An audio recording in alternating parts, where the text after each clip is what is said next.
You're listening to the Cool Audio Podcast, your escape into the world of stories, sounds, and imagination.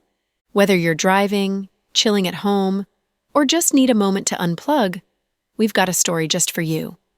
So sit back, relax, and let the journey begin. Little Bean, you're right. When I was in school, the boys in my class liked to call me Girl Gangster. Elsie chuckled and didn't look embarrassed. Miss Rue, I'm sorry. Little Bean likes to spout nonsense. I'll discipline her. It's fine, Dr. Green. She's just a child.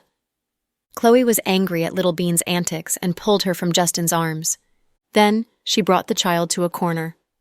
Little Bean, why did you talk to her in that way? I told you, Mom. I dislike her. Would you still dislike her if Uncle Cooper likes her? Chloe asked. I'll decide what to do when Uncle Cooper likes her, but at least now he doesn't like her, and she just sticks around. She's annoying. Before Chloe could reply, Little Bean made a face and ran away. Despite their high IQ, the twins were still children and had children's willfulness. As their mother, Chloe found scolding was useless on them, but she couldn't bear to lay a finger on them. She felt helpless. After they were kidnapped twice, Chloe cherished them even more and wouldn't punish them physically. But the kids sometimes spoke and did things that were quite outrageous. She didn't want them to become arrogant and unruly girls when they grew up. People would say, Chloe and Jack's daughters are so rude just because their family is filthy rich. Jack walked over and placed his hand on his wife's shoulder. What are you thinking so engrossed? I was thinking that Pudding and Little Bean are getting wilder each day. What shall we do? Take it slow. They are still young, Jack comforted her. But they understand everything. They did it on purpose. Chloe looked exasperated. Little Bean was rude to Justin's girlfriend? Jack asked. You know it? It's not a big place. People notice everything happening in the room. Yeah, for some reason they are very hostile to Justin's companion. Even our calm and smart Pudding doesn't like Elsie. Chloe looked worried. They have deep feelings for Justin, and it's natural that they repel her. They need time to get used to the situation. I hope so. Cece couldn't bear it anymore as she watched her sister get so melancholic. Probably emboldened by Rick's presence, Cece pulled her sister to stand before Justin and Elsie. Cece, what are you doing? I don't want to... It's fine. Sis, we are just saying hi to them. They stood before Justin and Elsie. Hi, President Cooper. Here you are? Cece greeted him with a smile. Hi, Justin nodded politely. And this is... Cece glanced at Elsie standing beside him and asked. Kira didn't dare to raise her head. She dared not to look at Justin or the woman standing beside him. This is...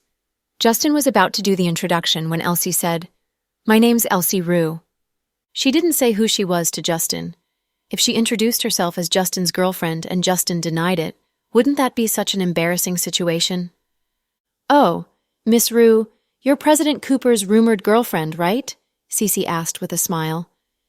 Kira pinched her sister, trying to stop her. Suddenly she felt very awkward. You said rumored girlfriend. It's not nice to continue the topic, isn't it? Elsie answered vaguely without confirming or denying. How is your injury? Justin glanced at Kira and asked. As the boss of the company, he vaguely remembered that someone mentioned that Kira was slightly injured in an action scene shooting due to her distraction. Sis, speak. President Cooper is concerned about you, Cece said loudly on purpose. President Cooper, I'm fine. Thank you for your concern. I'll return to work soon. Kira was always meek in front of Justin. Don't worry. Come back after you're fully recovered. Thank you, President Cooper. See you later. Then, Kira walked away swiftly, pulling her sister with her. Sis, what are you doing? What's the hurry? You can talk some more with him, Cece complained. Didn't you see President Cooper is with his girlfriend? We'd better not intrude, she said in a melancholic way. On the other side, Elsie was confused at first, and then she looked at Elsie. This girl likes you too, doesn't she? Come on, tell me how many girls like you. One day I'll gather them together and remove them all, Elsie said jokingly. Ha! I was kidding. Don't look at me so solemnly. I'm not used to it. Well, since we're here, we can separate and enjoy ourselves.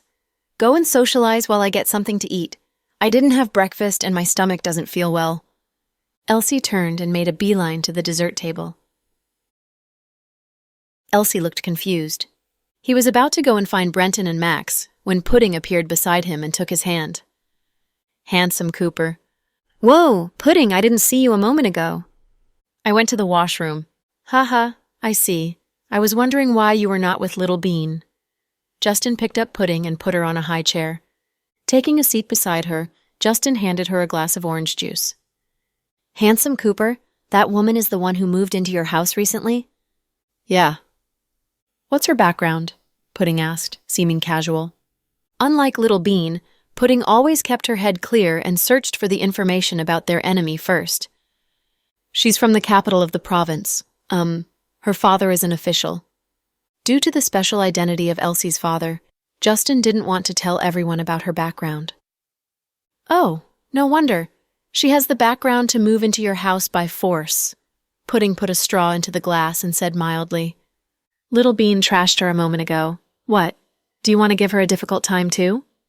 What? You want to protect her? Not at all. She'd be too weak to be my woman if she couldn't withstand such trivial difficulties, Justin joked. Handsome Cooper, do you truly want to be with her? Love is not child's play. Pudding looked back at him and said to Justin solemnly, Pudding, I'm trying to do the right thing. Your mom will probably feel easier if I do this. Justin's voice was small. Pudding could see he didn't truly like Elsie, and he wasn't happy. Handsome Cooper, you're a great guy. I'm sure you'll meet a woman who truly deserves you. I hope so. So you must be cautious about your marriage. Don't marry her. At least don't make any important decision before you understand her purpose of getting close to you, said Pudding. Of course. Her living in my house doesn't mean I'll marry her. Besides, there's nothing between us. So don't worry, Justin lightly flicked her head as he said sincerely. After talking to Justin, Pudding understood Elsie's current situation and smiled faintly. Unlike her sister, she wouldn't go and make life difficult for Elsie, but she didn't like Elsie either. During the banquet, a really funny scene appeared. The guests all came in pairs. Ethan and Kenneth sat with the twins, and even the permanent bachelor Justin brought a girl. Max stood out among the couples. Mr. Cruz, do you have something to say before we dig in? Brenton asked slyly. Mr. Blake, you're messing with me. Max looked sulky. Haha, I told you not to always show PDA in front of everyone, but you didn't listen. Now you're the one alone. It's not as if I was dumped. Avery just returned to the U.S. to resign from her job. When she comes back, I'll pay you guys back. Max snorted. What if my aunt falls in love with someone else and doesn't come back? Little Bean teased him. Pooh, don't be such a doomsayer. We're friends, Little Bean. You two are not friends, you're eating pals. But I told you eating pals are not loyal to each other and they might sell you out someday. Pudding laughed. Little girl, you're just adding insult to injury. Max looked at Justin with a bitter face. Mr. Cooper, you're damned not a good friend. You're a permanent bachelor, but today you astonished us by bringing a girl here. Are you trying to torture me? I didn't mean to, Justin laughed. Get out. You did it on purpose. Now let's mock this single dog one by one. Thomas, you go first. Noah added fuel to the fire. Thomas held Stella's hand happily. We'll pass. Today we're getting engaged and are very happy, so we won't torture the single dog. Max was about to praise Thomas for his kindness when Thomas said, But Mr. Cruz isn't a dog in my eyes. He's a wolf dog that needs to be disciplined. Mr. Cruz, when will you get engaged to Avery? My goodness, you hurt me. My heart. Max put his palm on his chest, making everyone laugh. Good job. Justin gave Thomas a thumbs up. Then Sarah leaned on Noah's shoulder and said with a devilish smile, Honey, tonight do you want to do it in the same positions that we did last night? Miss Sarah, this is a public place. Please mind your language, Victoria chortled. Please don't stop. Continue and tell us more. We're all ears. Victoria's next words surprised everyone.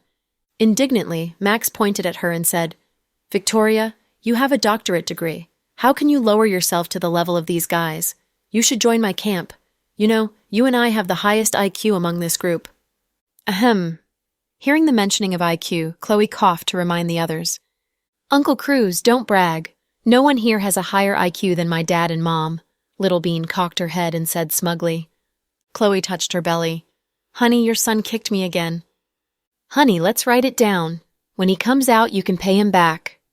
Jack held Chloe and touched her belly gently. Dr. Green, I always thought you were the most fair-minded person among us and wouldn't kick anyone when they're down. It seems you want to torture me, too. Max didn't know whether he should cry or laugh. I didn't mean to, but I got worked up when you tried to take the title of highest IQ from me, Chloe teased Max. You are bad guys. I hate you. Max pretended to be sad. Cody, you and your wife make a go at him. Anyway, everyone has done it except for you guys, Noah said to Cody and Violet. We'll pass. Mr. Cruz is pitiful enough. Cody smiled mildly. Torture me. You must torture me. I'm not pleased if you don't torture me. Come on, bring it on. I'm happy today. Max opened the video chat on his cell phone with Avery and stood up to have fun. Since Mr. Cruz insists, I must do as he asks. Then Cody glanced at Violet lovingly and said, During all the time that I have been with Violet, we've never argued or fought with each other. I truly think I found my soulmate.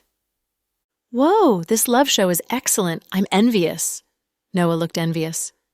What do you mean? Are you complaining that I always fight with you? Sarah immediately grabbed his ear. Hey, no, honey, don't get worked up. Don't let the devil of impulsiveness get you. Noah hurried to comfort his wife. Big brother Rick, do you dare to have a public show of affection? Max looked at Rick and issued the challenge jokingly. Everyone knew that Rick was a low-keyed person and seldom posted things on his moments. Cece leaned on Rick's chest and cooed, My Rick calls me Cece baby in private. Whoa, that's so sweet, Sarah hooted. Is it true? Chloe looked at Rick with a faint smile. Rick's face turned red instantly. I think it's true, Brenton guessed. Bro, do it now, so we can hear it. Jack joined the fun, which was rare for him. Rick, Dear, just once. Your baby will hear it and will love you for it. Cece touched her round belly and asked. Sure enough, Rick couldn't bear to refuse her for the sake of the baby. Finally, he said in a low voice, Cece baby, don't mess with me. We'll say these things when we're home. The moment Rick said it, all the people cheered. Finally, they turned their eyes to Justin. Mr. Cooper, it's the first time that you brought a girl to meet us. Come on and show something good to us. Ha, how about a 3-minute French kiss? Max kicked up a fuss. 3 minutes? Okay, come here and I'll kiss you. Justin beckoned at him. Ha, not me. Kiss your girlfriend, Max corrected him. F off. We have children with us. Don't mess with me. Justin declined shyly. It's okay. Uncle Cooper, we can close our eyes. Kenneth put in and cut off Justin's way of retreat. Kiddo, whose side are you on? Justin glanced at Brenton's son, not knowing if he should cry or laugh. The twins were silent because they didn't like the woman Elsie. Before Justin could say something, Elsie panicked. I remember I asked for a bowl of noodles. I'll go to the kitchen and see what's taking them so long. You guys continue with your chat. Then she ran off under everyone's gazes. Whoa, we scared off your girlfriend. She seems to be a shy girl. Max spread out his hands and chuckled. You think everyone is as brazen as you are. Justin laughed. Are you done with torturing me? I'm not dead, which means I'm very strong, Max said smugly. At this moment, Little Bean picked up the sago with coconut milk and walked to Ethan. Ethan, try this. It's super delicious. Little Bean's voice was syrupy sweet. My goodness, this attack is deadly. Little Bean, you're vicious. After treating your uncle this way, aren't you afraid you'd get rotten teeth from all the ice cream I bought for you? Max put his palm on his chest and looked at Little Bean with exaggerated hurt on his face, making everyone laugh. You can't resist this one already? My sister hasn't done anything yet, Little Bean said in disdain. Max looked at Pudding. Pudding, Uncle Cruz is good to you, right? I know, Pudding said calmly. So you won't be mean to me like your ungrateful sister, right? Right, Pudding nodded. You're my good niece. Since I'm so loyal to you while everyone is adding insult to your injury, what reward do you intend to give me? Pudding asked. Max suddenly had a bad feeling. Uncle Cruz, can you give me that limited edition tea set? Which tea set? Max played dumb. The set you brought back from foreign country. I wouldn't ask for it if it was too expensive. That one isn't too expensive, but very hard to acquire even if you have money, Max said sulkily. Even though I'm loyal to you, you still don't want to give it to me, Uncle Cruz? Pudding asked slyly. I can pay you for it. No, let's not talk about money. Then you'll give it to me? Thank you, Uncle Cruz, said Pudding pleasantly. Okay, kiddo, you win. Even though you didn't mock me, you blackmailed a tea set from me. I'd rather you mocked me. Avery, come back as soon as you can, or I'll die in their hands. Max begged Avery, who had been watching them from the video call. Good boy, I'll go back soon. But you look like a miser, showing such reluctance when Pudding asked for the tea set, scolded Avery. Am I a miser? You hurt me. I only said that thing was hard to acquire. It's not a problem of money. You always say we're a family. Were you lying to me? Avery asked. Of course not. I gave it to her because I love you. Max almost wept. The meal was full of laughter as Max, who liked to have public displays of affection, became the target of mocking and jokes. They got sweet revenge for Mr. Cooper, the permanent bachelor. Pudding even got a tea set from him during the process. Soon, Thomas's engagement banquet ended in laughter. The event was low-keyed without a reporter showing up. During the banquet, 2 people remained quiet and didn't sit with their friends. They were Case and Zuri. They sat at different tables and only greeted each other briefly. As the banquet ended, Zuri walked toward the door. Realizing she had come in her friend's car, Case walked up and asked, You didn't drive? No, I hurt my foot, Zuri smiled. What happened? Case immediately looked down at her feet. I sprained it when I was playing badminton the day before yesterday. It hurts a lot, so I didn't drive, just to be safe. You should have been more careful. Case looked solemn and scolded her. I didn't notice it first. I didn't know it would be so painful. Did you go to the hospital for it? I did. I took some medicine and applied a hot pack on it. I think it'll be fine if I rest for a while. My mom often goes to an old doctor of traditional medicine, and I heard he's very good at massaging. I'll ask her about his information, and you can go and see him. You shouldn't think it's a small thing and neglect it.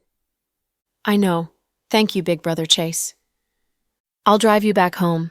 It's not easy for you to get in and out of a car. I happened to drive the Benz today.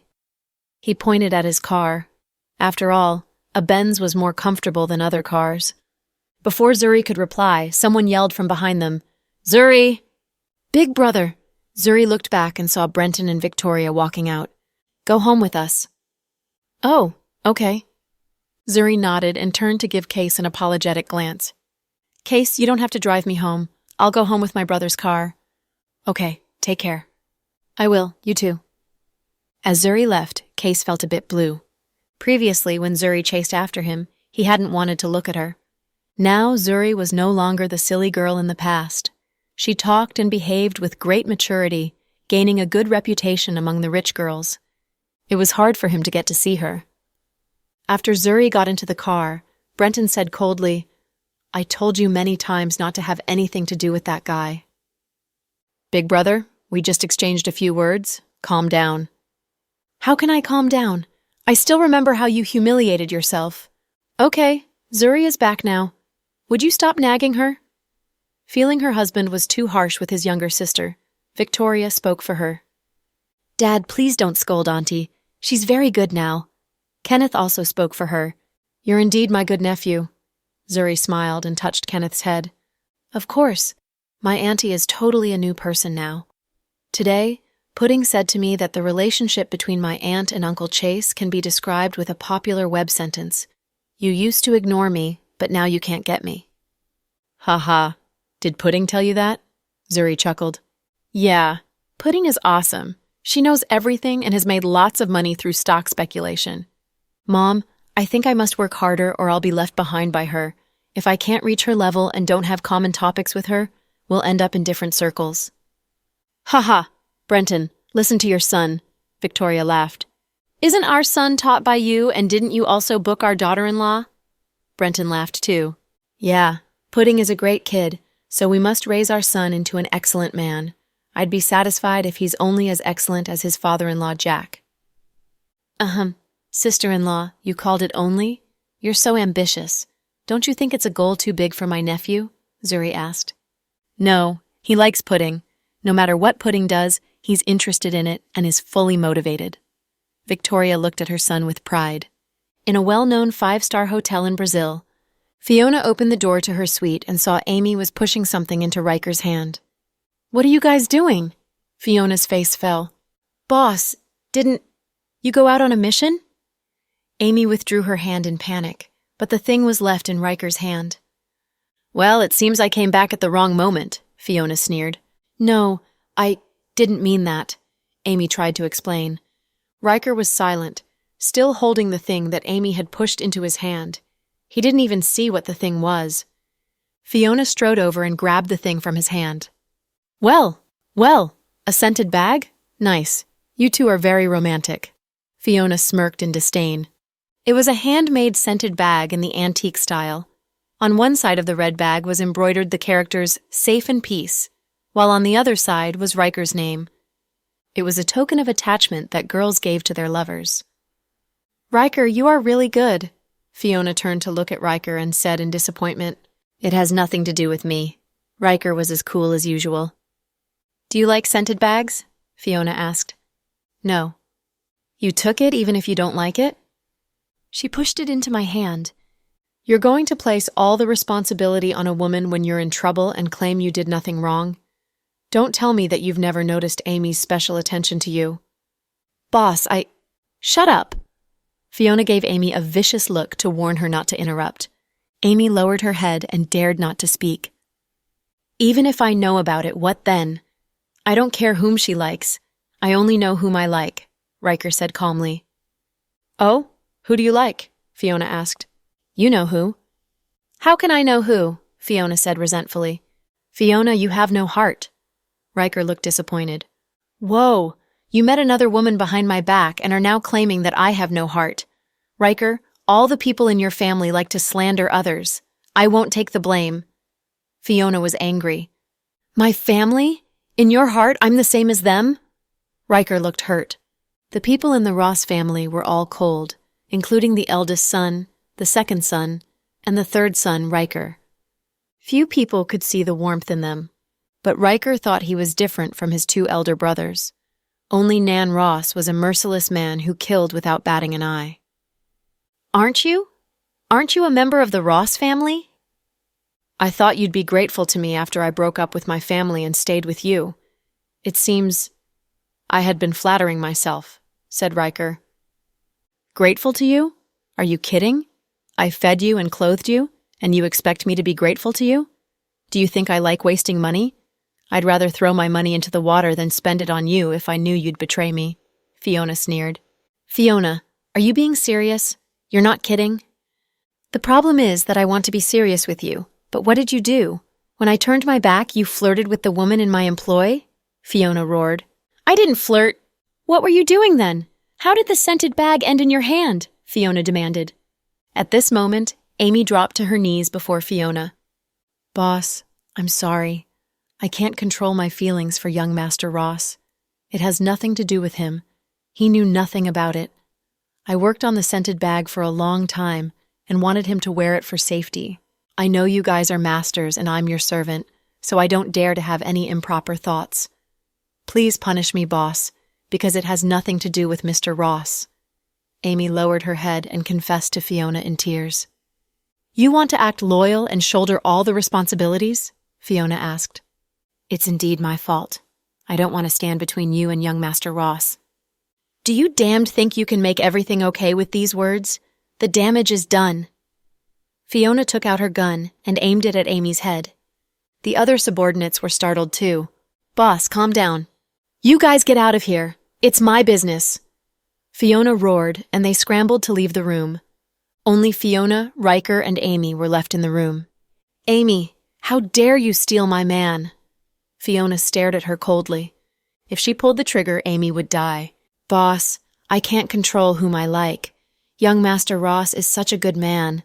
But you always yell at him as if he's one of your subordinates instead of your boyfriend. I feel bad for him. Feel bad for him? Who do you think you are? I know I don't have the right, but I only want to say that you're still young.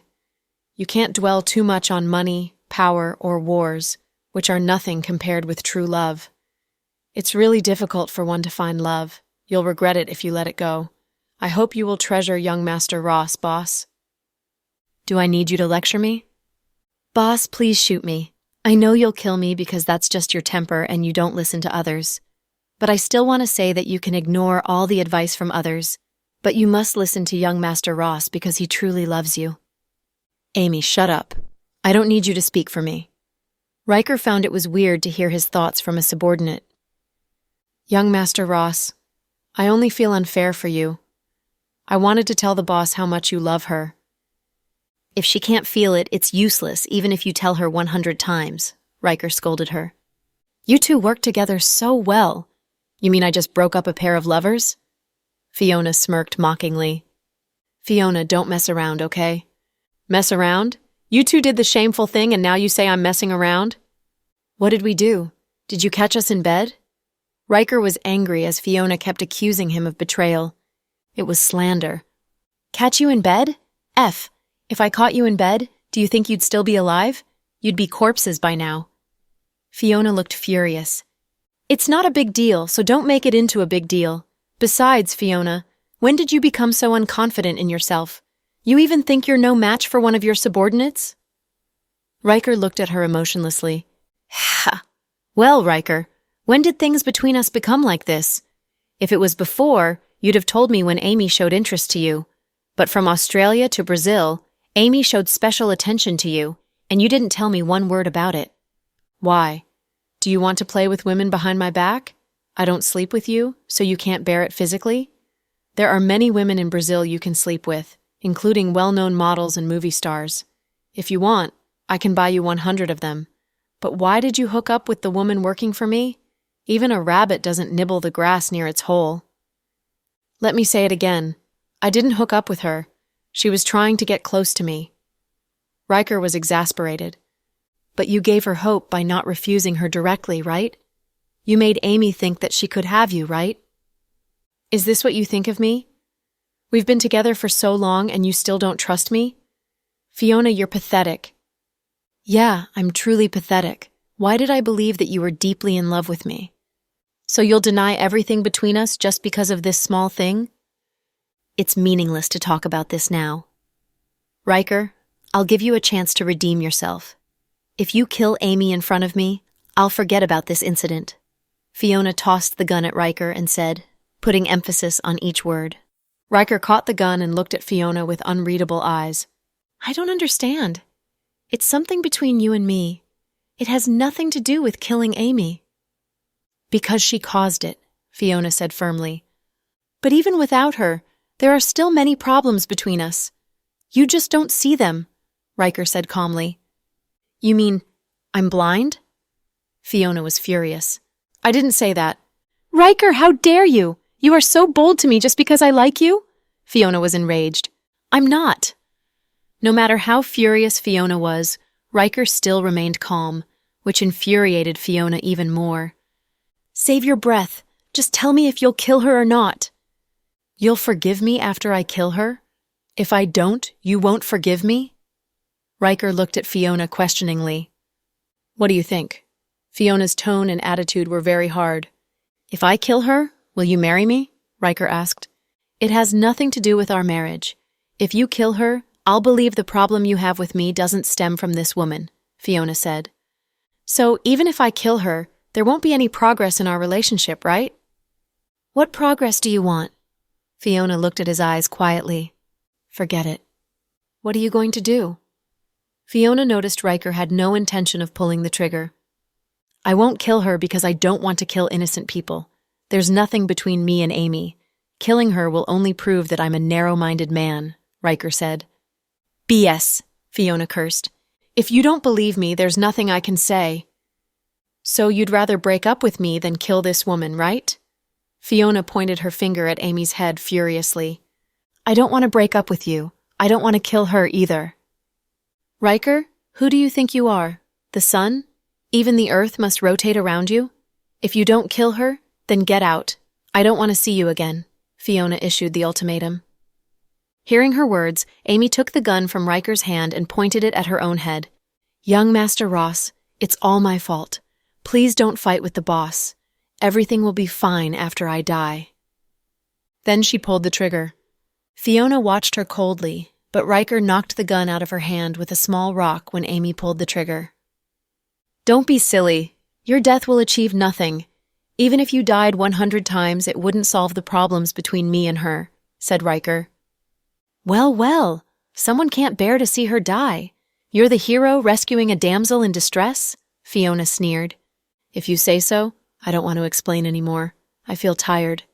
Don't play noble and cool with me. Fiona, think of your sister Chloe and her husband. They went through so much but are still together because they trust each other. Look at us. You claimed you like me, but when did you trust me unconditionally? I'd trust you if you didn't do anything to betray me. But you had an affair with my subordinate behind my back, Fiona railed at him in fury. I told you I didn't. But I don't believe you, Fiona continued to yell. Well, well, look at you. No matter what I do, you're convinced that I betrayed you. So, what's the meaning of it? You mean you'll break up with me? Fiona's heart sank. Don't you think we both need time to calm down? Riker asked. Haha. Finally, Fiona only said the word haha, as if it contained all the words she wanted to say. Fine. It seems that you've made the final decision. She walked slowly toward Riker. Then she punched his stomach viciously. Caught off guard, he bent over. Then she kicked Amy, who was kneeling on the floor, sending her flying. This kick was hard. Boss, I'm sorry. Amy spat out blood, but still knelt before her in repentance.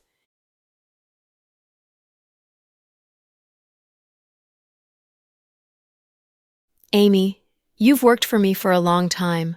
For the sake of your hard work over the last few years, I won't kill you, but don't let me see you again. If you value your life, you'd better stay out of the sight of my people or we'll kill you. Boss, Get out, Fiona said only 2 words, but her eyes were murderous. Without saying a word, Amy scrambled to run out of the room. Fiona glanced at Riker faintly. You leave too. Fiona? Don't say a word. Even if we're not lovers, we're not enemies. I can't do it. Go. This is the end. Then she opened the door and walked out, leaving Riker alone in the room. 1 hour later. On the platform on the top of the hotel, Fiona felt a bit tipsy after drinking a whole bottle of alcohol. Boss? Her subordinate hovered behind her as if he didn't dare to walk up. Speak. They are gone. Where are they going? Fiona asked. Back to Russia. Young Master Ross bought a ticket to Moscow. Haha, I knew it. Fiona smiled in disappointment. Amy went back with Riker. Damned BS. You're good. Fiona raised her head and lamented. Boss, do you want us to get rid of them? They haven't boarded the plane yet. We have people in the airport. They are waiting for your order. It's not necessary. Boss, but they betrayed you. I said it's not necessary. You didn't understand what I said? Fiona raised her voice. Yes, I understand. Then why are you still here? Fiona roared and threw the wine bottle onto the ground. Seeing the glass shards on the ground, her subordinate shut up and backed off, closing the door behind him. What's happening? The boss is still mad? After he went out, the others asked him. Of course. The boss is in a lousy mood and a bit tipsy. Damn it, I can't bear it. That batch Amy dared to betray the boss and hook up with young Master Ross. Yeah, I don't understand it either. What puzzles me most is why young Master Ross would like her. Our boss is 100 times better looking than her. You don't understand. We men are creatures that think with our private parts. It seems the boss and young Master Ross haven't slept together, which gave that batch Amy a chance. After all, young Master Ross is a man with a man's physical needs, and it's understandable to make such mistakes. But I'm surprised that he'd break up with the boss for Amy. No, you're wrong. It's the boss who broke up with him after finding out their betrayal. They were both wounded. It seemed the boss beat them. The boss went easy on them. With her temper, she should have blown their heads open. The subordinates were gossiping in low voices when Fiona pulled open the door abruptly. They immediately fell silent. Book an airplane ticket for me, now, Fiona said drunkenly. Yes, boss, where are you going? My country. After Thomas's engagement banquet, everyone returned home in a good mood. During the night, they all mocked Max again in the group chat. Returning to South Hill Manor, Pudding ran to her grandpa. Grandpa, I blackmailed a tea set from Uncle Cruz today. Oh, our Pudding is very capable. Jack's father touched his granddaughter's head lovingly. Yeah, your birthday is coming, so I got you a present. You're so smart. Jack's father couldn't stop grinning. Pudding, he's the future husband of your aunt. We can't bully him, Grandma told her granddaughter. Don't worry, Grandma. I won't take it for free. I've transferred money to his account. This kid. Jack's mother didn't know what to say. The twins were very mature for their age. They knew everything, especially Pudding, who had begun investing in stock speculation with Jack and Chloe's permission. After talking with her grandparents for a while, Pudding walked upstairs with her cell phone. Uncle Cruz, I've transferred money to your account. Check it when you have time. Kiddo, I told you I don't want your money. What are you doing, trying to embarrass me? I can't take it for free. I got it for my grandpa's birthday, so I don't want to take it free. I didn't pay you much for it anyway. You still lose money on this deal. Pudding chuckled. No problem. After all, I'm your uncle, Max said proudly. After sending the snap message, Max lamented sitting in Justin's car. Pudding is extraordinary. The kid is so mature for her age. She even transferred money to me for the tea set. Max read the message he had just received from his bank on his cell phone. Indeed, Pudding only transferred $80,000, but it showed that she didn't want to take the tea set for free. Max appreciated this gesture, which was beyond the understanding of ordinary children. My Pudding does things impeccably. Justin looked extremely proud, as if she was his own daughter. So, it's why I told you not to marry now. You can choose one of the two girls 20 years later when they grow up, Max joked. F off. If you say it again, I'll have you castrated. Justin gave Max a dirty look. Hearing the word castrated, Max covered his crotch subconsciously as if Justin would really do it. Haha, please don't. I need it to make my Avery happy. Don't be so smug. I know you've slept with Avery. In fact, all the people in the world know it, Mr. Cruz. Haha, it will keep me happy for 1 year, Max said smugly. Okay, I can't exchange nonsense with you now. I've got to go home. Whoa, you go home early these days. Are you going home to sleep with Elsie? BS. I only have meals with her. Anne is with us all the time. It's fine. You'll get closer to her gradually, and maybe you'll eat into bed with her one day. Max smirked. Do you think I'm as dirty as you are? It's not dirty. I'm talking about men's normal needs. You're both unmarried, so it's not immoral to sleep together. So enjoy your meals, and you'll not get enough once you begin. You make it sound as if I was a virgin. Forget it. Get your ass home and go to bed. Then, Justin started the car. Obediently, Max got out of the Lamborghini. When he passed Anne's car, he glanced at Elsie slyly. Show him your skills, Max said to her. What the heck? Elsie looked completely dumbfounded. Ha! Miss Rue, don't mind him. Young Master Cruz is always like that, talking without a filter and loving to tell jokes. He's Justin's best friend? Elsie noticed after everyone was gone at the end of the banquet, only Max stayed behind to talk to Justin, which showed the unusual closeness between the two guys.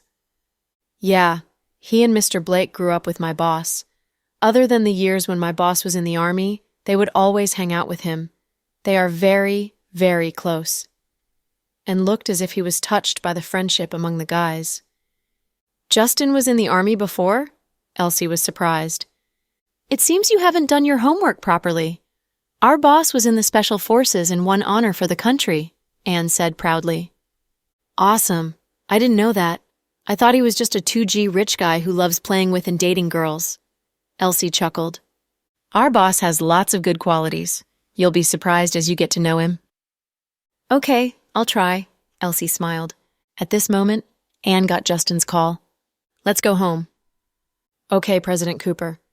You can tell Elsie to return to my car. Max left, Justin instructed. Miss Rue said she'd stay in my car. She said you drive too fast and it's not safe to sit in your car, Anne explained. Justin's face fell as he heard that Elsie disliked his excellent driving skills. Ending the call, Justin stepped hard on the fuel. Before Anne and Elsie could react, Justin's car was gone. It's nothing unusual. President Cooper has a quick temper. Anne was embarrassed. It's fine. I'm used to it now. If one day he talked to me gently, I'd feel scared, Elsie said calmly. Good. And thought Elsie was an interesting woman. If she was another woman, she'd have gone to Justin's car eagerly. But Elsie would rather take the ride with him because he drove steadily. This girl felt real. Meanwhile, Rick's car was parked in front of the building where Kira lived.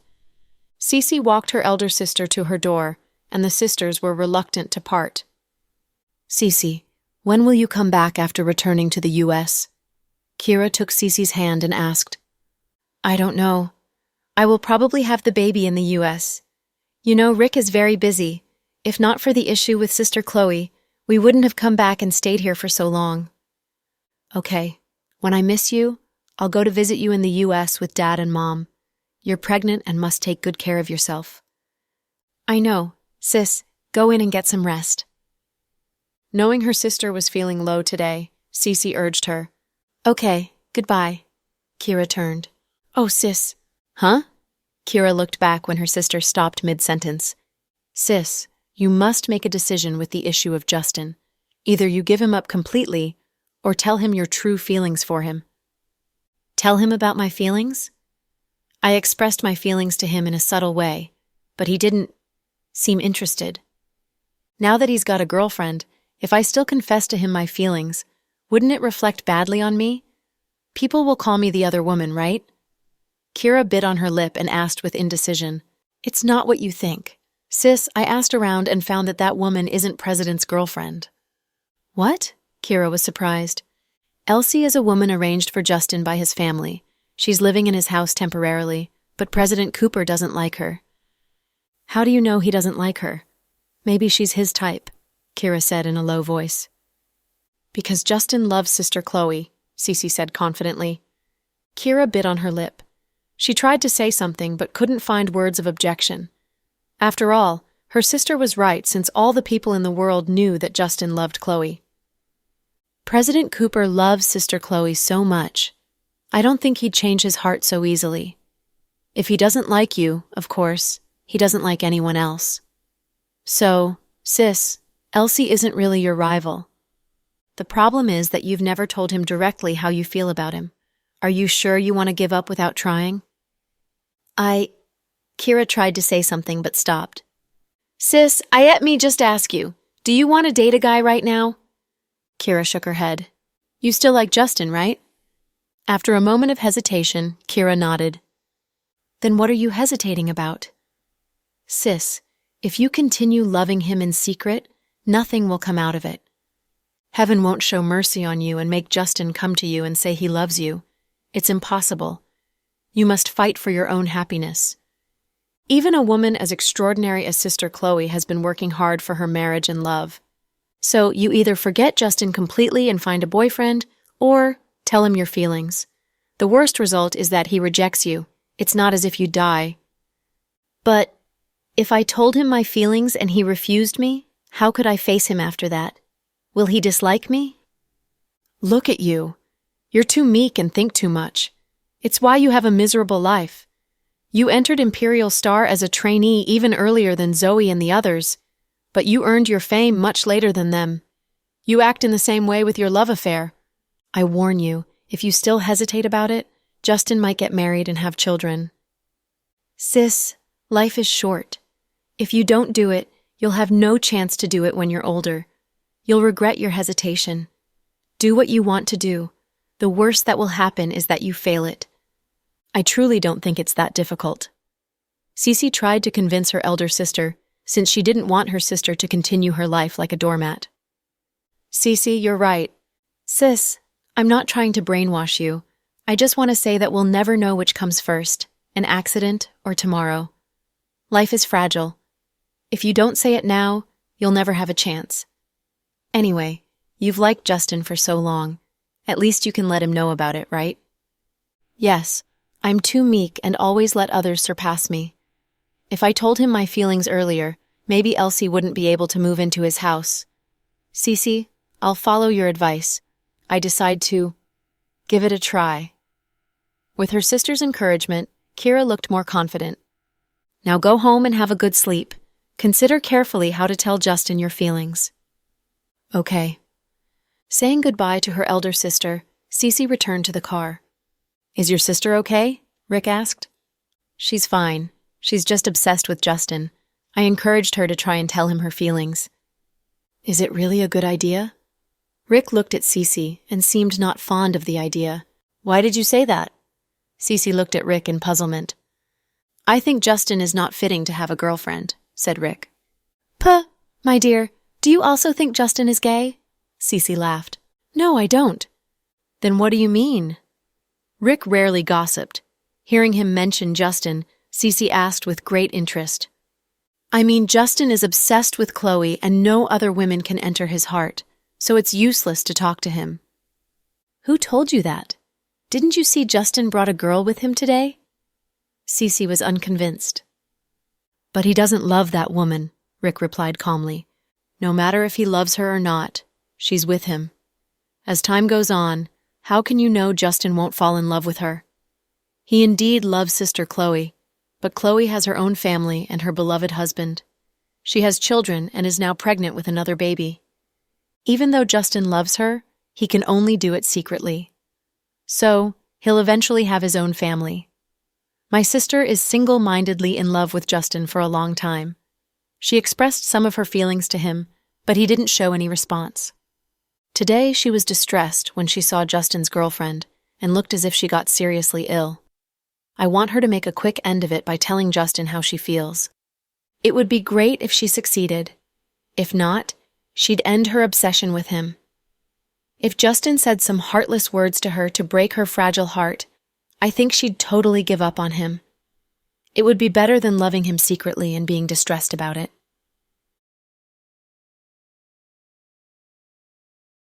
You have a point. She can try, but I don't have high hopes for her success, said Rick. Let her try. Maybe Justin would accept my sister in a moment of madness. Cece remained optimistic. I wish her good luck. Rick then slowly drove away with Cece. At South Hill Manor. It was 11 p.m. Chloe was still reading in bed. What are you reading? Jack walked out from a shower and kissed Chloe's forehead. Changyang Gyatso, Chloe replied with a smile. Whoa, our Dr. Green is so romantic now. Instead of reading medical books, you're reading the romantic Zen and Buddhism theories? Yeah, everyone says his poems are beautiful. What do you think? Jack held her lovingly and asked. They are indeed beautiful. Which is your favorite line? Is it the famous one? I was once worried that, if I were in love with my girl, I would be shut out from Buddha Dharma. If I went to be a Buddhist in the mountain, I would have to leave my girl, who is amazingly beautiful. How could I find out in this world a perfect way in which I would never betray Buddha and I would never betray you? Wow, honey, it's my first time hearing you read a poem so solemnly. Chloe raised her head and threw her arms around Jack's neck. Your husband can do many things. Do you want to try others? Mr. Dawson's hands slid down her body and into her pajamas. Chloe immediately covered her breasts with her hands. Don't play dirty. Your son is watching you, Chloe said with a giggle. It's fine. I'm demonstrating to my son, so he'll have good skills when he's dating girls, Mr. Dawson said as he pinched a certain place in her body. Ha! How can you educate your son in this way? Chloe was exasperated. It'll be fine. My son will have total freedom just like his two elder sisters. Forget it. If we don't restrain his two elder sisters now, they'd be out of control. We must set some boundaries. At the mention of their two daughters, Chloe was frustrated.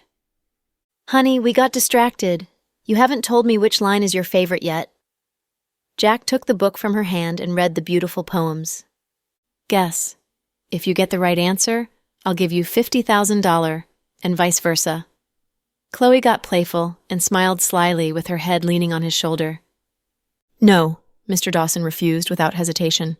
Why not? Because I don't have money. I despise you, Chloe pounded Jack's shoulder. I'm truly penniless. I've handed all my money to my wife. Mr. Dawson looked innocent. Chloe giggled. Holding his arm, she cooed, "Then tell me your favorite line." "I like the line from the popular poem, 'Once for a whole day, a lifetime gone, turning and turning, mountains, rivers, stupas, but not to seek rebirth, only to meet you along the way.'" "I guessed it," Chloe smiled. "Do you like this line too?" "No, my favorite line is this. For many years, you have been in my heart. I put down heaven and earth, but never put down you." This line is beautiful too. "You lost. Now give me money." Chloe extended her hand to him. "Honey, you're a little villain. I told you I wouldn't bet." "It's not up to you. I said we are betting on it and we must do it. Now you owe me money and you can't deny it. Your son is watching you." Chloe pointed at her belly. "You can only threaten me with our son." Mr. Dawson picked up his cell phone and transferred $100,000 to her account. "Wow, I said 50,000 and you gave me 100,000. You're indeed rich," Chloe read the bank message and said smugly. "No, the extra $50,000 is for the next time you trick me into your debt," said Mr. Dawson calmly. "Ha ha, honey, you can pay a monthly fee which will be cheaper." They bantered with each other until it was almost 12 a.m. Jack patted Chloe's shoulder. "Honey, you must sleep now." "How about you?" "I'm not sleepy. I'll watch some ball games," said Jack. If it was before, Chloe would believe him. But after Victoria told her about Jack's illness, she had felt heavy inside, worrying about his insomnia. "I'm not sleepy either. I'll watch it with you." "No, you must sleep." Mr. Dawson's tone was serious. "Then I'll go get some warm milk. They say milk can help people sleep." Chloe got up. Jack stopped her. "I'll go and get it. Don't get up." When Jack came back with only one glass of warm milk, Chloe said, "Honey, I don't want to drink it now. Would you drink it for me?" "Drink it. It's a shame to waste it." "Okay." Without a fuss, he drank the milk. Chloe turned on the Bluetooth boombox on the bedside table and played some soothing music. "Honey." "Yeah?" "I've learned some massaging skills lately. I'll teach them to you first. Then you can do the massage for me, okay? It will relieve my headache." "Okay," Jack nodded. "Lie down then. I'll do the massage for you first so you can learn it." "Okay." Chloe was quite subtle, knowing Jack would refuse her if she told him she was trying to help him sleep. After consideration, she decided to do it subtly. Firstly, she coaxed him to have a glass of warm milk. Then she put on some soothing music. The last step was giving a massage on his head, hoping it would help his insomnia. In Justin's house. No one ate much at Thomas's engagement banquet because everyone was having fun. Returning home, Elsie made a plate of fried rice with eggs and ate it with a packet of pickles. Justin walked over and grabbed a handful of rice from her plate, stuffing into his mouth. "What are you doing?" Elsie looked up at him. "I just wanted to taste it." "Are you a barbarian? I made fried rice with eggs and there are chopsticks and spoons. You're disgusting, Justin." "Calm down. I just wanted to try it." "Okay, suit yourself."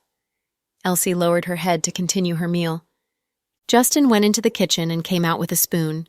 He began to take big spoonfuls of rice into his mouth. "Hey, you said you just wanted to taste it," Elsie protested. "I couldn't determine the taste since my taste buds are a bit dumb. I must taste some more." Justin took big mouthfuls of rice. "Damn it! How can you do this?" Elsie was stunned. Before she could snap back to her senses, Justin had already fully dug into the plate of fried rice. He enjoyed it with the pickled vegetables, finding it quite delicious. "Do you still want to eat it? If not, I'll eat it all." Justin pointed his spoon at the last bit of rice on the plate. "Eat it all. I'll go and make myself another plate." Elsie stood up. "You'll make more? Then make some extra for me. I'm still hungry." "Damn it. Come on. You said you just wanted to taste it." Elsie was still wondering what Justin meant by the word taste. "Yeah, I was just having a taste of it. Finding it quite good and edible, I decided to taste some more." "You are shameless." Elsie lost it. Justin took out his wallet and placed $200 on the table. Fried rice with eggs from a small restaurant is fast food. A plate of fried rice sold in a 5-star hotel costs about $158. I'll give you $200. You can take the rest as a tip. Now don't stand there and get to work. I'm not full yet. 200? Do you think I'm a beggar? Give me $888 or I won't do it. Elsie sat back down. Fine. Problems that can be solved with money are not problems. I'll give you 2,000, so make a plate for Anne too, Justin said. You really are treating me as your housemaid? Elsie didn't know she should cry or laugh. You overestimate yourself. We only hire housemaids with great credentials. You're at most a co-op student, said Justin. At last, Elsie gritted her teeth and stuffed the $2,000 into her pant pocket before entering the kitchen again. 20 minutes later, Justin, Anne, and Elsie sat at the table to have fried rice with eggs while watching an entertainment TV show. President Cooper, I think entertainment shows are quite profitable. Our company can sign some actors and actresses into the shows.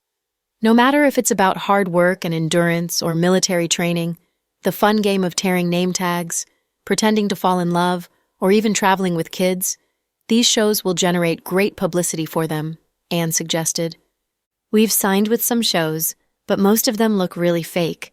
Some fans don't like them. If they don't do well in the shows will achieve the opposite effect that we intended, Justin commented on the reality shows objectively. Justin, the biggest female star in your company is Kira, right? Elsie cut in suddenly. What do you want to say? Justin glanced at her. Nothing, just a casual question.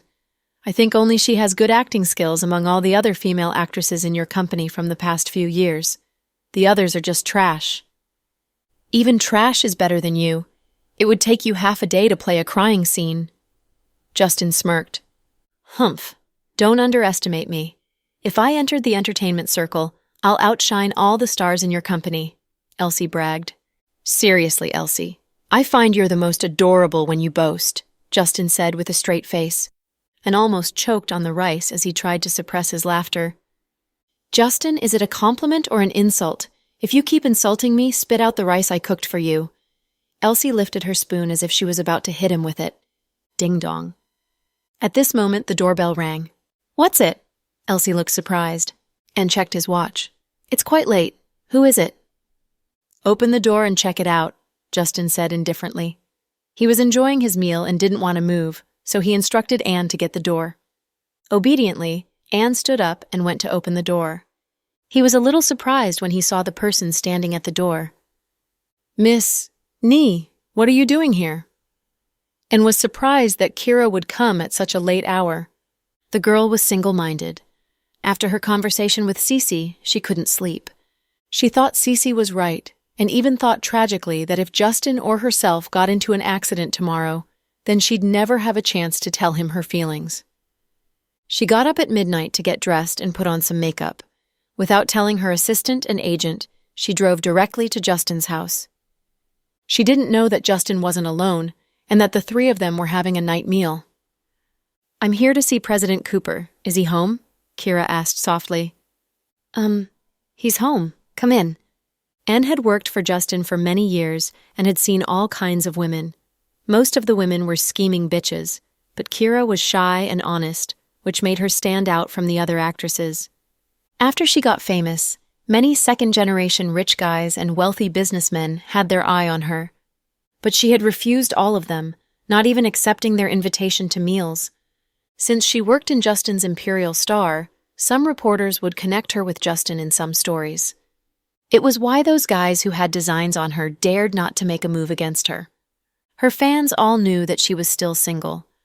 Some fans even recommended boyfriends for her or suggested that she could attend a dating reality show to find her true love. But the girl was single-mindedly in love with Justin and spared no glance at other men. For this special meeting, Kira had put on a reserved but beautiful dress. With light makeup and the matching pale blue dress and white crystal shoes, she wore her hair down. The new style Cartier bracelet on her wrist cost hundreds of thousands of dollars. Around her neck was a simple pearl necklace. She was very pretty with a kind face. All the people at Imperial Star liked her. Anne liked the girl, too, and thought his boss would be happy if he married her. At least she looked to be a good woman and would become a great wife and gentle mother. But Justin seemed to not be interested in her. President Cooper, Miss Nee is here, Anne reported in a low voice. Hearing the visitor was Kira, Justin put down his spoon and stopped gulping down the fried rice. He stood up and looked at her in surprise. "What are you doing here?" Kira was about to speak when she saw Elsie sitting beside Justin. She stopped. You go ahead and talk. I'll go and wash the dishes." Understanding the situation, Elsie gathered the plates and ran into the kitchen. She had met this girl during the day, and everyone in the world could see her love for Justin. Elsie didn't want to be the third wheel as they talked. This was the basic politeness. "President Cooper, I want to talk to you." Kira wrung her hands, looking nervous. "Oh, go ahead." Justin nodded, thinking she came to talk about work. After all, he managed a big entertainment company, and many actresses usually played tricks by coming to him with complaints. Justin was used to it. Can we talk in another place?" Elsie was gone, but Anne was still with them. Kira didn't want to express her feelings in the living room. "Okay, let's go to the backyard."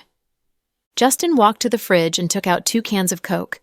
Handing one to Kira, he opened one for himself and took a swig from it while walking. Kira took the Coke and followed him silently into the backyard. Justin's backyard was big and scenic. In the summer, Max liked to come here to eat and drink, enjoying the place. Opposite to the swimming pool was a set of sofa chairs, which were comfortable for playing cards and chatting at. In the fresh breeze of the summer night, Justin sat on the sofa and continued with his Coke. With his stomach full, he was in a good mood. Inside the house, Anne stood at a window and looked out curiously. "Hey!" Elsie patted him from behind, startling him. "What are you doing? You scared me, Miss Elsie." "Ha, you're spying on Justin. Don't you think it's immoral?" I'm trying to protect President Cooper. What if Kira tries to do something to him?" Anne said. "Nonsense. The girl likes Justin. How can she do things to harm him? You are just trying to find an excuse to spy on them." Elsie chuckled.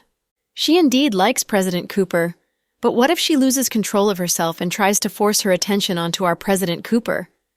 Anne was still trying to find an excuse. "Humph, impossible. If she did, your President Cooper would be happy." Elsie pursed her lips. "Hey, I say, Miss Rue, you are our President Cooper's girlfriend, at least in name. Aren't you worried that your boyfriend was called out alone by another woman?" "What's the damned use of worrying?" "Besides, the girl's fragile figure is no match for Justin physically. If she truly wants to lure Justin with her body, I'd like to watch it. Hey. The rumors say Justin's gay. If he truly doesn't like women, why would I stay here? I'd leave immediately. If he responds to women, well, I'll stay and see what happens." "Why are you staring at me like that?" "Miss Rue, you're really weird," Anne sighed. "Thanks for the compliment. When I was little, my teachers used to describe me with that word." Elsie wasn't angry. They looked out stealthily into the backyard. It was quiet at midnight, and they were not far from the 2 people in the backyard, so they could hear the conversation between Justin and Kira. With the can of Coke in his hand, Justin glanced at Kira. "You want to talk to me, right? Go ahead." "Okay." Kira bit on her lip, trying to muster her courage. She was having upheavals inside. "Did you run out of money? You want me to loan you some money?" Justin asked. "No, President Cooper, I have money." "What do you want then? A raise?" "No." "You want the company to buy you a house or a car?" Justin continued. "No." Kira shook her head repeatedly. "Then I can't imagine what you want." Justin glanced at her empty hands and saw she didn't even bring a jar of soup for him. Why did the woman come to his house in the middle of the night? "President Cooper, Kira stammered. Justin looked at her questioningly. "President Cooper, I like you." Mustering her courage, she closed her eyes and blurted out. Justin spewed out the Coke onto her dress and almost collapsed onto the floor. Fortunately, he had his hands on the windowsill. "Whoa, a declaration of love," Elsie sighed with her hands supporting her chin. "It's so dramatic." Anne seemed surprised that the meek Kira dared to express her love for his boss so frankly. Justin's thoughts right now must be very interesting. I want to ask him if he's surprised and delighted. Elsie chuckled. "I don't know if he's surprised or delighted, but he must be startled. You see, he even spewed out Coke," and looked over at them. Ahem, ahem, ahem. Spewing out coke, Justin almost choked on it. He began to cough violently. Kira walked up and pounded on his back. President Cooper, are you okay? I'm fine. Ahem. You, don't touch me. Stay away from me, okay? Justin stammered out the sentence. Immediately, Kira walked away and stood 3 meters from him. Looking at her stained dress, Justin changed the subject. I'm sorry that I spewed on your dress. Go in and change. I'm sure Elsie can find some clean clothes for you. Don't worry, I'm fine. Kira was unusually calm. In contrast, Justin was at a loss for words. President Cooper, please let me finish. I've thought for a long time today. If I don't say the words now, I might never get a chance to say them. I know the timing isn't good, maybe too late since you have Miss Elsie as your girlfriend, but I still want to tell you my true feelings, or I'll regret it for the rest of my life. Go ahead. Justin knew the girl was determined to express her love for him, so he didn't try to change the subject. He lowered his head in embarrassment. Previously, the women who tried to get close to him always used their bodies or sent him suggestive messages on Snap. None of them had expressed her feelings so frankly like Kira. After all, in this age, such an act would be laughed at if people knew about it. But Justin wouldn't laugh at her because he had been as frank and sincere when he declared his love for Chloe. Even though he was reluctant, he didn't want to trample her sincere heart. President Cooper, I've liked you for a long time. I've never been in a relationship and had never known how it felt to love someone until I met you.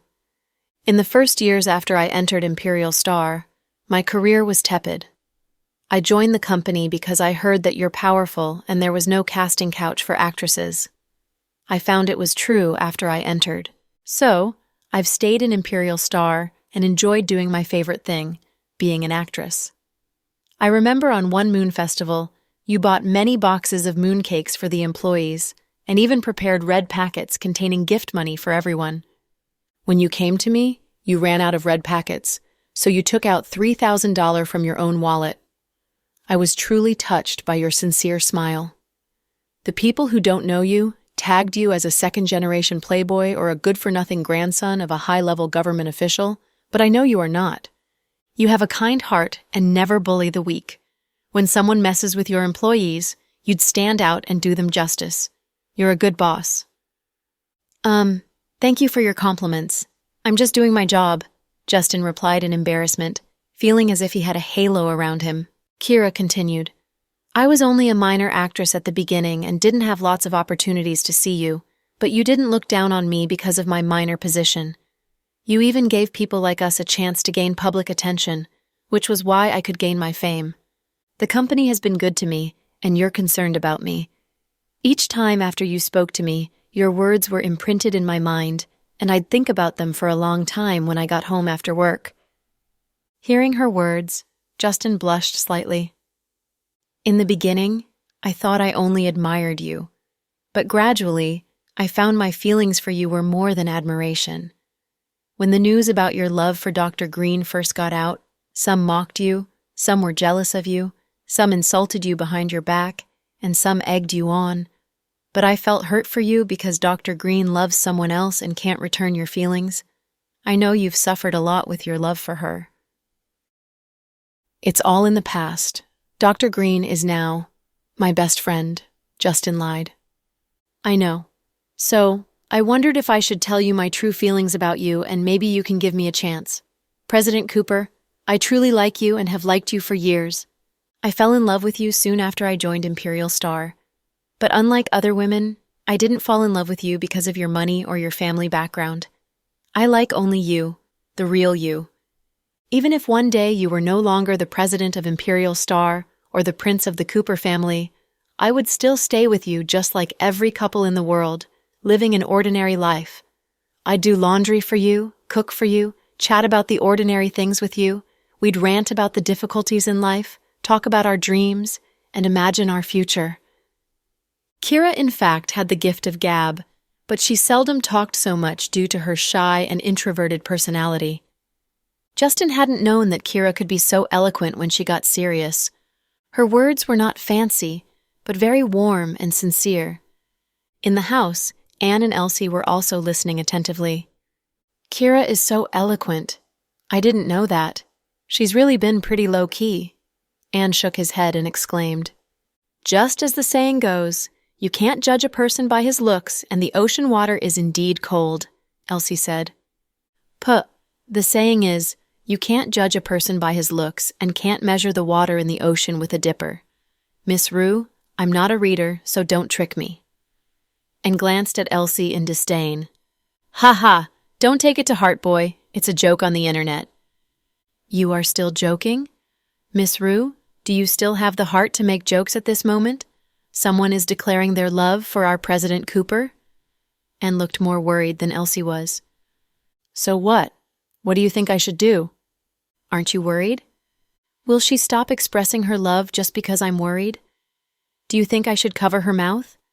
It's not necessary. Listen to her. She spoke very well, and it's obvious that she has loved Justin for a long time. If I were Justin, I'd be moved." "But you're our President Cooper's official girlfriend, right?" Anne reminded her. "But we are just helping each other. We don't interfere in each other's affairs. If Justin truly likes this girl, I'm happy for him because she's a good girl, not Bakchi." "Damn it, you really intend to give our President Cooper to another woman?" Anne looked incredulous. "Hush, don't talk. Let's listen to what Justin will say." Elsie made a hushing gesture and continued to watch the drama. "President Cooper? Yeah?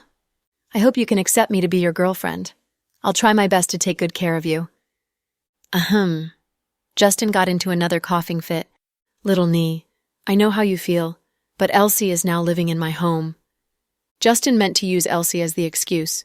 After all, he had agreed to let her live in his house and act as his girlfriend just for this purpose. "I know about your relationship with Miss Rue. You two are just helping each other." Ahem. Which bastard leaked that out? Justin was surprised. "My information is accurate. So, President Cooper, you don't have to use Miss Rue as an excuse. If you don't like me, please just reject me directly. I won't badger you or use any tricks. I just feel that if I don't say these words now, I'll never have a chance to say them. Doing this, I'm just realizing a dream that I've had for many years. Justin, I love you. I want to be with you forever. I want to grow old with you, have babies with you, sleep next to you as your wife." Hearing her words, Justin felt tingling on his scalp. The girl looked dumb but could stun people when she opened her mouth. "Wow, wow, wow," Elsie sighed. "Miss Nee is serious. Ha. My boss looks dumbfounded," and couldn't help chuckling. "This declaration of love is truly impressive. No man can resist such a beautiful girl. Finished. I think your boss is finished. Why don't you go and rescue him?" Anne looked at Elsie. "Forget it. I admit defeat. I truly think the girl is good." Elsie stood up and said solemnly, "You admit defeat just like that?" Anne was surprised. "Then what? Do you want me to go out and declare my love for him too? Ha. Justin wouldn't believe me. We met only a few days ago." In contrast, the girl had loved Justin for years. Elsie truly felt that Justin would do well to be with this girl. The girl even claimed that she wanted to sleep by his side and have babies with him. Obviously, Kira was throwing caution to the wind. If it was in the past, Justin would have declined her without hesitation. But this time, he was stunned. Before he could react, Kira stepped up and cupped his face, kissing lightly on his lips. It was a kiss as light as a butterfly, but it stunned Justin like a lightning bolt. "F! She stole a kiss from my boss!" and was stupefied. "I wonder if your boss will get his underpants ripped off." Elsie was also dumbfounded. "I don't think so. My boss wouldn't be seduced so easily." Anne was shocked. Justin snapped to his senses and pushed Kira away, accidentally spraying Coke all over her dress. I'm sorry. I truly am not used to it," Justin stammered, looking panicked. "It's me who should say sorry. I was too impulsive. I just couldn't help it. Justin, tell me your decision. To die or to live, my fate is in your hands." Ahem. The girl even mentioned life and death, making it hard for Justin to reply. "Little Nee, I was just caught off guard." Justin was truly not prepared for this. He had been eating fried rice with eggs and drinking Coke, and then such a stunning thing struck him in the middle of the night. "It's fine. Take your time. Tell me your decision when you are done thinking. Kira turned to go. Your dress is soaked. Come in and change it.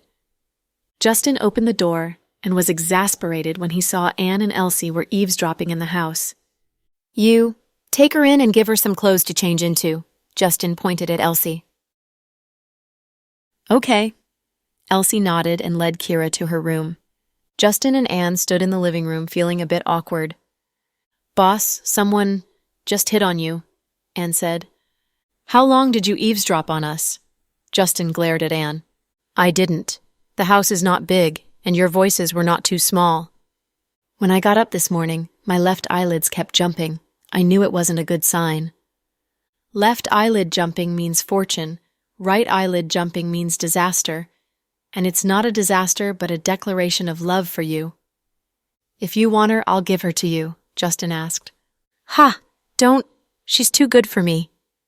Didn't you break up with your previous girlfriend? Maybe I can recommend you to Kira. Please don't. Boss, I'm not good enough for her. I thought my ex-girlfriend was a good person, but she turned out to be a gold digger. Let's not talk about her. Anne sighed deeply.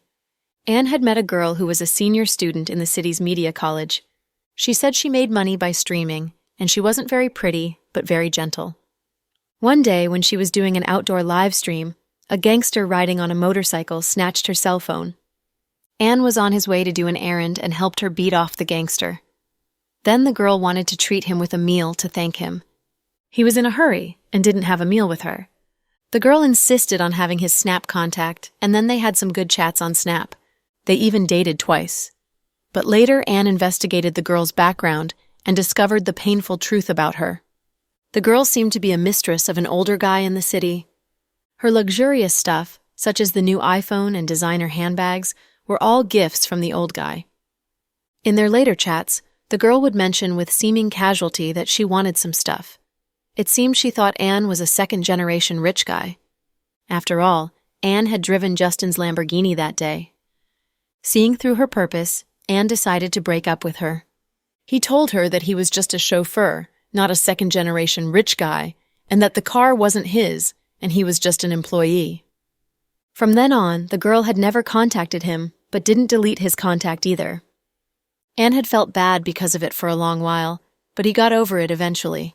Hearing Justin mention this incident, he didn't know he should cry or laugh. President Cooper, you can't take it out on me after you got shocked by the confession of love. Do you think it's fair to me? Justin felt pained. In her room, Elsie took out a comfortable and pretty pale pink casual dress for Kira. Thank you, Miss Rue. Beauty, I admire no one but you. Ha ha. You truly stunned Justin. Elsie gave her a thumbs up. Miss Rue, I'm sorry. Now I'm kind of your rival in love, right? Kira said uneasily. No, you're not. Justin and I are just helping each other, Elsie said frankly. I knew it, Kira said calmly. You knew it? Justin was surprised. Yeah, I heard about the truth of your relationship before I came, which was why I mustered my courage and came to tell him my feelings. Okay, you win. It seems you're well prepared. It's just a one-time thing. No matter what the result is, I won't do it again.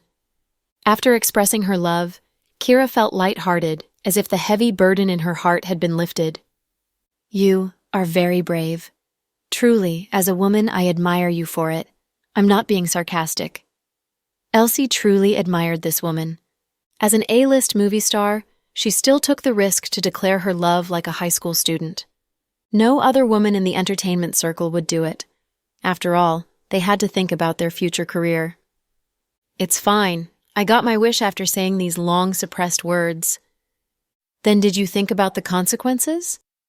If Justin accepts you, it would be great. But what if he refused you? Wouldn't you feel embarrassed? You'd feel awkward when you see him in the future. Elsie asked a question that had bothered Kira for a long time. I was afraid of the consequences, but not now. I realized that compared with having no chance to express my feelings, feeling awkward is a minor thing. One of my fans sent me a PM on Weibo yesterday, saying that her hometown in a remote mountainous area had a landslide in the middle of the night and the whole village vanished as if it had never existed. Over 200 villagers died, including my fan's parents and younger brother, She escaped it since she was studying in a college. She lost all her family in one night. She said she didn't know the meaning of life now. I was deeply touched by it. Accidents might strike us suddenly and kill us in only a few seconds. I was afraid if I didn't say those words, I'd never get a chance to say them if I got into an accident in a movie shooting. Justin would never know that a woman had loved him so deeply. Hearing her melancholic words, Elsie was deeply touched. You're right about the unpredictability of life. While you're still alive, you must be brave and do whatever you want. It's just a declaration of love. The worst result you get is just a rejection, Elsie said with a smile. Yeah, nothing is significant before death. So, I was prepared to face any result before I came. Kira smiled elegantly. Then, I wish you good luck. Elsie extended her hand. Thank you, Miss Rue. Kira was grateful to Elsie for not mocking her or accusing her of luring Justin shamelessly. She'd feel bad if Elsie did that. Changing into clean clothes, Kira went downstairs with Elsie. And let's go out and see the stars. Elsie felt that she should give them some privacy. Anne gave Elsie a "you are truly generous" glance and walked out with her. Justin was too embarrassed to look at Kira. The moon tonight is very round. Justin tried to find something to say. Justin, have you made your decision? Kira asked. Justin looked embarrassed. Tell me your decision. Be serious. Kira Ni. It was the first time that Justin called Kira in this way, and felt uncomfortable as if goosebumps broke out on his skin. Kira only looked at him quietly, looking a bit tense. She felt as if she had become a schoolgirl again, and was waiting for the teacher to declare the result of an examination. Kira, you're a good girl, a good actress, and a good employee of our Imperial Star. Justin paused. Kira looked at him tensely and didn't interrupt. But I think you're really not my type. I know these words will hurt you, but I must say them because I don't want you to waste time on me. I understand. Tears welled up in Kira's eyes and she almost wept. It was her first time declaring love to a guy, but she was rejected. It felt so bad that she wanted to cry. Don't cry. Listen to me. Please go ahead, President Cooper, Kira said chokingly. Love is something you feel and enjoy, right? Other people might think two people match each other, but they need to have a certain feeling for each other. A feeling that's hard to describe. Justin tried to describe his thoughts. Is it the same feeling as you have for Dr. Green? Kira asked. Justin froze and then nodded. Yeah, you're right. That's the feeling. You might laugh at me, but I indeed have no girlfriends because of my love for Chloe. Even now, my heart flips when I see her. I feel happy with each frown, each smile, each move, and each word from her. You might think I'm crazy, but that's the feeling I truly have. I believe you and I understand what you mean because I feel the same way for you. As she said these words, tears slid down her cheeks. She looked pitiable with her face covered in tears. Anne craned his neck and glanced into the window occasionally. Whoa, Miss Nee seems to be crying. I wonder what President Cooper told her, Anne murmured to himself. Do you have to wonder? Your president must have rejected the girl. Then you must be happy, right? Anne looked at Elsie. It's damn not my business. Justin rejected her not because of me. He did it because of Chloe. You always speak the truth, Anne sighed. Of course, I'm an honest person. Aren't you afraid that our President Cooper will never like you because of Dr. Green? Anne slanted her a glance. Can fear do anything for me? Will it not happen just because I fear it? Elsie asked.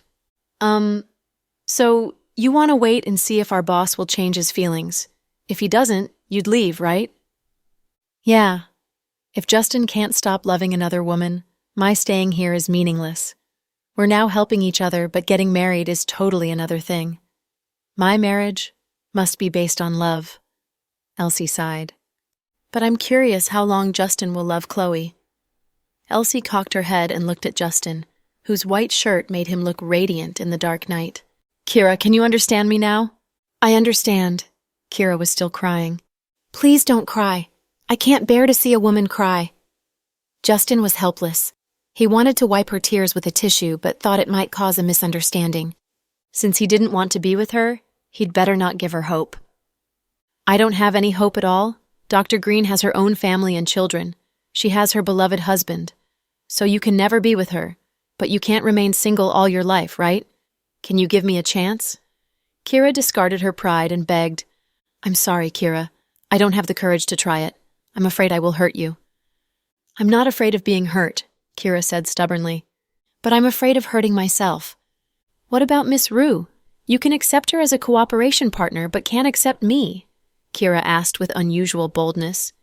It's because we don't feel anything for each other. Elsie has someone she likes, and I have mine.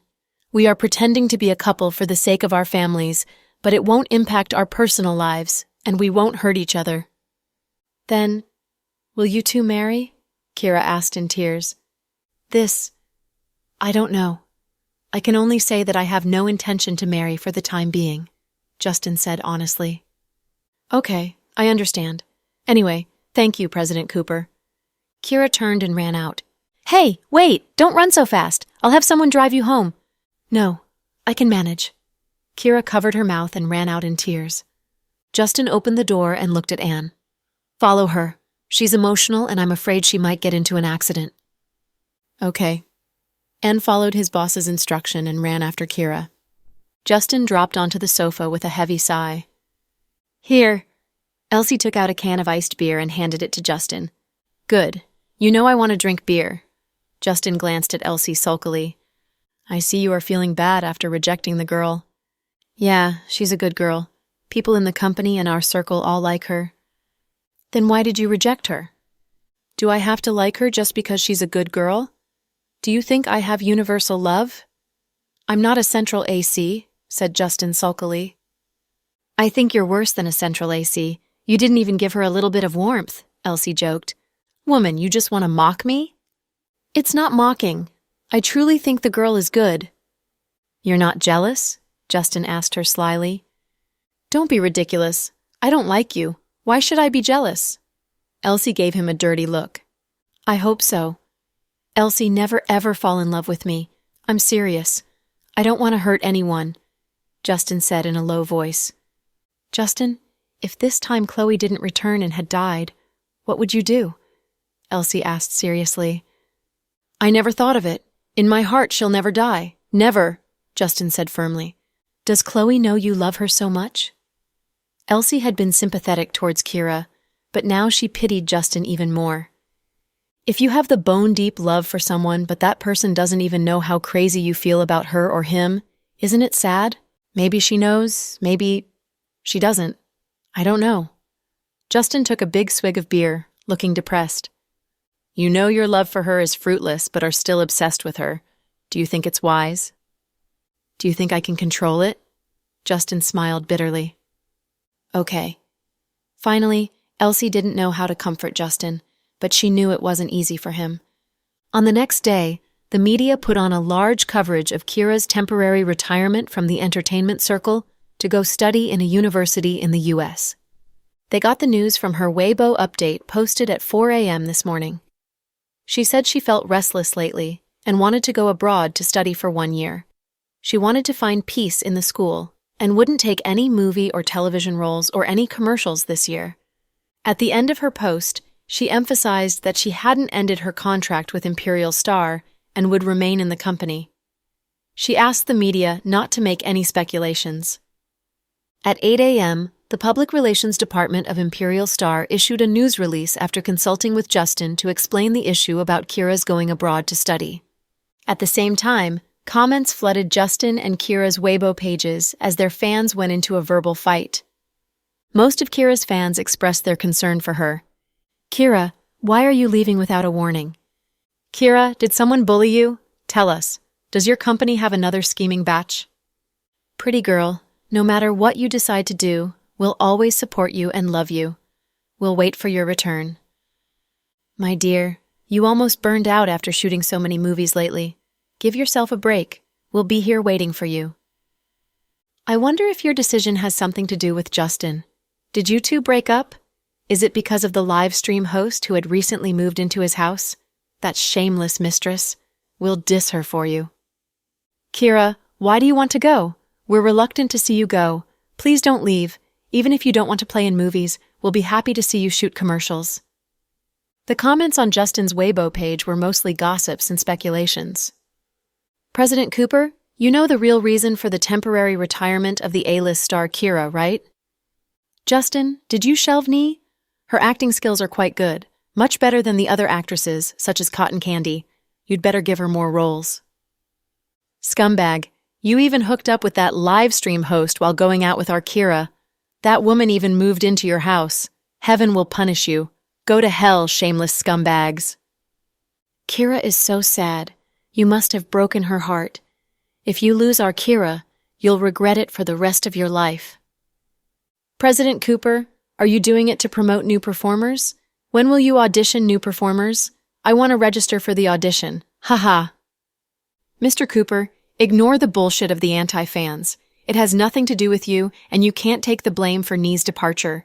You're only her boss. The trolls are just imagining things. Damn it.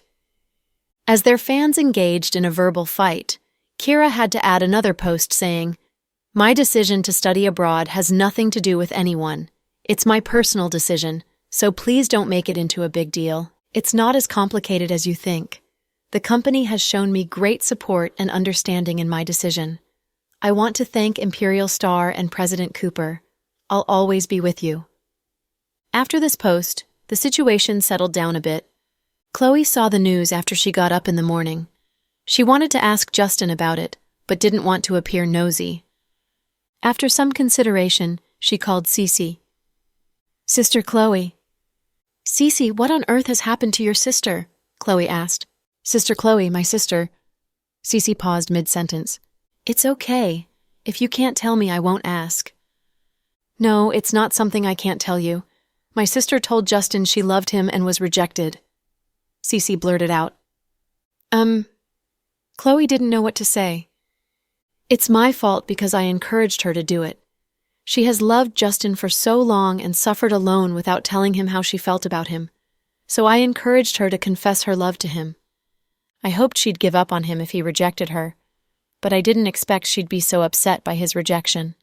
She cried all night last night with eyes all swollen up. She even posted on Weibo that she'd take a break from her work. It seems my sister has a fragile heart. But it's not a bad thing. I talked to my parents and think it's a good idea for her to take a break since she won't be focused on her work anyway." "I see. Yeah. I'm sympathetic towards your sister. Justin is stubborn and not easy to talk to. Your sister is a good girl, but love can't be forced." "Yeah. Sister Chloe, I've been in love. I know how it feels. Don't worry. Comfort your sister." "Okay. Oh, by the way, Sister Chloe, Rick and I want to invite you and President Dawson to dinner tonight." "Whoa, I'm flattered," Chloe chuckled. "We'll be leaving on tomorrow morning's flight." "You're returning so soon?" Chloe was reluctant to see them go. "It's not so soon. If not for you, I might not have had the opportunity to stay here for so long. Now that you're safe and I've visited my family, Rick needs to return to the U.S. since lots of things are waiting for him. You know how his work is like." "I understand. Then let's meet at dinner. Text the time and address to me on Snap." "Okay, see you tonight." "See you tonight." Ending the call, Chloe thought about Kira's departure. She knew Justin wouldn't accept Kira's love since he wasn't ready to accept any women right now. But she was worried that the A-list actress that Justin's Imperial Star had painstakingly promoted had quit her job. Who would take the helm for Imperial Star? It was indeed a problem. But Chloe wouldn't go and talk to Justin about this problem because she didn't want to interfere in his business. If they were seen by others, people might get the wrong idea about their relationship. So she decided to talk to Justin about it when she saw him. Inside the president's office of Imperial Star, the vice president kept pushing up her glasses on her nose.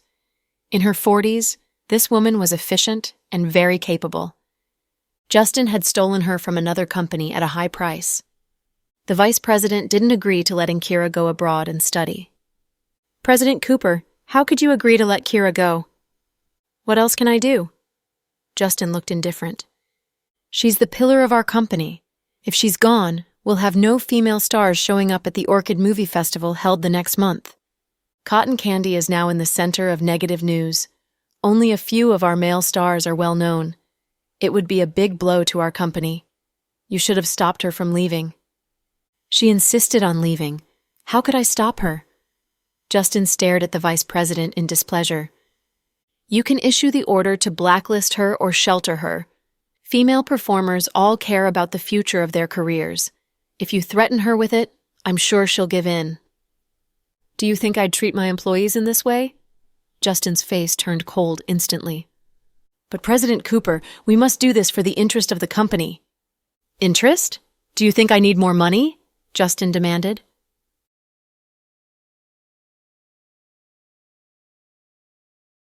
Then, that's the end of the topic. The issue of Kira has been decided. I agree to let her study in the U.S. and will pay all the tuition fees for her besides a house and a car for her use in the U.S. This is what I should do for her as her boss. But, shut up, get out. Justin was terrifying when he lost his temper. Seeing her boss get angry, the vice president didn't dare to say more about it. Shaking her head, she walked out. The people in the company all knew that there was nothing between Justin and Kira, since they hadn't exchanged more than a few words in the past, so they didn't believe a word of the rumors that Justin dumped her for another woman. This event settled down, but Elsie found she was dragged through the mud quite innocently. She liked to stream, so she would occasionally talk to the players and fans on her live stream when she played King of Glory. Ever since the incident with Kira, Elsie had become the target of trolls. "Batch Elsie, you're so scheming that you forced an A-list star to leave the country." "Batch, you won't end well as the other woman." "Elsie, you are ugly. Does your mom know?" Elsie replied angrily, "My mom knows it. Thank you." "Batch, you should feel ashamed of yourself. To pursue Justin, to marry into a wealthy family for its money and power, you moved to Justin's house to badger and harass him. I heard Big Beauty Nee broke up with Justin and went to the U.S. because of you. You broke them up. Shame on you." "I'm not the damned third wheel. Thank you," Elsie replied fiercely. "You're young, but instead of getting a boyfriend through a square and fair method, you had to steal another woman's boyfriend. The Cooper family will never agree to let a woman like you marry Justin. So wake up from your dreams of marrying up. I hope you'll be heartlessly dumped after Justin gets tired of you." "F, does your mother know how vicious you are?" Elsie was exasperated. She had never been in such a fierce verbal fight with fans before. "Elsie, I used to like you and found you funny, but I realize now that you're a real batch. I'm not your fan anymore, but an anti-fan. Goodbye." "Goodbye. Thank you for leaving," Elsie replied to the fans while sipping Coke from a straw. "That woman Elsie is shameless. Let's do a human flesh search on her and make her suffer. She won't be able to get out and see people." "Human flesh search? Heh, bring it on. If you can get me through a human flesh search, I'll call you Daddy," Elsie sneered. The fans nowadays were very mean. They would curse and rail out without understanding the whole picture. They even did human flesh search on people they didn't like. Many people got depression and killed or hurt themselves due to cyberbullying and internet lynching. The fans were young but very vicious, which upset Elsie. Yeah, she didn't boast. With her father's special identity, few people could get any results by human flesh searching her. Maybe even the chief of the Public Security Bureau wouldn't dare to do that. At this moment, she got a voice message from Justin. "Are you okay?" Justin asked. "I'm fine, still alive." "Be serious." "I'm really fine, young Master Cooper. I'm serious," Elsie said with a chuckle. "I'm sorry to have you dragged through the mud because of Kira." "It's fine. Just make it up to me with $5 million. Ha ha! I was kidding. You didn't take it seriously, right?" "No. I wanted to tell you that sometimes the fans could be crazy, so I was wondering—" "What? Do you want to stay with me and protect me 24/7?" Elsie teased him. "I plan to get Anne to escort you back to the provincial capital and stay low for a while. If you want, you can come back after it settles down a bit." "You just want to drive me away, right?" "No, that's not my intention." Justin sounded worried. After she was rejected by Justin, Kira felt embarrassed and decided to go to study in the U.S. Justin wasn't surprised at her decision and gave her full support. But at the same time, Elsie became the scapegoat for breaking up Justin and Kira. The people around him all knew that Justin had only one person in his heart in these years, and this person was Chloe. Even though she was now married with children and pregnant with another baby, she was still Justin's most beloved woman. Elsie was playful and had the style of a female rogue, but she never overestimated herself. "Justin, did I bring you trouble?" "Why do you ask that?" Justin asked in a low voice. "My arrival made people think you're a scumbag who cheated on and dumped his girlfriend. I think maybe I came at the wrong time." "It's not about timing. Sometimes you're just caught off guard by certain things. Life isn't life if everything goes on as planned." "Damn, you sound so deep," Elsie chuckled. "So what's your decision? Do you want to go home and lay low for a while?" "It's not my style to hide in my home. I'm not a turtle," said Elsie. "But the situation is not safe for you. Even with Anne's protection, you might be exposed to danger. I'm afraid the fans will do something crazy to you." "Are you indeed worried about me?" "Of course." "Okay. Since you're so sincerely concerned about my safety, I'll spend a few days touring abroad. I don't want to go home and see my mom and dad's chilly faces. In their eyes, I'm a defective product they can't sell. Ha! If they were young, they'd give me away and have another baby." "Shut up. How can you talk about your parents in this way?" Okay. I won't joke with you. One of my high school friends now lives in Singapore and has invited me several times to visit her. Now that I've got time in my hands, I'll go and visit her for a few days." "Good. I'll have people buy you the plane ticket and drive you to the airport." "Don't do it. I've always done my own business. You don't have to do these for me." Elsie was quite independent and didn't want Justin to help her with these things. Hearing her words, Justin didn't pursue the topic and transferred some money to her account on Snap. Elsie's jaw dropped when she saw the many zeros. It was $100,000. It seemed the rumor saying Justin was a godlike rich man was quite true. "Justin, tell me the truth. Do you have a money printer in your family?" Elsie chuckled. "No, but I wish I did so," Justin said with a straight face. Then why do you give out money as if it's nothing? You just gave me, a stranger who met you only a few days ago, $100,000. "You're not a stranger. You're my friend," Justin answered solemnly. Hearing his words, Elsie was a bit touched.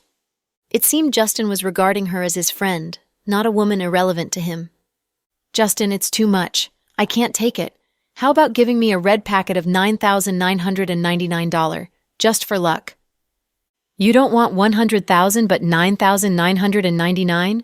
Elsie, are you stupid?" Justin scolded. "Haha. Yeah, I suspect water entered my brain when I washed my hair this morning. Come on." Then she pressed the button to refuse the transfer, returning the $100,000 to Justin. Resigned, Justin had to transfer $9,999 to her. "I want red packets, not transfer." "Damn it. I can only put $200 in one Snap red packet. How many red packets will I need to send 9,999? Are you messing with me?" "Fine, I was just kidding. I'll take the money. Thank you, godlike rich guy Cooper. I'll go and buy a plane ticket now." "Good. Tell me after you book the ticket. I'll get Anne to drive you to the airport." "Anne is so skinny and I think he's not as strong as I. Can he really protect me?" Elsie teased. "Anne is quite a badass. He can subdue 10 guys alone. For real. Go and book the ticket. I have a meeting in a moment."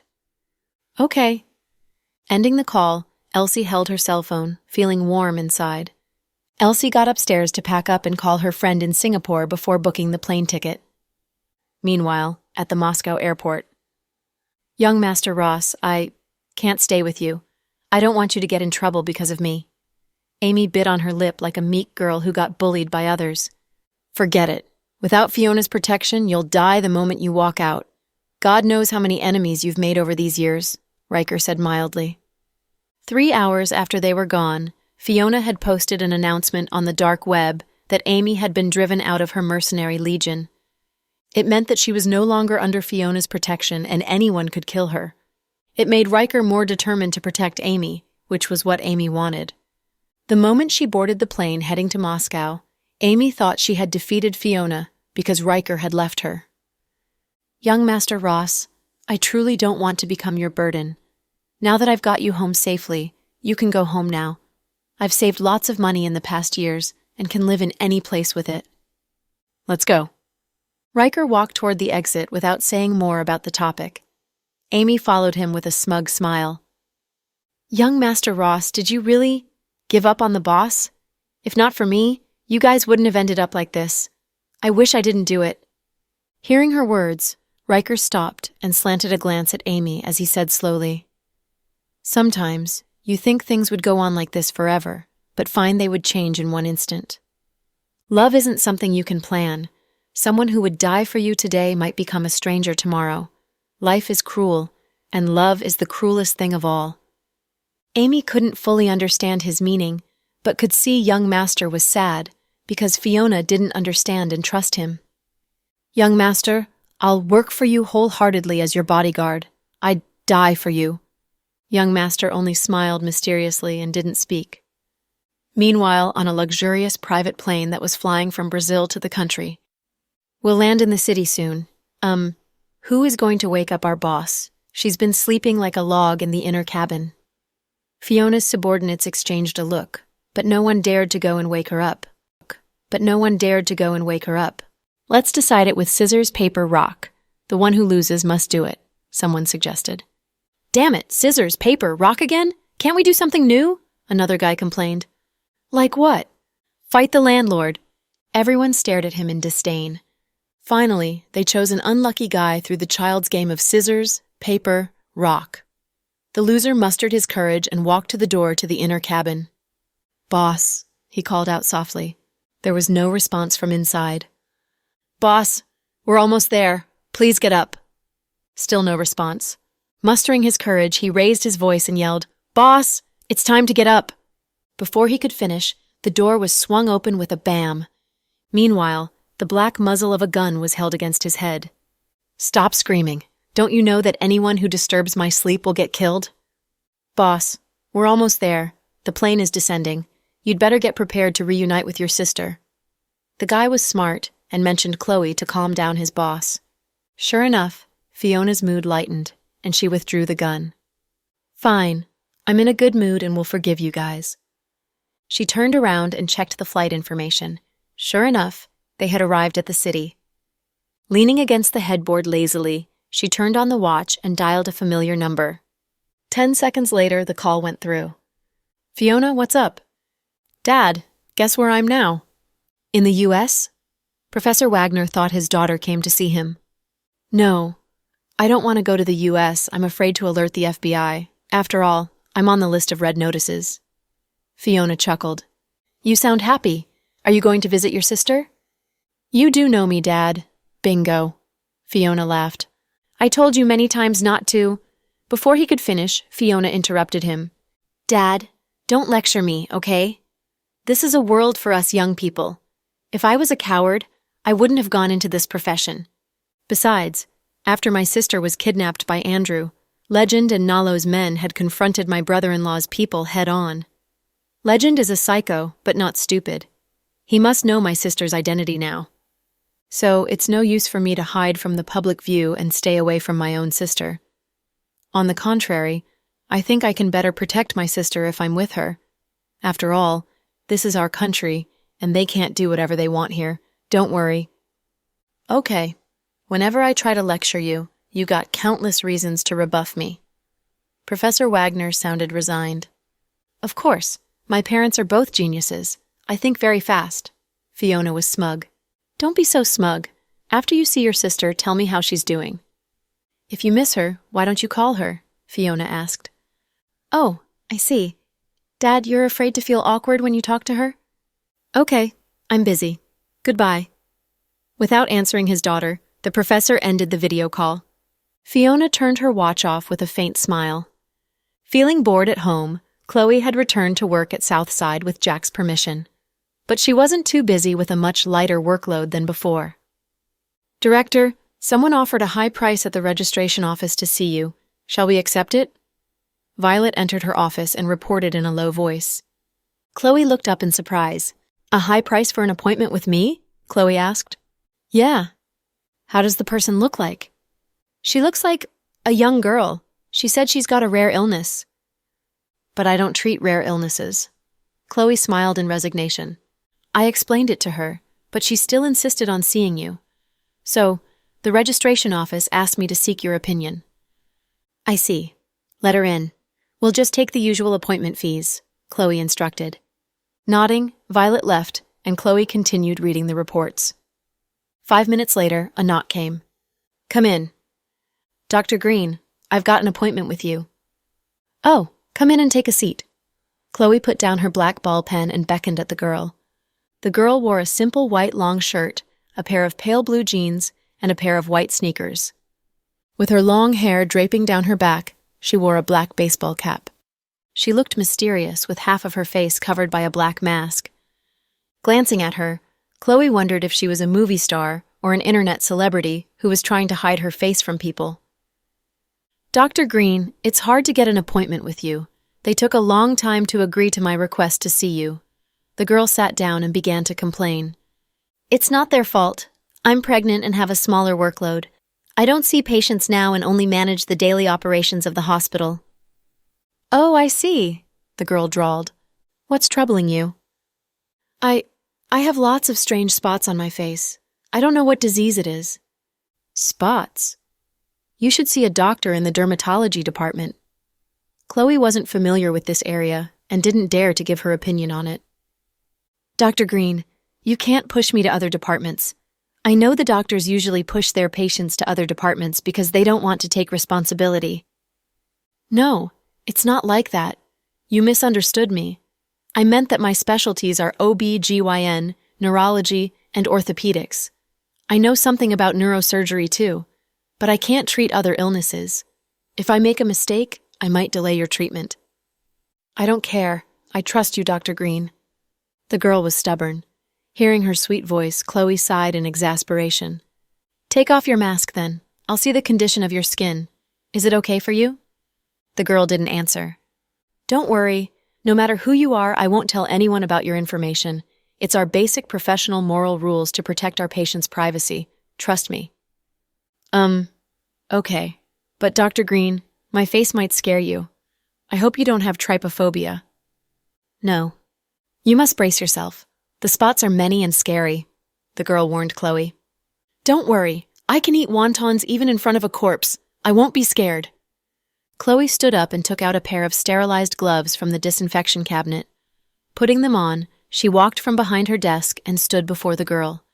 She took off the mask from the girl's face. When the mask was taken off, Chloe froze, feeling as if she'd dreaming. My goodness, Fiona? Fiona hadn't told her sister about her arrival because she wanted to give her a big surprise. She succeeded. Pretending to be a patient, she came to see Chloe, giving her a big surprise. Sis, are you surprised? Are you delighted? Fiona stuck out her tongue and lifted Chloe up with her strong arms. Damned girl! Why didn't you tell me? You gave me such a surprise. More sensitive due to her pregnancy, Chloe began to weep. She had been sad after Fiona departed without telling her in Australia. She had missed Fiona very much. She had thought she wouldn't be able to see Fiona until the eve of the new year. She hadn't expected that she'd see her sister again so soon. Ha!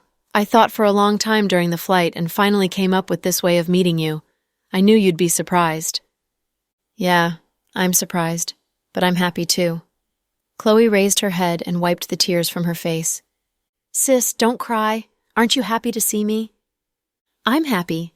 Do you know the phrase tears of happiness? Chloe said with a chuckle. I know. The opposite phrase is extreme joy begets sorrow, Fiona said playfully. Shut up. Put me down. I'm dizzy. Fiona had picked her up and held her with ease, exhibiting her extraordinary strength. Seeing her sister again, Chloe wept in happiness and wouldn't let go of Fiona's hand. Fiona, where did you go after we parted in Australia?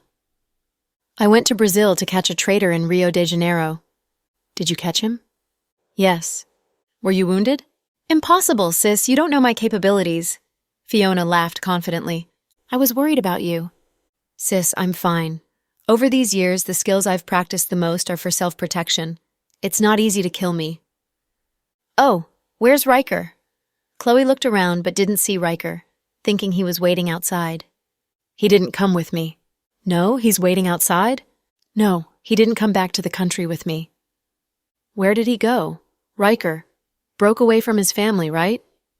Chloe knew Riker had nowhere to go. Jack had told her how Riker broke up with his family to stay with Fiona. At that time, she had exclaimed about Riker's deep love for Fiona, despite his reserved personality. He was homesick and went back to Moscow. Chloe frowned and obviously didn't believe this awkward excuse.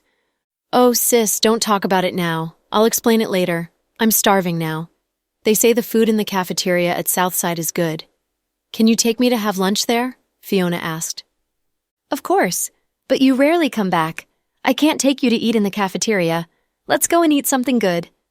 Chloe made to change out of her white coat. No, sis, I just want to experience your daily life. Please take me to the cafeteria. You're full of strange ideas. Giving in to Fiona's begging, Chloe took her to the hospital's cafeteria. The moment they entered, they caught everyone's attention. The reason was simple. Fiona was extremely beautiful and would shine in any place no matter what clothes she wore. She could even outshine some female movie stars. Wow, look! Who's the girl walking in with the vice director? She's super beautiful. People began to talk. Yeah, I've never seen such a beautiful girl before. Look at her eyes. They are so dark and bright. Yeah, her figure is gorgeous too. Wow.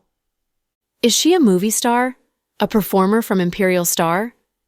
While people speculated, a male doctor couldn't resist the temptation and walked up to them bravely. Hi, Vice Director. Hi, Doctor. Chloe looked up with a smile. Is she your friend, Vice Director? The doctor asked shyly. She's my younger sister. Ah, your sister? No wonder she looks like you. You think so? But I don't think I look like my sister, Fiona disagreed. But you do look like her. The doctor tried to continue the conversation. But we're not sisters by blood and have different genes. I'm adopted, Fiona teased him. The doctor looked embarrassed. Ahem, doctor, you can go now. Chloe sent him away. There are so many morons, Fiona grinned. Don't tease them. I just couldn't resist the temptation when I saw his dumb look. Okay, sis, let's eat. Fiona had an unusually good appetite today. With billions of yuan in her name, she was tired of eating rare delicacies in fancy restaurants. But in the cafeteria, she enjoyed her simple meal of 2 dishes and 1 soup with great gusto. She enjoyed it so much probably because she was eating it with her sister. Fiona had green pepper fried with potato slices, carp in brown sauce, and seaweed soup with egg drop. Chloe had scrambled eggs with tomatoes, fried pork ribs, and a radish shop with meatballs. Sis, is the baby a boy? How did you know? Chloe was surprised. I can see it from your complexion. It's said that pregnant women with boys have ugly complexions. So you're trying to say I'm ugly, right? Chloe was resigned. Not very ugly, just the ordinary kind of ugly. Fiona, are you tired of living? This is my territory, Chloe chuckled. They seldom saw each other but felt extremely close when they were together. They felt the special bond even when they were joking. Only blood family members could have this feeling. Sis, Dad misses you. Hum, Chloe nodded. Do you want to talk to him? Fiona lifted her wrist and dialed the number on her watch before Chloe could answer. There are so many people here. I'm afraid... Chloe was startled, afraid the call would expose the identity of her father. It's fine. You take my Bluetooth earpiece. I'm not using video this time, Fiona said. She took out 2 Bluetooth earbuds and put them on Chloe's ears. Then the professor's ancient voice came to her ears. Fiona, what's up? Dad, it's me. Chloe's voice choked in her throat. Yeah, she knew he was her father, and it was even a luxury for her to see him or even call him. Hearing her voice, Professor fell silent. The old man seemed to be emotional. Dad, are you okay? Good. I'm fine. Sure enough, the old professor's voice sounded a bit trembling as if he was weeping. Dad, thank you for doing the surgery on Jack and taking care of my daughters, Chloe said in a small voice with tears in her eyes. Silly girl, you don't have to thank me. I owe you a lot over all these years. Professor Wagner's voice choked as he got more emotional. Dad, I'm fine. I'm 3 months pregnant. It's a boy. You'll have a grandson soon, Chloe swallowed back her tears and tried to talk in a normal voice. Great, that's excellent. Child, you must take good care of yourself. Yeah, I will. Dad, you must take care of yourself too. I'm fine. Fiona and I have gotten used to our situations, but you must be more careful after the incident in Australia. I will. How are Pudding and Little Bean? Are they taller now? Yeah, Little Bean likes to eat sweet stuff, but Pudding likes to have milk, and so is a bit taller than her sister, Chloe said with a smile. I did a physical check on them. Little Bean is a bit overweight. You must make her eat more vegetables. Ha, it's impossible. Each time when I tried to get her to eat vegetables, she'd say she's not a bunny, so why must she eat vegetables? Chloe smiled through her tears. Hearing her words, Professor Wagner had a glimmer of love in his eyes. Whenever he thought of his twin granddaughters, he felt warm inside as if everything else in the world lost its appeal. You must keep Fiona in control when she's there. Don't let her mess around, the professor instructed. She won't. Fiona's so smart. I'm sure she can protect herself. I'm not worried about her. I'm afraid she might hurt innocent people. Ever since she was little, Bedlam breaks wherever she goes. Ha ha, Chloe laughed, no longer feeling melancholic. Fiona pouted in a huff. Dad, you dissed me again? I was stating the facts. Okay, stop nagging. I'll continue the delicious meal with my sister. Bye, old man. Hey, I'm not finished yet. Chloe didn't want to end the call. It was her first talk to her dad on the phone, and she felt miraculous and happy.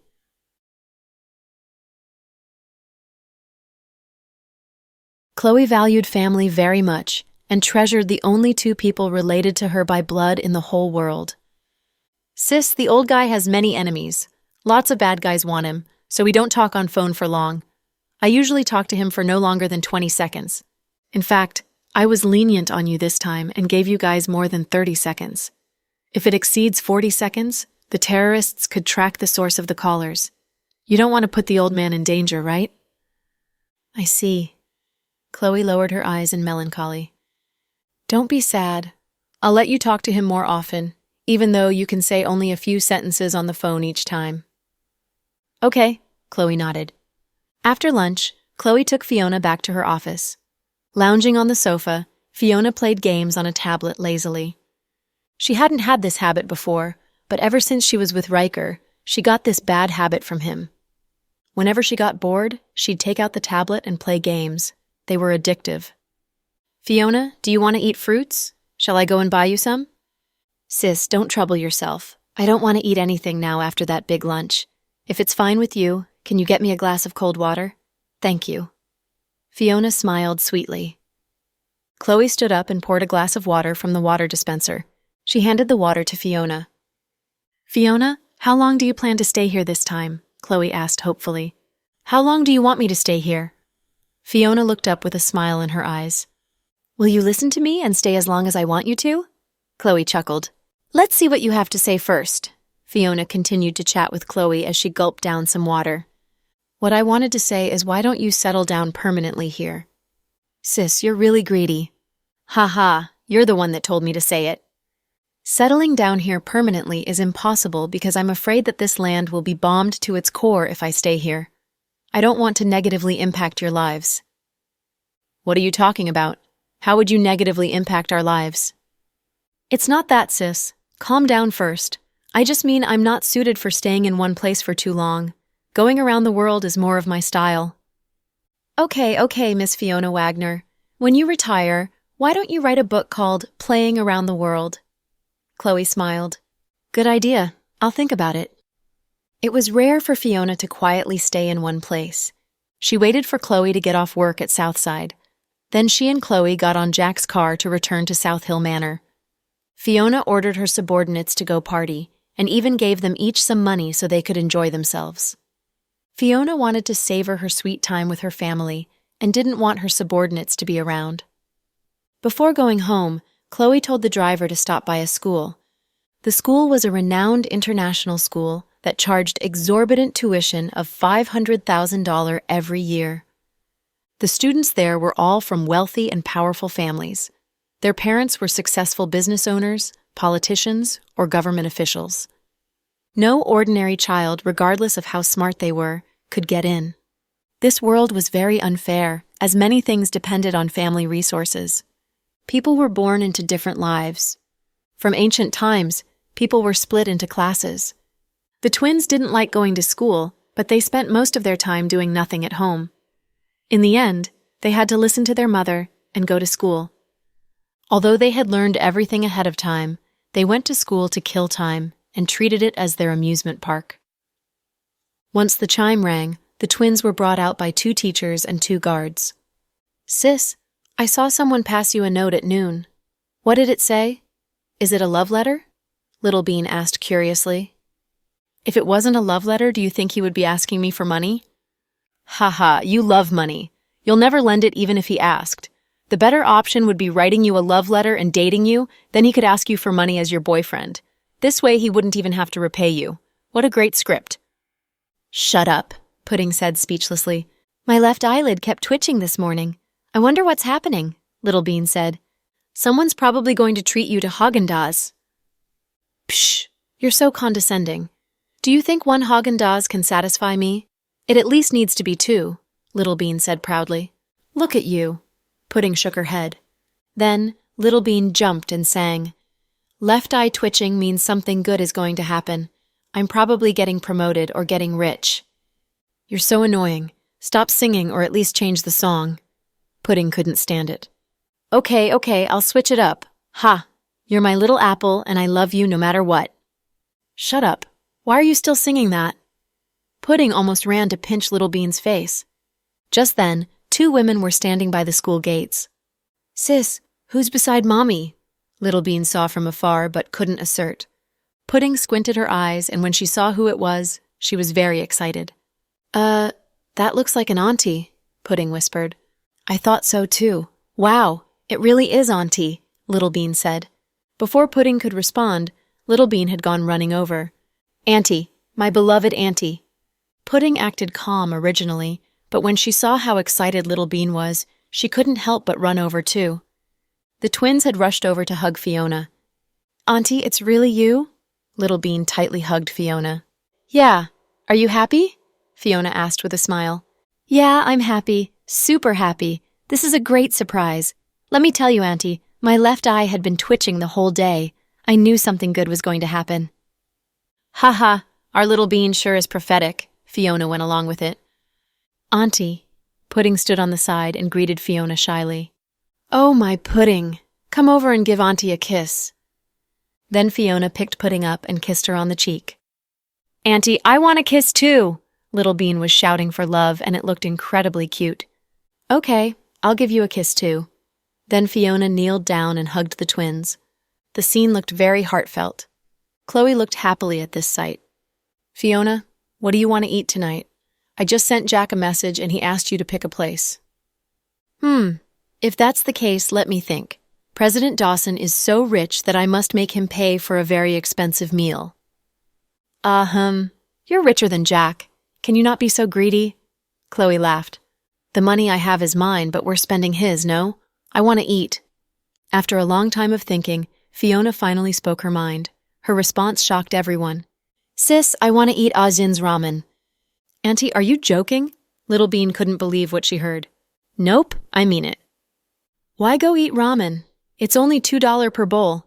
You know that, right?" Little Bean still couldn't believe it. "You guys don't understand. I've been all across the world and have eaten all sorts of things, from birds to beasts. When I was in Africa, I even ate crocodiles. So to me, I don't have anything I really want to try. What you guys have here is fresh seafood, which is probably the most expensive, but when I was on the island, I've eaten too much of that. I'm sick of lobsters, abalone, crabs, and those sorts of things. Now when I see them, I'd want to throw up. That's why I want to eat something ordinary, and I can only eat Azin ramen here." "But you don't need to eat ramen. We have lots of spicy hot pots and barbecue. There's Mongolian-style roasted lamb legs." Little Bean was a professional in food, and thus she was able to sell different types of cuisines to Fiona. "We're not in a hurry. We can eat those too. Today's my first day here. I was on the plane for too long, so I don't really feel like eating. I want to eat something mild." If that's the case, ramen's a good choice." Pudding nodded. Moreover, I heard Ashin Ramen's the place where someone and someone got engaged. I'm curious. Haha, Fiona laughed. Sis, ask your husband if he's paying or not. We're paying for sure. Even if you're eating 100 bowls, we'll pay, Chloe said joyously. Mommy, even 100 bowls is just $200. If you use $200 to stuff Auntie to death, then we won't have an auntie anymore. Everyone laughed. Fiona held on to the twins as they walked to the car. Chloe sent Jack a snap message telling him to meet them at Ashin Ramen.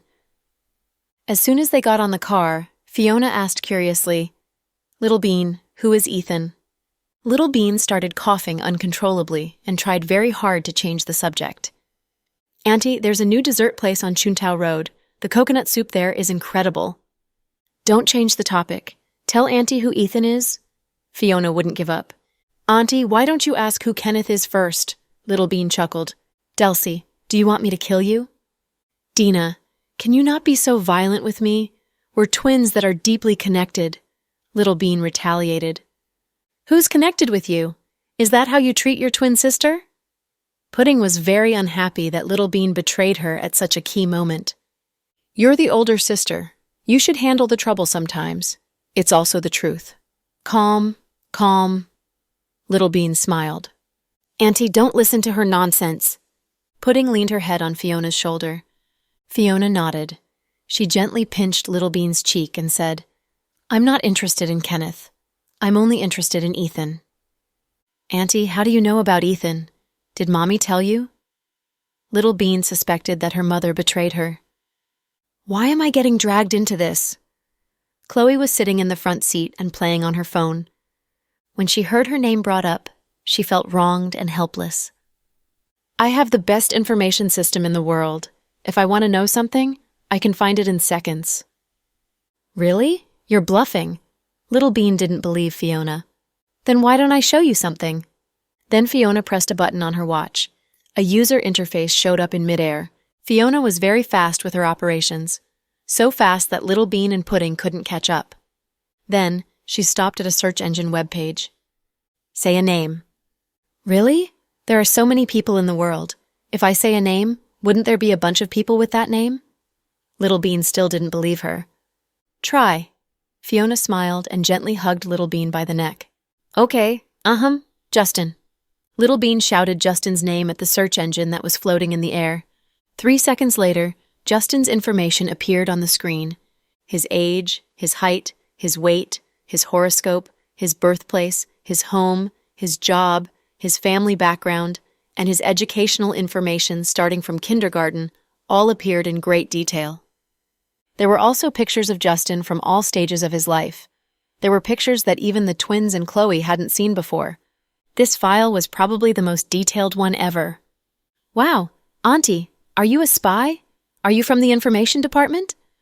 Little Bean was extremely impressed and astonished. How about that? Fiona asked with a smile. I surrender. Little Bean raised her hands, signaling that she surrendered. It looked very comical.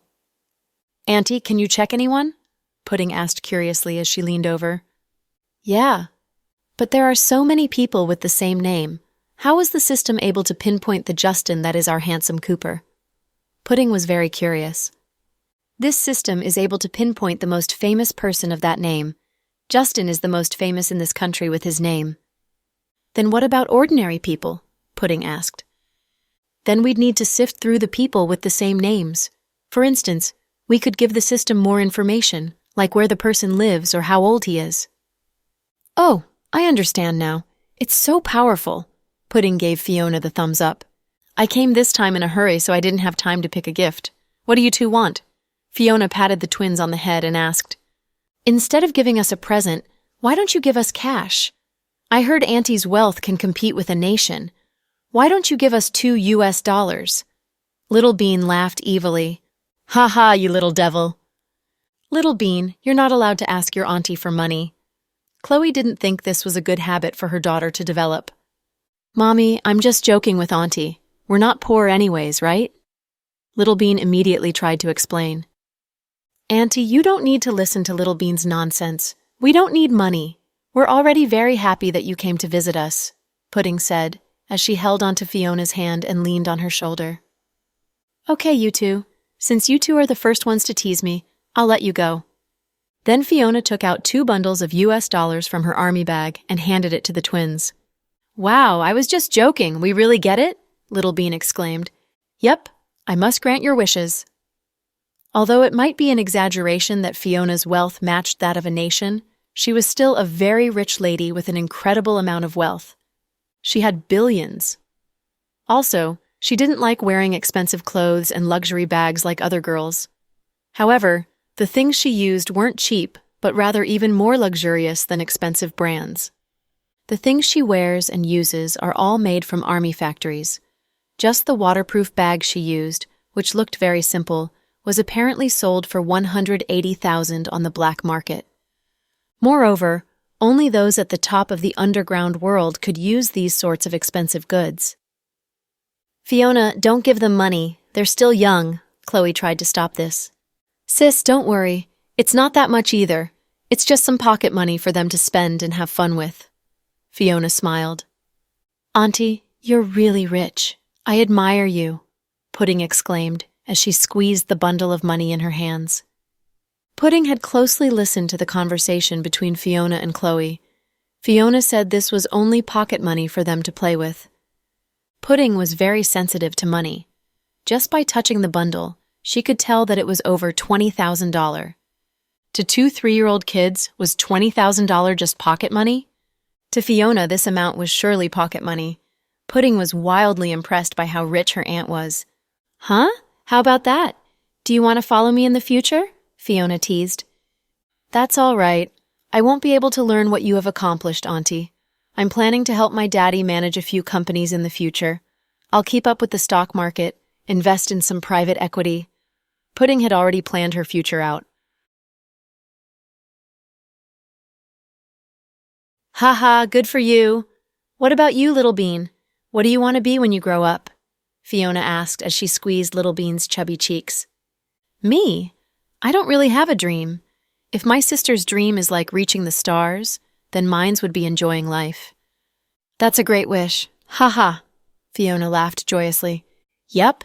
You can't blame me for it. Our family's rich.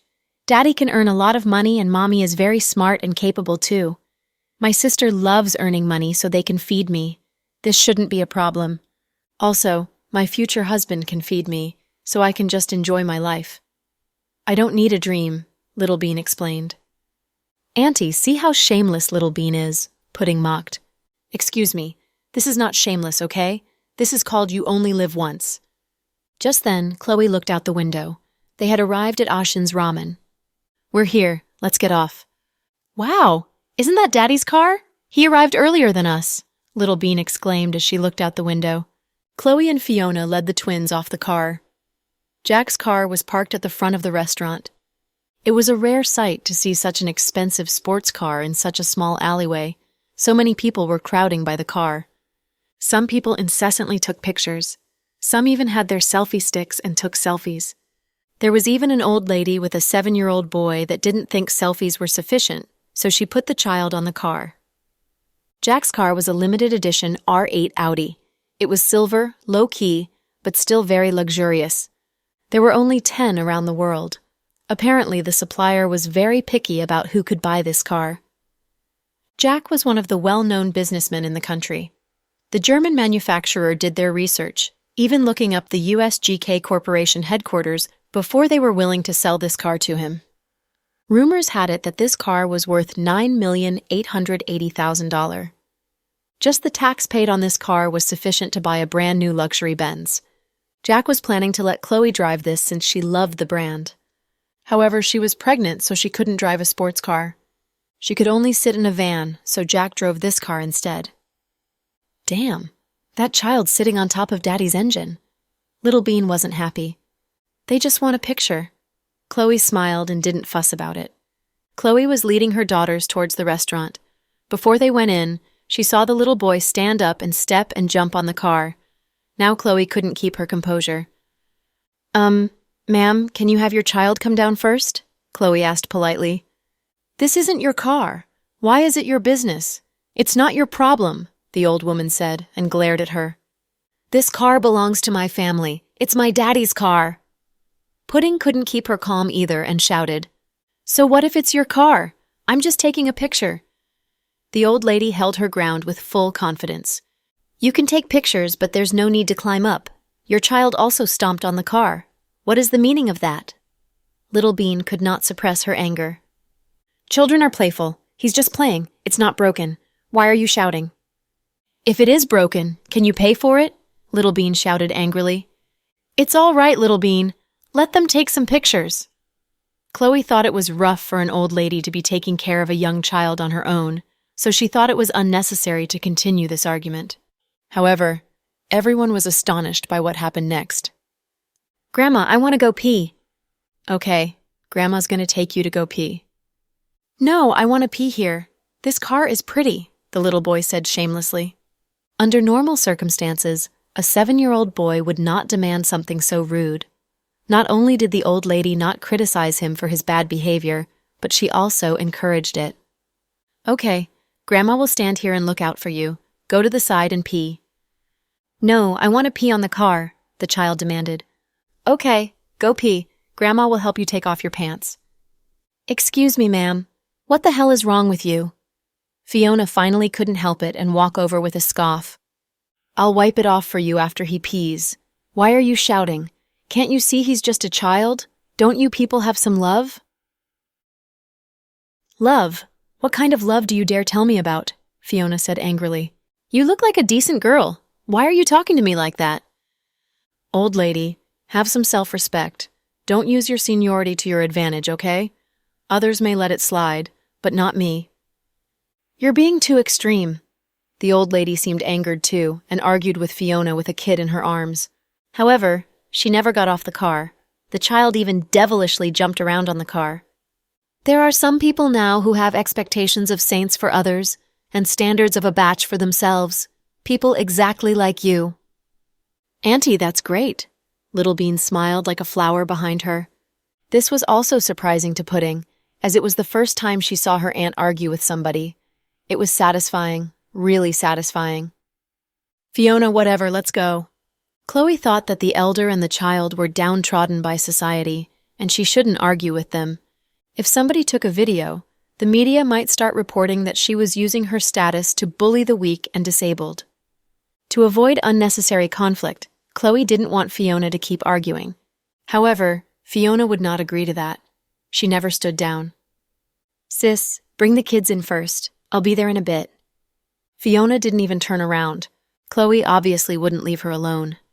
Jack had finished ordering, saw that they were standing outside, and came out to see what was going on. "What's the situation?" Jack approached them and hugged Chloe's shoulder. "Your sister-in-law is arguing with an old lady in order to protect your fancy car." Chloe told him briefly about what was going on. Jack said in a low voice, "My sister-in-law sure is a vicious one." "Everyone, come here. This woman is bullying an old woman and a child. She has no heart. Film her and put her on the internet. Let the netizens take care of her. The younger generation has no respect. We have respect for people who deserve respect, not people like you. If our kids urinate on your expensive cars, would you be fine with that? Don't moral check us, okay? Get your child off, or I will get it off for you." "You bad woman, I'll kill you." The boy seemed like he was spoiled at home too, so when he heard that Fiona wanted to get him off, he cursed at her and made faces at her instead of getting off. "My God, this brat is really out of control. I'm going to go scratch him to pieces." Little Bean couldn't take it anymore and rolled up her sleeves. "Chill. Auntie can take care of it herself. Let's just watch the show." Pudding grabbed onto her sister's shirt. "Come give your opinions. They're using their money to bully us. The police won't even come to take care of them." "Stop yelling. The police don't care about shameless people like you," Fiona said. "You stupid girl. I can lie down right now and tell everyone that you hit me. You won't get away today unless you pay me. Haha." Seeing that nobody was helping her, the old lady had an evil thought and threatened Fiona. Ever since helping fallen elders became a common fraud scam, a lot of seniors intentionally scammed young people, which was as immoral as it could get. "Okay, why don't you try that? I'll tell you what I'll do. I'll drive over you again and again until you die. I'll pay your children off, but you won't be here to enjoy it. You'll be gone with the wind. With my economic abilities, I can afford to run over 1,000 old ladies like you every day. Don't you believe me?" "You—" The old woman turned pale. She had been spoiled for her whole life, but today was the first time she was terrified. All the other times, people gave in once she threatened to lie down. However, the young woman in front of her really seemed like she was having murderous intent. "Grandma." Seeing Fiona's vicious gaze scared him a little. He didn't dare to bring up peeing anymore. "Come, lie down. I'm ready to pay for your life." Fiona crossed her arms. "You psycho! Let's go!" Finally, with her legs shaking, the old lady picked the child up from the car hood and quickly dashed out of the crowd. She was quite nimble. After the old woman left, people began clapping. Fiona was confused. What was going on? "Young lady, that was amazing. That old lady always comes here to scam people. But this time, she finally got taught a lesson." "Yeah, girl, that was so cool. Good job." The mood turned too fast, and Fiona didn't know what to say. "Look, the good side always wins. The passers-by all have morals, and old ladies like that are in the minority." Chloe chuckled. Fiona turned around, looked at Jack, smiled, and greeted him. "Hello, President Dawson." "Hello, second young madam," Jack fired back. "Ahem, don't do that, just call me Fiona, huh?" Fiona humbly said. Second young madam was her title in the mercenary world, so Fiona wasn't used to her family using it. "Let's go eat, it's ready," Jack said. I am hungry. Let's go." After, Fiona and the twins went inside. "Auntie, you were so cool. You're my idol now." Little Bean tugged on Fiona's hand. "Really? That was only talking. I didn't do anything. I am afraid that her old bones can't withstand my beating." Fiona smiled. "Auntie, if she really lied down, would you run her over?" Little Bean curiously asked. "What do you think?" Fiona poked Little Bean's little face and walked in without answering. Jack had ordered 3 big bowls of beef ramen. He even got the chef to make small bowls for the twins. "Daddy, I think that I don't need to eat a small one anymore. I'm growing. I need nutrition," Little Bean said. "Okay, you can eat Daddy's big bowl." Jack spoiled his daughters and pushed his ramen towards her. "It's okay. I don't need your noodles. I just want your beef," Little Bean chuckled devilishly. "Little Bean, your grandpa said you were bloating up, so you can't eat that much meat." Chloe looked at her. "Mommy, Grandpa isn't here now. Why do you need to be so serious?" "Even if he's not here, I need to watch over you. This is for your health." Chloe shook her head and didn't let Jack give the beef to Little Bean. "Mommy, have you heard of the famous internet phrase?" "What?" Chloe tilted her head and looked at Little Bean. "Don't worry too much right now and eat whatever you want to eat. In the future, once a doctor tells you what you should eat, it's over for you." Chloe was speechless. "Ha ha, where did you hear that?" Jack smiled. "Just say that you want to eat meat. Why beat around the bush?" Pudding said indifferently. That's weird. Look, the men over there keep looking at us. Are they bad people?" Little Bean was just about to rebut her sister when she saw a few men eating street food outside the restaurant, looking over at them suspiciously. After Little Bean said that, Fiona coughed awkwardly and rose. You guys eat, I'll check it out." Jack remained calm. If they meant harm, his subordinates would have known. So he knew that it was Fiona's men following her in secret. "Daddy, are those Auntie's friends?" Little Bean curiously asked. "They're so ugly." Jack and Chloe were both speechless. "What do Auntie's friends' appearances have to do with you?" Pudding looked at her sister. "Everything. Someone as pretty and cool as Auntie shouldn't be friends with ugly people," Little Bean said in an admiring tone. "Stop! Auntie isn't even here. You're just making it awkward," Pudding softly said. Little Bean turned around and stopped talking. Fiona strode over and looked at her men. "Damn, didn't I tell you guys to go have fun? Why are you following me?" Fiona said in a low tone. The men all rose, seeing that their boss was here. "Boss, we can't have fun. We're worried about your safety." "Damn you, am I a weakling? I can beat a dozen of you in one go, okay?" Fiona looked hopeless. It wasn't her fault that they were too loyal. She gave them money to have fun, but they just wanted to follow her. "Of course we can't beat you. But if someone tries to harm you, we will never let you go. Like that old lady, how dare she treat you like that? One of her subordinates loyally said. Damn, what did you do with that old woman? Hearing him speak made Fiona sweat. Nothing much. We just oiled up the street on our way back and threw some watermelon peels on the ground. So... Fiona's eyes widened. She didn't want to change the workings of the city. She only wanted to chill for a few days. Even if the old woman had laid down on the ground, Fiona wouldn't have run her over. However, her subordinates might not have understood her thoughts behind it. Fiona didn't care if the old lady died, but if her sister found out. After all, Chloe was a doctor and used her hands to save people, while Fiona was the one to kill wherever she went. So she broke her ankle and will be bedridden for a few months. Old women like that should stay inside anyways, he said with a straight face. Wow, I am impressed by all of you. You have the guts to do stuff like this. Fiona poked the man's head. They were immediately terrified. Boss, I am to blame. It was my idea, it wasn't theirs. The leading man seemed frightened. Never mind, you're a clever one. At least she's not dead, and good job on making her break her ankle. Fiona smiled in satisfaction. The men all looked at each other and thought about how quickly her mood changes. I'm only eating with my sister and her family. Don't follow me. It's a mood killer. Go wherever you want and keep your watches on you. If I need you, I'll call. But boss, Legend's men seem to be on the move. The leader of the subordinates frowned, believing that his boss was underestimating the opponent. Legend? He's just a loser in my eyes and not worth mentioning. Go have fun. In a few days, we might be faced with a huge battle. After speaking, Fiona mysteriously smiled and turned around. Eh? What is our boss thinking about? Shouldn't she be sad after the breakup?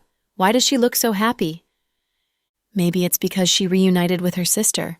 You all know how much our boss cares about her sister. Yeah, anyway, we'll never be able to guess what she's thinking about. Let's just do whatever she tells us to do. Let's go. Miss Green has bodyguards too. She should be fine. We're in the country. It should be safe. After a lecture, Fiona's men left quietly. Fiona went back to her seat. Auntie, your friends left? They did. Fiona smiled and told the truth. Auntie, where's your boyfriend? Little Bean suddenly asked. Who told you about him? Fiona seemed to be feeling awkward. We all know. Daddy and Mommy have seen him a few times already. Uncle Riker, the really, really handsome one. Oh, him. We split up a long time ago, Fiona said calmly. No way, so soon? Soon? We've been together for too long. I've had enough. Seeing him annoys me. Okay, Auntie. You change boyfriends more frequently than you change clothes, Little Bean laughed. So do you want to learn from Auntie? To be able to go through many boyfriends and not get into any trouble? No. I'm going to be dedicated. It runs in our family. My grandparents, uncle, mommy, daddy, and my sister are all dedicated. So I have to be dedicated too. Even if I don't want to, I have to pretend to be. Otherwise, I'll get a lecture, Little Bean said the last sentence in a small voice. However, everybody heard that. Little Bean, eat your noodles and stop talking. Chloe didn't know what to do with her younger daughter. Haha, okay, Mommy, I'm going to eat. Little Bean immediately lowered her head and ate. How does it taste? Looking at Fiona, Chloe asked. Do you want the truth? Of course. It tastes average. You guys like it here because of the nostalgia, Fiona truthfully said. No. They're here because it's cheap, Little Bean interrupted again. Ha, no way. Your mommy and daddy basically own the city. They don't need to be this frugal, Fiona laughed.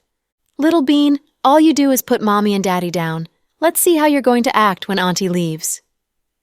I'll leave with Auntie. I'll be able to see Grandpa anyways, Little Bean casually said. Aha, you're betraying us so soon. If that's so, I'll sign your emigration papers tomorrow, Jack said in a serious tone. Comrade Dawson, I was joking. Don't be so serious, okay? Comrade Dawson, I was also joking. Don't be so nervous, okay? Jack smiled. Ha, okay. You win this round. Good for you, President Dawson. Little Bean bowed down to Jack's prowess.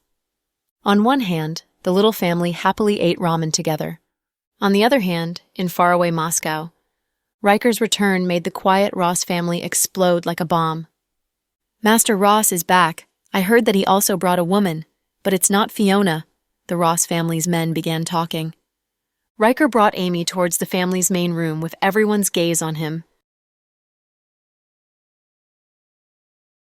The moment Riker got off the plane, the Ross family received the news of his return. So Riker's father wasn't surprised when he saw his son. In fact, he was a bit emotional. After all, Riker was his favorite and youngest son. He had been sad when Riker fell out with him for a woman. Now he returned. "Dad, I'm back," Riker said indifferently without feeling even a little bit of embarrassment. "It's good to have you back." Master Ross loved his son and didn't even scold him.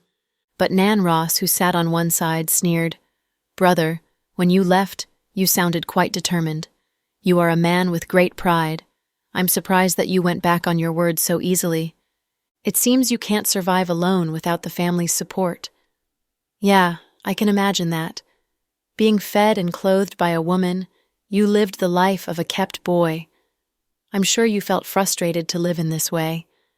That woman Fiona must have scorned you a lot, right?" Amy couldn't bear to hear people belittle Riker. She was about to step up and retort, but Riker stopped her. She didn't dare to say more. "Brother, you're right. I came back because I couldn't stand Fiona. What then? Are you unhappy to see your younger brother back? Are you afraid I'll take things from you?"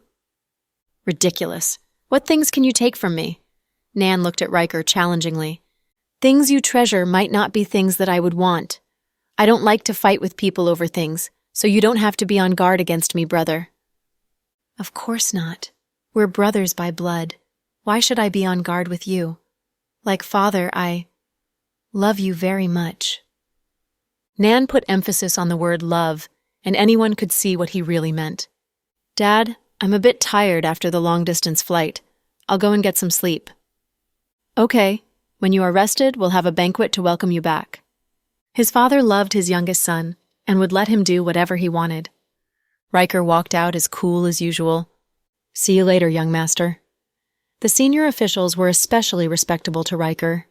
Nan's face fell as he heard them call Riker young master. In his private palace, Riker looked around this familiar place and felt nothing. His cold face didn't change even a little bit. He missed Fiona's private plane where they had spent most of their time in the past months. "Wow, young Master Ross, your palace is beautiful. This Russian-style building is quite unique." Amy hadn't seen this place before, so she was amazed by everything. Most of all, she was happy because she believed that without Fiona between them, she could soon climb into Riker's bed. "I'll go to bed now. When you are wandering around, don't leave this garden, or I can't ensure your safety," Riker said mildly. "I got it, young Master Ross," Amy smiled. Riker turned and entered the inner palace. With a bottle of water in hand, Amy wanted to follow him to see the place. But Riker closed the door in her face. She stood at the door in embarrassment, knowing he still didn't trust her yet. Entering the inner palace, Riker laid on the big, soft bed, feeling depressed. He missed Fiona. Yeah, they had been separated for only 48 hours, but he missed her so much. At another place inside the palace. "Master, now that the third young master is back, what should we do?" Nan's men seemed wary. "No, his return is a good thing for me," Nan smiled. "I don't understand." "You don't need to understand. Now that I've got a new partner, I don't care about one tiny enemy like him since he'll die sooner or later." At midnight in Moscow, Riker entered the inner palace and locked the door from inside. He was going to bed early after returning from the welcoming banquet held by his father. Amy slept in a guest bedroom. At midnight, she got up silently. Then, she slipped out from the back door of the palace, finding that there was a guy waiting for her outside. "Boss told me to pick you up." The guy spoke in English, as if he was afraid Amy didn't understand Russian. Amy nodded but didn't speak, and followed the guy. They made many turns until they came into a deserted factory. Amy nodded respectfully. "Mr. Ross." "Good. I'm surprised that you finished your mission with such ease." Nan leaned on a column while smoking a cigar. He seemed to be in a good mood. I didn't expect it would so easy, Amy said. So I want to know if that woman Fiona truly believed the whole thing? Are you sure it's not a trap? Nan asked cautiously. I don't think so. I've worked for her for many years and could see if she had faked the emotions. Fiona is a very jealous woman and erupted immediately when she saw the intimate gesture between me and Mr. Riker. She said lots of hurtful things, and as you told me, the third young master is a man of few words and doesn't like to explain things, which put fuel onto the fire and led to their breakup. Did Fiona say anything when you two left? She told the third young master not to return, Amy said. Is Fiona still in Brazil? I'm not sure. When we left, she was still there. Did Fiona go to Brazil just to catch a traitor? I think so. Did she get into contact with any other gangs? No. Very good. Riker without Fiona is just a wastrel. Nan smirked sinisterly. Mr. Ross, you promised you'd not harm the third young master. Amy became a bit worried. She was bought by Nan, but had true feelings for Riker. Don't worry. He's my younger brother. He'll be fine so long as he isn't a threat to my power. What's your plan now? Amy asked.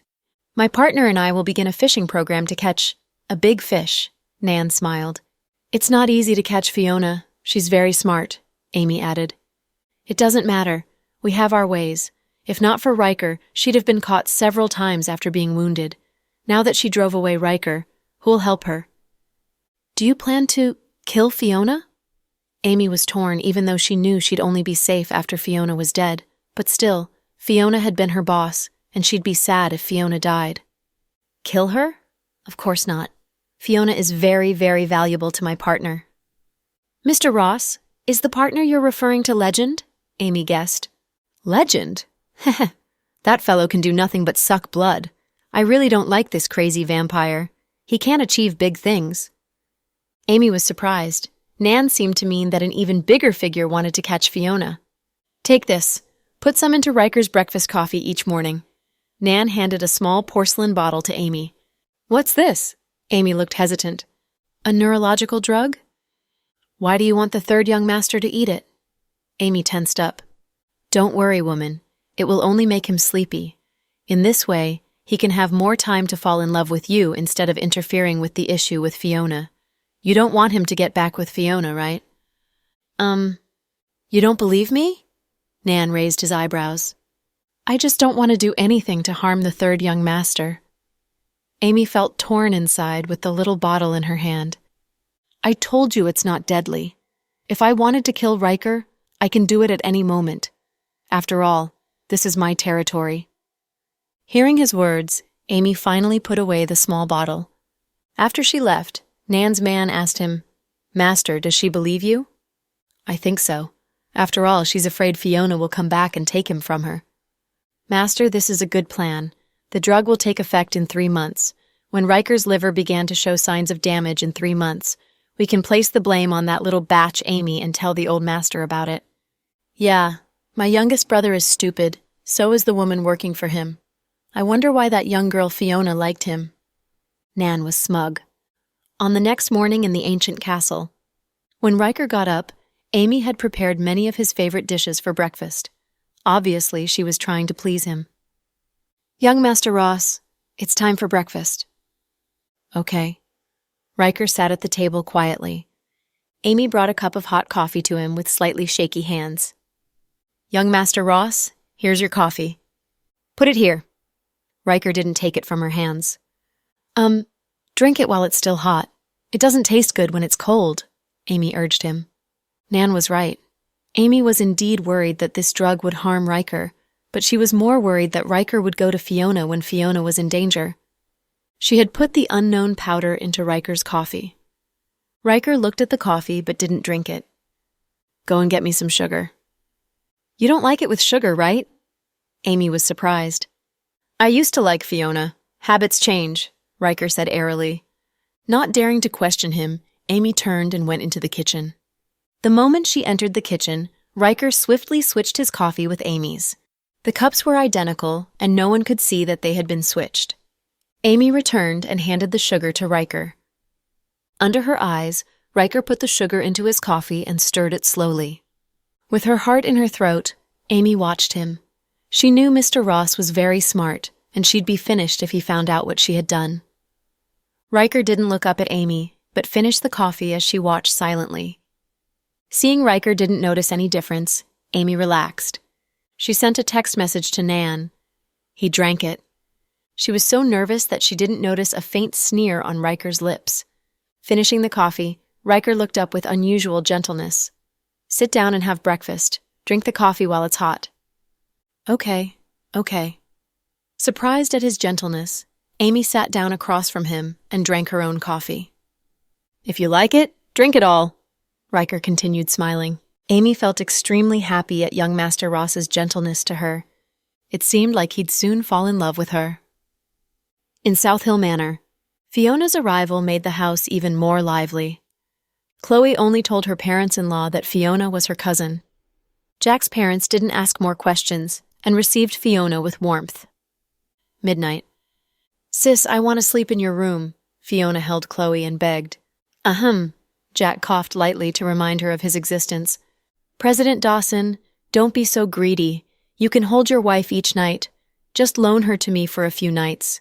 Please, I'm your sister-in-law." Fiona tried to sway him with family love. "A few nights? Are you kidding? Only one night." Jack would never agree to loan his wife to Fiona for a few nights. "One night isn't enough. No, my sister must sleep with me each night while I'm here, or I'll move into a hotel." "Very good. I'll book a presidential suite for you now," Jack immediately agreed. "But sis, I'm a girl, and it's not safe for me to live in a hotel all by myself. Won't it be dangerous?" Fiona acted afraid. "Are you serious? Miss Fiona, only the people in the hotel will be in danger with you living there. They might be blown up at any moment by a bomb genius," Jack added. "I'm such a gentle person and won't do such a thing." Fiona bit on her lip to suppress her smirk. "So, whose masterpiece is Ghost No. 1? Jack asked without preamble. "Brother-in-law, please don't be so blunt. I'm now with ordinary people. You must regard me as a beautiful and fragile young girl who is a bit over 20 years old, okay?" "Fragile? I can't see it. You can subdue 10 guys in less than 1 minute." "Oh, sis, look at how your husband is bullying me." Not able to refute Jack, Fiona enlisted Chloe's help. "Honey, please let me sleep with Fiona, okay?" Chloe begged her husband. "You want me to sleep alone? Wife, you're cruel." Mr. Dawson's unusual playfulness stunned both Chloe and Fiona. "Ha ha! President Dawson, I'll record this moment and post it on the big screen in the lobby of GK." Fiona laughed. "So you want me to drive you out of the city?" No, I was bluffing. I won't do it." "Forget it. I can't banter with you guys now. I'll go and handle business in the study. You two can sleep in the main bedroom." Jack patted Chloe's shoulder lovingly. Then he walked toward the study. "Your husband is awesome. He's presentable in the living room, a good cook in the kitchen, and can beat off villains. He's well-rounded." "Riker is great, too." "Forget it. Don't mention this guy to me now." "What happened? Did you fight?" Chloe asked. "It's not as simple as that. Anyway, we are fine. Ha! Sis, I'm so happy that I can sleep in your big bed." Fiona held Chloe's neck from behind like a little girl playing with her elder sister. It was a happy and warm sight. "Auntie, you're so lucky that you get to sleep with Mommy. Dad doesn't allow us to sleep with Mommy, saying that we need to be independent. We don't believe him. Dad is just greedy and doesn't want to let us borrow Mommy. It's a great honor for you." Little Bean was full of envy when she heard that her auntie could sleep with their mom. "Ha ha! So, are you green with jealousy now?" Fiona teased Little Bean. "Yeah, I'm envious, jealous, and I hate you for your good luck." Little Bean was frank. "Ha ha. Okay, now go to your room to nurse your envy and jealousy. My sister and I will retire to the bedroom now." "Auntie, can't you take me with you?" "Of course not. My sister and I will have a private world of our own and no one is allowed to intrude. Good night." Fiona was so smug that she even excluded her nieces. "Auntie, if you do this, I won't love you," Little Bean threatened. "Won't love me? Okay, but you must return the $20,000 that I just gave you." Fiona extended her hand. Hey, I was just kidding. Auntie, my love for you is as endless as the great river." "Stop it. If you continue, you'll say that I'll live forever in your heart, right? Fiona laughed. Ha ha! I didn't say it. You said it. You can't put those words into my mouth. Go and find your own elder sister while I go with my elder sister. Finally, Little Bean returned to their room with pudding for the night. Happily, Fiona went up to the main bedroom with her arm around her sister. Jack went to work in the study with his laptop. Fiona put on Chloe's cotton sleeping gown and looked much more beautiful in it than Chloe. After all, she had great looks. Fiona, we're sisters by blood, but why are you so much more beautiful than I? Chloe lamented. Ha ha, it's because you look like Dad and I look like Mom. Fiona was smug. Our mom is very beautiful? Chloe suddenly remembered she had never seen their mom's pictures and didn't know how she looked. She only knew their mom's name was Lin Ya, but Fiona and their dad didn't want to talk about her. Right, our mom is ridiculously beautiful. They say I'm not even 1/10 as beautiful as our mom. Is she a great beauty like Audrey Hepburn? Chloe tried to imagine their mom's looks. I think she's more beautiful than Hepburn. I'm not exaggerating. Do you have her photos? Can I see them? Chloe thought Fiona might have their mom's photos on her cell phone. Yeah, but Dad told me not to talk much about our mom with you. Why not? Chloe was surprised. I don't know how to explain it. Many things happened with our mom and she is now on the list of red notices. You can't find any information about her in any files in any country. In short, there's no information about Miss Lin Ya on Earth. Is our mom an alien? Chloe was astonished. Ha ha, sis, you are silly. An alien? You watch too much Star Wars, right? Fiona burst into laughter. You made her sound so mysterious that my imagination ran wild. Ha, your imagination is a bit too wild. Anyway, don't think about it. You'll know it when it's time. Can I see her photos? Chloe had only one small request. In fact, all her photos have been destroyed. I only have this. Fiona activated the system on her watch with some dizzying operations. Finally, the virtual image of a sketch appeared in midair. Did you draw it? Chloe asked. Yeah, Dad destroyed all of our mother's photos. I couldn't bear it and saved this sketch. She is so beautiful. Looking at the sketch, Chloe murmured to herself. Of course, she's a rare beauty in the world. In fact, you're super beautiful too, my Fiona. Chloe reached out and pinched Fiona's small cheeks lovingly. No one had done this to Fiona. If it was someone else, the person would have gotten their hands dislocated before touching her face. Fiona was so alert to the things around her that she'd never entered deep sleep. She could even clearly hear a needle drop to the floor. Sis, okay, don't mess around. Go to sleep now. I'm so sleepy. Didn't you sleep on the plane? Yeah, but I have jet lag. Fine. The sisters chatted casually. Fiona liked this kind of casual talk since it made her feel like an ordinary girl, a younger sister, and an auntie of the children, instead of the demon woman on the battleground, the king of the mercenary legion, the #1 wanted criminal, or a woman who had been hunted down by groups of people due to her special identity. Seeing Fiona was asleep, Chloe got up quietly because she was worried about Jack's sleeping problem. Sure enough, she saw Chin Chu was still working in the study, although it was already 12 a.m. Honey, you're still up? Jack looked at his wife gently. Fiona's asleep. I'm bored, so I came to see you. You must go back to bed. Honey, I got the bed ready for you in the guest room. I know. Then go to bed now. I need to finish this first. I'll go in a moment. Don't worry. No, I want you to put down work right now and go to bed. Seeing his wife's determined expression, Jack gave in. Turning off the laptop, he walked over and held Chloe, planting a kiss on her forehead. Then they walked into a guest room on the second floor. Did you regret your decision and come to sleep with me after Fiona fell asleep? Jack teased her. Humph! Am I so changeable? I promised Fiona and won't go back on my words. It's not right. I was just worried about you. I'm not a child. You don't have to worry about me. Jack entered the guest bedroom and found Chloe had made special arrangements in it. The lights were dimmed and a lavender scent candle was burning on the desk. On the bedside table, the Bluetooth speaker was playing some light music. Honey. Jack understood his wife's intention. Isn't it romantic? Chloe chuckled in Jack's arms. Yeah, if you are not pregnant, I think we should do something in this environment, Mr. Dawson said bluntly, bringing a blush to Chloe's face.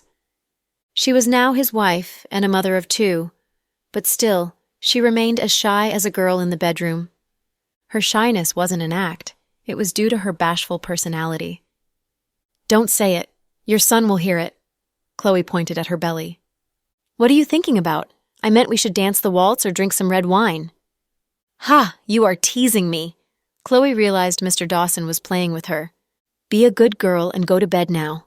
You're pregnant and can't stay up so late. Jack coaxed his wife. Honey, I'll work tomorrow, and Fiona might be bored staying at home. Can you ask Mark to show her around the city? No kidding. You want Mark to keep Fiona company? Jack thought little Mark's personality would cause him to get his bones broken by Fiona within a day. What do we do then? We can't let her wander around by herself, right? I think Justin can do it, Jack said. Justin? Chloe was surprised because she hadn't thought of him at all. But Fiona has Riker, and Justin now has Elsie. Do you really want to put them together? Chloe thought Jack was trying to bring Justin and Fiona together as a couple. No, you misunderstood me. I meant that with Fiona's temper, no ordinary people can keep her company. Definitely not little Mark. Among us, only Justin is as bold as Chloe. Won't they get in a fight or something? Chloe asked. Do you think Justin is her match? Mr. Dawson asked. Ha, good. They might become good friends. I'll call Justin and ask him right now. Don't. It's midnight. Justin would curse you if you call him at this hour. Jack chuckled. Oh, you're right. Tomorrow morning I'll ask him to show Fiona around so she won't get bored. I think it's not necessary. With her personality, Fiona won't get bored even if you sent her to space. Ha ha! You're dissing my Fiona again, Chloe pounded on her husband's chest. Honey, now that you've got sister, you are going to dump your husband? Shut up. Got to bed now, Chloe said. Yes, madam. With a smile, Chloe left the room after Jack changed into his pajamas. The scent of lavender could help people sleep, but it seemed not effective on Jack's stubborn insomnia. So, she had added some of the traditional herbs that she had concocted herself into the lavender scent box. Due to the faint smell of the herbs, their scents were covered by the scent of lavender, so Jack didn't notice them. She knew she was experimenting on Jack, but she had no other options. She couldn't bear to let her beloved man suffer. If a person couldn't sleep night after night, it would feel worse than death. Chloe didn't want her husband to suffer this pain.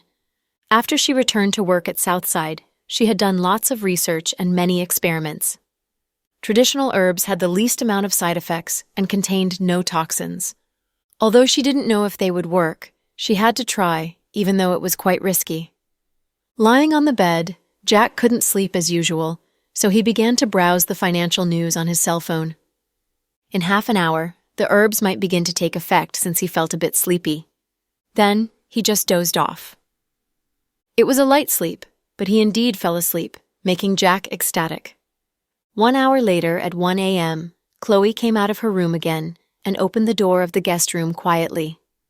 She was satisfied when she saw Jack was lying in bed asleep instead of sitting by the bed smoking. Although she didn't know how long the effects would last, it was better than nothing.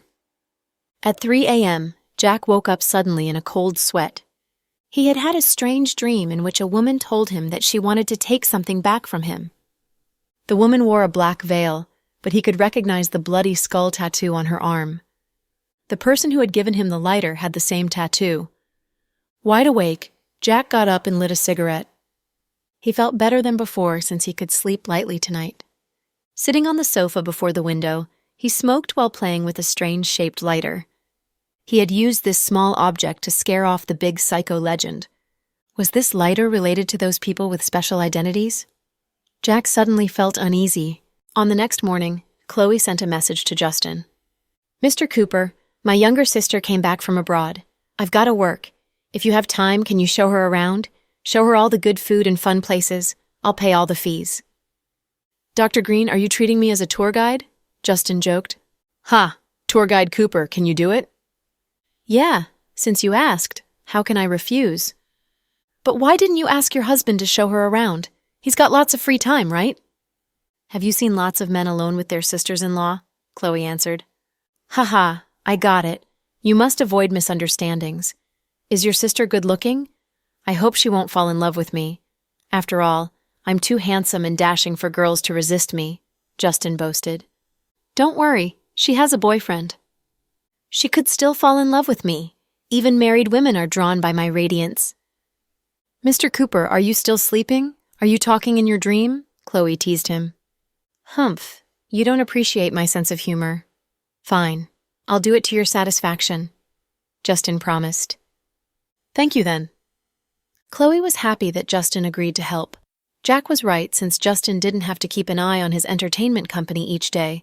He had time to show Fiona around. Jack had to get to his company early and left after breakfast. After breakfast, Chloe took Fiona's hand. Fiona, I'm afraid you'll get bored staying home, so I asked a friend to keep you company. I don't need company. Fiona looked reluctant. Why not? You're not familiar with this place. I have a GPS and can find even washrooms with it. Isn't it a bit boring? Didn't you say you wanted to be an ordinary girl? Okay. Which friend have you arranged for me? Thomas, Noah, Brenton, Max, Cody? Fiona listed the names with great familiarity. Good job. You know my friends' names. Sis, it's simple for me. Not to mention your friends. I even know the names of your colleagues at Southside. Fine, Queen Fiona, you're the best. Chloe touched her head. So who's going to show me around? Justin. F. What, you don't like him? Why did you ask that dumb guy? Fiona looked displeased. Please, Mr. Cooper isn't dumb, okay? No kidding, I know all about him, including his report cards from kindergarten. Fiona had a database as complete as an encyclopedia. So, you don't like Justin? Chloe asked. I don't dislike him, but I feel he's weird. You're weird too, so you might hit it off. Sis, don't diss me. Ha, enjoy yourself. Justin's your niece's favorite guy. They'd be thrilled if they knew it. Do I have other options? Fiona asked hopefully. Yeah, he has a bodyguard named Anne. You can choose between them, said Chloe. Forget it. Fiona rolled her eyes. She knew her sister was thoughtful and didn't want her to feel bored, but she had planned to go out and enjoy herself alone. Now Justin would be tagging along after her. Then Anne appeared at the door. Dr. Green, I'm here to pick up your sister, Anne said. Come on, Fiona, get into the car, enjoy your day. Chloe took Fiona's hand and pulled her out of the house. Fiona felt like crying. Sis, I hope I won't cause you trouble. Fiona was afraid she might lose control of herself and fight with Justin. It would make her sister feel bad, but she would try her best to control herself and not beat Justin. You won't. Justin is a great guy and a great friend. Chloe knew her husband was right, since no gentle guy could deal with Fiona. With Mr. Cooper's hot temper, he might be able to achieve unexpected effects. Even if Fiona was bad-tempered and rude, Chloe trusted Justin wouldn't mind it, since she was Chloe's younger sister. Fiona licked her lips and got into the Audi A8L driven by Anne. Sitting in the back seat, Fiona was silent and planned to doze off for a moment. Anne was smart and didn't try to speak either.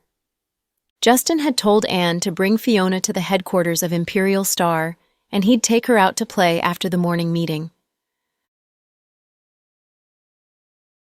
When they almost reached the headquarters, Anne got a call from Justin. Hello, President Cooper? What? Okay, I see. Ending the call, Anne swallowed uneasily. He looked back at Fiona, who was still resting with her eyes closed. Miss Green. My surname is not Green, said Fiona. Aren't you Dr. Green's younger sister? Yeah, but my surname is not Green. Anne was feeling a bit awkward. What's up? I just got a call from President Cooper. He needs to handle some urgent business in the movie studios and asked me to show you around in the headquarters. He said, and glanced at Fiona and continued. Many performers come to the headquarters each day to sign up for photo shoots. If you like any of the stars, I'll take you to have a photo with him or her. And thought his boss made the perfect arrangement, since young girls usually liked one star or another. Imperial Star had quite a few A-list celebrities in the country and had produced many popular TV series. He thought Dr. Green's younger sister would be thrilled by this opportunity, since she was only a little bit over 20 years old. What? Fiona's eyes widened instantly. Are you happy? It seems President Cooper is right. Seeing Fiona's reaction, Anne thought this plan was excellent for Fiona. What the heck? Do you think I'd want to take photos with those dumb people? I don't even care to see the stars in Hollywood. Do you think I'd care for these insignificant performers without any acting skills and are just all looks? Fiona had never liked the profession of performers. After all, she lived her life on the knife edge facing real bullets each day, which was a life totally different from that of the entertainers. Once, a well-known award-winning actor in Hollywood had used all his connections to ask Fiona out to dinner, but got rejected. Even though he announced he'd offer $10 million just to have dinner with her, he still couldn't meet Fiona.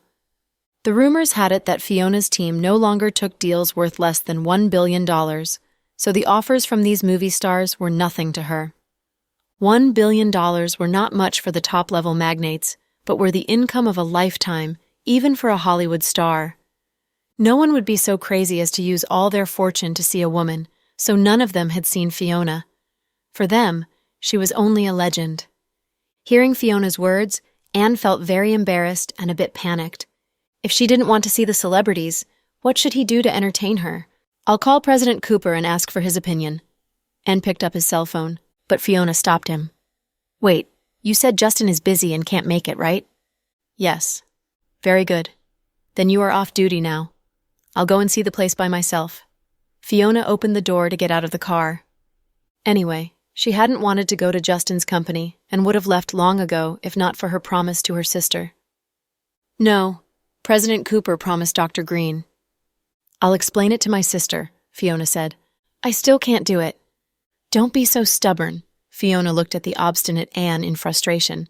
You're Dr. Green's younger sister, and Dr. Green is President Cooper's very, very important friend, so I must ensure your safety. This place is not totally safe with some local gangs moving around. I'm afraid you'd be their target. After all, you are very beautiful, Anne said the last part bashfully. Fiona's beauty was stunning, and even Anne, a guy who wasn't a fan of beauty, felt Fiona was a feast for the eyes. He was worried that she'd be in danger if she walked around on the streets and someone tried to flirt with her or accost her. Did you say someone would dare to make a move against me? Despite her celestial-like looks, Fiona cursed like a sailor, which was a total contrast to her appearance. Yeah, I wasn't lying when I told you this place isn't very safe. Other than the gangsters, some kids of the local upstarts might make trouble for you too. So, miss, if you want to tour the place, you'd better bring me with you just for your safety. After all, Justin had promised to show the girl around the place. If she went off by herself, he was afraid Dr. Green would think badly of his boss. So, Anne locked the car doors to prevent Fiona from getting out of the car and gave her a lecture. If it was in the past, Fiona would take out a gun and shoot the lock before making a dashing exit from the car. But now she must restrain herself since carrying guns was illegal in this place. She'd attract attention to herself if she shot. Then she wouldn't be able to stay here. After some deliberation, Fiona smiled and sighed. You're as stubborn as a mule, but I know you're concerned for my safety. Fine, you can come with me, but from now on, you must follow me wherever I want to go, okay? Okay. Seeing the girl give in, Anne immediately nodded. Let's first go to an arcade hall. Huh? Anne was nonplussed. I'm saying that you should find me an arcade hall. Can't you understand me? Fiona repeated. Okay. Not daring to ask more questions, Anne stepped on the fuel and went to the biggest arcade hall in downtown. Not waiting for instruction from Fiona, he went to buy $100 of tokens for her. Justin had transferred $100,000 to Anne's account before he went out for business, telling him to pay for all the costs for the outing today. So, Anne wouldn't let the girl pay from her own pocket. There are some claw machines over there. Do you want to play that? Holding the tokens, Anne asked Fiona earnestly. He knew many girls liked this game. The girl whom he had met through Snapshake liked it very much, and he had once thought he'd marry that girl. But we all know what happened next. claw machines? Fiona's expression was indescribable. Yeah, can you play it? If you can't grab one, I'll help you, Anne coaxed Fiona. He truly took Dr. Green's younger sister as a young girl. Knowing she had just returned from abroad, he wanted to show her something fun. Fiona stared at Anne for 3 seconds and said, "Oh, you go and play the claw machines. I'll go and play the slot machine." That said, she took a few tokens from his hand and went the other way. Anne was embarrassed. After all, he had suggested the claw machine because he thought all girls liked it. How could he go and play it himself? With his head lowered, Anne followed Fiona silently with a pile of tokens in his palms. As the biggest arcade hall in the city, this place had lots of people and employees. There were dozens of slot machines, and many young people who looked to be underage kids were playing with obsessed eyes. Fiona glanced at the tags on the slot machines and found that there were no prizes listed on them. She beckoned at an employee. "Handsome, which slot machine has the highest prize?" Fiona asked. "The machine over there has the highest prize." The employee pointed at one machine. "How much is it?" "According to the boss, the highest prize is $100,000. But in the 2 years since this hall was opened, no one has won the prize yet. The highest one people got was a prize of $30,000. $100,000? That's very, very low, Fiona complained. Since her voice wasn't loud, the employee didn't hear it. "Anything else I can do for you?" "No, thank you, handsome." Fiona walked to that slot machine. "Beauty, wait!" The employee stopped her, probably due to her stunning good looks. "Yes?" Fiona looked back at him. "The machine has the highest prize, but also high odds of swallowing your money. It means that you have to lose a lot of money before you can have a chance to win money from it. So no one wants to play it. I suggest you play the fruit machines. They don't have high prices, but you have higher odds of winning." "Thank you. I won't put too many tokens in it, so I won't lose lots of money." Fiona smiled at him and continued walking toward that slot machine, which had no one playing.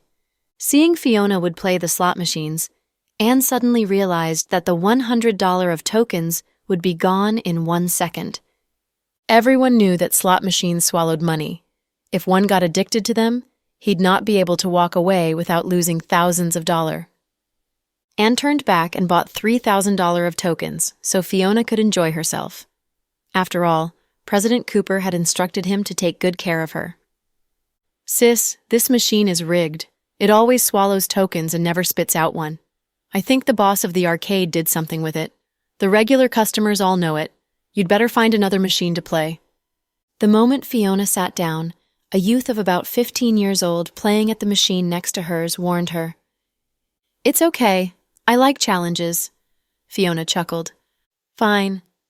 Seeing she wouldn't take his kindly given advice, the youth turned his head away and ignored her. Coming back with a basket of tokens, Anne bought 2 flavors of fruit juice for Fiona when he passed the beverage zone. Taking the change, he walked toward Fiona with the drinks. Then he heard an uproar. "F! The machine exploded!" someone yelled, and then everyone ran to Fiona's side. The whole hall was filled with the music of the slot machine when a big prize was won, and suddenly felt that it must be Chloe's weird younger sister who had just won the prize. Anne ran over and squeezed to the front of the crowd. Sure enough, the prize came from Fiona's machine. The machine was spitting out tokens uncontrollably. It was a thrilling sight. Many people came to watch with envy in their eyes. "Wow, this girl is awesome." "Yeah, this machine has been dumb since the arcade opened 2 years ago. No big prizes had come out of it." "It's 100,000? The largest prize in the past wasn't half as big as this one." "Is it the machine that glitched?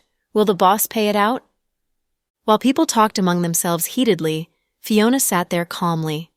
If the boss dared to refuse to pay with the excuse that the machine was broken, then he'd be in fatal danger. It's indeed you," and walked over, looking dazed. He had over $3,000 worth of tokens in his basket. "Yeah, who else could do that?" Fiona chuckled. At this moment, the employees came over to gather the tokens. "Move aside, people. We're going to count the tokens." Fiona glanced at the employee who had warned her about the machine and said, "I'll give you 10,000. "Huh?" The guy was stupefied. Then she glanced at the youth sitting next to her. He had warned her about the machine, too. I'll give you 10,000 too. The boy was dumbfounded and almost dropped his bottle of Coke. Change the rest 80,000 into cash. I like the thrilling visual sensation that cash gives to me. Okay, miss, please wait for a moment while we cash them for you. Fiona and Anne went to the lounge area to wait. You're so lucky today. And couldn't understand why the girl gave the two strangers $20,000, but he was amazed by her luck. In fact, anyone who was familiar with Fiona's way of doing things knew that she did everything according to her mood. If she was in a good mood, everything would be fine. If she was not happy, then everyone around her would be in trouble. Luck? Well, I never believe in luck, Fiona chuckled. Didn't you win so much money because of luck? Dr. Green will be pleased to hear it. I'll text her later. Fiona smiled but didn't say more to this stranger. In a casino in Las Vegas, she had won a prize of $40 million at a slot machine. It had stunned many people. The casino even suspected that she had cheated. They got many professionals to check the machine and even searched her belongings to see if she got any devices. But they found nothing. Actually, Fiona didn't win with luck. After all slot machines had their algorithms. But for ordinary people, it was so difficult that they couldn't master it even if they studied it for 10 years. But Fiona could do it. The slot machines in this place were simple, and she could handle them in seconds. And found his $3,000 of tokens were useless now. Fiona did things with great efficiency. Half an hour later, they walked out of the arcade hall and carried a canvas bag containing the $80,000 cash that Fiona had won. The moment they got to the underground parking lot, a group of guys blocked their way. Put down the money, and we won't hurt you. The leader was a youth who was carrying a baseball bat. The others were all boys of about 17 years old, and each of them had weapons, such as knives or axes. Fiona knew these were the kids who had seen her win the prize in the arcade hall. Driven by greed, they had followed her here. Fellows, beat it now. I'm in a good mood and don't want to kill people, Fiona said faintly. Heh, woman, don't bluff. You don't want to kill people? As if you could kill people? The leader of the gang smirked. These teenagers didn't know Fiona's abilities and dared to speak to her in this way. They should have asked her, Sister Fiona, on which day don't you kill people? Ever since she was a child, she had been hunted down by enemies and forced to make bombs. She was now a bit over 20 years old, but had killed more people than she could remember. You boys are still young. Do you know robbing is against the law? And lectured them sternly. We know it, but we're not yet 18 years old and the law can't do much about us. Don't you know there's a place called the Juvenile Detention Center? Anne continued to reason with them. Of course, the chief of the center is my third uncle, so... Now shut up and hand over the prize money, the leader of the gang boasted and got a bit impatient. These BS are obviously not doing it for the first time. It's useless to lecture them. I think we should give them a lesson for their parents, Fiona said. Take the money and stay out of the way. I can handle them. And handed the bag of cash to Fiona and walked up, ready to fight. Following Anne's instruction, Fiona took the bag and backed off. Don't let the woman go. She's got the money, the leading youth yelled. Instantly, they swarmed up, swiftly, and entered fighting mode. Grabbing one of them, he punched and kicked. But the teenagers were too many for him to block. One kid who was kicked to one side by Anne got up and ran toward Fiona. He thought women were weak and he'd surely wrestle the money bag from her. Run! Don't stand there! Anxiously, Anne yelled at Fiona. However, Fiona didn't run with the money bag in her hand. Instead, she walked toward the youth. The boy reached for her money bag, but before he could touch it, Fiona kicked him on the kneecap. Ah! The boy dropped to the ground and screamed with his hands holding his knee. Yeah, Fiona always fought with swift and vicious moves and never wasted time. She only used half of her strength in the kick, but it shattered the boy's kneecap. Seeing one of them fell to the ground and couldn't get up, the others got angrier. They charged with big knives and axes. Unfortunately, Anne was faster and subdued them before they could reach Fiona. He pressed down the leading youth's head. Kid, you are young but so vicious. How did your parents teach you? My parents are officials, leaders managing prisons. You dared to mess with me. I'll make you pay. I remember you now. Instead of repenting, the youth threatened with revenge. Whoa, you still don't know your mistakes and dared to threaten me. The kids nowadays. While Anne spoke, Fiona walked over and snapped the youth's wrist before Anne could react. Ah! The youth screamed as tears of pain spilled out of eyes. You want revenge? Very good. You're welcome to try. But before that, I have a gift for you.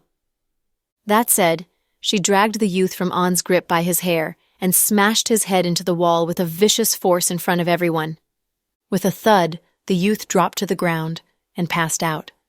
Anne's face changed slightly while the other teenagers were struck dumb by fear.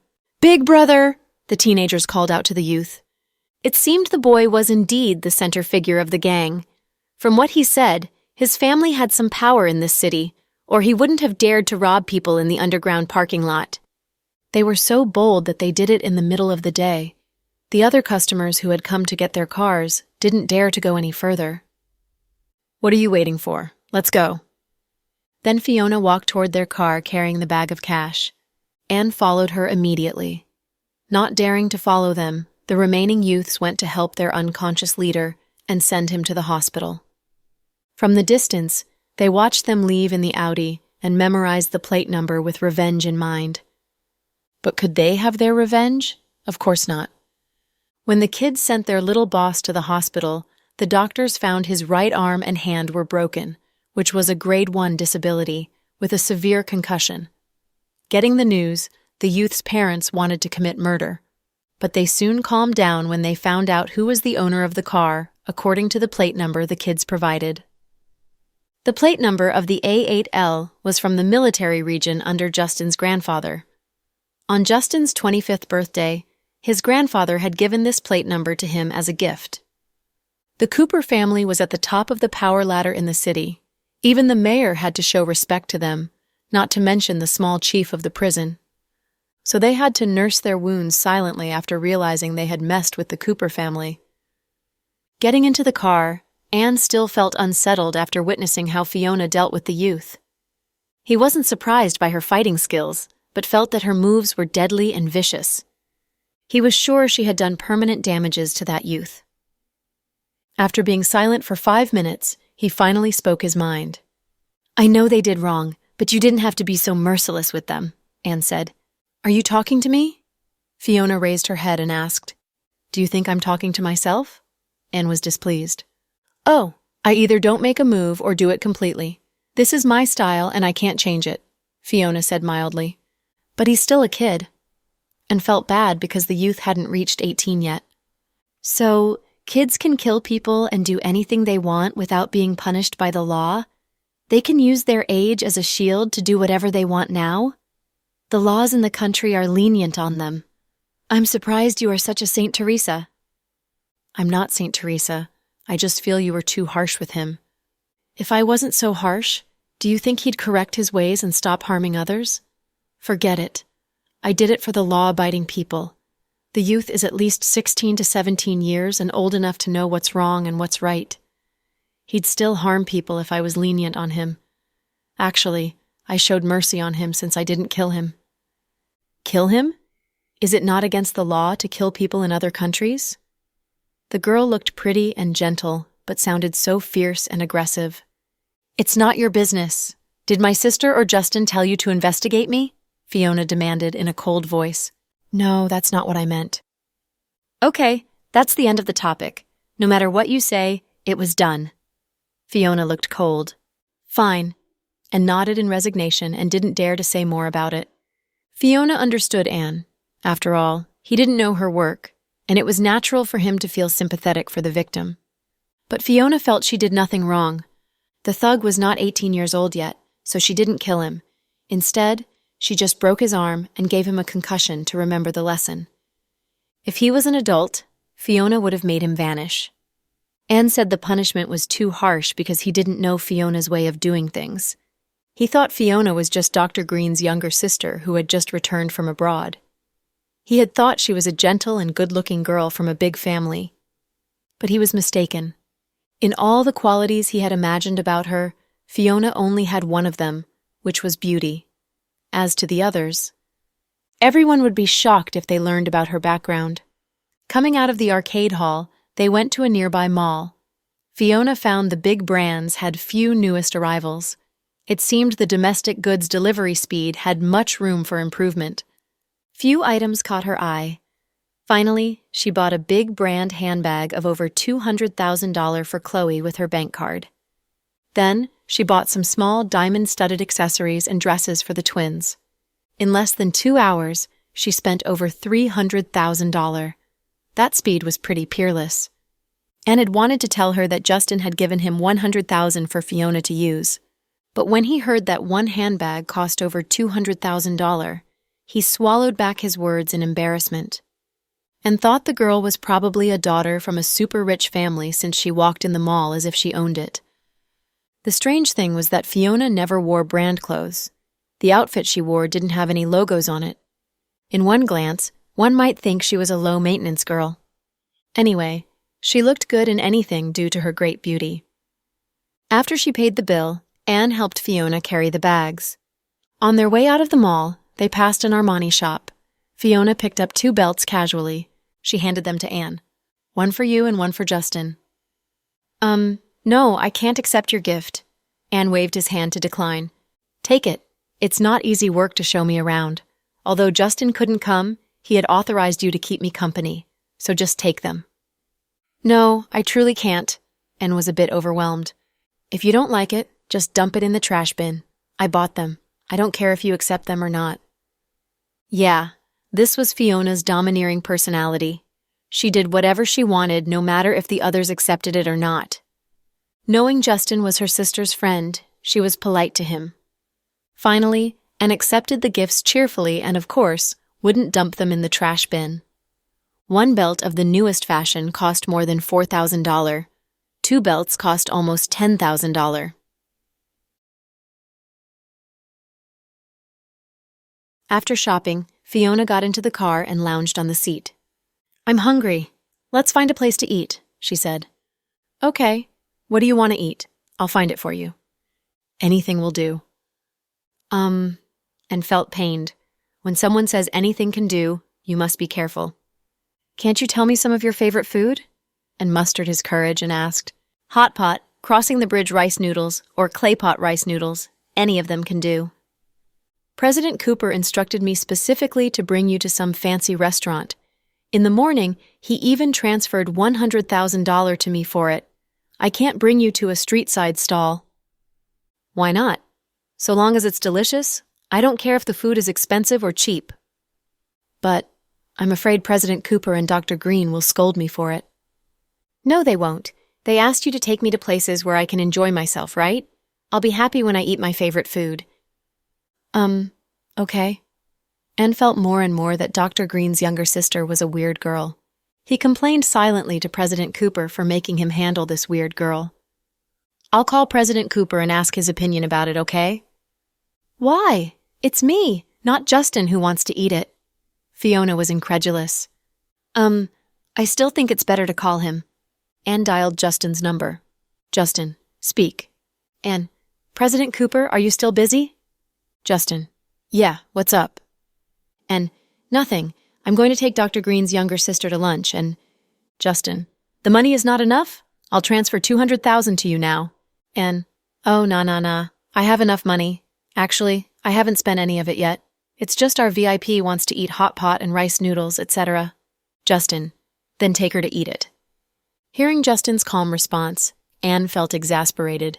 Anne, "But—" Justin, "I'm still busy. Go and take her to lunch." "Okay, bye." Then he ended the call. Justin was busy and trusted that Anne could handle the small task well.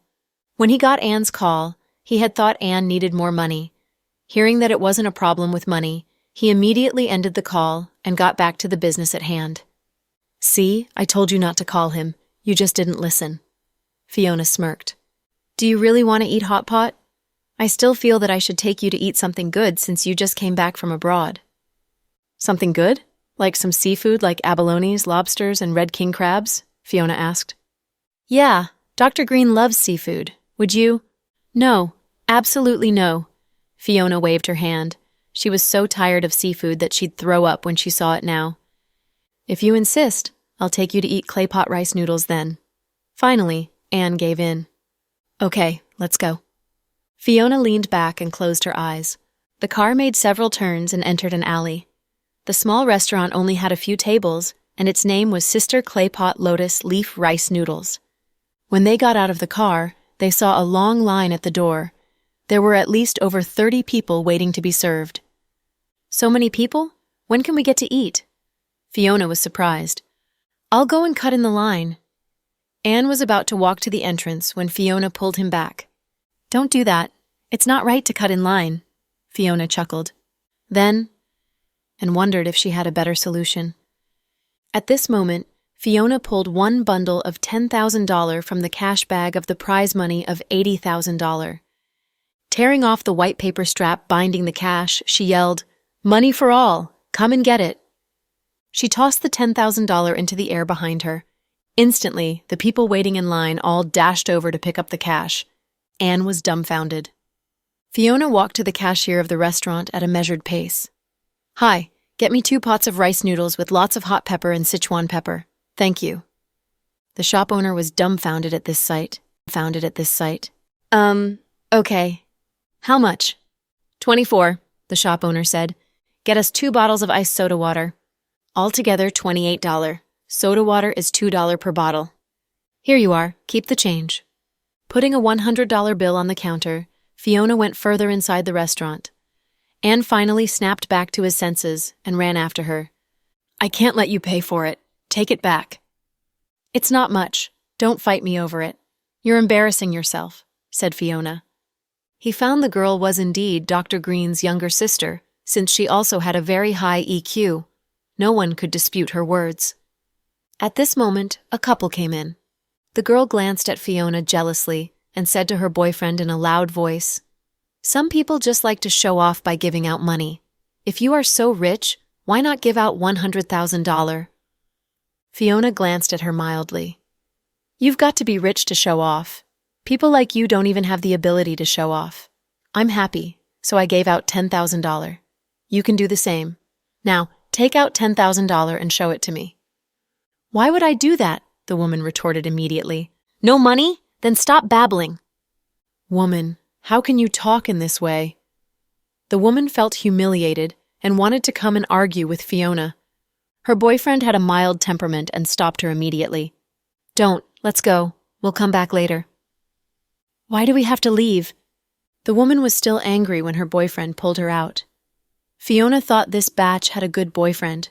Otherwise, she'd not leave this place intact if she dared to come up and confront Fiona. She'd probably end up in bed for the rest of her life. Are you okay? Anne glanced at Fiona fearfully, since he had been afraid that she'd get in a fight with the woman. I'm fine. Good. I was afraid you'd fight with her, Anne said. Fight with her? Are you kidding? All these years I only beat people, not fight with people, Fiona said earnestly. Ha ha, yeah, you're badass. Do you think I'm boasting? Fiona looked at Anne. No, I never think that. Anne appraised the girl silently. Among other things, this girl could squander money as much as President Cooper. He used to say President Cooper squandered money so much that it seemed like he was conjuring the money from thin air. But now, President Cooper looked frugal compared to this girl. Seeing how she tossed out money whenever the mood struck her, Anne felt speechless. Fiona enjoyed her lunch of claypot rice noodles and iced soda water with gusto. The small restaurant didn't even have AC. With only fans working, the customers were all soaked in sweat. Still, many people waited in line to eat in the restaurant, since the flavor was quite unique. But Fiona's appetite wasn't so big, and she was full after eating one bowl of the rice noodles. After lunch, it was already the afternoon. You can go home now. How about you? I'll go back too. I'll drive you back. Oh, it's not necessary. I must buy some necessities such as underwear, etc. You'd better not come with me. Okay. Anne looked embarrassed. Thank you for showing me around. You're welcome. I just did my job. If you need anything, just call me. Anne gave Fiona his number with great sincerity and left. Okay, let's part here then. Bye. Fiona waved and watched him drive away in the Audi. Then, our adorable Fiona got into a taxi. Where are we going, miss? The middle-aged taxi driver asked warmly. The biggest nightclub in the city. Is it the biggest one? Fiona asked since she wasn't familiar with the place. Yeah, this nightclub opened only last month and has lots of customers. The girls don't need tickets to go in, but the guys must spend at least $10,000 for each. So extravagant? Fiona was surprised. Yeah, so it's obvious what the owner of the nightclub wants to achieve. It's just a place for the 2G rich guys to play with young girls. Miss, listen to me. Don't go to that place. You're so pretty, and will certainly get into trouble there. The middle-aged taxi driver tried to dissuade her. But to tell you the truth, I'm going there to date 2G rich guys. Fine. Just ignore my advice. I wish you good luck. The taxi driver looked pissed, thinking Fiona was a young girl who loved money. Regretfully, he continued, Forgive me for being frank, but you're so pretty, and don't wear heavy makeup or any revealing clothes. It's not a good place for you. Why don't you go and find a nice boyfriend? Money can't guarantee happiness, you know. The richest man in the world means nothing if he's not kind and doesn't know how to take care of you. He spoke from the bottom of his heart. You're right. Fiona was in a good mood. After all, she had finally got rid of Anne and wanted to enjoy herself for a bit. Of course, she did it also to retaliate against Psycho Riker. He was now in distant Russia with the little batch Amy. Fiona felt bad whenever she thought about it. Despite the advice from the kind-hearted taxi driver, Fiona still went to the newly opened playground for rich people. Resigned, the taxi driver stopped the car at the gate of Prosperous Pearl. It was a mansion of 15 floors with high-end renovation. The guards at the door didn't stop Fiona because girls could enter this place free of charge. Miss, are you here to have fun or look for someone? I'm here to have fun, said Fiona. Are you alone? Yeah, Fiona nodded. Then you don't have to book a private room. You can sit in the small square. There are lots of people there, and it's quite lively. Okay. Fiona followed the waiter into the small square. It was 3 p.m., but the place was already full of people drinking or dancing. Probably because Fiona wasn't wearing any high-brand clothes, the waiter thought she wouldn't spend lots of money here, so he ushered her to a remote corner. Giving her a bar menu, the waiter left. Fiona flipped through the bar menus leisurely. Not far from her, a group of guys sat together. One of them spotted her and pointed at her. I found a prey. Mr. Ryong, look over there. The guy who was called Mr. Ryong glanced in this direction. He couldn't see her whole face, but her profile was beautiful. In this place, Fiona stood out with her long hair and plain clothes, which included a simple white short-sleeve t-shirt, capri jeans, and white sneakers. She looked like a university student, the type that the second-gen rich guys liked. Go and get her here to have a drink with me, the man called Mr. Ryong said. No problem. His minion immediately trotted toward Fiona. Beauty, young Master Ryong asks you to go over and have a drink with him. Young Master Ryong? Fiona frowned since she had never heard of this guy before. You're lucky that our young Master Ryong likes you. He's very generous with the girls he likes. This man thought most of the girls coming to the nightclub loved money. Oh, I see. What do I get for drinking with him? Fiona asked earnestly. A lot of things. You can have anything you want so long as you make young Master Ryong happy. Oh? What if I want a Boeing 747? Haha, Beauty, you're funny. I'm serious. Ask your young Master Ryong if he can afford it or not. I'm very expensive to have a drink with. Fiona smiled mysteriously. At this moment, the guests from other tables asked the waiters to deliver a drink to Fiona. It was dim here, but the guys had sharp eyes for Beauty. Fiona was a rare beauty. So many guys stared at her like greedy flies. Fiona didn't want to make trouble. Knowing Riker would have someone watch out for her, she did it purposefully to make him jealous. In the process, she received quite a few surprises. Beauty, this is from the guest at table number 7. The waiter put a glass of cocktail before her. Beauty, this is from Mr. Song at table number 16. The waiter put a bundle of roses before her. This is from the guest from table number 33. He said he'd pay for any drink you want. Since Fiona sat in a far corner, the poor waiter had to make lots of trips to this corner. In less than 10 minutes after she sat down, people had spotted her and kept sending her flowers, drink, and offers to pay her bills. Seeing their boldness, Fiona didn't know if she should cry or laugh. Every guy loved beautiful girls. In bars, it was natural for them to try and date pretty girls. Of course, it wouldn't be right to force the girls to stay with them.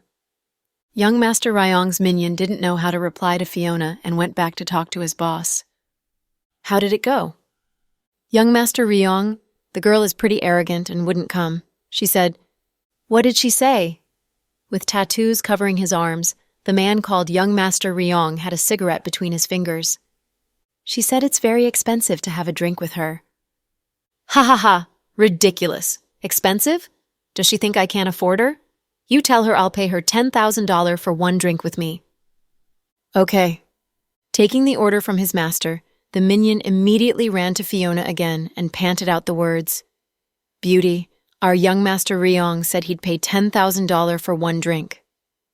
$10,000? Do you take me for a beggar? Get out! Fiona waved her hand and sent the guy off. People were still sending gifts to her and the table was almost full. Some women in the bar began to get jealous. Who's that woman? She looks disgusting. She pretends to be innocent but is just a scheming batch. Yeah, look at her chest. I think it's no more than 32A. I wonder why she looks so proud. She looks like a seducing batch. The guys are blind to be gifting her flowers. I've never seen this young girl before. Which nightclub does she usually go to? She doesn't look like one of us. Is she a young actress? Both men and women showed interest in Fiona's background. No one knew this woman who had shown up mysteriously. She looked young and wore simple clothes, but her beauty was stunning. Young Master Ryong, the girl said $10,000 is too little, and she asked if you are taking her as a beggar. Hearing those words, young Master Ryong's face fell. Young Master Ryong, do you want us to bring her to you by force? A brown-nosing bodyguard asked. Not necessary. I don't like to use force on pretty girls. You guys don't know how to appreciate beautiful women. I've never seen such a pretty and adorable girl in any of the nightclubs. I must take her to bed today. Shall I go and ask her if she'd come for 20,000? Come back. Young Master Ryong stopped the minion. Yes, young Master Ryong? Tell her I'll give her $100,000 for one glass of wine. What? 100,000? His minions were stupefied. This was a city in the north where many girls could hold liquor well, since they had the habit of drinking ever since they were young. With $100,000 for one glass, if the girl was good at drinking and took 3 glasses, she'd earn $300,000 in a few seconds. Their young master was rich, but they had never seen him act so extravagant. Obviously, he indeed liked this girl. What are you waiting for? Go! Young Master Ryong kicked the minion on the butt. Yes, yes, yes, young Master Ryong, I'll go this moment. The minion ran so fast that he stumbled and dropped to the ground when he reached Fiona's table with his face touching her feet. Beauty. Young Master Ryong said $100,000 for one drink. The man gestured the number with his fingers. 100,000? How can your young master afford to date girls with such a small fortune? Go home and put on open-seat pants. When the minion returned, he saw young Master Ryong's eyes were glued to Fiona intensely, like a wolf staring at a lamb. Boss, the woman is arrogant. She insulted you. What did she say? She said, Don't stammer. Come on. Young Master Ryong slapped his minion on the face. She said how you can afford to have girls with such a small fortune. She told you to go home and put on open-seat pants.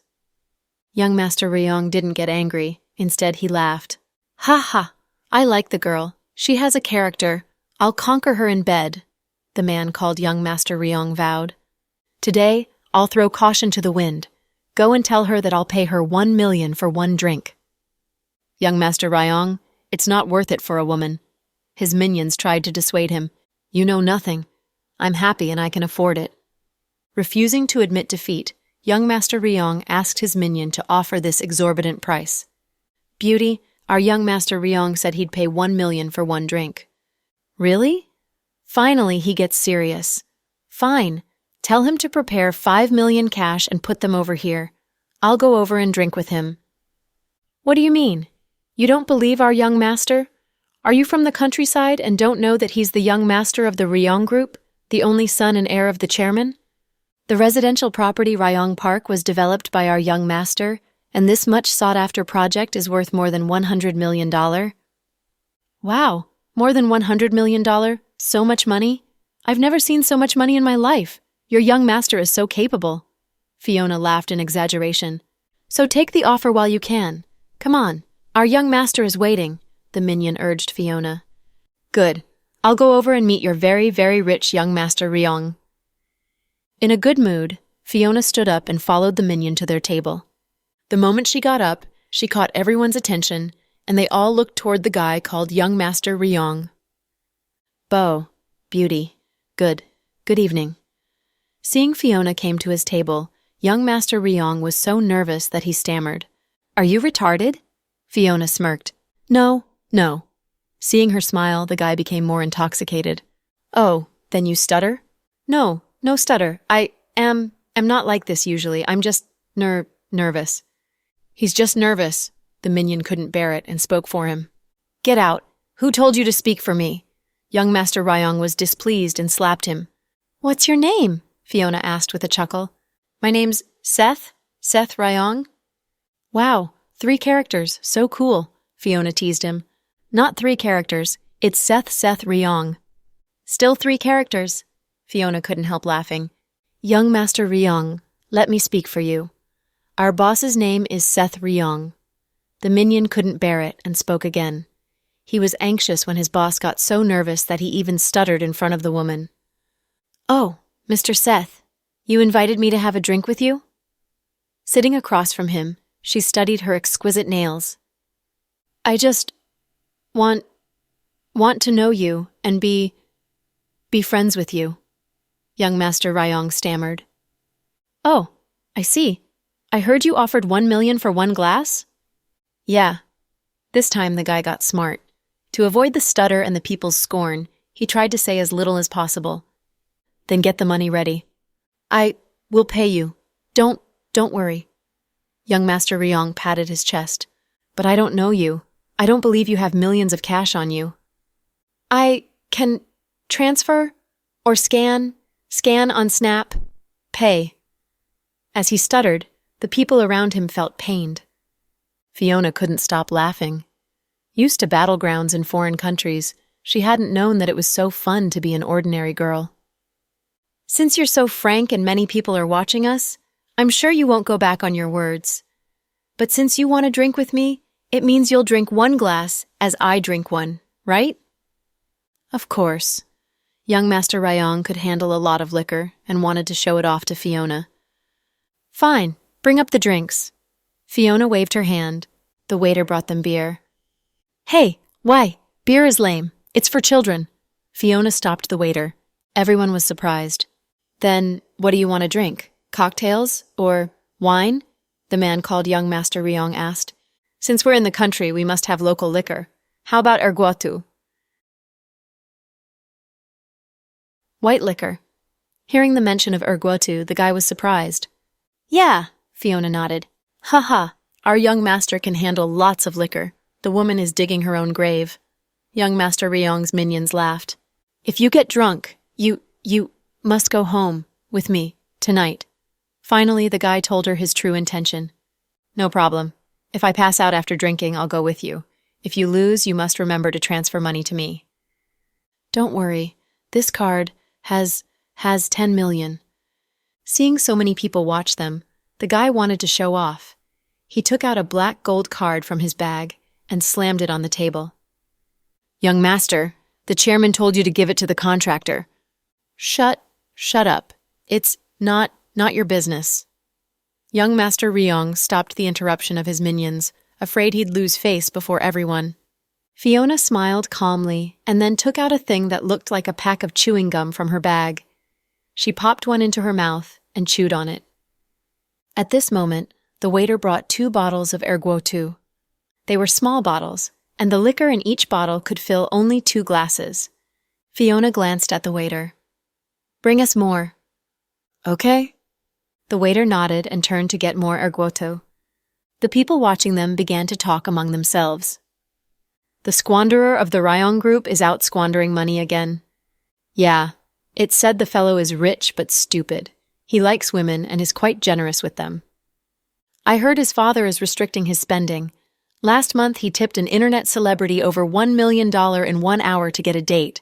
When they met, he found the streamer was a guy. Haha. Yeah, the fellow didn't learn a lesson and still squanders money on girls. The girl is so pretty. She shouldn't drink with him. When she gets drunk, he'd take her to a hotel. Maybe the girl likes it. The fellow is ugly, but still many women beg for his attention each day. People nowadays are getting more and more immoral. The only thing they admire is money. Hearing the comments, Fiona wasn't angry. She just smiled faintly. Finishing the chewing gum, Fiona stood up and opened the caps of the liquor bottles with her bare hands swiftly, stunning everyone around her. Then she filled the glasses at lightning speed. Tossing the bottles to the floor, she glanced at the waiter. Place the glasses before us. 10 for him and 10 for me. What? 10 glasses? The waiter was shocked. The people watching them were even more stunned. I wonder if one will die after drinking 10 glasses of ergotu. How could people drink white liquor in this way? Do you have a problem with it? Fiona spread out her hands with a smile. No problem. The fellow thought Fiona was just bluffing. Hearing that he had no objections, the waiter immediately placed the liquor before them. Let's begin, said Fiona. You first. You drink one, I'll drink one. The fellow wasn't stupid and wanted Fiona to drink first. Fiona understood his plan. Okay. She stood up and picked up one glass and downed it. She downed 5 glasses at a speed of 2 seconds per glass. Finishing the 5th one, she took in a breath.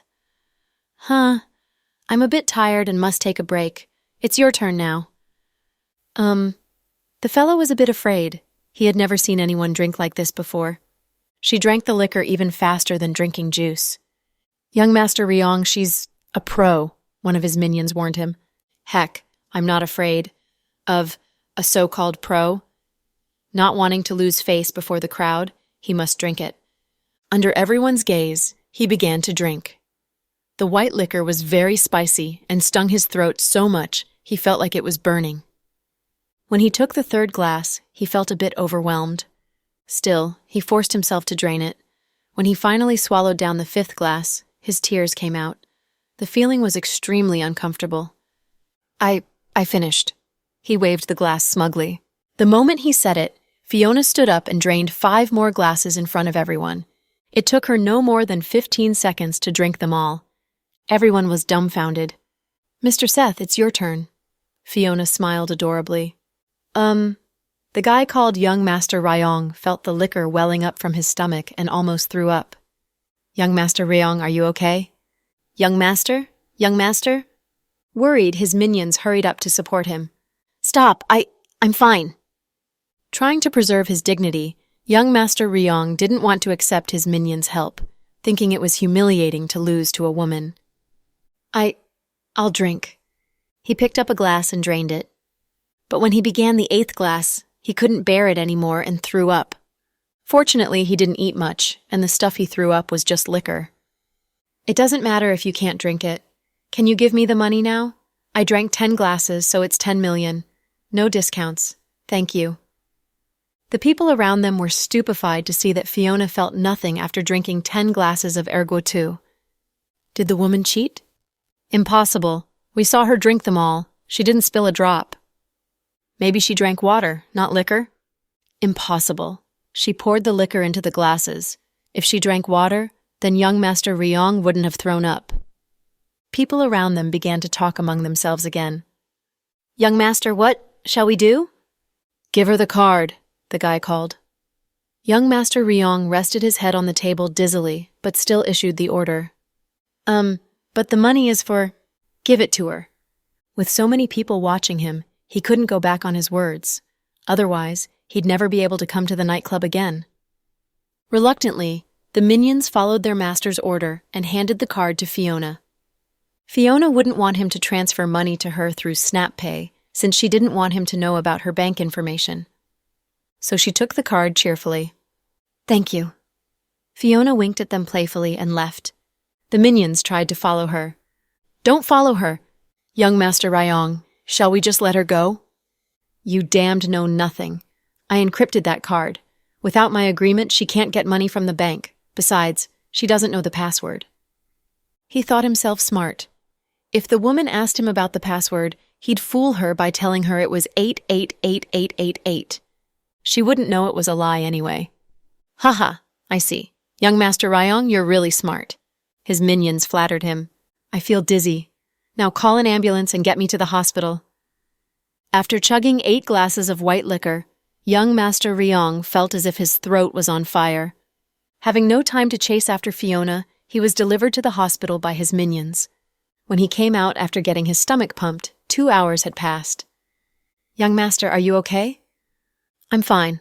When I get out of the hospital tomorrow, I'll deal with that little batch. Young Master, your cell phone. His minions knew he couldn't live without his cell phone. They handed him the big brand matte black cell phone of the newest version. He unlocked his cell phone with his fingerprint, intending to see the updates on his Snap moments. But he found he got an unread text message. Curiously, he clicked open the message and almost passed out after reading it. Young Master, what's wrong? Are you okay? His minions dashed up to support him. His fingers turned limp and dropped the cell phone to the floor. One of his minions picked it up and saw the text message. It says, "Honored client, $10 million has been transferred to an overseas account from your black gold card in our bank at 8:33 p.m. The remaining balance is $250. He recalled that it was the time when he came to the hospital to get his stomach pumped. $10 million had been transferred. The most ridiculous thing was that she had left $250 in his account. How did she do it? It's impossible. I can't believe it. She doesn't know the password and my card is double encrypted. How could she get the money out in such a short time? Young Master, calm down. We'll contact the bank and see if the bank sent the wrong message. Damn you. I only have $250 in my card now.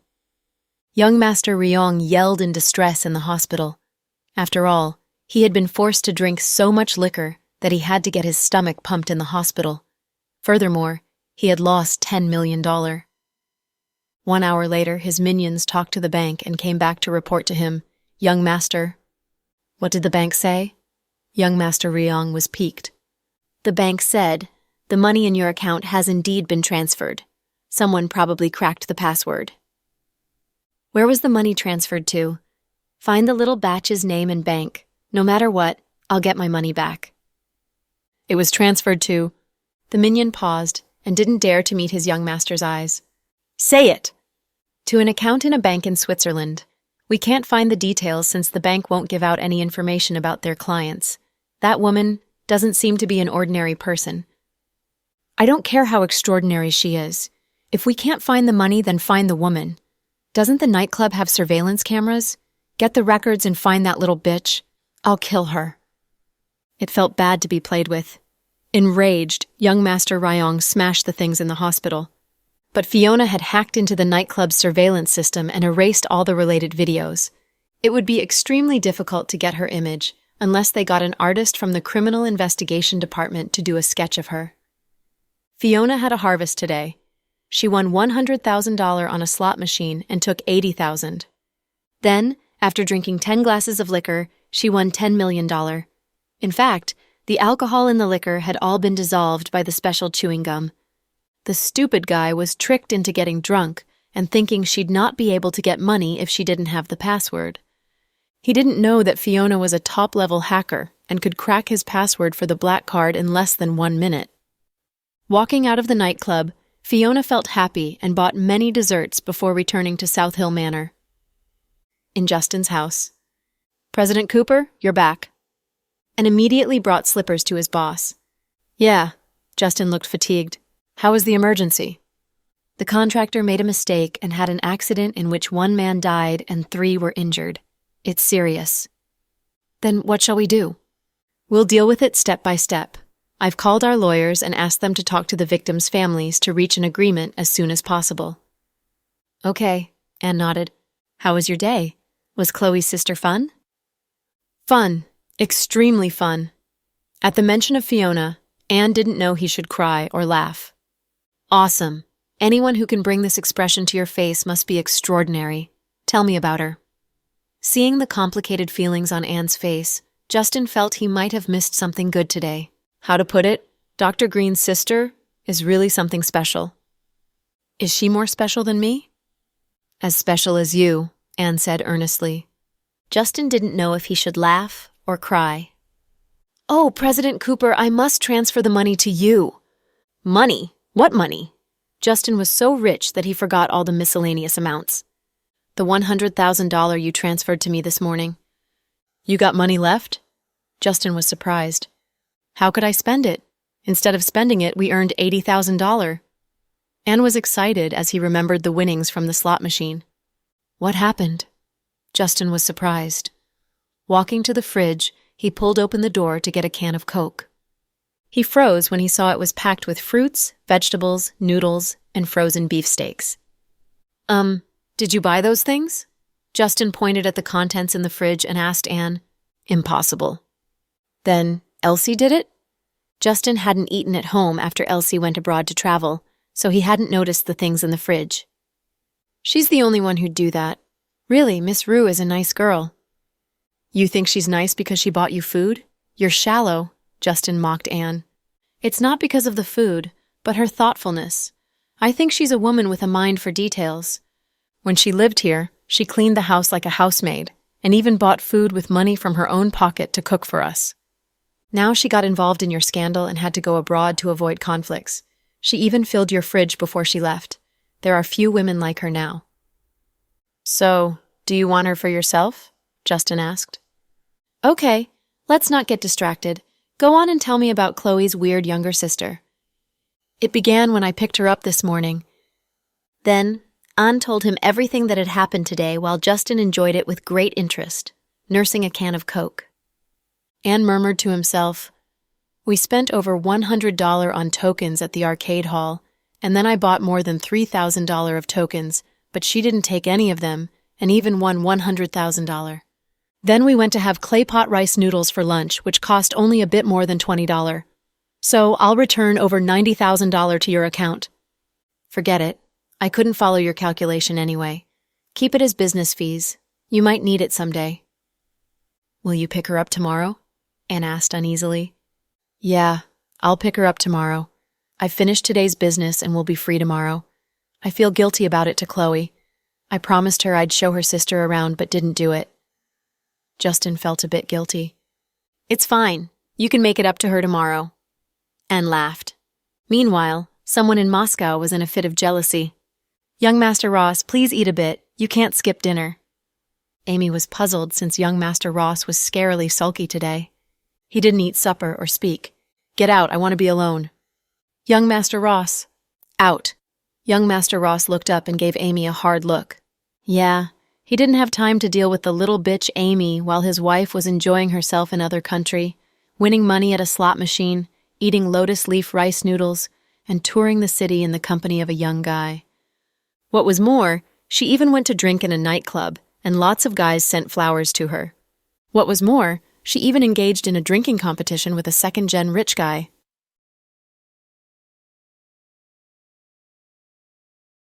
Little Fiona, wait until I see you. Riker was enraged since everything she did wasn't in their original plan. How dare she have this much fun without him? Meanwhile, Fiona got into a taxi. South Hill Manor, thank you. In a great mood, she hummed a song and told the driver her address. Okay. The driver said only one word and then remained silent. After driving for about 20 seconds, Fiona felt something wasn't right. From the rearview mirror in the car, she saw the taxi driver was wearing a cap, and its brim concealed his face in the shade. He sounded to be about 30 years old. The car was indeed driving toward South Hill Manor, but Fiona drew out her dagger reflexively and held it against the driver's neck. Miss, what are you doing? Stop acting. I've seen through you. Tell me who sent you. Miss, you got the wrong person. I'm just a taxi driver. Heh, continue with your story, Fiona sneered. I'm truly a taxi driver. The driver on the photo drives during the day and I take the night shift. We take turns, he explained. I'll give you one last chance. If you don't tell me, I'll send you to hell. Fiona pressed the dagger down slowly, and the sharp blade was about to pierce the man's skin. Instantly he struggled and reached his right hand to get his gun, but found it was gone. Are you looking for this? Fiona waved the black gun at him. Are you surprised that I have it? I stole it 5 seconds ago. Fiona smiled. How did you find me out? The man didn't know what exposed him. Killing intent. No matter how well you disguise yourself, you can't conceal the killing intent of a killer. You're a killer too. Why didn't people find you out because of the killing presence you carry in a mission? The man asked resentfully. You're wrong. I'm not a killer. I'm a mercenary. Then she slashed open the man's throat. He pressed on the wound on his neck with both hands, but blood continued to gush out. It was an unsettling sight. Due to his wound, the car began to zigzag. As the car got onto a viaduct and drove faster and faster, Fiona opened the door and jumped out without thinking. Before she jumped, she left a bomb in the car, and it exploded instantly, burning up the car and the guy in it. Fiona didn't need him to tell her who wanted to kill her. The killer had tracked her down to the nightclub and waited for her to get into the car. The plan was perfect, but Fiona saw through it. Jumping out of the car, Fiona saw a black Toyota racing toward her from a nearby place. She shot at the driver and then moved to one side. Fortunately, it was night, and there were few cars on the viaduct in this area, or it would cause a series of crashes. 15 minutes later, Fiona's people got the news and arrived. They saw Fiona squatting by a small river not far from the viaduct. Boss, are you okay? If I was not okay, I'd be full of bullet holes before you came. You ordered us not to follow you. Her subordinates didn't know what to say. Whoa, you dare to talk back to me now? Fiona stood up and pinched his face with her blood-stained hands. No, I don't dare. We're relieved that you're okay, boss. Handle these corpses and don't let the police see them. Yes. What will you do now, boss? I'll go to my sister's house and sleep. You can't come with me. Wait, boss. Young Master Riker just sent a message to us. It's for you. Why didn't he send it to me directly? Fiona checked her watch and found she had accidentally turned it off during the fight. What did Psycho Riker say? Fiona was concerned about Riker. Speak. Displeased by his hesitation, Fiona grabbed his ear. Please don't. Boss, my ear is being ripped off. Then why don't you tell me now? Please read it yourself. Her subordinate handed his communication watch to her and showed her Riker's message. Fiona let go of his ear and glanced at it. After reading it, she was exasperated. Riker's message said, Fiona, very good. Just wait until I see you. Fiona didn't know whether she should laugh or cry. It looked like a threat issued from a schoolboy. You just wait until we're released from school. It was very naive, but it was obvious that Riker was jealous. If not for their plan, he would have come and demanded an explanation from her. Ha, Fiona chuckled. Boss, is young Master Ross threatening you? Yeah, this is exactly what I wanted. Her subordinates were puzzled. Only Riker and Fiona knew about the plan, so her subordinates all thought they broke up and became enemies. They were even worried about their boss. You guys can go now. Don't contact me. I want to live like an ordinary person. Boss, today you didn't act like an ordinary person. They were not stupid and knew what their boss had been doing today. The moron that tried to flirt with their boss was so unfortunate. He drank so much alcohol that his stomach bled, and he even lost $10 million to her. It was a disaster for him. Shut up and beat it. You guys just take a vacation, eat something good, and date some girls or play in the casino. If you can't find anything to do, you may tour the city and post pictures on your moments. I'll go now. Boss, we'll drive you back. It's not safe here. After the accident with the taxi, her subordinates didn't want their boss to take a taxi. It's okay. They are just some minions. I'll kill them whenever I see them. Fiona waved her hand and got into another taxi. She didn't believe those guys could take all the taxis in the city. The boss is willful, just like a child, one of her subordinates lamented. She had always been like this. We must get used to it. I'm truly worried about her. The accident almost gave me a heart attack. We've worked for her for years. If something happened to her, what would we do? They sighed. I think when we have time, we should help the boss kill the batch Amy. In all the years that I've worked in the boss's legion, Amy is the first traitor.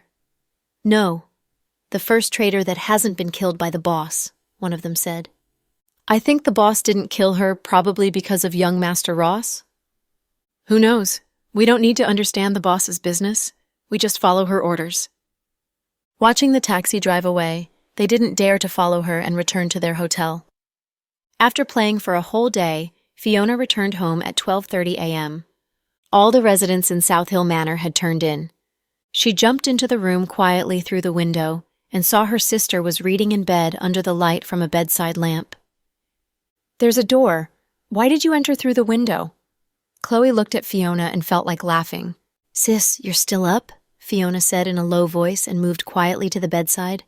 I couldn't sleep with you still out. I thought Anne was with you, but you dumped him and went to play by yourself. Ha! Were you worried about me? No, I was worried about the people who have the misfortune of seeing you, Chloe said firmly. She had been worried about Fiona, but later Mr. Dawson told her that Fiona had never gotten in trouble in the past years. She could even play a hide-and-seek game with a psycho-like legend for years. So she was worried about the people who got played with by Fiona. Ha ha! Sis, you're dissing me too? Justin was busy and didn't go with you, and stayed with you during the day, right? Yeah, Fiona nodded. Then after you made him leave with an excuse, where did you go? Chloe asked. Sis, what are you doing? You sound as if you're interrogating a criminal. Come on, tell me. I went to have a drink in the nightclub named Prosperous Pearl. What? You went to such a place? Yeah, I drank 10 glasses of liquor and earned $10 million, Fiona said cheerfully. You drank 10 glasses of liquor? Do you know how much damage liquor can inflict on your liver? With the habits of a doctor, Chloe began to lecture her. I'm fine.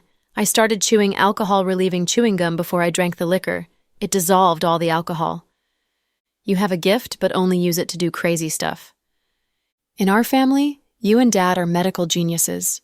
No, like me, Dad is good at chemistry and a genius of bombs. Ha! You and Mom are the medical geniuses, said Fiona. Chloe sighed slightly. You came back so late. Are you hungry? Do you want to eat something? No, I'm not hungry. Sis, you're pregnant and must sleep now. I'll go and take a shower. Fiona went to the wardrobe and changed into her sleeping gown before entering the bathroom. Chloe had been silent about one thing. She had smelt a heavy scent of blood on Fiona and wanted to ask her if she killed anyone. But on second thought, she remembered that Jack had said Fiona was born to do what she did. For her, killing was second nature, just like saving people's lives was Chloe's second nature. If they talked about such a serious topic, they might end up with nothing but unhappiness. So, Chloe controlled herself and didn't ask. But Fiona was still young and couldn't live in that cruel and bloody world for the rest of her life. Chloe began to think about how to help Fiona change the way of living and return to the life of an ordinary girl. She would get married, have babies, and have an ordinary job to spend the rest of her life.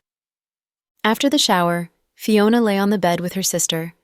She took Chloe's hand under the cover, feeling warm inside. Sis, when I was little, I used to wish that I could have an elder sister. At that time, Dad didn't tell me about you. Dad and I were always on the run and had to change our lodgings each week. I felt very insecure and craved for a family. Now when I finally get to lie in bed with you and hold your hand and talk about things on my mind, I feel great. I have the same feeling. I feel safe when you're by my side. Fiona, do you have a dream? A dream? For now, I'll get rid of Legend who keeps following me. What do you want to do after that? Chloe asked. I haven't thought about it. Really, sis, people like me don't know if we have a future. Maybe one day. Before she could finish, Chloe interrupted. Fiona, can you stop doing it and just be a chemistry teacher or something? A chemistry teacher? Sis, you have a good imagination. Hearing her sister's words, Fiona was stunned. She was indeed good at chemistry and extremely familiar with all kinds of chemical elements. She knew what mixtures would explode and what mixtures were poisonous. But Chloe was quite creative to suggest to Fiona for her to become a chemistry teacher. Did I say something wrong? No, you're right. Ha! Fiona chuckled. Why are you laughing? I'm being serious. Okay, sis, I'll consider your suggestion seriously. Fiona, many people work not to earn a living. There are many magnates in the world who are still working despite their great fortune. Why? Because they want to realize their value. Yeah, sis, you're right. You and my brother-in-law have more money than you can spend, but you're still busy with your work. After all, people must get busy and can't just eat and wait to die because they have money, Fiona added. Yeah, that's right. But I work as a doctor not to kill time, but to realize my childhood dream, explained Chloe. But sis, you must understand that not everyone can be as lucky as you. You have a loving husband who cherishes you and helps you realize your dream as if it was his own. Most of the people in the world can't realize their dreams. Maybe. But Fiona, the people you mentioned have no abilities to realize their dreams. You're so capable. You can control your own life. Sis, can you believe that I've gotten used to my profession, just like how you're used to being a doctor? Maybe at first I did it to save my life, but gradually it has become my habit. You asked me to work as a chemistry teacher, I think. I might not be able to do it. It has nothing to do with money. I can live peacefully for a few days, but will go crazy if I have to live like that for the rest of my life. Maybe I have some genes in my body, making it difficult for me to settle down. So, I'm destined to live a different life from yours. Hearing her words, Chloe felt sad. Fiona was right. Everyone was entitled to his own thoughts and decisions. Chloe thought her suggestion was good for her sister, but Fiona might not think it was a good idea. Maybe for Fiona, taking missions to kill people as a mercenary had become a part of her. She had grown to like this lifestyle. If we continue the topic, we might begin arguing with each other, Chloe smiled. No way. I can see you so rarely, so I won't argue with you. The most I will do is not listen to you. Fiona stuck out her tongue playfully. Okay, sleep now. Okay. Sis? Huh? I heard Pudding is speculating on stocks and has a company of her own. Yeah, I can't manage the child now. Thinking of her elder daughter, Chloe didn't know whether she was more happy or sad. She was happy because Pudding was indeed more mature, smarter, and steadier than any other child of her age. She was sad because she thought Pudding was doing things not appropriate for her age. She wondered if it was right for Pudding to do those things. I transferred the money I earned today to her company, Fiona said mildly, as if she had bought a piece of clothes for Pudding. What, you transferred $10 million to her? Chloe frowned slightly. Yeah. You're crazy. She's still young. Why do you give her so much money? Chloe found it hard to accept that Fiona gave a gift of $10 million so casually. However rich Fiona was, she couldn't do things so casually. I think Pudding is very good at financial management. I'm just showing some support to her as her auntie. That's too much. Sis, I'm loaded. I know, but you earned your money with your life. I won't allow you to squander it like this. Giving money to my niece is not squandering. You didn't see me lose hundreds of millions at a casino in Singapore. Lose hundreds of millions? Chloe felt she'd have a heart attack if she continued talking with Fiona. Probably because she had grown up in an ordinary family, Chloe was still not used to deals concerning astronomical numbers. But Jack, Fiona, and Justin were different. They just regarded money as numbers. Sis, go to sleep now. I'm sleepy. Yawn. To stop her sister's nagging, Fiona closed her eyes and pretended to sleep. Seeing her closed eyes, Chloe shook her head in resignation. She sat up and pulled up the covering and tucked it around Fiona. On the next morning, it was Saturday, and there was no school. The twins got up early for breakfast in a good mood. Auntie, would you take us out to play today? Little Bean looked at Fiona with a grin. What do you want to play? Fiona chuckled. Whatever you want. Don't restrain yourself. Ha ha, Fiona burst into laughter. Pudding ate her breakfast calmly. Pudding, how is your company doing lately? Fiona pretended to ask. It's fine. Influenced by the U.S. stock market crash, the domestic stock market isn't very stable. Oh, I see. It seems my gift for you is timely. It can help you stabilize your stock prices. A gift? Pudding looked up at her auntie in confusion. Yeah, a gift. What gift? Pudding was puzzled. You'll know in a moment. Fiona glanced at her watch. The money would appear on the account after the bank opened. She guessed it would come after 8:30. Auntie, what gift? How come I don't have a gift? Little Bean asked immediately. Ha! You'll have your share. After all, your sister's money is yours. Anyway, you're the only one who doesn't work in the family. Just wait and they will give you everything you want. It's not the same. My sister will turn on me any moment. Little Bean obviously didn't trust Pudding. It's fine. You have your mom and dad. They will betray me too. Whenever I eat sweet stuff, they will join hands and criticize me. Then you still have Grandpa and Auntie, said Fiona. So, Auntie, where's my gift? Ha ha, you're a smart kid and can't forget about your gift. Fiona touched her head with a chuckle. Little Bean, you can't ask Auntie for gifts, Chloe scolded her immediately. But Mom, my sister has a gift, but I don't. I gave your sister stocks. You don't understand how to handle them. Fiona tried to find an excuse. But I can have cash. I have a personal account. I'll send my account number to you. Earnestly, Little Bean sent her account number to Fiona's Snap. Fiona rarely used Snap. She just used it to read her sister and the twins' updates on the moments. She always felt that social media wasn't safe and might expose her whereabouts. Fine, kiddo, I'll give you cash. Then Fiona turned on her watch to do some operations. Fiona, she's just a child. You can't take her seriously. Seeing Fiona begin the operation, Chloe immediately objected. I might not trust other children, but they are my nieces. I'd give them anything. Fiona operated her watch and transferred an amount of money. Okay, you'll receive it when the bank opens. I transferred the same amount of money to you, so never say your auntie is unfair. Auntie, I love you. I'll take care of you when you're old, Little Bean said earnestly. Thank you, Miss Delcy, Fiona laughed. Auntie, don't believe this flatterer. She might not even take care of our parents, not to mention you. Dina, don't kick up dust. You're trying to ruin my relationship with Auntie because you're jealous. It's immoral. Do you remember what the teacher taught us about the traditional class? We must be kind and full of love for each other, understand? Whoa, our Little Bean looks like an old scholar now, Chloe chuckled. Okay, now let's talk about the next topic. Auntie, where do you plan to take us today? We don't have school. Where do you guys want to go? I want to go to Waterland. Let's go play with water, okay? No problem. I'll have the whole place booked for us, Fiona said airily. Please don't. It's fun to have more people playing in it, Little Bean added. You're so demanding. What a drama queen, Pudding said. I think you're more qualified to be a drama queen. The sisters began to bicker. Chloe was used to this and ate her breakfast calmly. Finishing breakfast before the others, Jack drove to work. Mom, will you come with us?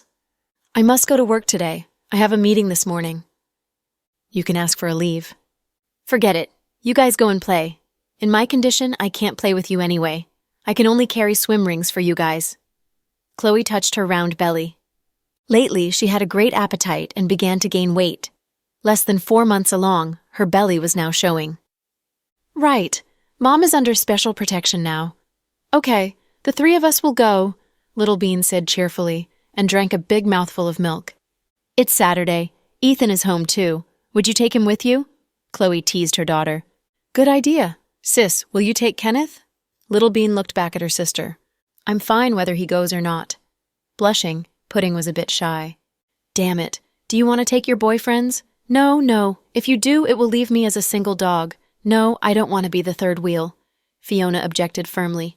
Ha ha, Auntie, you're so funny. Little Bean giggled uncontrollably.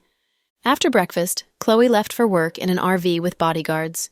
Fiona took an orange Land Rover from Jack's garage and drove the twins to the water world at Southside Rehabilitation Center. After the meeting, Chloe was about to go to the cafeteria for lunch when she received a call from Noah. Chief Ace, what's up? Chloe, would you mind coming to the prison?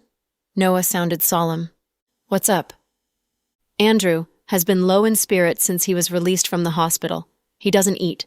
I think he won't last long in this state. Hearing his words, Chloe went silent. Noah never exaggerated. Hearing his serious tone, Chloe knew Andrew must be in a very bad state. Noah never exaggerated. Hearing his serious tone, Chloe knew Andrew must be in a very bad state. Then, I'll go and see him in a bit. Okay, I'll go with you. In your condition, if anything happens to you, Jack won't forgive me, Noah added. Does my husband know about it? No, I didn't tell him. I think he won't like the idea of you seeing Andrew. Okay, don't tell him. Chloe always treaded cautiously around the feud between Jack and Andrew. Andrew was evil and deserved to be shot 10,000 times, but she would still have complicated feelings if he died. During the lunch break, she changed out of her white coat and went out. Miss Green, where are you going? We'll escort you. No, Noah will pick me up. We're going for an errand. Okay. Jack's bodyguards all knew Noah. When they saw Noah drive his black Jaguar to pick her up, they didn't insist on going with her. Noah drove to the prison with Chloe. When did this start? Chloe asked. He had been like this after he was released from the hospital. How is his hearing? I'm not sure since he doesn't communicate with people. Okay, I see. Chloe let out a heavy sigh. Chloe, I've been wanting to say something to you but was afraid you'd misunderstand me. Go ahead. We've been friends for many years. The four of us, you, me, Mr. Dawson, and Sarah, have known each other for more than a decade. You can tell me anything. I think you must end things between you and Andrew. It's not good to delay it. I think Andrew is so deranged that nothing can bring him back. He's unredeemable. I know, but my husband still wants to use him to draw out another force and then eliminate all of them together, so he can't die yet. I think this method is a bit risky.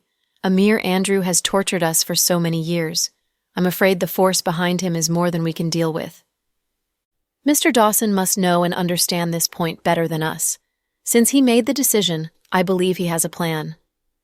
Obviously, Noah didn't agree to Jack's risky method, but Chloe supported Jack unconditionally despite the risks. Then, they stopped talking about it. Arriving at the prison, Noah talked to the prison guards and led Chloe into the innermost cell. Imprisoned in the cell, Andrew couldn't have contact with any other prisoners. The only people he could see were the prison guards delivering meals to him. When you go in, remember not to get too close to him, Noah instructed again. Chloe nodded and walked into the meeting room with complicated feelings. It was a small room without windows, and surveillance cameras were mounted on the walls. Andrew was led in with heavy chains on his hands and ankles. He was locked on the chair, so he wouldn't be able to harm Chloe. When Chloe walked in, he raised his head with a big smile. Little sister Chloe, you came to see me again. I heard you're starving yourself and are quite low in spirit. What? Do you want to die? Chloe asked bluntly. Chloe, if you think I've been good to you in the past years, please kill me, Andrew said the words with a smile, but Chloe felt very bad. If you want to die, why don't you smash your head against a wall? Chloe said calmly. Because I want to die in your hands. Andrew smiled warmly, as if he didn't think he was saying something cruel. You don't just want to die at my hands. You want to make me feel guilty and then torture me emotionally. You want this cruel memory to stand between me and Jack, right? Andrew looked up at her in surprise. Andrew, aren't you tired after all the things you've done over all these years? Chloe. Each time he said her name, his tone couldn't be more gentle. If you're not tired, I must tell you I'm tired. No matter what you had been through, no matter what feelings you have for me, I can tell you there has been nothing between you and me. Even though you think you've loved me for so many years, I can't accept the way you love me. You bring me and my family nothing but severe damage and harm. After so many things happened, you still can't stop. If you really want to die, you can kill yourself by smashing your head against a wall, and no one can stop you. What's your real purpose by making yourself look so pathetic? You did it just to force me to see you? You knew I'd come to see you when I heard about your pathetic state, right? Chloe, Shut up. I'm not finished yet. Andrew, you claim that Jack and Justin are scheming guys who used all kinds of tricks to win my heart. Is your love so innocent and pure? Don't you think your actions are very scheming? What do you think of this drama? You know very well that I won't kill you, but you said those words just to make me feel bad, right? In other words, even if I killed you, you know I'd feel guilty for the rest of my life. So, with all your tricks, how can you call your love pure and innocent? All these years, no matter what Jack went through, he has never played tricks on me like this. You said you're not scheming, but you make all kinds of plans just to leave deep wounds in my heart. What do you say about that? Chloe, I didn't know. You think of me in this way. Andrew lowered his head as if he was disturbed by her words. "What do you think, then? Do you think I regard you as a saint?" Chloe was a bit agitated. In the interrogation room outside. "Chief Ace, shall we end their conversation? I think Mrs. Dawson is a bit emotional." Wait a moment. Noah was also worried about Chloe. After all, she was pregnant, and if something happened to the baby due to her agitation, Jack would never forgive him. But on second thought, he knew Chloe wasn't an ordinary woman and wouldn't be so fragile, so he decided to wait for a bit more. "Maybe you're right. Maybe I'm not as noble as I claimed. My love for you is selfish. But what then? You said I hurt you, but didn't Jack hurt you too? He vanished for 7 years and then forced you to marry him when he returned. Did you forget that? You said I'm scheming, but what about Justin? While Jack was abroad, Justin stayed with you and your daughters to be their loving father. Didn't he do it to get you? They are no better than me. Why can't you accept me? Why?" Andrew was getting emotional, and the chains on his wrists clanked as his hands shook, making ear-grating noises in the quiet interrogation room. "You still understand, right?" Chloe looked at him in disappointment. "Understand what?" "No matter what they did it for my benefit. But everything you did brought me great harm, even though you thought you did it for my benefit. I didn't mean to bring you harm. All these years I've been trying to make you happy. I even bought that island." "Don't mention that island to me. Andrew, I'm not your pet and can't be imprisoned by you for the rest of my life. You said you love me for my pureness and kindness. It's because your nature is so evil, and you did many heartless things. You just want to gain redemption from me. Think with your conscience, do you really love me?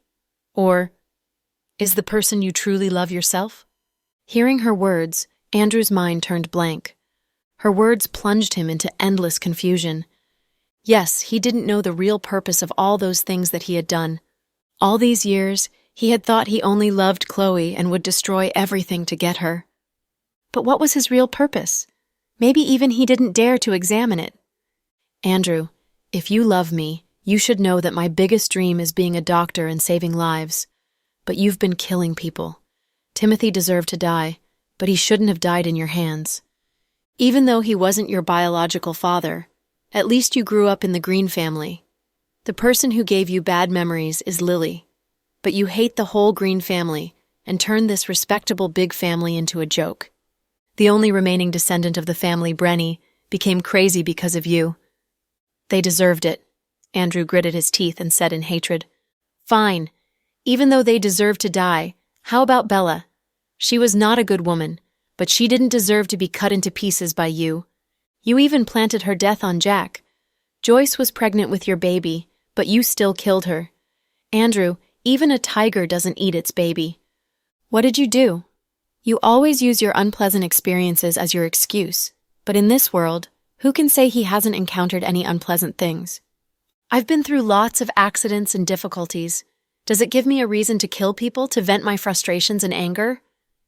In fact, you did those things because you wanted to, so you can stop finding excuses for yourself. You and Hunter have something in common. Both of you have demons living in your hearts, and it's eating away your hearts little by little. The kind-hearted youth in you many years ago has already vanished without a trace. Yeah, I can't even understand myself these years." Hearing Chloe's words, Andrew suddenly thought he was pathetic. In his life of 30-plus years, he had always thought he had a clear objective, but now he was totally confused. "You should know why Jack kept you alive. Jack wants to get rid of Legend, but I don't think he can do it.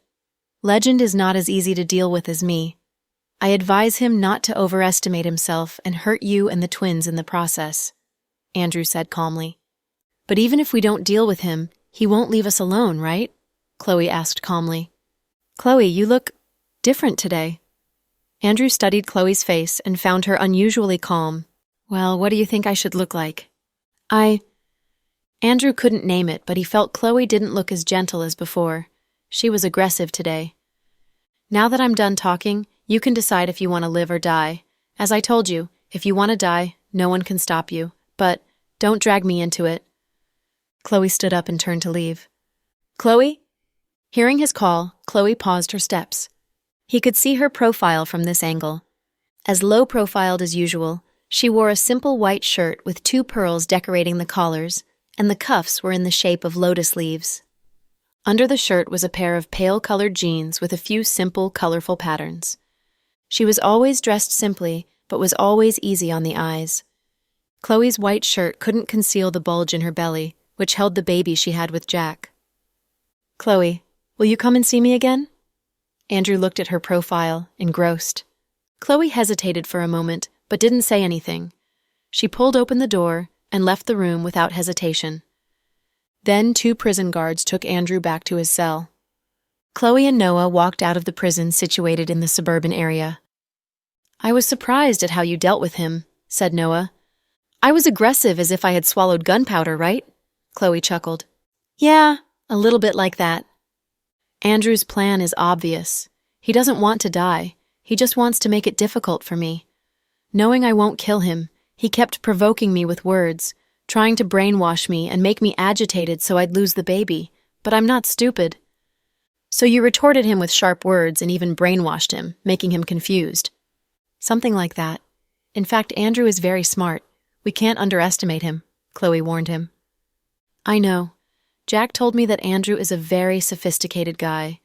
I know he's a very evil man with a very careful mind from the things he's done in the past years.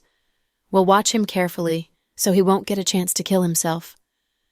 "Don't worry, he won't die," Chloe said in conviction. "You sound very sure of it, but he has refused to eat and drink for a long time now. He did it just to show me. He knew I'd come." "He's indeed scheming," Noah sighed. He hadn't studied Andrew's character and didn't know him much. "Anyway, Andrew won't kill himself. He must be waiting for someone to break him out." "Break him out? You mean the force from abroad?" "Yeah, and I have a feeling that his alternate personality is about to wake up." "That maniac killer?" Noah dreaded Andrew's alternate personality because that guy always caused a bloody storm whenever he appeared. In other words, Hunter was tougher to deal with than Andrew. "Yeah, so tell your people to be on guard." "Okay." Returning from the prison, Chloe felt a bit blue. She thought it was better to kill Andrew now to avoid future trouble. She planned to talk about it with Mr. Dawson and see what he thought. Meanwhile, at Waterworld, after a round of playing, the twins and Fiona sat on a bench to take a break. "Auntie, you transferred $10 million to us?" Little Bean's eyes almost popped out when she received the message from the bank. "Right," Fiona nodded. "My goodness, Auntie, I love you so much." Little Bean had never seen such a big amount of money before. When she heard that Auntie had given her sister a gift, she thought it was about $100,000, so she begged for the same treatment. If she had known it was $10 million, she wouldn't have dared to ask for it. When she returned, her mother would give her a lecture. "Auntie, it's too much. I can't accept it. Mom's going to rail at me." Little Bean felt guilty. "Don't worry, Little Bean. Your account is yours only in name since you don't have absolute control of it. Mom supervises it for you, and you can't use the money in it freely until you're 18 years old. So don't worry about it." Damn it, you're right. It's too early to feel happy about it. Hearing her sister's words, Little Bean understood the situation. "Huh, sis, how can you use it freely?" "Because I use it in the stock market to buy and sell stocks. I don't cash it out." "Humph, I despise you." The sisters began bickering again. Fiona found it quite entertaining while she watched them with a glass of fruit juice in her hand. "Come, Auntie, let's have a selfie." "No, I don't look good in photos. You two go ahead." Fiona seldom took photos because she was afraid that the photos would expose her whereabouts to her enemies. "Since we're so happy today, shall I call Handsome Cooper and invite him to join us?" Little Bean said while doing selfies. "No," Fiona objected immediately. "Why not?" "Because I'm not familiar with Justin. It's awkward to play in the water with someone you're not familiar with." "It's fine. You'll know him better." "No, I won't enjoy myself with strangers among us." Fiona was firm. "Little Bean, don't mess around. The 3 of us are having fun. Auntie said she'd take us to eat sushi in a moment." "Okay, I'll have a video chat with Handsome Cooper then." Finally, Little Bean gave in and had a video chat with Justin. But Justin was busy and ended the conversation after chatting with her for a little while. Then Little Bean didn't bring up the topic again. In fact, Fiona didn't dislike Justin, but she felt a bit guilty after receiving Riker's message. He was jealous when he knew that she went to the nightclub and had drinks with a stranger. If he knew that Fiona played water in her swimming suit with Justin, he'd blow her up with a rocket launcher. After all, she couldn't push him too hard since it was she who had come up with the plan. Riker had objected to this plan fiercely when he learned that they had to separate to make the plan work. She had badgered him and lured him into agreeing to her plan by letting him take advantage of her a couple of times. They were doing this to draw out the big figure behind Nan. Psycho Riker would feel pathetic if she played with another guy. "Auntie, what are you thinking? I called out to you, but still you didn't hear me," Little Bean yelled. "Oh, my mind was wandering. Baby, what's up? Can you go and get a bath towel for me? I'm cold." "No, I can't leave your side for even one little moment." There were lots of people around them, so Fiona was very alert. After all, the twins had been kidnapped twice. "Fine, Auntie, you are so beautiful, so everything you say is right." Little Bean looked defeated. Meanwhile, Justin was signing some papers in his office. His cell phone beeped, signaling the arrival of a Snap message. "Hi, Cooper. Did you miss me?" "Humph," Justin replied arrogantly with one word. "You're ungrateful after I left you so many delicacies in the fridge," Elsie replied with a voice message. "I didn't eat them, and had them all." Justin blamed everything on the unlucky Anne. "Can you swear that you're a puppy? No, a husky, if you ate even one bite of it?" "You are a damned husky," Justin retorted in a huff. "Ha ha, you can't deny it. I knew you ate some. How's your trip?" "If I'm out of money, you'll transfer some to me, right? Our rich young Master Cooper?" Elsie joked with a chuckle. "Impossible. I don't have money either." "Miser, humph. This place is fun, but it's a bit too hot." "Okay, enjoy yourself." "Then, when can I return?" Elsie wanted to say that she'd like to end her trip, but was afraid that Justin didn't want her back. It would be awkward.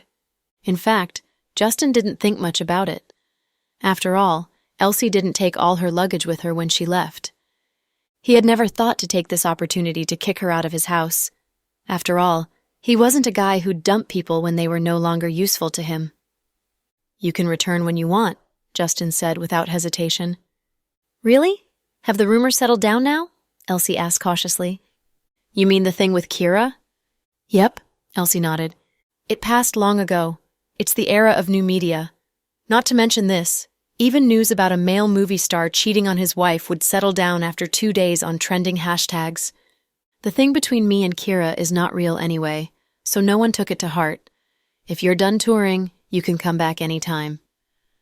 "Okay, I'll return in a couple of days." Elsie felt warm inside when she heard that he welcomed her back whenever she was done touring. It seemed he didn't want to use this opportunity to kick her out of his house. "Okay, I must get back to work now." Then they ended the voice call. In Singapore. In a mall selling luxurious brands, Elsie looked at a white shirt for men and said, "Please pack this up for me." "Okay, miss." The salesman put it in a bag deftly. In the evening, Justin was driving home in his Lamborghini when he got a call from Case. "Young Master Cooper, would you come out and have a drink?" "Okay, tell me the place." "Monarch." "Okay, I'll be there in a moment." After they resumed their friendship, Justin and Case had gradually fallen back to their previous habits.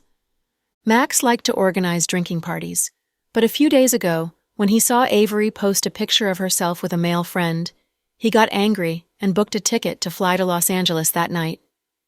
Brenton was reserved and seldom organized drinking parties. Justin had been busy and hadn't gotten together with friends lately. Now that Case invited him to have a drink, Justin accepted it since he happened to be free. Entering the private room, he saw quite a few second-gen rich guys in their circle. Some of them brought girlfriends. When Justin walked in, they all stood up and greeted him. "Hi, young Master Cooper." "Hello, young Master Cooper." "Hi." Justin nodded at them and walked toward Case. "What's the occasion? Today isn't your birthday, right?" Justin was puzzled. "No. Then why organize such a party? Justin felt bewildered. You'll know in a moment, said Casey. What's up? You are acting so mysterious. Justin felt Case was up to something. At this moment, the door opened again. Justin was surprised when Brenton entered with Zuri. The whole room fell silent when Brenton and his sister walked in. Everyone looked stupefied. Brenton's expression showed that he hadn't expected to see so many people here.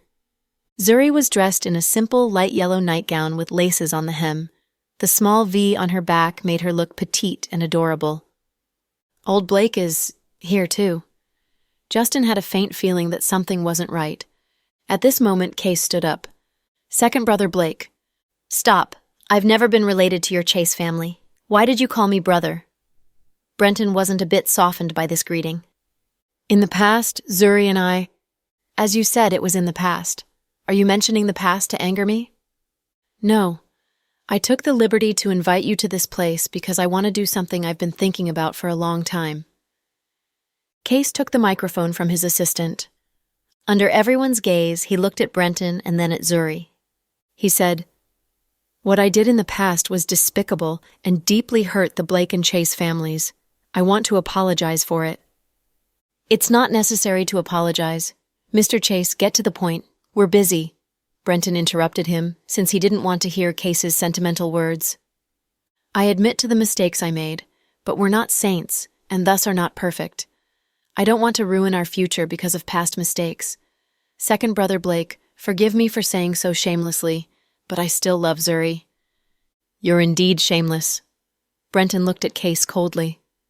Brother. Zuri tugged at her elder brother's sleeve, thinking he was a bit too harsh. There's nothing wrong about love. I was mistaken that I didn't cherish what I had. Second brother Blake, since Zuri and I are both single, I hope she and the Blake family can give me another chance. In your dreams. I know this request is rude, so I thought for a long time and invited people including young Master Cooper as my witnesses. I ask you guys to oversee me. If I do anything to hurt Zuri in the future, I'd take any punishment. You won't be able to hurt Zuri because you won't have the chance. We won't give you the chance. Second brother Blake, I truly love Zuri. Case, a smart man never looks back. We won't make you pay for what you did to Zuri, but we'll never forgive you either. We won't forget the things you and Brenny did.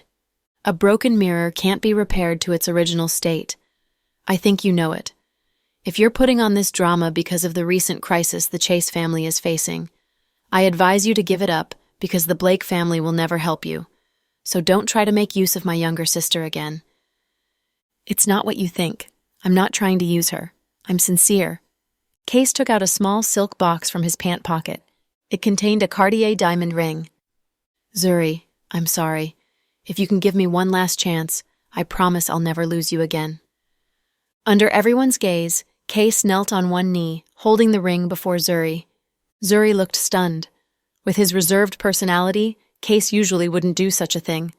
It showed how determined he was this time. Justin was also caught by surprise completely. You're really a drama queen, Brenton sneered. Brother. Zuri, if you want a ring, our family can afford it. If you take it, you'll lose your brother forever. Afraid his sister would accept Case's proposal, Brenton issued this threat. I say, old Blake. Justin felt Brenton shouldn't be so blunt and embarrass Case like this in front of everyone. After all, Case was a top figure in the city. But Brenton looked determined. Young Master Cooper, stay out of it. It's a family issue. Hearing his words, Justin couldn't say more about it. Resigned, he turned and sat back down. Second brother, I was wrong. You can hit me or rail at me, but please give me another chance, because I truly don't want to live my life without Zuri.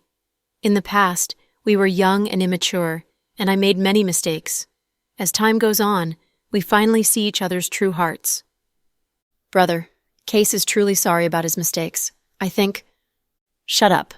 Brenton was enraged when he saw Zuri had been swayed by Case. Have you forgotten all the pain you went through? No. Brother, I just think... I made mistakes too. My behavior at that time could drive any man crazy. Zuri had done some reflection on her past behavior. Case was wrong to cheat on her with Brenny, but Zuri knew her behavior wasn't impeccable either.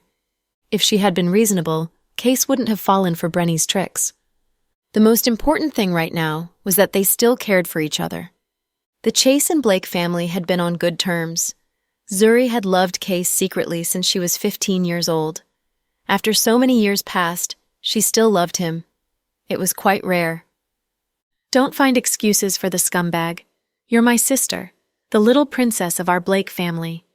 We have power and money, and you have an excellent educational background and good looks. You can have any man you want. Why can't you forget him? Big brother, in fact, Zuri, let's go. Before his sister could finish, Brenton took her hand to leave the room. Big brother, I'm not finished talking yet. Before she could continue, Brenton dragged her out of the room. Case was still kneeling on the ground on one knee, holding up the ring. It looked weird.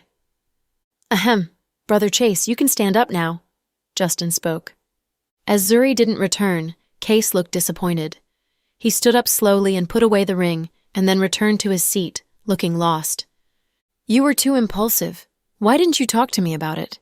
Justin asked him in a low voice. I just wanted to give Zuri a surprise and end the suspense between us. Then you should have invited only Zuri. Why did you ask old Blake to come here? Justin thought Case would have succeeded if not for Brenton. I hoped second brother could forgive me, Case said with his head lowered. Don't you know how much he hates you?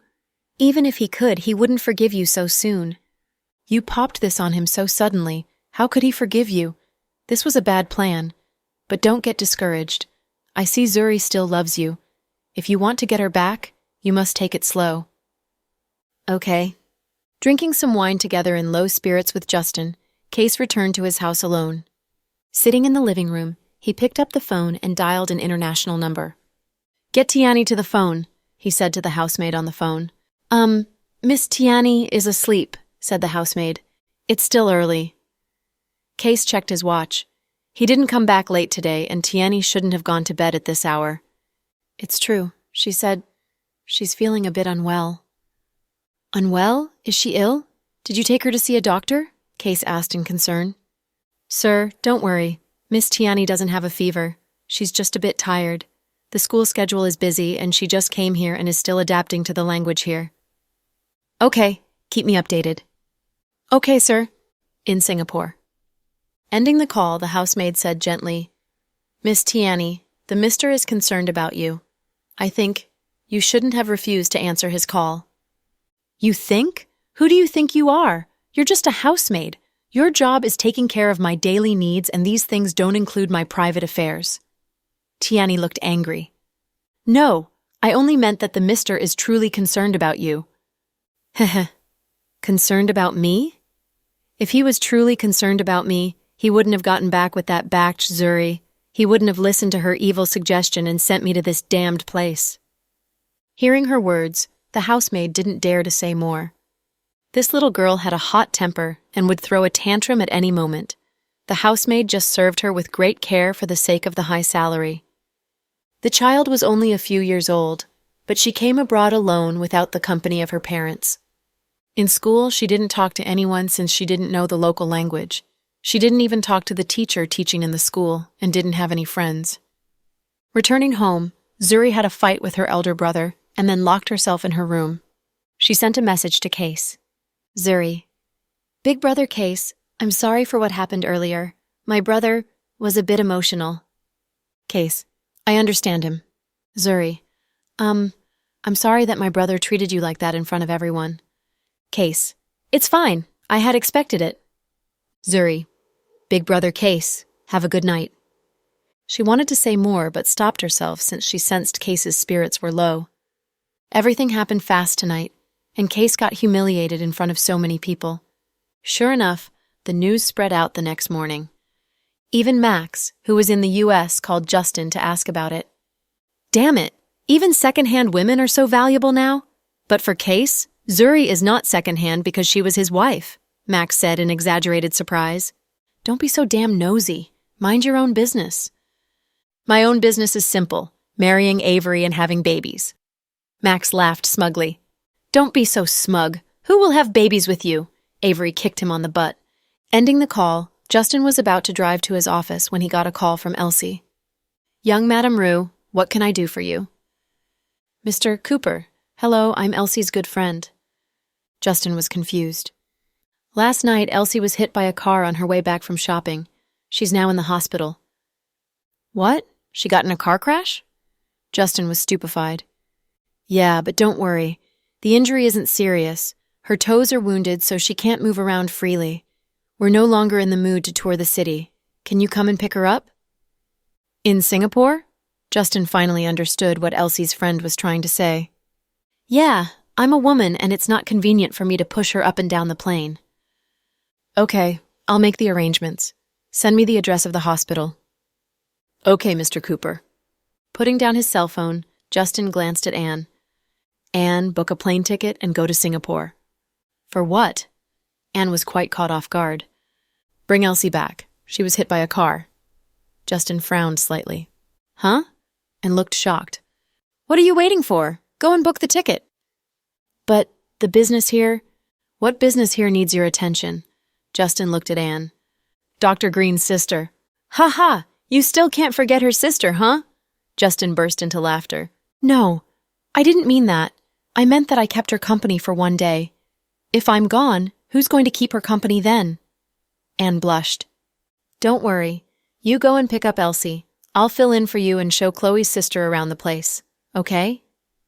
Anne blushed at his teasing. Elsie's car accident was sudden, but she wasn't seriously injured. Hearing that she only injured her foot, Justin decided to send Anne over to get her back. He had 2 reasons for this arrangement. The first one was that Singapore was far, and it would take him some time to make the round trip, while the company needed him to stay here and deal with the recent problems. The second reason was that he didn't want Elsie to get the wrong idea and think he liked her. After all, she wasn't seriously injured. So, Anne was the best candidate to do the task, but Justin was surprised that Anne was a bit reluctant to leave. It seemed Anne couldn't forget Chloe's sister, which exasperated Justin. During the weekend, Fiona went out with Pudding and Little Bean and enjoyed themselves without restraint. Meanwhile, Chloe felt heavy in the heart with thoughts about Andrew. In the evening, she took a walk with Jack around the fountain square in the courtyard inside South Hill Manor. Honey, do you want to talk to me about something? You can see that? Chloe chuckled. I know you. You looked distracted at supper. Yeah, I have something on my mind. Tell me. Jack held Chloe's hand. Whenever they discussed something, they talked about it and analyzed all the possibilities before making a decision like 2 good friends.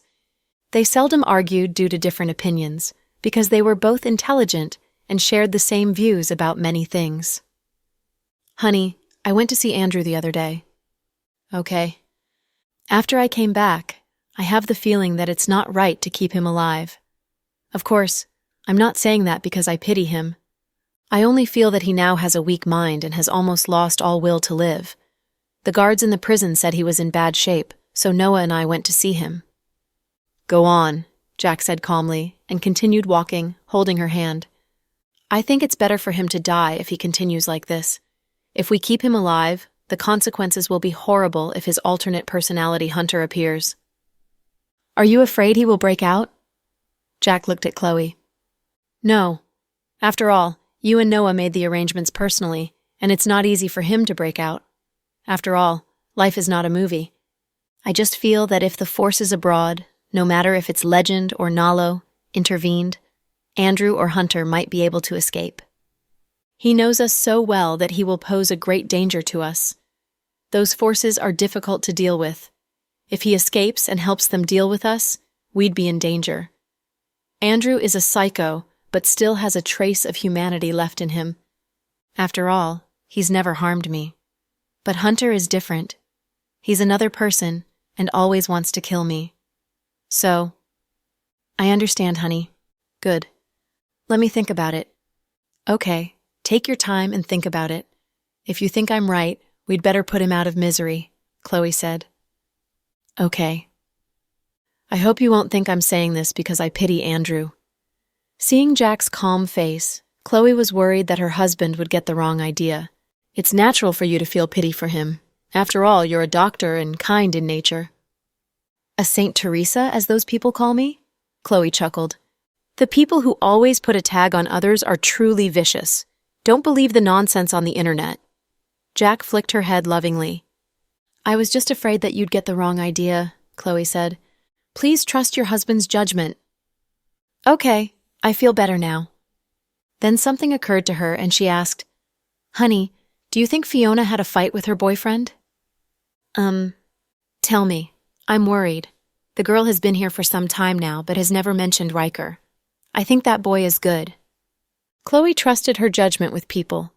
She had seen Riker only a few times, but could see he was absolutely in love with Fiona. I'm not sure if they had a fight, but Fiona is always mysterious with her business. I think he might be on some mission. On a mission? Chloe murmured to herself wonderingly. Don't worry about Fiona. With her personality, she could even fly to space in a spaceship if Earth was destroyed. Ha ha! Honey, you dissed my sister again. Chloe laughed. They talked while taking a walk after supper. Chloe liked this ordinary life. Probably because they had gone through so many difficulties and so much pain, she cherished everything she had today. In the twins' room, Fiona was playing mobile games with the twins, each holding a cell phone. Gaining several victories in a row, Fiona put down her cell phone. Girls, let me take a break, okay? Okay, Auntie, I'll go and get a popsicle for you. Thank you, Little Bean. Little Bean dashed downstairs immediately. Auntie, don't be touched by it. She's using you as a shield since our mom doesn't allow her to eat popsicles before bed. I see. This kid is very smart. Fiona chuckled. Auntie, how long will you stay here? Pudding asked suddenly. Why do you ask? I just feel insecure. You come and go so mysteriously. Our auntie went to the U.S. but still keeps in touch with us. But when you're gone, even Mom can't contact you. So I truly don't want you to leave us, Pudding said with melancholy. Kids were fragile emotionally. After staying with Fiona all day long, Pudding and Little Bean liked her very much. Fiona spoilt the kids, even more than their grandparents did. She'd satisfy all their requests, which was why Pudding and Little Bean loved this mysterious auntie so much. Before Fiona even mentioned leaving, Pudding tried to make her stay. Your words make me sad. Auntie, where do you live? When winter vacation comes, can Little Bean and I visit you?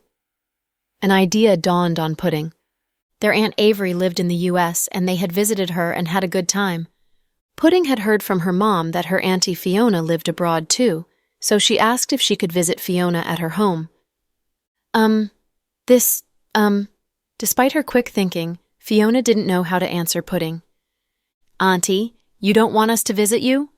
Seeing her auntie's hesitation, Pudding pouted sulkily. No, that's definitely not what I meant. Seeing her niece's sad eyes, Fiona was helpless. She truly wanted to make the promise, but her identity was too special for her to do that. She hadn't returned to her home for a long time and had spent all the time wandering around the world. Fiona's home was on a secret island in the southern part of the Pacific Ocean. Equipped with advanced anti-spy devices, it couldn't be detected by any reconnaissance aircraft or boats. The island was heavily guarded, ready for war at any moment. The island was safe, but she had too many enemies to return safely to her home with 2 kids. Her dad even didn't want her to stay in the country for long with the twins. If she took the kids out for vacation, her dad would probably scold her to death. Even her sister wouldn't agree to it, right? Fiona felt torn when Pudding asked her the question. Pudding, you're very smart. I'll give you a brief explanation and you'll understand. Go ahead, please.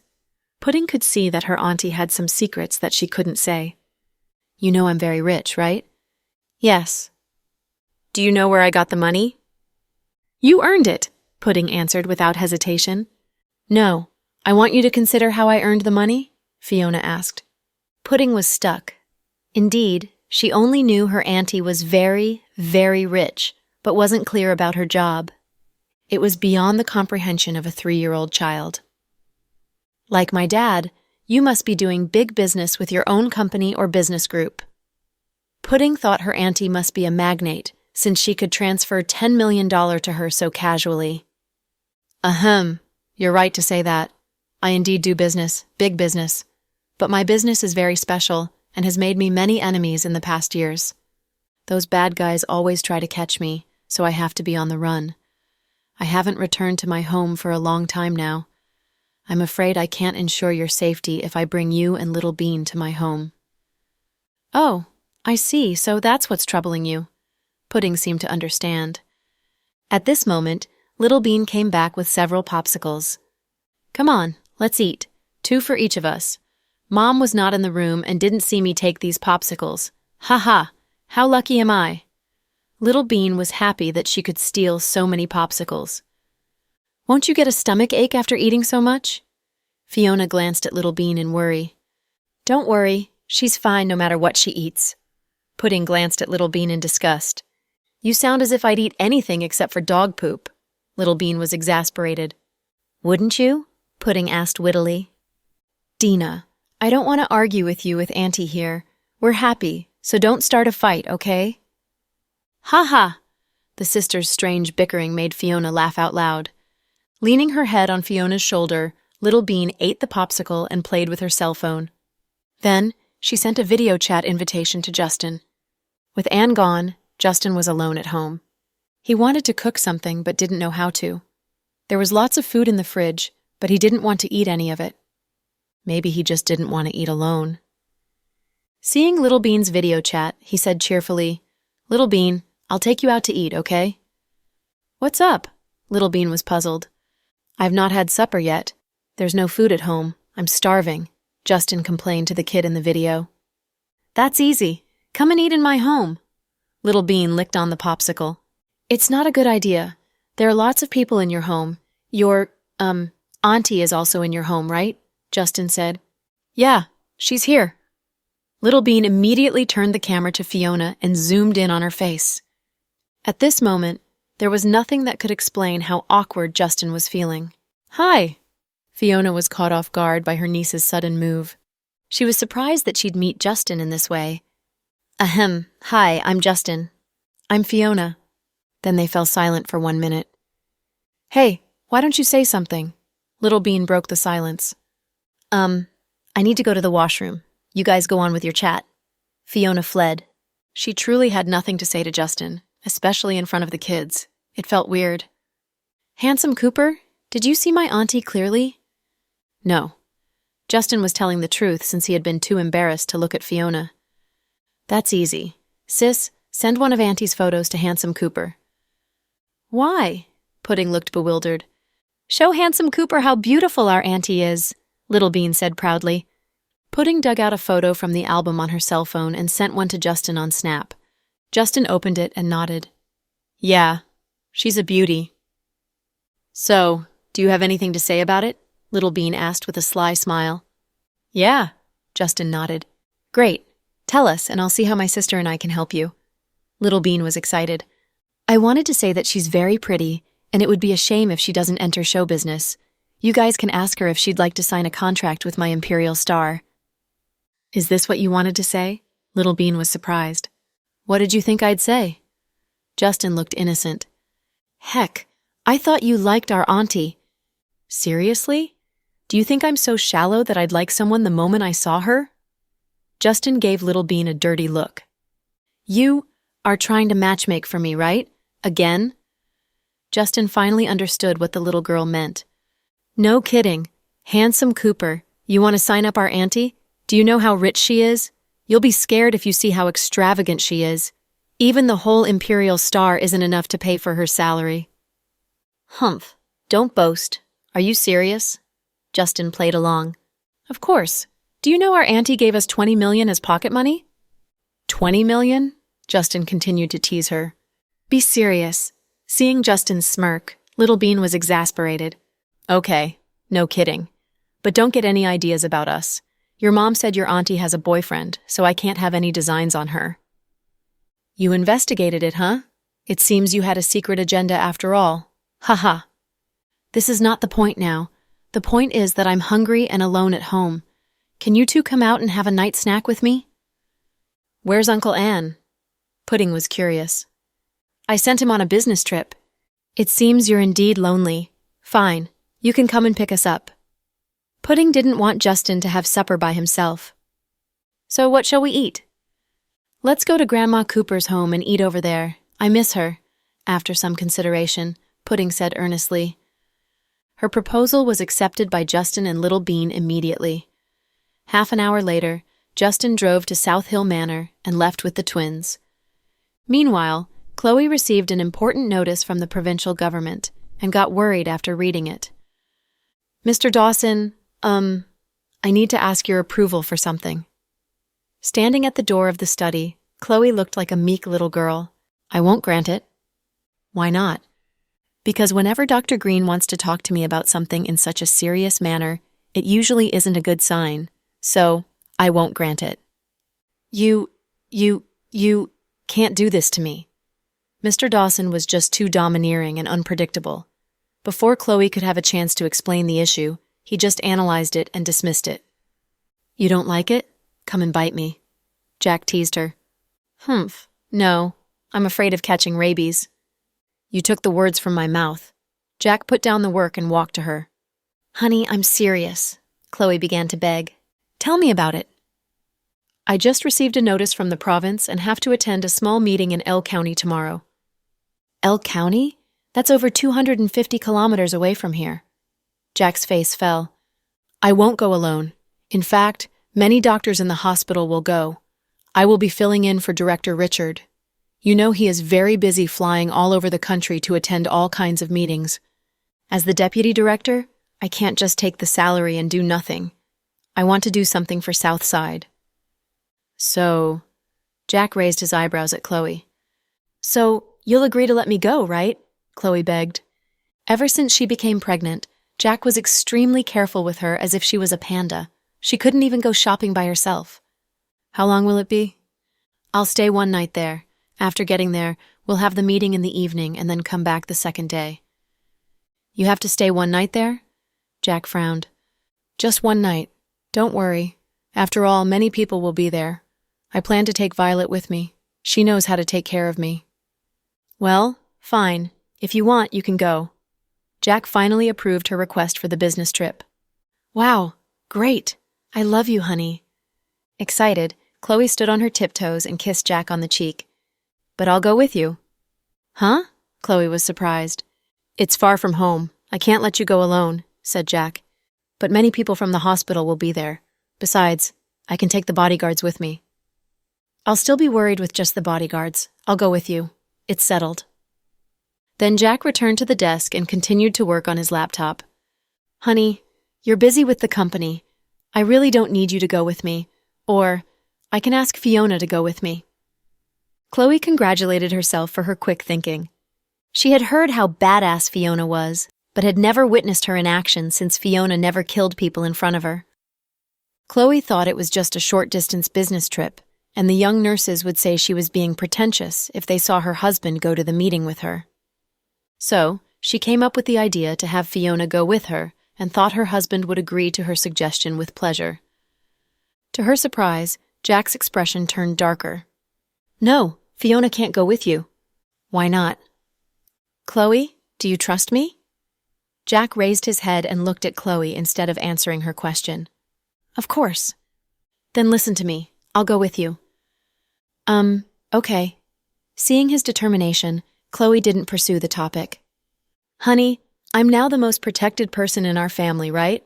Chloe asked with a pout before she left the room. Right. Then without pandas, I'd be the national treasure. Chloe sulked. That's right, answered Jack. Okay, I'll do as you say. I'll go and pack for the trip. Chloe left the room, thinking her husband was overreacting a bit by insisting on going with her to the meeting. But Jack knew it wasn't a small issue. Now that Chloe's identity was exposed, Legend, Nalo, and even Nan Ross would target her. Compared to Fiona, she was an ordinary person and easy to catch. So Jack was extremely cautious with her safety. As to why he didn't want Fiona to go with her, it was simple. Fiona had too many enemies and was constantly being watched and hunted down. Her presence would bring Chloe danger rather than safety. Fiona knew it too, which was why she seldom hung out with Chloe.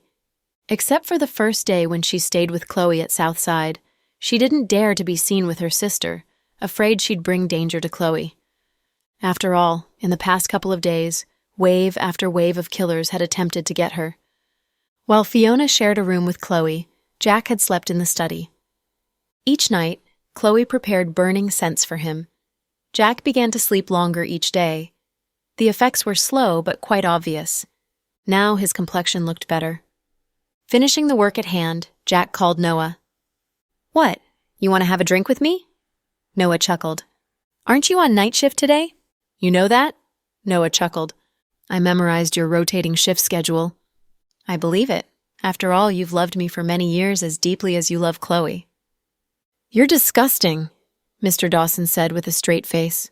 "Ha ha." "Old Ace, I want to talk to you about Andrew." "What about him?" "Chloe and I talked about it and decided not to keep him alive." "Didn't you say you wanted to use him to lure out a bigger fish?" "From the looks of it, even without him, the big fish will still come to us. So he isn't worth it anymore. Chloe is right. We've got to get rid of him to avoid future trouble." "Yeah, I feel uneasy while he's alive. We should have gotten rid of him long ago," Noah said. "Then you arranged to have someone do it tonight." "Tonight?" "Yeah, let's not delay it. Make it neat," Jack instructed. "Okay, I'll have someone do it now." Ending the call, Jack lit a cigarette and stood before the window, looking at the view outside quietly. Andrew had committed many crimes and deserved to die. He hadn't dared to kill him because he feared Chloe would feel sad. After all, that devil had been good to Chloe and had never hurt her. Now that Chloe told him to kill Andrew, Jack didn't want to delay it. Legend now knew Chloe's identity and would come to them sooner or later, even if they didn't have Andrew in their hands. Chloe was right. Andrew was trouble enough, and they must be wary of the appearance of Hunter. After careful consideration for a few days, Jack decided to kill Andrew tonight, in the suburban prison. "We got the order from above to execute that prisoner tonight secretly," the warden instructed his subordinates. "Do we do it now?" "Yeah, do it quietly." 1 hour later, Noah raced to South Hill Manor in panic. It was midnight, and everyone was asleep. Noah met Jack in the study, and they both looked grim. "Jack, I should have made the move earlier. I didn't expect this bastard." Noah blamed himself. "It's my fault. I'm sorry to have gotten your subordinates killed because of it." "Don't mention it. We have been buddies for years. I don't blame you. I'm just surprised at his sudden move. We moved quite fast, but still." "It would be unlike him if he just waited for us to kill him." Jack was calm. The turn of events was unpleasant, but not unexpected. "What shall we do now?" "I issued an order to search him all over the city and kill him on the spot. I also issued an order of arrest in the name of the City Public Security Bureau and set up blockades. He can't get out." While they talked, Fiona knocked on the door and walked in. "She's Chloe's younger sister, Fiona," Jack said. Fiona nodded at Noah and then glanced at Jack. "Brother-in-law, did you send people to hunt down Andrew?" "Yeah. He broke out tonight and killed many prison guards quite cruelly," said Jack. "That's bad. My people in the city just sent me the message that your men are all dead." "What?" Jack couldn't remain calm anymore. "That shouldn't be possible. Andrew is alone with 1 gun and a few bullets. Jack sent at least 15 elites. How could they all be dead?" Noah was puzzled. Andrew was indeed good, but Jack's men were not wastrels. It didn't make sense that Andrew could kill so many elites in such a short time while dodging the police. He must have changed into Hunter. Andrew's alternate personality is very powerful when he is cornered, Jack analyzed. "It's unbelievable." Noah was panicked. One Andrew could cause such an uproar. He had been quiet until tonight when they decided to kill him. Was it a coincidence? "I suspect. We have a mole in the prison. He must have known we were going to kill him tonight, so he broke out. Or he had changed his personality, but hid it from us."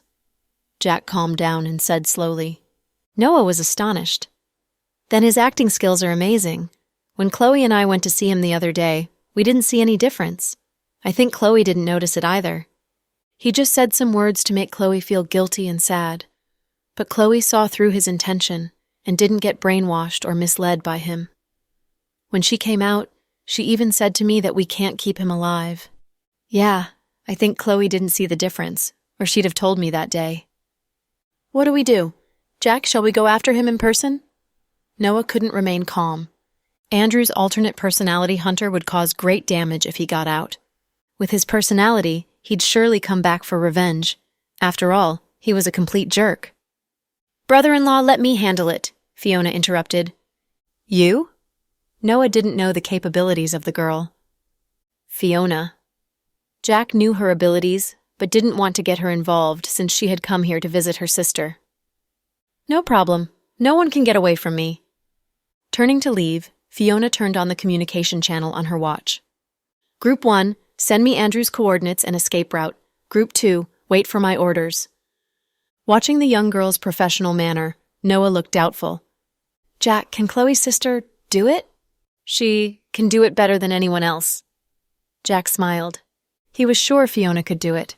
Jack hadn't wanted to trouble Fiona, but the situation tonight was quite tricky. If Andrew escaped, they'd be in trouble. Driving a red Porsche sports car from the garage of South Hill Manor, Fiona raced to the location that her subordinates reported to her. Andrew had acquired a black ORV from somewhere and took out many police officers on the way, running through all the blockades. It was a sleepless night for many people, but Chloe was oblivious to all of this, sound asleep in South Hill Manor. As the baby grew bigger, she felt her body getting heavier and was always tired and sleepy. In the dark night, Fiona wore a black windbreaker with her long hair draping down her back, emitting intense killing intent. She had wanted to skin Andrew alive long ago. He was unforgivable after doing so many things to hurt her sister. When she found all the men her brother-in-law sent out after Andrew had been killed, she decided to do it in person.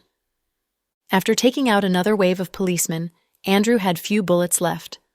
On the GPS, he saw he was reaching the last blockade within the city. Little brats, you want to kill me? In your dreams? Andrew, or more accurately, Hunter, stepped hard on the gas pedal with fierce eyes and raced forward. Suddenly, at the next crossing, he saw a red sports car waiting there. He reacted quickly and stopped the car. The tires screeched on the ground, letting out ear-grating sounds. Sitting behind the steering wheel, Fiona shot at Andrew. With a bam, the windshield exploded. Andrew dodged at lightning speed, but was still scratched by the shards. The bullet! Andrew looked forward in astonishment. Yeah, this bullet had a piercing force 10 times greater than an ordinary bullet, and it even exploded when it hit the target. Even he couldn't dodge it unscathed. Andrew immediately opened the door to get out of the car. With the gun in her hand, Fiona walked over calmly and shot at the man hiding behind the door. When Fiona reloaded the gun, Andrew stood up to shoot at her, but to his surprise, Fiona disappeared. Yeah, the woman in a black windbreaker who had been standing before the car just vanished into thin air. Damn it. Panicked, Andrew looked around but couldn't find her. At this moment, a voice came from behind him. Are you looking for me? Immediately looking back, he fired. Fiona dodged the bullet at lightning speed. She looked at him with a smile. If I'm not mistaken, you ran out of bullets. Hearing her words, Andrew felt a drop of cold sweat slide down his forehead. Yeah, he had run out of bullets. He had thought he could get out after taking out so many Jack's men and policemen. Don't worry, I won't shoot you. I heard you are a good fighter. Come on, let's have a fist fight. If you can defeat me, you're free to go. Fiona put away the gun and beckoned at Andrew. No, Hunter. He stood up slowly and looked at Fiona disbelievingly. Woman, are you serious? You'll let me go if I can defeat you? You promise you won't shoot me? He looked suspicious. I never go back on my words. Come on! Fiona was ready to torture Andrew to death. Andrew dashed up and fought viciously to survive. At the beginning, Fiona just dodged his attacks to consume his strength. When he was weakened, Fiona began to fight back. She looked fragile, but Andrew heard his ribs break when she punched him. Suppressing the pain, he charged again. Before he could get close, Fiona sent him flying with a kick, breaking his ribs. Then she walked up and stepped on his wrist. You deserve to die 100 times. You're Fiona?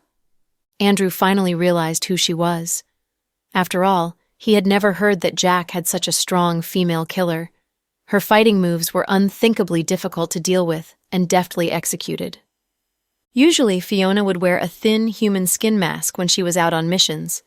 The mask was handmade and looked like a real person's face. It made her look like a different person, which was why Andrew hadn't recognized her at first. If he had known, he'd probably not have fought her at close range. In less than 5 minutes, Andrew got many bones broken by Fiona. "Very good. You even know I'm Fiona." Fiona pulled off the thin mask and revealed her face. "Ahem. It's indeed you," spitting out blood, Andrew said with sudden understanding. "Hello, Andrew. No, I should say Hunter." Fiona stared at him coldly. "Heh, Jack defeated me with the help of his sister-in-law." The moment Hunter said it, Fiona reached out and caught his neck. "Don't provoke me. You can't fool me with your little tricks. You've lived long enough, and it's time for you to go to hell." Fiona strangled Hunter's neck and stabbed his belly with her dagger. "Ugh!" Hunter groaned at the sudden pain, his face distorted. "I'm sorry. I'm not as kind as my sister. I just want to stab you 20 to 30 times, and you'll feel each of them." Then she stabbed again swiftly. Since Fiona caught his neck, he couldn't scream and had to bear the excruciating pain. Fiona was indeed vicious. All her kindness was reserved for her loved ones. Chloe might pity Andrew, but Fiona felt nothing about him and could kill him as if he was just an ant. "Chloe will hate you. If she knows you treated me like this." Hunter sneered with blood on his face. "You flatter yourself. You might not know it, but it was my sister who decided to kill you. She couldn't bear to kill Andrew, but you are Hunter." "What's the difference? We share a body." He continued to sneer. "You still babble with death upon you. If I got my hands on you earlier, I'd have fed you to dogs." Then Fiona stabbed him again. By now, Hunter was almost on his last breath. Under Fiona's merciless stabbing, he might not be able to take 30 stabs before he died. At this moment, the sounds of a helicopter came from the dark night. The loud sound of the engine was deafening. Fiona looked up and cursed. She turned to run as bullets showered after her. Fortunately, Fiona reacted quickly, or she'd have been turned into a sieve in one instant. Then, several black-clothed guys got out of the helicopter. Some covered them by firing at Fiona, while another hooked the dying Hunter into the helicopter. "Damn it! You can't get away!" Fiona was enraged. She sent a signal and all her men hiding around the place came out and fired wildly at the helicopter. But those guys seemed to have specially made body armor and felt nothing when bullets hit them. "Boss, what are those people? Are they aliens? Damn it! They are not afraid of bullets?" Fiona's subordinates were stupefied. "I think it's a new outfit, something like super body armor," Fiona guessed. Anyway, those guys took Hunter into the helicopter. Enraged, Fiona turned on her watch and aimed it at the helicopter. "Damn it! Have a taste of my bomb!" Fiona was about to fire when her subordinates yelled, "Boss, watch out!" They saw something was tossed down from the helicopter. Fiona ran with her people. "Jump into the water, now!" she yelled. Fortunately, they were only a dozen or so meters from the river. At her order, they all jumped into the river. Then the tracking missile followed them into the river. 5 seconds later, it exploded in the river with a huge bam. Fortunately, its force was less powerful in the water. If it had exploded on land, it would have turned Fiona and her people into meat pies. "Boss, are you okay?" After the explosion, Fiona's subordinates helped her out of the river. "I'm fine. Where's the helicopter?" "It's gone." Fiona kicked at the dustbin beside her. She almost killed the psycho Andrew, but was interrupted by a helicopter and even a missile. She couldn't imagine who dared to use a helicopter in the country except for the army. "Boss, who were those people? Are they from the army?" "No, definitely not.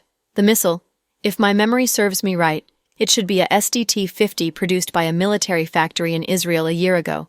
It said there are only 2 such missiles which are small and easy to carry about with powerful explosion force. They can even evade detection by military radars in many countries," Fiona recalled. "If that's the case, it's hard to track its source.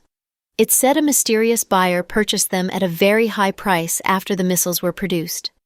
No one knows who the buyer is. In the past year, no one had used them until now. This is weird. They used it on us. Don't they know who we are?" Fiona's people cursed. No, they must know who I am. They were probably targeting me, or they wouldn't have come so timely when I was killing Andrew.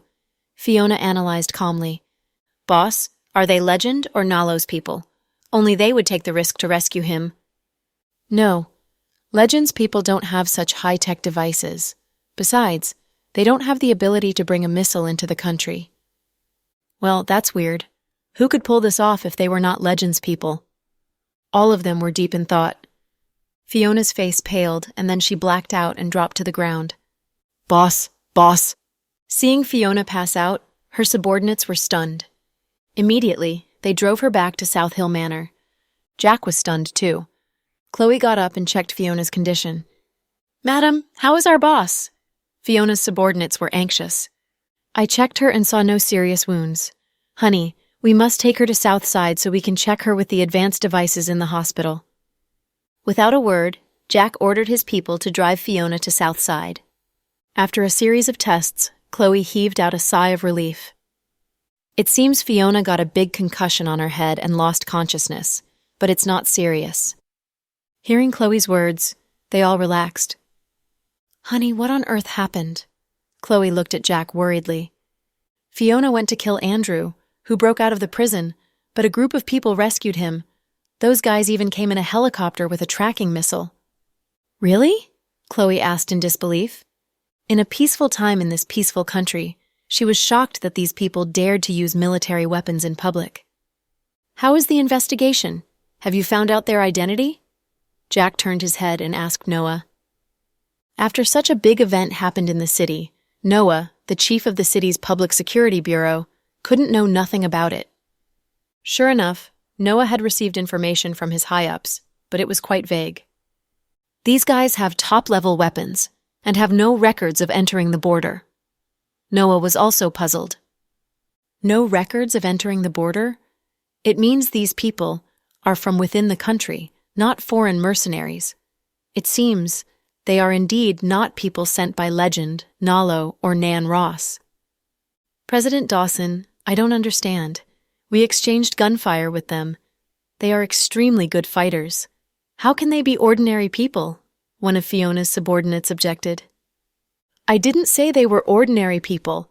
There are no records of them entering the border with the helicopter and missile. If they came from abroad, alarms would have been raised. Besides, our country couldn't have not noticed anything when a foreign force came in through the border. It's absolutely impossible. Hearing their analysis, Chloe said slowly, So, the people rescuing Andrew come from within the country? It must be a huge force, or they couldn't have come and gone so freely, and even used such a destructive weapon like a missile. Chloe is right. That should be the case. Jack nodded his head. Who in the country has the ability to rescue Andrew? Are they sent by Mayor Fisher and his daughter? Remembering Ruoxi's obsession with Andrew, Noah guessed the people must have been sent by a high-level official like Mayor Fisher. They were not sent by Mayor Fisher because he doesn't have that kind of power.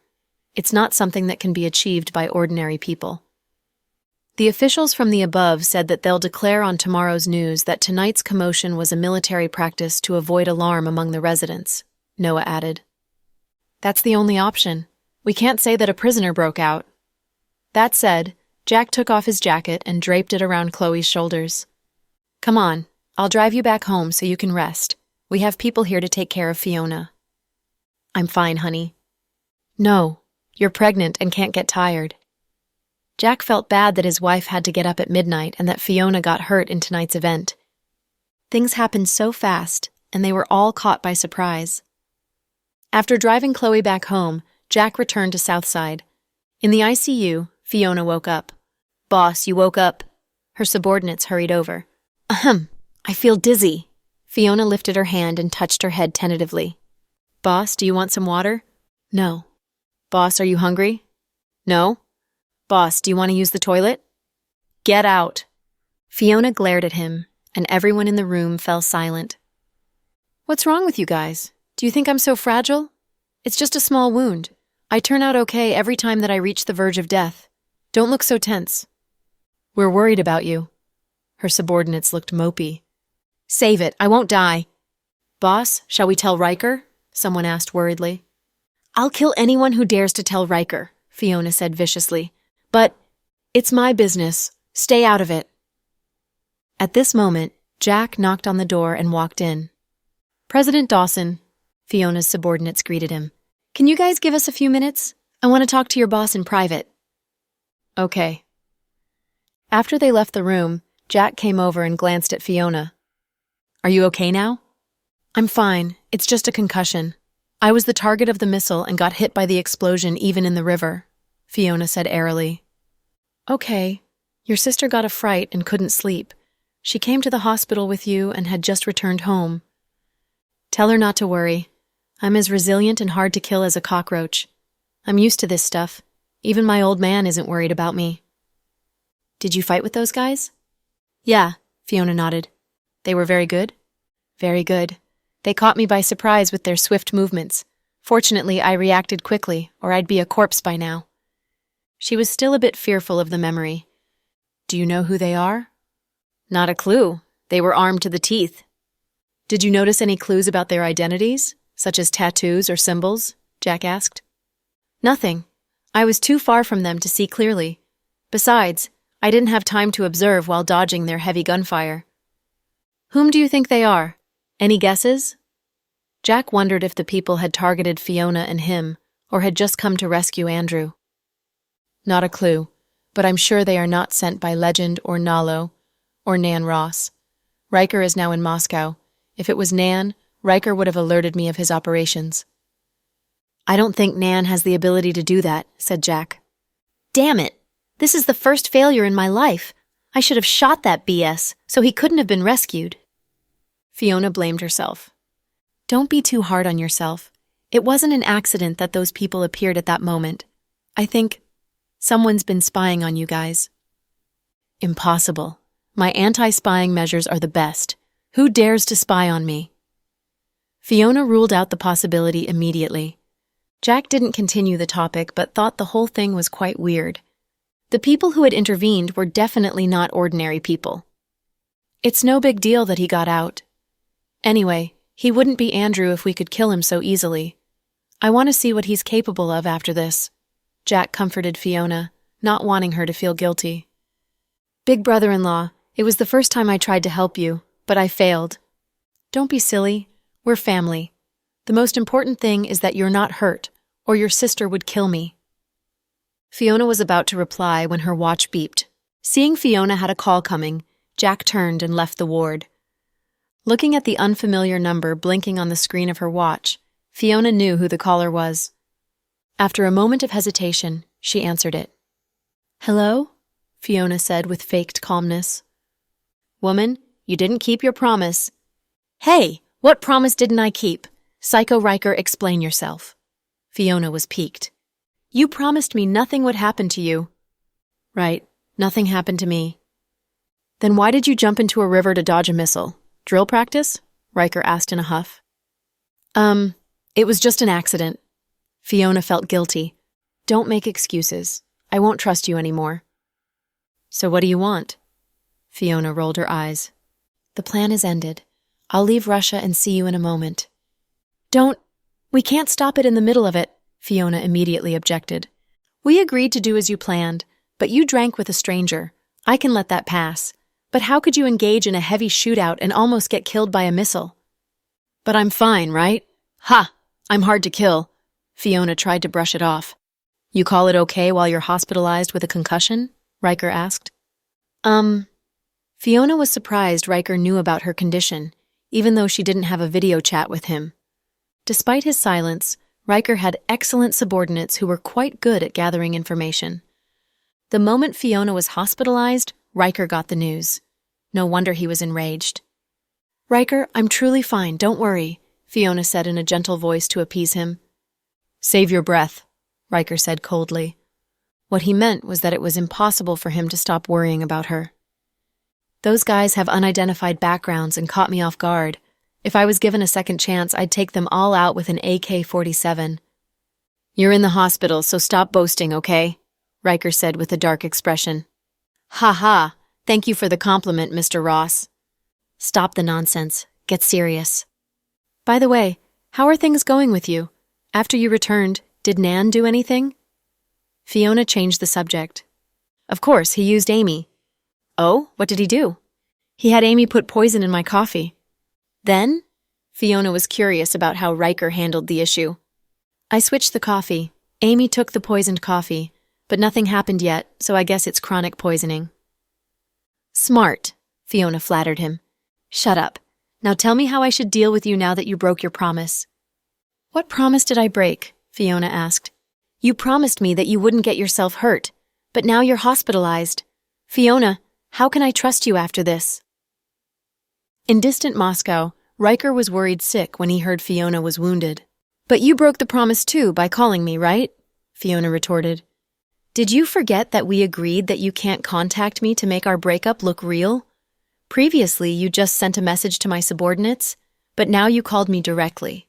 If they find out, all our efforts would have been in vain. So? Riker asked. So you broke one promise and I did too. We're even. Fiona smirked. Fiona, can you be any more shameless? I can. If you want, I can show you how much more shameless I can get. Sitting in bed, Fiona talked to her watch with a grin. Riker felt helpless. Just wait and see. Riker ended the call, obviously enraged. Ha ha! Psycho Riker must have the urge to chop me into pieces at this moment. La la la. Fiona hummed happily. On the other side, Riker had an icy cold expression on his face. Young Master Ross, I made some cakes. Eat some, please. I notice you slept quite late. Amy came in carrying exquisite-looking cakes. No, Riker refused coldly. Amy froze. She had thought she'd have a better chance to win Riker's heart after returning to Moscow with him. But to the contrary, she found Riker became even colder with her. She had thought Riker hadn't liked her because of Fiona, but now, with Fiona out of the picture, he was still cold to her. It wasn't a good sign. Young Master Ross, you're not in a good mood today. Riker didn't speak. Did I do something wrong? If so, please tell me and I'll correct it. I want to take good care of you. I'm willing to learn how to make Russian dishes for you. I like Chinese food, Riker said. Oh, that's easy. I can make some Chinese dishes. Please tell me what you want to eat. If I can't make it, I'll Google it and learn. It's not necessary. Then he turned and entered his bedroom, closing the door with a bam. Riker liked to eat Chinese food because of Fiona. Fiona had run around the world since she was very young and could eat any kind of food, but her favorite was Chinese food since there were many styles of it. She especially liked the spicy Sichuan cuisine. Moodily, Riker laid on his bed, thinking about Fiona. Meanwhile, Fiona had slipped out of the hospital from the window without even the notice of her subordinates. It was midnight at a BBQ stall on a bustling street in the city. Waiter, get me 20 grilled beef skewers and a bottle of iced beer. Thank you. Wearing a hospital gown, Fiona sat at a small table. Her yell drew many eyes to her. Even in the hospital gown, she looked beautiful with her tender skin and waist-length long hair. The hospital gown made her stand out even more in the crowd. A group of brawny guys with tattoos on their bare chests kept glancing at her. Big brother, that girl is hot. The temptation of a hospital gown? Hey, I like it. The man looked to be in his 40s with a ferocious face, wearing a gold necklace as thick as a thumb. Their Toyota Prado was parked on the side of the street. The four guys were brawny and big with the look of typical villains. Shall we go and bring her to our table? Don't. I'll go and meet her first. Then the leader stood up and walked over with a bottle of beer in his hand and a smirk on his face. Beauty, my name's Devon Troy. You may call me Brother Troy. The man smirked lewdly as he looked up and down the young girl who appeared to be a university student. Hearing his words, Fiona didn't speak. Instead, she smiled sweetly, making the man dizzy with lust. Beauty, you look great when you smile. I like you. Big Brother Troy, right? Fiona smiled. Yeah. The man nodded with a grin. Do you want to be my friend? Yeah, what do you think? That's all you can offer? Don't you want to show your sincerity? I heard the guys in the north are very generous. Fiona supported her chin with one palm and asked. Ha, no problem. Eat your fill and I'll pay your bill. The guy thought the woman would at most cost him hundreds of dollars at this small BBQ stall. Really? Will you do that for me? Fiona asked with an innocent face. Of course. I always keep my promises. The guy patted his chest, wanting to look good in front of the girl. If you're so nice today, Brother Troy, why don't you pay the bills for all the customers here? Huh? The guy froze. Just to show your happiness. Don't you think you should celebrate the big event where we became friends? Yeah, you're right. The man nodded. So it's not a big deal to buy a meal for everyone around us, right? After all, Big Brother Troy, you look very rich. I'm sure you won't mind spending a little of it, right? Of course not. The guy shook his head. Then Fiona stood up and yelled, Friends, uncles, aunts, sisters, and brothers, listen up. This is Big Brother Troy. He's happy today and wants to pay your bills. So please eat your fill, and he'll pay for everything. Hearing her words, people applauded immediately. Thank you, Big Brother Troy. Thank you for your kindness. Everyone heard Fiona's words. The guy called Big Brother Troy. The expression on his face immediately became pretty interesting. He wanted to deny it, but didn't want to lose face, so he forced out a smile. What's wrong with our big brother today? He just went over to meet the girl. Why does he want to pay everyone's bill? His subordinates were puzzled. Maybe he's happy and wants to celebrate, another guy guessed. I don't think so. He's not even that generous with us. It's not like him. Who knows? But he declared it himself. It's not our business. My goodness, it would cost a fortune to pay everyone's bills, right? His subordinates were surprised and also worried. There were dozens of tables before the stall. If one table spent $500, then the total would be tens of thousands of dollars. Besides, wasn't it stupid to pay the bills for strangers? In fact, Big Brother Troy didn't want to do it, but he had to continue on with the act to win the young girl's good opinion. Still unsatisfied, Fiona yelled at the passers-by, People, good news! Come and eat the BBQ. Big Brother Troy will pay all the bills. He's happy today. Enjoy yourselves. Hearing her yell, the people who were strolling on the street all came to the stall, asking, Miss, can we take the food home? Hey, you! The man called Big Brother Troy was about to stop them when Fiona answered with a smile. Of course, our Big Brother Troy is happy and will pay the bills as a good deed. Take whatever you want. Hearing her words, the middle-aged women immediately barged in and yelled that they wanted to pack food home, looking like a group of robbers. Big Brother Troy felt his head begin to hurt.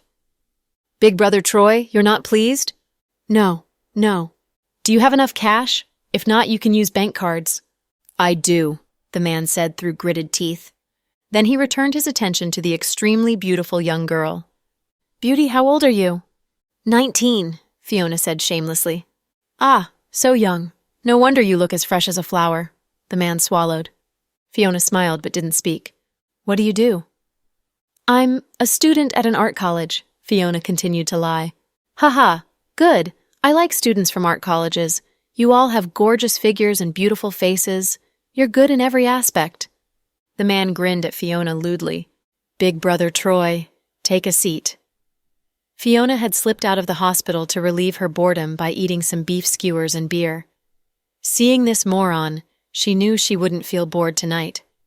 So, she talked to the man warmly and made him promise to pay tens of thousands of dollars for every customer in the stall. The owner of the BBQ stall was grateful to Fiona and brought a bowl of crayfish to her in person. Miss, thanks to you, I have booming business tonight.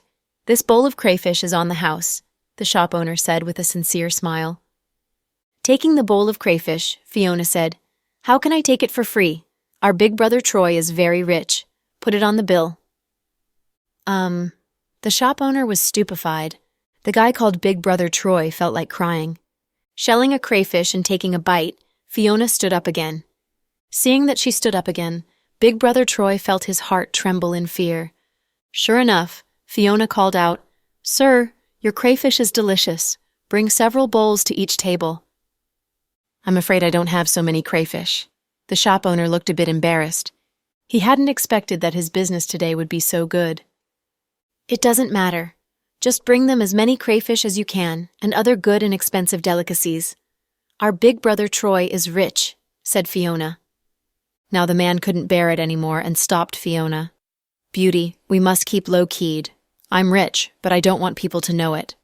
No, You're such a good person and a rich guy. You must let people know about you. Fiona gestured at the young couple sitting at the table next to hers. You record a video of Big Brother Troy and post it on Weibo, so everyone will know the good deed he has done tonight.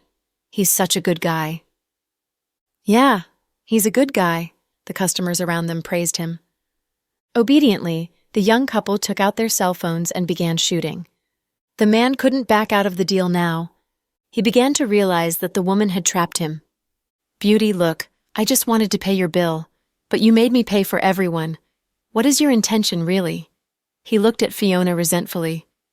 Big bro, you wanted to celebrate with everyone for becoming friends with me, right? What? You don't want to pay?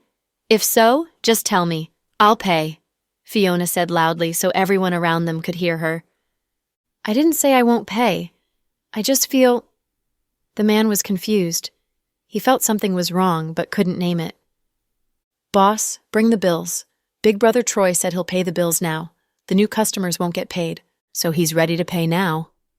Afraid the guy would go back on his words when he realized how huge the bills were, Fiona wanted him to pay now. Okay. The shop owner and his wife each took out a calculator and began doing the sums. The guy called Big Brother Troy wanted to deny it, but couldn't get the words out because hundreds of pairs of eyes were looking at him. Davin was frustrated but couldn't get one word out. He only hoped that he could get the girl. She looked beautiful and pure, and he was willing to pay tens of thousands of dollars if he could sleep with her. At this thought, the guy felt better. Beauty. Huh? Fiona answered cheerfully while eating crayfish. Do you have a boyfriend? No. The guy was pleased and asked again. Have you ever had a boyfriend? No. I came from a mountainous area in the countryside. I came to the city to study at the college. I don't dare to have a boyfriend. My dad told me to concentrate on my studies. Ha ha, you're a good girl. What other family members do you have? I have a sister, but she's married, Fiona said calmly. Nice. Beauty, you can stay with me. Your family is poor, but I can give you money. You continue your education in college, and I'll pay for everything for you, giving you pocket money and buying you pretty clothes. What do you think? You're so nice. Fiona widened her eyes. He glanced at the strange-looking watch on Fiona's wrist. It looked complicated like a toy. Glancing at it disdainfully, he pointed at his own watch. Beauty, the people in the city no longer wear toy watches. It's too naive and cheap-looking. Fiona almost laughed. This moron was the first person to say her watch was cheap. The watch she was wearing came from the most famous military factory in the world and was a special communication watch used in wars. Fiona bought 2 such watches for about $10 million for herself and her dad. Improved by her dad personally, the 2 watches were one of a kind in the whole world. Someone offered $100 million to buy it and was rejected by her. Hearing the man say the watch was a toy, Fiona almost burst into laughter. Look at my watch. It's Rolex, the most famous brand in Switzerland. Oh, it looks expensive, Fiona said while eating skewers. Of course. I bought it in Hong Kong last year. It cost me over $100,000, the man boasted. Wow, you're so rich. Your watch costs over $100,000. Fiona opened her mouth to show her amazement. So, don't doubt my abilities. I'm very rich and have no problem supporting college students like you. What do you think? It sounds good, but my dad will kill me if he knows about this. Fiona put on a worried face. It's fine. We won't let your dad know about it. Anyway, your family is poor. I'll give your dad some money and he will be satisfied. Will you pay for my treatment in the hospital? Fiona had been eating while she talked and now was almost full. Wiping her hands clean, she asked the man earnestly, The hospital? The guy realized that the girl was truly wearing a hospital gown, not an outfit to lure men. You are sick? He asked. Yeah, don't you see I'm wearing a hospital gown? Which hospital? Southside. My classmates sent me to the hospital when they saw I wasn't feeling well. I heard the hospital is very expensive. I was worried about the medical fees. If you can pay them for me, I'll be your girlfriend. Really? No problem. Tell me how much you owe the hospital, and I'll pay it for you. The guy was elated that Fiona agreed to be his girlfriend. I don't know yet. The doctor said he needs more time to study the case. What's wrong with you? The guy asked casually. Something about HIV positive and virus carrier, Fiona said vaguely on purpose. What's that? Positive? Virus? The guy looked confused. Bro, city people like you always find information on cell phones, right? You can search it on Google, Fiona said. At this moment, the shop owner walked over. Mister, the total bill is $61,000. I'll give you a discount and only charge $60,000. $60,000? What did they eat? That's damned expensive. The man was cranky. They all had crayfish and my entire stock has run out. If you don't believe me, you can check the receipts. The shop owner looked helpless. Okay, I don't want to see the receipts. The man called out to his subordinate sitting at the next table. Wei, give me the bag. Here you are, big brother. The man opened the bag and took out 6 bundles of cash. Here. Thank you, sir. The shop owner left with the money cheerfully. Big brother, this is the money we collected for others. It's not our money. Can we spend it? The guy named Wei whispered into Davin-Troy's ear. It's fine. We'll talk about it later. The man had decided that he must not lose face in front of so many people. To avoid becoming a laughingstock, he spent the money that wasn't his. From their conversation, Fiona learned that they were villains who made a living by collecting debts.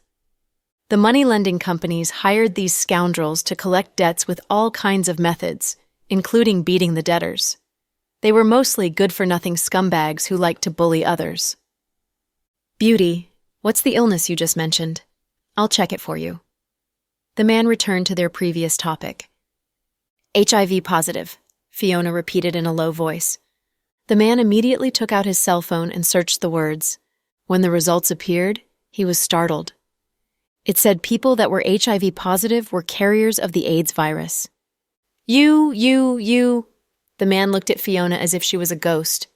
What's wrong, big brother? Fiona played dumb.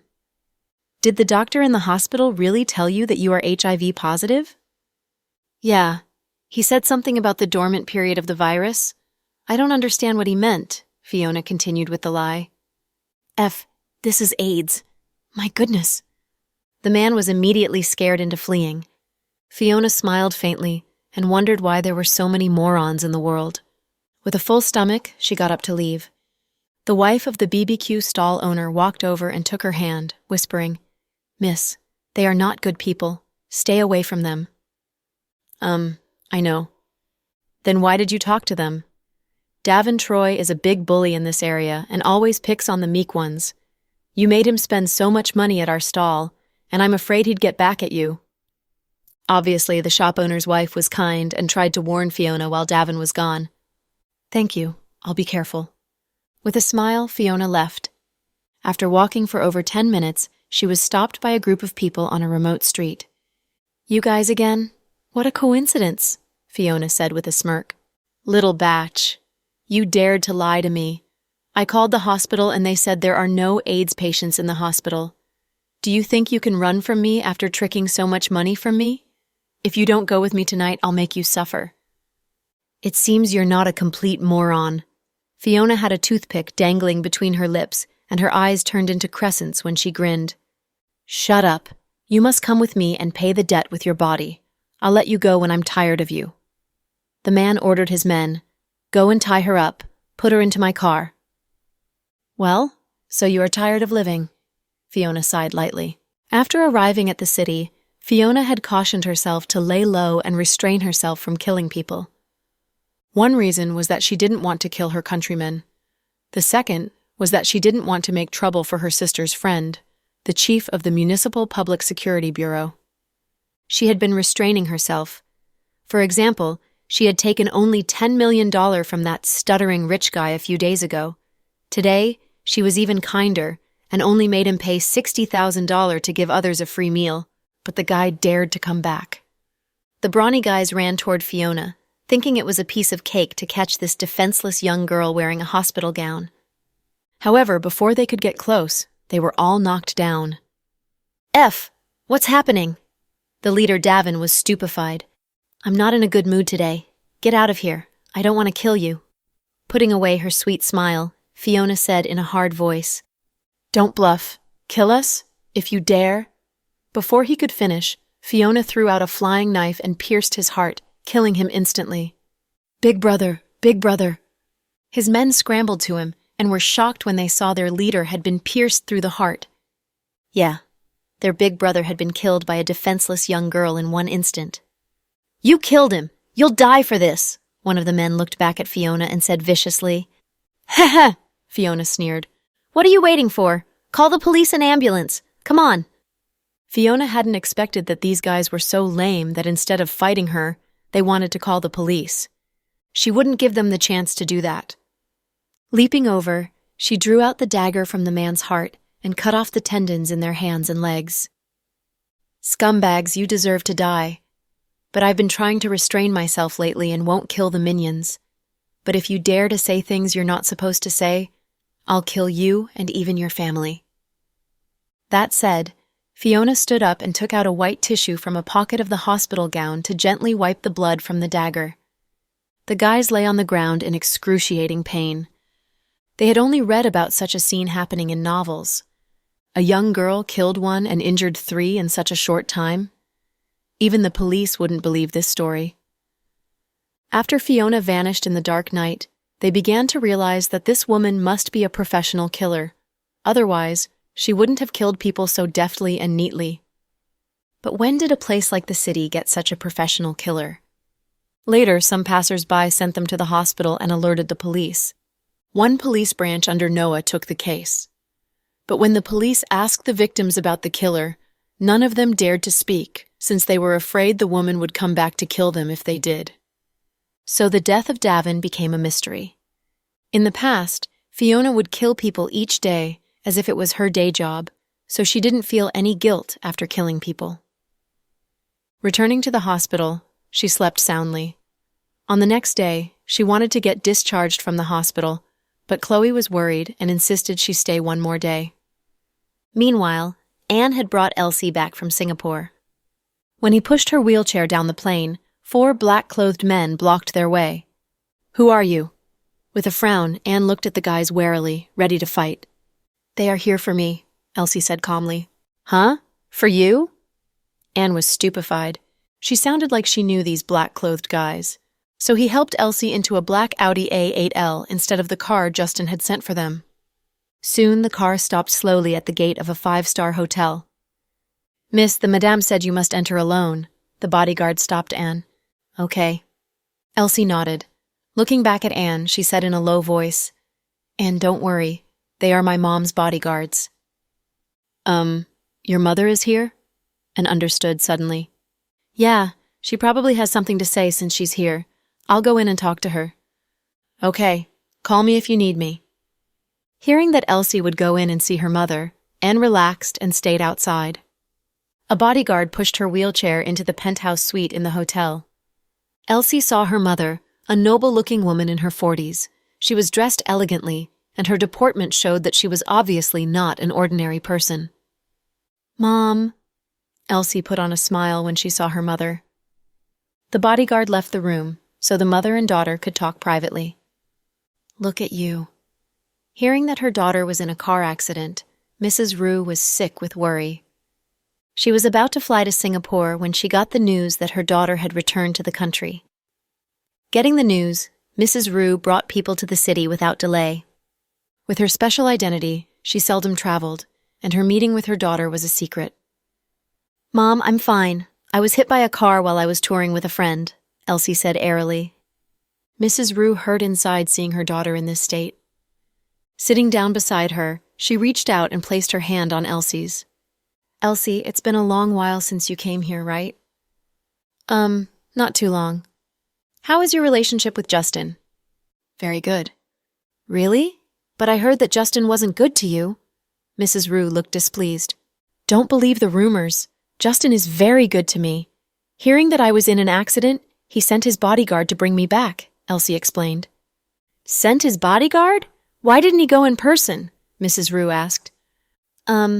Because he's busy in the company. He's a young and talented businessman, not a good-for-nothing 2G rich guy," Elsie defended Justin. "Don't lie to me. I know the truth.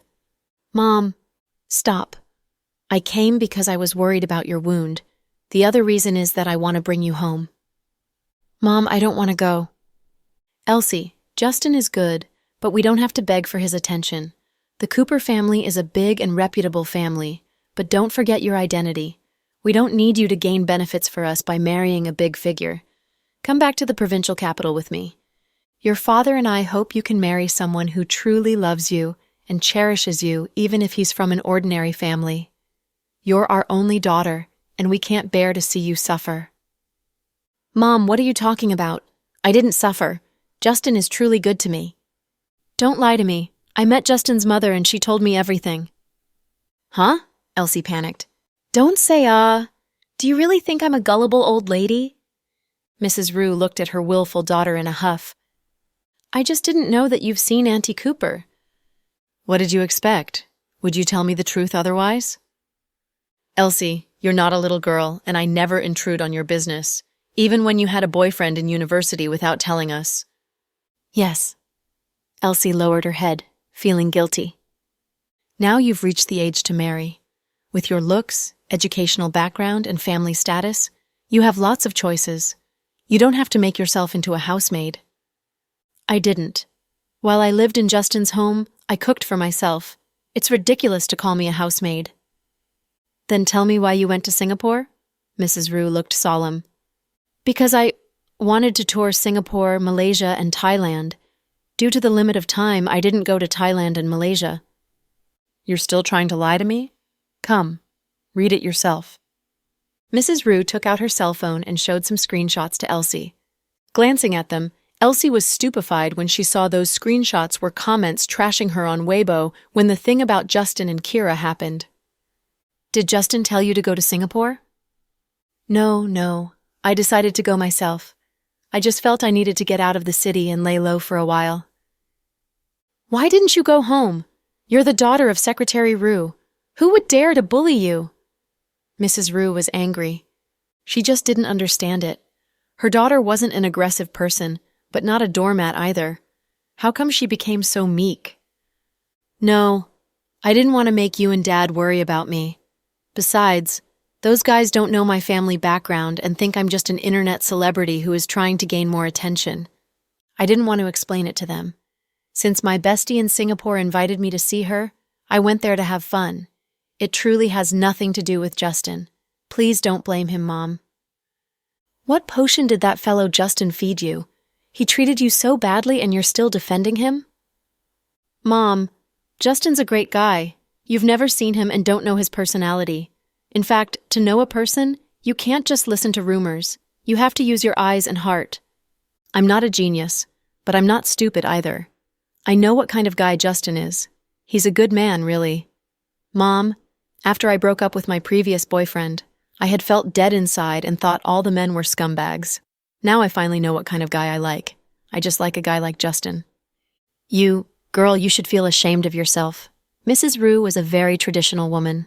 After all, she was the wife of a high-level politician. She felt incredulous, hearing these words from her daughter. It's nothing to be ashamed about. Justin is single, so am I. That's very normal for me to like him. What's your plan? I don't have a plan. I just like living here. When I went to Singapore, he even gave me some money, but I didn't accept it. I only took one red packet from him. He's a very interesting guy, as pure as a child. Mentioning Justin, Elsie smiled and was full of praises of him. Seeing her daughter's determination, Mrs. Rue thought for a moment and said, If you truly like him, your dad and I will talk to Justin's parents and settle the marriage between you and Justin. Oh, no, please don't. Elsie shook her head repeatedly. Don't you like that fellow? Then we'll talk with his parents about your marriage. But Justin hasn't agreed to marry me yet. You can't do it. I don't care what he thinks. My daughter is living in his house like a housemaid serving his daily needs. What else does he want? I do those things willingly. Mom, can't you stay out of it? I'm doing it for you. I'm trying to help you since you like him so much. I think, although our family isn't as wealthy as the Cooper family, they won't reject you. I'll talk to Justin's aunt later. Mom, you can't force it. It's still early and you must be patient, okay? I'm not a bandit and can't take him by force. I don't care if he's willing or not. So long as my daughter likes him, I'll make him marry you. Ha! Mrs. Rue, can you stop being so willful? Remember you're the wife of a government official? Elsie, please don't make your dad and I worry, okay? You don't need to worry. Since I came here, I've been quite good. Justin has a bodyguard living in the house. You have no reason to worry about me. Okay, Mom, to be serious, I want to handle the thing between Justin and me in my own way. I like him, so I'll pursue him. If he rejects me, I'll soften him slowly. It's between the two of us. If I still can't make him love me, I at least can be his friend instead of his enemy. Justin's a great guy. He's good to his parents and employees, loyal to his friends, and pours his heart out to people he loves. I just like this type of guy. He's a manly man. It was the second time that Elsie sang high praise of Justin in front of her mother. Hearing her words, Mrs. Rue became resigned. You're as stubborn as your father. Since you insist, I'll stay out of your relationship with him. But remember, don't get bullied by people. You're our only child, and we don't want you to be mistreated by anyone. How can it be? You know your daughter is a little devil. Ha ha. Even Justin listens to me. Really. To make her mother feel better, Elsie kept saying how good it was between her and Justin. In fact, after their initial conflicts, she and Justin were now on friendly terms. Justin didn't love her yet, but didn't dislike her either. Elsie felt any man could be softened.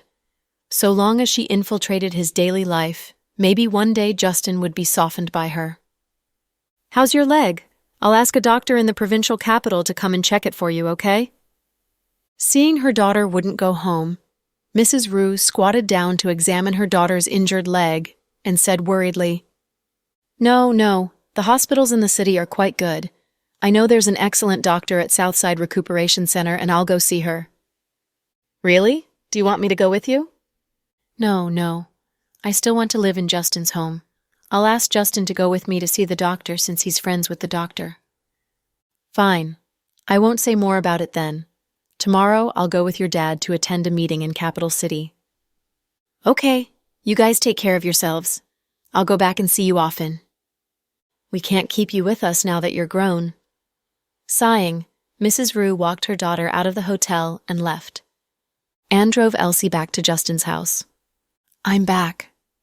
Before she could finish, she froze when she saw not Justin, but two identical girls sitting in the living room and playing cell phones.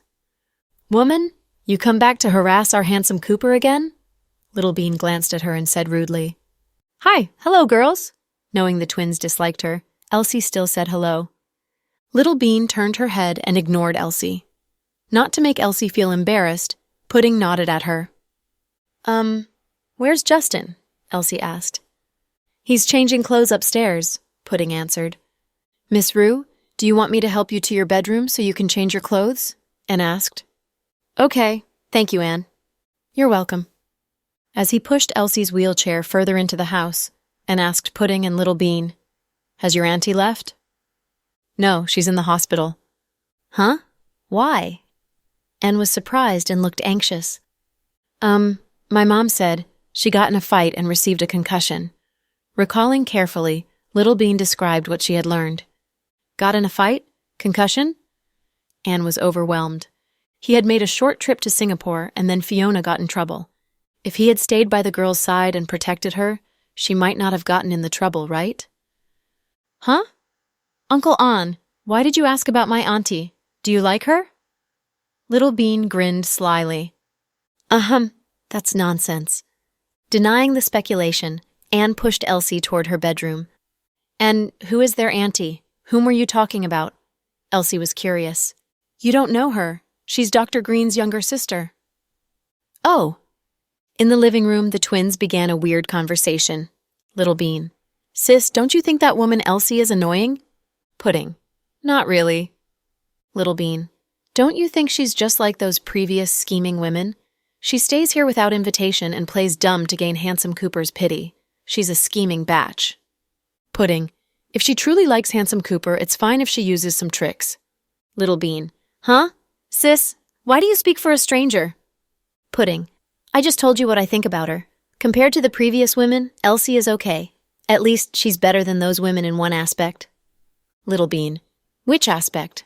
Pudding. She doesn't make trouble for our mom like a stupid batch. Little Bean. It's because she doesn't dare. Pudding. It's not that she dares not. She just doesn't want to do it. I heard Mom mention once that she wanted to befriend our mom. Little Bean. That's one of her tricks. She wants to use Mom to get Handsome Cooper. Pudding. I don't know. We still need time to decide what kind of person the woman is. Little Bean, don't get so agitated. Do you want our Handsome Cooper to remain single all his life? Little Bean. No, I just think Elsie doesn't deserve our Handsome Cooper. Pudding. Then who do you think deserves him? Little Bean. I think Auntie Fiona does. So does Auntie Avery. Any woman from our family will do. Pudding. Good. Then Uncle Cruz is going to kill you for that. Besides, Auntie has a boyfriend, so don't try matchmaking with them. Little Bean. Forget it. I won't waste my time worrying about it anymore. Anyway, I think Handsome Cooper won't like a woman like Elsie. That said, she continued playing with her cell phone with cotton candy in hand. After changing clothes in her room, Elsie came out with a few items in her hands. And would you push me to see Justin? Okay. Anne nodded and pushed her toward Justin's bedroom. Justin was walking out after changing and met her in the corridor. You're back? Yeah. How's your foot? Is the injury serious? Seeing Elsie sit in the wheelchair, Justin was concerned. It's not serious. I just sprained it. It'll be fine after I rest for a while. Elsie smiled. Good, Justin nodded. This is a gift I bought for you in Singapore. Huh? You got me a gift? Justin was a bit surprised. I got a gift for Anne, too. She handed another bag to Anne. Thank you, Miss Rue. Anne took the gift graciously. Thank you. Without opening it, Justin put the bag in his room. Then they went downstairs. Handsome Cooper, I want to take some time off and go for an errand. Anne stood behind Justin and said in a low voice. Where are you going? Justin was puzzled. I heard, Dr. Green's sister is wounded. I want to go see her. Dr. Green's sister won't get better with your visiting her. You're not a doctor, Justin teased him. I showed her around the city once and we're friends. The young girl is very generous and spends money like water. She's really nice. I heard from Little Bean that she's hospitalized, so I think I should go and see her. When did you become so warm-hearted? Justin asked. Boss? When did you become so nosy? Anne asked, feeling a bit awkward. Ha, go now. By the way, buy some food for us on your way back. We haven't eaten yet. Elsie can't cook in her current condition, Justin instructed. Okay, what do you want to eat? You decide. Justin turned to sit on the sofa and play games with Pudding and Little Bean, and hurried downstairs and took Justin's Lamborghini so he could get to the hospital faster. At Southside. And didn't know the girl's name since he had forgotten to ask. Not knowing which ward she was in, he called Chloe. Chloe happened to be in her office, so she took Anne to the ward. Fiona's subordinates were in the corridor and didn't stop Anne when they saw Chloe came with him. Hello, madam. Hello? Is Fiona in the room? Yes. Nodding, Chloe pushed open the door. Anne, you go in first. I still have a meeting. Okay. Thank you, Dr. Green. You're welcome. I should thank you for visiting Fiona. Chloe smiled at him and left. Anne walked in with a basket of fruits. Fiona was lying in bed, playing games. She hadn't liked playing games, but came to like them after she met Psycho Riker. Hearing the footsteps, Fiona thought he was one of her subordinates. Get out. Don't come in if you have nothing to say. How is your wound? Clenching his teeth, Anne asked embarrassedly. Hearing his voice, Fiona looked up. It's you. Yeah. I heard you were hospitalized, so I came to see you. And put down the basket of fruits. Ha! Fruit basket. The standard gift while visiting a patient. Do you want to give me a red packet or something? Fiona teased Anne. Fine. I'll get you one right now. Don't. I was kidding. Sit down. Seeing Anne reach for his wallet, Fiona was exasperated. I heard you got into a fight and received a concussion? Anne asked. You can say that, Fiona answered while playing the game. Can you find those guys? I'll avenge you, Anne said calmly. Those guys. Forget it. I can't find them. Fiona thought Anne was quite naive since even she couldn't find those guys. Do you remember their looks? So long as they are people in this city, I can dig them out. Anne was indignant that some people dared to mess with Fiona. Oh, I don't remember. I didn't see them clearly. Did you offend someone? Why did they target you? And tried to analyze the situation. Yeah, maybe I was too arrogant and someone tried to teach me a lesson. Fiona knew those mysterious guys who had rescued Andrew were extraordinary people. She decided to take a break and not talk about the incident to others, not to mention an ordinary person like Anne. Is your wound serious? Not serious. It's a slight concussion and I'll be fine after resting for a couple of days. My sister insisted that I stay here for one more day, otherwise I'd have left the hospital today. Please don't. You must listen to Dr. Green. She has your best interests in heart. Yeah, Fiona nodded. Do you want to eat an apple? Do you want me to peel one for you? Anne offered. No, I don't want to eat it, thank you. After you're released from the hospital, I'll accompany you if you want to go out and play, so I can protect you. You protect me? Fiona looked at Anne. Yeah, I know you know some kung fu, but you're still a girl. There are many bad guys out there, and you must be careful. I'm young Master Cooper's bodyguard, and once protected your sister, Dr. Green, for 3 years. You can trust me.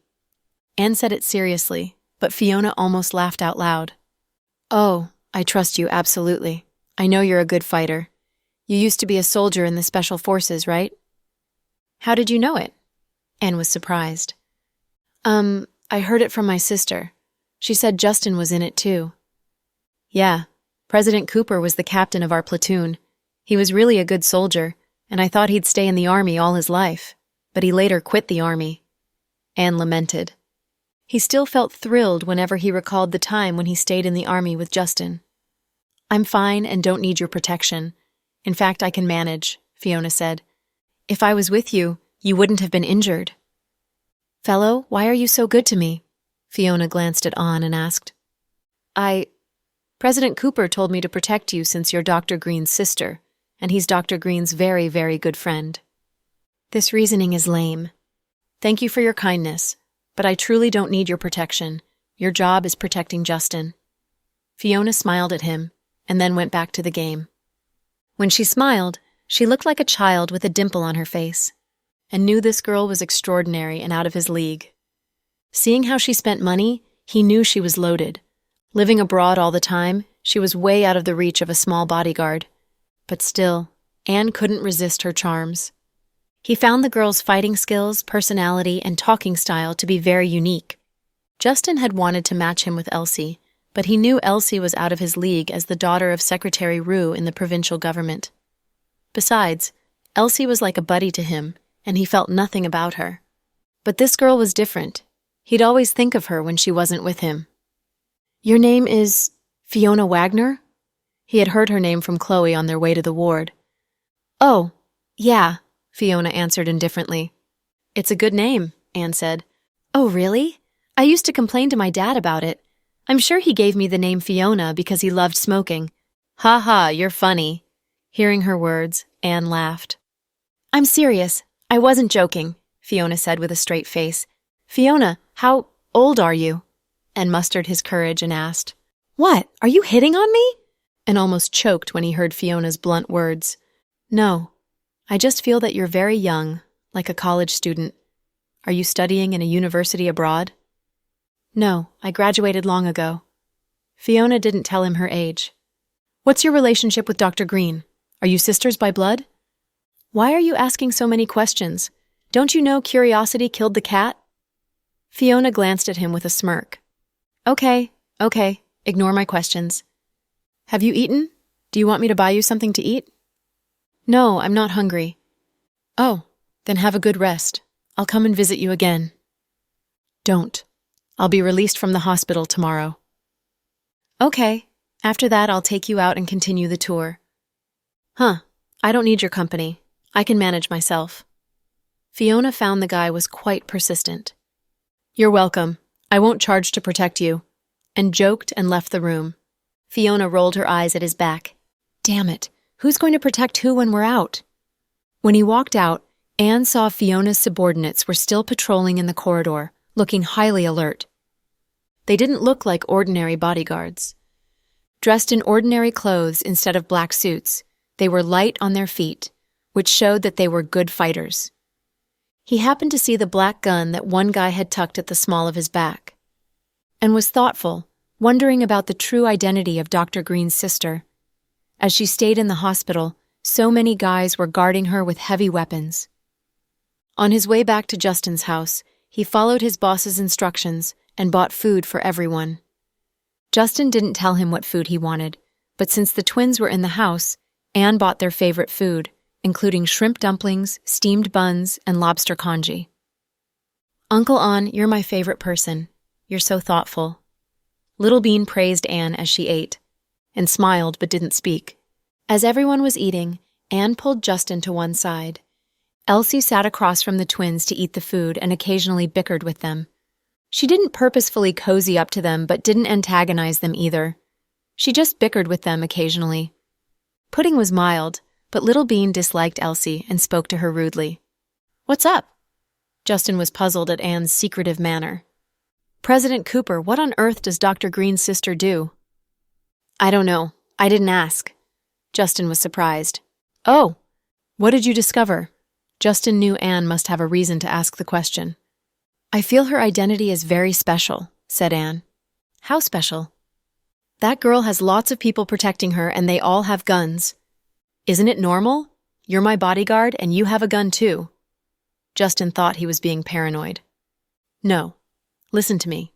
I noticed their guns are not ordinary Type 54 pistols. I once saw the picture of that gun on the internet.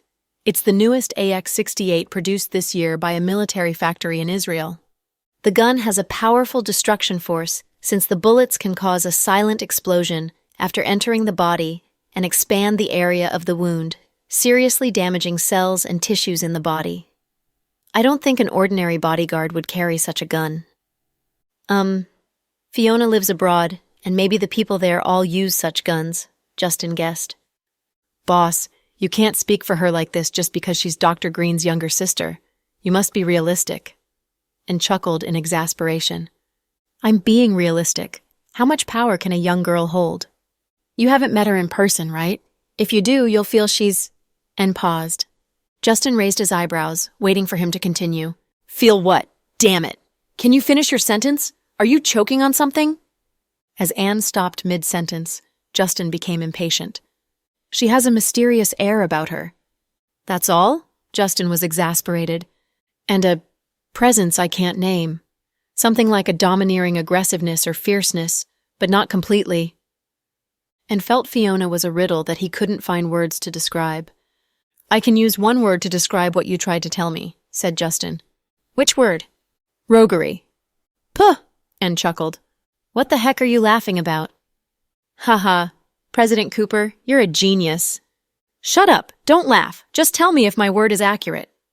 Justin raised his head. "You got it, but I'm sure you won't dare to say it to Fiona's face." "Humph, why not?" Justin hadn't met Fiona officially, but he wasn't bluffing. "When you get the chance, you can try. I truly want to know what will happen to you if you say that to her." Anne felt thrilled just imagining the scene. "Okay, stop the nonsense. You drive Pudding and Little Bean back to their home in a little while." "They aren't spending the night here?" Anne was surprised. "No, I'm afraid Chloe might be worried about them. You'd better get them back home." In fact, Justin didn't want them to go, and the kids also wanted to stay, but he was still unsettled by the uproar that Gianna had caused. Justin couldn't take the consequences if the twins got in trouble in his house. He'd never be able to face Chloe. So, after careful consideration, he decided to send them home. After the meal, An walked over with a car key. "Let's go. I'll drive you home."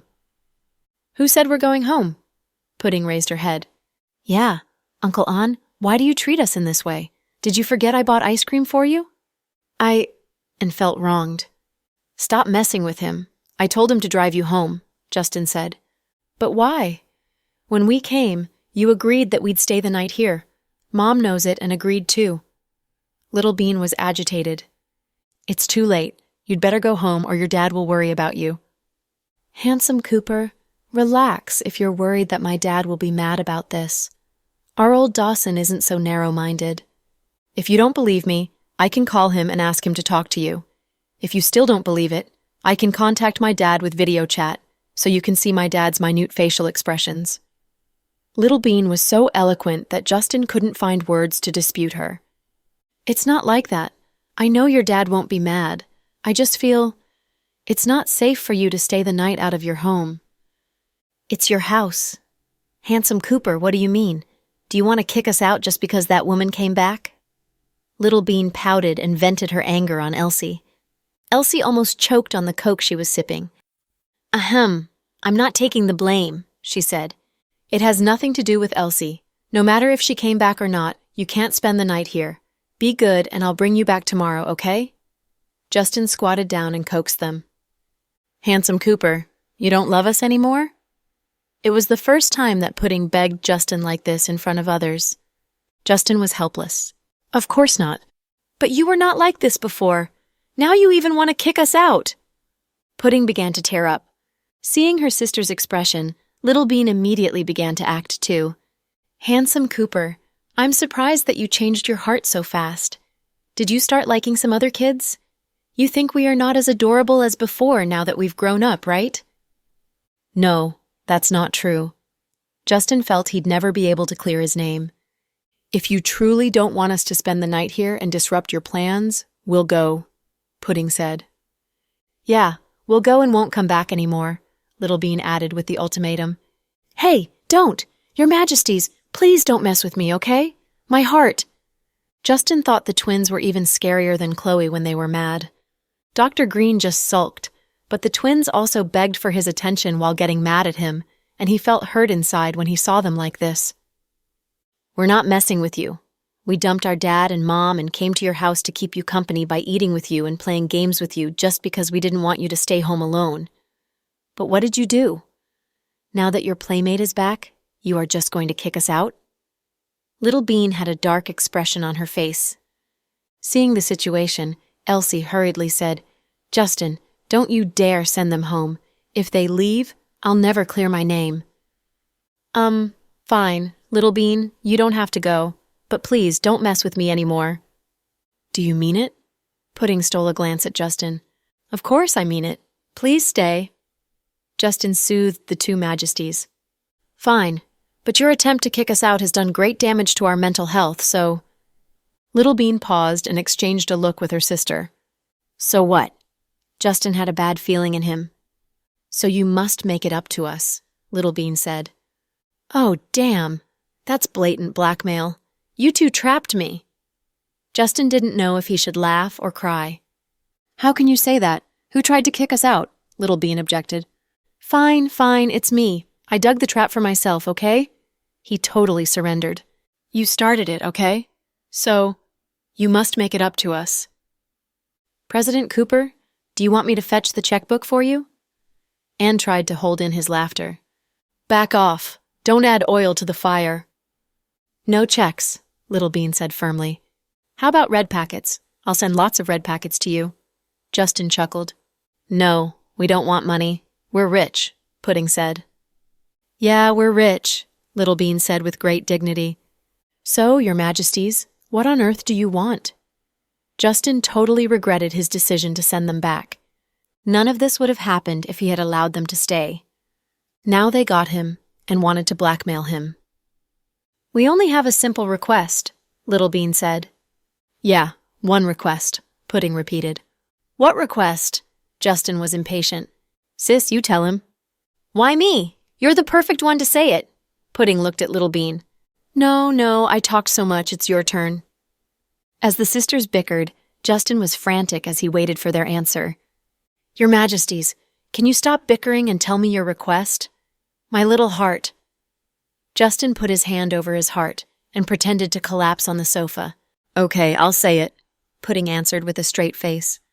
So, Justin waited quietly. We decided not to take red packets or money or gifts from you. You only need to pay for a meal. That easy? Justin obviously didn't believe them. Of course the meal is not for us. For whom? Do you want me to eat with Dr. Green? Justin was puzzled. In your dreams, if you eat with our mom alone, our dad would get jealous. Little Bean laughed. I feel embarrassed for you, Justin, Elsie chuckled. Shut up. Justin gave her a dirty look. Of course not with my mom. It's my auntie, Pudding said. Your auntie? Justin was still confused. Fiona. My Auntie Fiona, Little Bean emphasized. Ahem. Anne coughed violently, obviously electrified. Huh? Who's Fiona? Having just returned from Singapore, Elsie didn't know about Fiona. She's, Dr. Green's younger sister, Anne told her in a low voice. Have a meal with your auntie? Why? Justin was still puzzled. Don't ask why. Anyway, the compensation for us is taking our auntie out for a big meal. She'll be discharged from the hospital tomorrow. You'd better send cars to pick her up and take her to a restaurant for a big meal to celebrate her recovery, Little Bean said.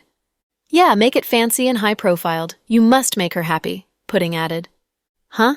I say, it's not right. Your auntie is good to you, and it's your duty to be good to her. Fiona is not my auntie. Why do you want me to make her happy? Justin found their request very strange and tried to reason with the twins. They are matchmaking, I guess. Elsie wasn't stupid and seemed to have understood what the twins were doing. Miss Rue is very smart. This is what we're doing. Probably because she wanted to anger Elsie, Little Bean immediately answered. Stop messing around. That's nonsense. Justin really felt awkward. It was fine that the two kids messed with him, but Anne and Elsie were at the scene too. We're not messing around, we're serious. Just tell me if you'll do it or not. If no, we'll leave now, Little Bean said. Yeah, we'll leave this minute. Pudding put away her cell phone and got up. Hey, Your Majesties, please don't mess with me, okay? We're not. We're serious about bringing you two together. Little Bean raised her chubby little face. Does your mom know what you're doing? Justin asked. It's nothing to do with my mom. It's a small thing and doesn't need our Dr. Green's attention, said Pudding. Then, does your auntie know about it? Justin asked again. We don't need to tell her. You'll give her a surprise tomorrow. Ha ha. Little Bean made a cute face at him. Pudding, Little Bean, I must tell you. Justin began to give them a long lecture. But the twins seemed to know exactly what speech was coming and immediately covered their ears. No, we won't hear it. Just tell us if you agree to do it or not. The twins threatened at the same time. Justin was in a dilemma. He was cornered by the kids tonight. If you don't refuse, we'll take it that you agree, okay? Little Bean said. Handsome Cooper, you won't disappoint us, right? Pudding continued to pressure him. Fine, I agree, okay? Can you two go to bed now? It's very late. Justin thought it was late and not a good time to argue with the kids. It was no big deal to invite Fiona to a meal. It wasn't that he couldn't afford it. He'd go and pick up Fiona when she was released from the hospital. After all, she was Chloe's younger sister. Seeing Justin give in, the twins were elated and danced up to their room on the second floor. Justin got them new towels and escorted them upstairs. Anne and Elsie were left in the living room, feeling a bit awkward. Anne glanced at Elsie and noticed her discomfort. Miss Rue, the twins are very good. They love President Cooper very much and always act like this. They didn't do it to make you feel bad. Don't take it to heart. I know, Elsie nodded. She lay on the sofa with arms around her chest and bit on her lip, saying slowly, Justin truly loves the twins. Certainly. President Cooper has cared for them since they were in their mom's belly. He's not their biological father, but loves them as if they were his own daughters. I can say he loves the kids as much as President Dawson, Anne said feelingly. Yeah, Justin loves them because they are Chloe's children, Elsie said. The thing between President Cooper and Dr. Green? Anne began, but didn't know how to continue. I understand all the things about Justin. I'm prepared emotionally. Elsie smiled. Miss Rue, in fact, it's hard to win President Cooper's heart. While you have been living here, I know you were trying to soften him, but love is something you can't control. I know, and I know it all. I don't hold high hopes. Really, I won't force Justin or pressure him to like me.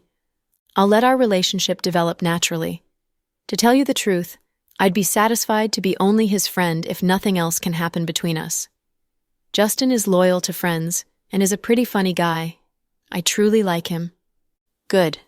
I'm glad you think in this way. Now let's talk about you. I heard you even had a wedding banquet in your hometown and asked Justin for a leave to get married. What happened? Why do you call yourself a single dog? Where's your wife? Elsie asked nosily. Oh, don't mention it. It's a long story. Tell me. I love long stories. Tell me your sad story so I can have something to laugh about, Elsie said with a sweet smile. Anne was exasperated. He wouldn't believe Elsie was a daughter of a high-level official if he didn't know better. Her father had a much higher rank than Bella's father and Ruoxi's father, but she didn't behave like a girl from a powerful family. She acted more like the paparazzi. There's nothing to say. I just had poor judgment. She came from the countryside just like me, and I thought she was the one. But it turned out she wanted to marry someone like President Cooper, not a wingman like me. Anne smiled bitterly. It sounds sad. Did it end tragically? Yeah, I was hurt, but I don't blame her. After all, everyone is selfish, and it's her right to find someone who has power and money. I'm just a lowly bodyguard. What prospects do I have? Anne smiled self-mockingly. I don't think so. Bodyguards are very important. When Justin went out dating girls, drinking, or getting into a fistfight, you were there to clean up the aftermath, right? Otherwise, he'd have been beaten senseless by people. Elsie tried to tease Anne by mocking Justin. Walking down the stairs, Justin happened to hear it. I knew you'd badmouth me behind my back. You eat my food and live in my house, and you dare to mock me. Want me to break your leg? Justin railed at her. Hey, Justin, it's not honorable to eavesdrop. Elsie was embarrassed. It's honorable to badmouth others behind their backs, though? Justin raised his eyebrows. I'm not an honorable person. Elsie chuckled. Me neither. So don't talk to me about honor. Damn it, Justin, you're a mean guy. Ignoring her, Justin glanced at Anne. I said nothing. Anne was afraid that his boss would take it out on him. You two get along well, right? Justin stared at him. Yeah, and swallowed hard. I think you two are perfect together. You two can move into one room, so you won't gossip about others in the living room each day. Elsie. Justin, what do you mean? You dare to slander us? Justin. Great, Miss Rue. Watch your language. I'm doing it for your own good. I think you're perfect with Anne. You two will be a great couple. Don't mock me, President Cooper. Miss Rue is way out of my league. Anne was embarrassed. Obviously, his boss was piqued by the twins' manipulation and took it out on him and Elsie. He complained about Elsie silently for bad-mouthing his boss and being caught red-handed. That's easy. I'll ask my grandpa to grant you a military rank in the military region. Then I'll give you some money to open a company or something. Then you'll have a house, cars, money in the bank, and even a military rank. The great Miss Rue will be well within your league. Ahem, boss, show mercy on me. And almost choked. Justin, you're shameless. Our friendship is over. Elsie was also enraged. Justin was trying to pair them up, no matter whether they liked each other or not. Justin smiled and patted Anne on the shoulder. Fine, let's get serious. And tell me, how shall I go and pick up Chloe's younger sister? I don't know. You promised the twins. How many cars are there in our garage now? Justin asked. 4. As for the others, some are being used by the staff in the company, and some are loaned out. We now only have a Lamborghini, a Benz, and 2 Porsches. And calculated. They are not enough. I'll call Max and borrow a few more. You're just picking up a woman. Do you have to make a fuss about it? Elsie was a bit jealous. Even with her identity, she wasn't received by anyone when she first came here. However, Justin would borrow cars from others just to pick up Dr. Green's younger sister. The treatment was so different. I promised the twins and can't go back on my words. I'm a man and must keep my promises. By the way, what does Fiona like to eat? What shall I bring her to eat? Justin felt it was a huge problem. She likes clay pot rice noodles, Anne blurted out. How do you know it? Elsie looked at Anne curiously. Oh, I was entrusted with the task of showing Fiona around the city. I took her to eat clay pot rice noodles. No. If I take her to eat rice noodles, Pudding and Little Bean will kill me. Justin shook his head and didn't think it was a good idea. How about a fancy seafood meal? What do you think? Justin knew Chloe liked seafood and thought Fiona might like it too. No, she doesn't like it, I asked. Fiona is a weird girl.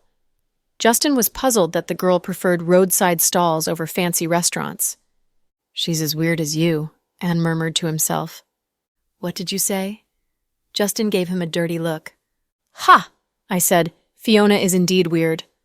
While Justin and Anne talked about where he should bring Fiona to eat, Fiona sneezed several times. Boss, are you okay? Did you catch a cold? Her subordinates were startled and added a blanket over her covering. I'm fine. By the way, did Psycho Riker contact you guys? No, what's up? They looked confused. Nothing, you guys get out.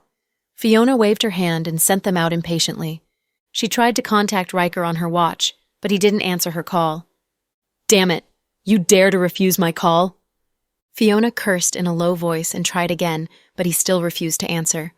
Finally, she sent a text message to him to rail at him. Riker, you're a psycho, a damned eunuch. You even refuse to take my calls. Very good. You just wait. When I see you, I'll skin you alive. After a long while, Riker replied with only one sentence. I don't want to talk to a scumbag who doesn't keep her promises. F! Who doesn't keep her promises? Who's a scumbag? Damn it! Fiona sulked. Riker had an excellent intelligence network and knew immediately what Fiona had done and what people she had seen. Knowing she had flirted with the local scoundrels, Riker decided to give her a small punishment, which was giving her the cold shoulder and not talking to her. In the big manor in Moscow. Riker was summoned to the main palace by his father. He hadn't talked with his father over tea for a long time. Riker, your spirits have been low after your return. I've always been like this. But I think something's on your mind. Father, you're imagining things. Is the maid you brought back loyal to you? Maybe she's a spy planted by your side by Fiona. Have you checked? I know what I'm doing. Your eldest brother has not been home for years and seldom contacts me. Now only you and your second elder brother are home, but he's very ambitious and vicious. Some elders of the family don't like him and hope that I can make you my heir. Forget it. I don't want to take over the family business. Riker lowered his head and his short silver hair glinted in the dark night. His expression was unreadable. But you know once your second elder brother took over, he might kill you, Riker's father said heavily. Then we'll see who can outlive whom. Are you still thinking of that woman? Riker, Fiona is not a good mate for you. She's a wild horse and is used to living in showers of bullets. You can't manage her. You'd better turn in for the night, father. Glancing at his watch, Riker stood up with a cold expression, ending his conversation with his father. Looking at Riker's departing back, his father sighed slightly. He could never guess what his son was thinking. When Riker returned, Amy was mopping the floor. Suddenly, she held her belly with cold sweat popping out on her forehead. She looked pained. Young Master Riker, you're back. Yeah. You don't look well. Glancing at Amy, Riker said faintly. I'm fine. I might have eaten something bad. Amy didn't know that Riker had switched her coffee with his. What do you think of Fiona? Riker asked suddenly. Our boss. She's good, caught off guard by the question, Amy stammered. There are only you and me here, so you can tell me the truth. She's not here. Don't be afraid and say whatever's on your mind. Hearing his words, Amy thought she would look affected if she continued praising Fiona. In fact, our boss, Fiona has a bad temper, said Amy. Her temper is worse than bad. It stinks. No one would like her with her temper, said Riker. Yeah, Fiona is young but very capable, and her father is capable too, which makes her a bit arrogant and disrespectful to people. Exactly. She's so arrogant and outrageous, Riker railed. Fiona is good-looking but not gentle in personality. No man could stand her for a long time. They are just blinded by her beauty at first glance and want to have sex with her. Yeah, I also wanted to have sex with her but didn't get a chance, said Riker. Ah? You and Fiona didn't have... Amy was astonished. No, we were not physically intimate. I see. Amy was exhilarated and couldn't suppress her smile. I planned to stay with her for a while and see if I could get a chance, but she refused to let me have sex with her, so I just gave up. Young Master Ross, you're right. I think Fiona loves no one but her elder sister, said Amy. You worked for Fiona for a long time. How much do you know about her? Not much. She's very smart and didn't tell us many things, such as the location of her mother's body. It's still a mystery, said Amy. Riker stared at her face and thought she was lying. Then how did you end up working for her? Riker was curious. At that time, I was a killer on a mission in Spain to kill a big drug dealer. I failed and almost got killed. Fortunately, the person who commissioned me also hired Fiona and her team. Usually, she wouldn't care about a deal worth only millions of dollars. But that day, she happened to be in Spain to see someone while her subordinates were somewhere else on a mission. So she just took the mission while she was there and saved my life during the process. It seems you owe your life to Fiona. Riker's eyes looked unreadable as he said the words. Yeah, it's why I worked for her for years with my life on the line. She's got a bad temper and always abused us with her words and fists. During the years, I did many things for her and paid her back for what I owed to her. The only thing I owe her now is making her misunderstand you. Amy lowered her head, pretending to be guilty. I don't blame you. She and I had problems before that happened, Riker said. Young Master Ross, I heard you knew her since you were little. Amy suddenly remembered this detail. Yeah, Fiona was not likable even when she was little, said Riker. Meanwhile, Fiona almost burst in fury as she watched the scene on the surveillance camera. I'm going to Russia this very minute. She jumped off the bed and strode out without caring to put on shoes. Boss, it's midnight. Where are you going? Her subordinates looked confused. I'm going to Moscow. Huh? Why? To kill the wanton bastard and batch? Hearing she was going to Russia, her subordinates panicked. About 5 of them walked up and pushed her against the wall in the hospital corridor. Let me go.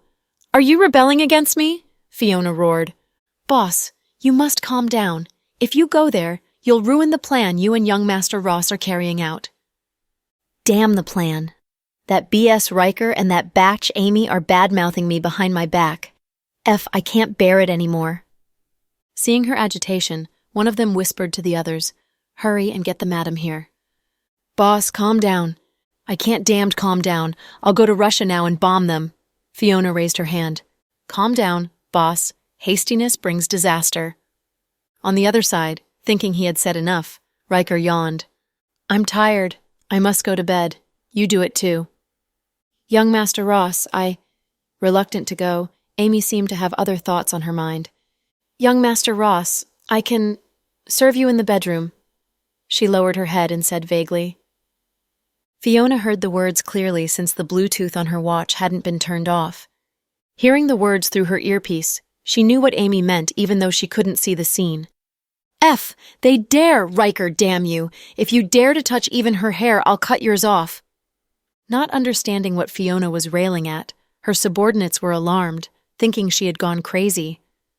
It's not necessary. Go back to your room. Riker refused Amy's offer. Glancing at the tiny drone out of the window, he smiled meaningfully and went to bed. He felt great after paying her back for making him jealous over the past couple of days. Fiona had enraged him, but he wasn't a doormat. Today's drama might enrage her so much that she'd come to Russia.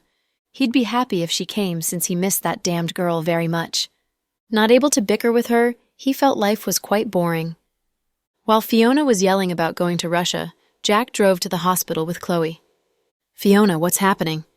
Young madam. Fiona's subordinates relaxed when they saw Chloe. Sis, why are you here? Seeing her sister, Fiona calmed down a bit. I came because of you. I was dreaming of eating hot pot when your people woke me up, saying you got mad at midnight and insisted on going to Russia. Chloe walked over and said, Yeah. Why do you want to go to Russia? To kill people. Whom do you want to kill? Chloe asked. A wanton BS and a batch. Who are they? Oh, sis, don't ask. It's a long story. I'll return very soon. No, you can't go anywhere. Your brother-in-law said you're in danger. Have you forgotten how you got the concussion? Chloe thought the person who targeted Fiona must be a big figure with an unknown identity. Otherwise, they wouldn't have been able to rescue Andrew from Fiona's hands so easily.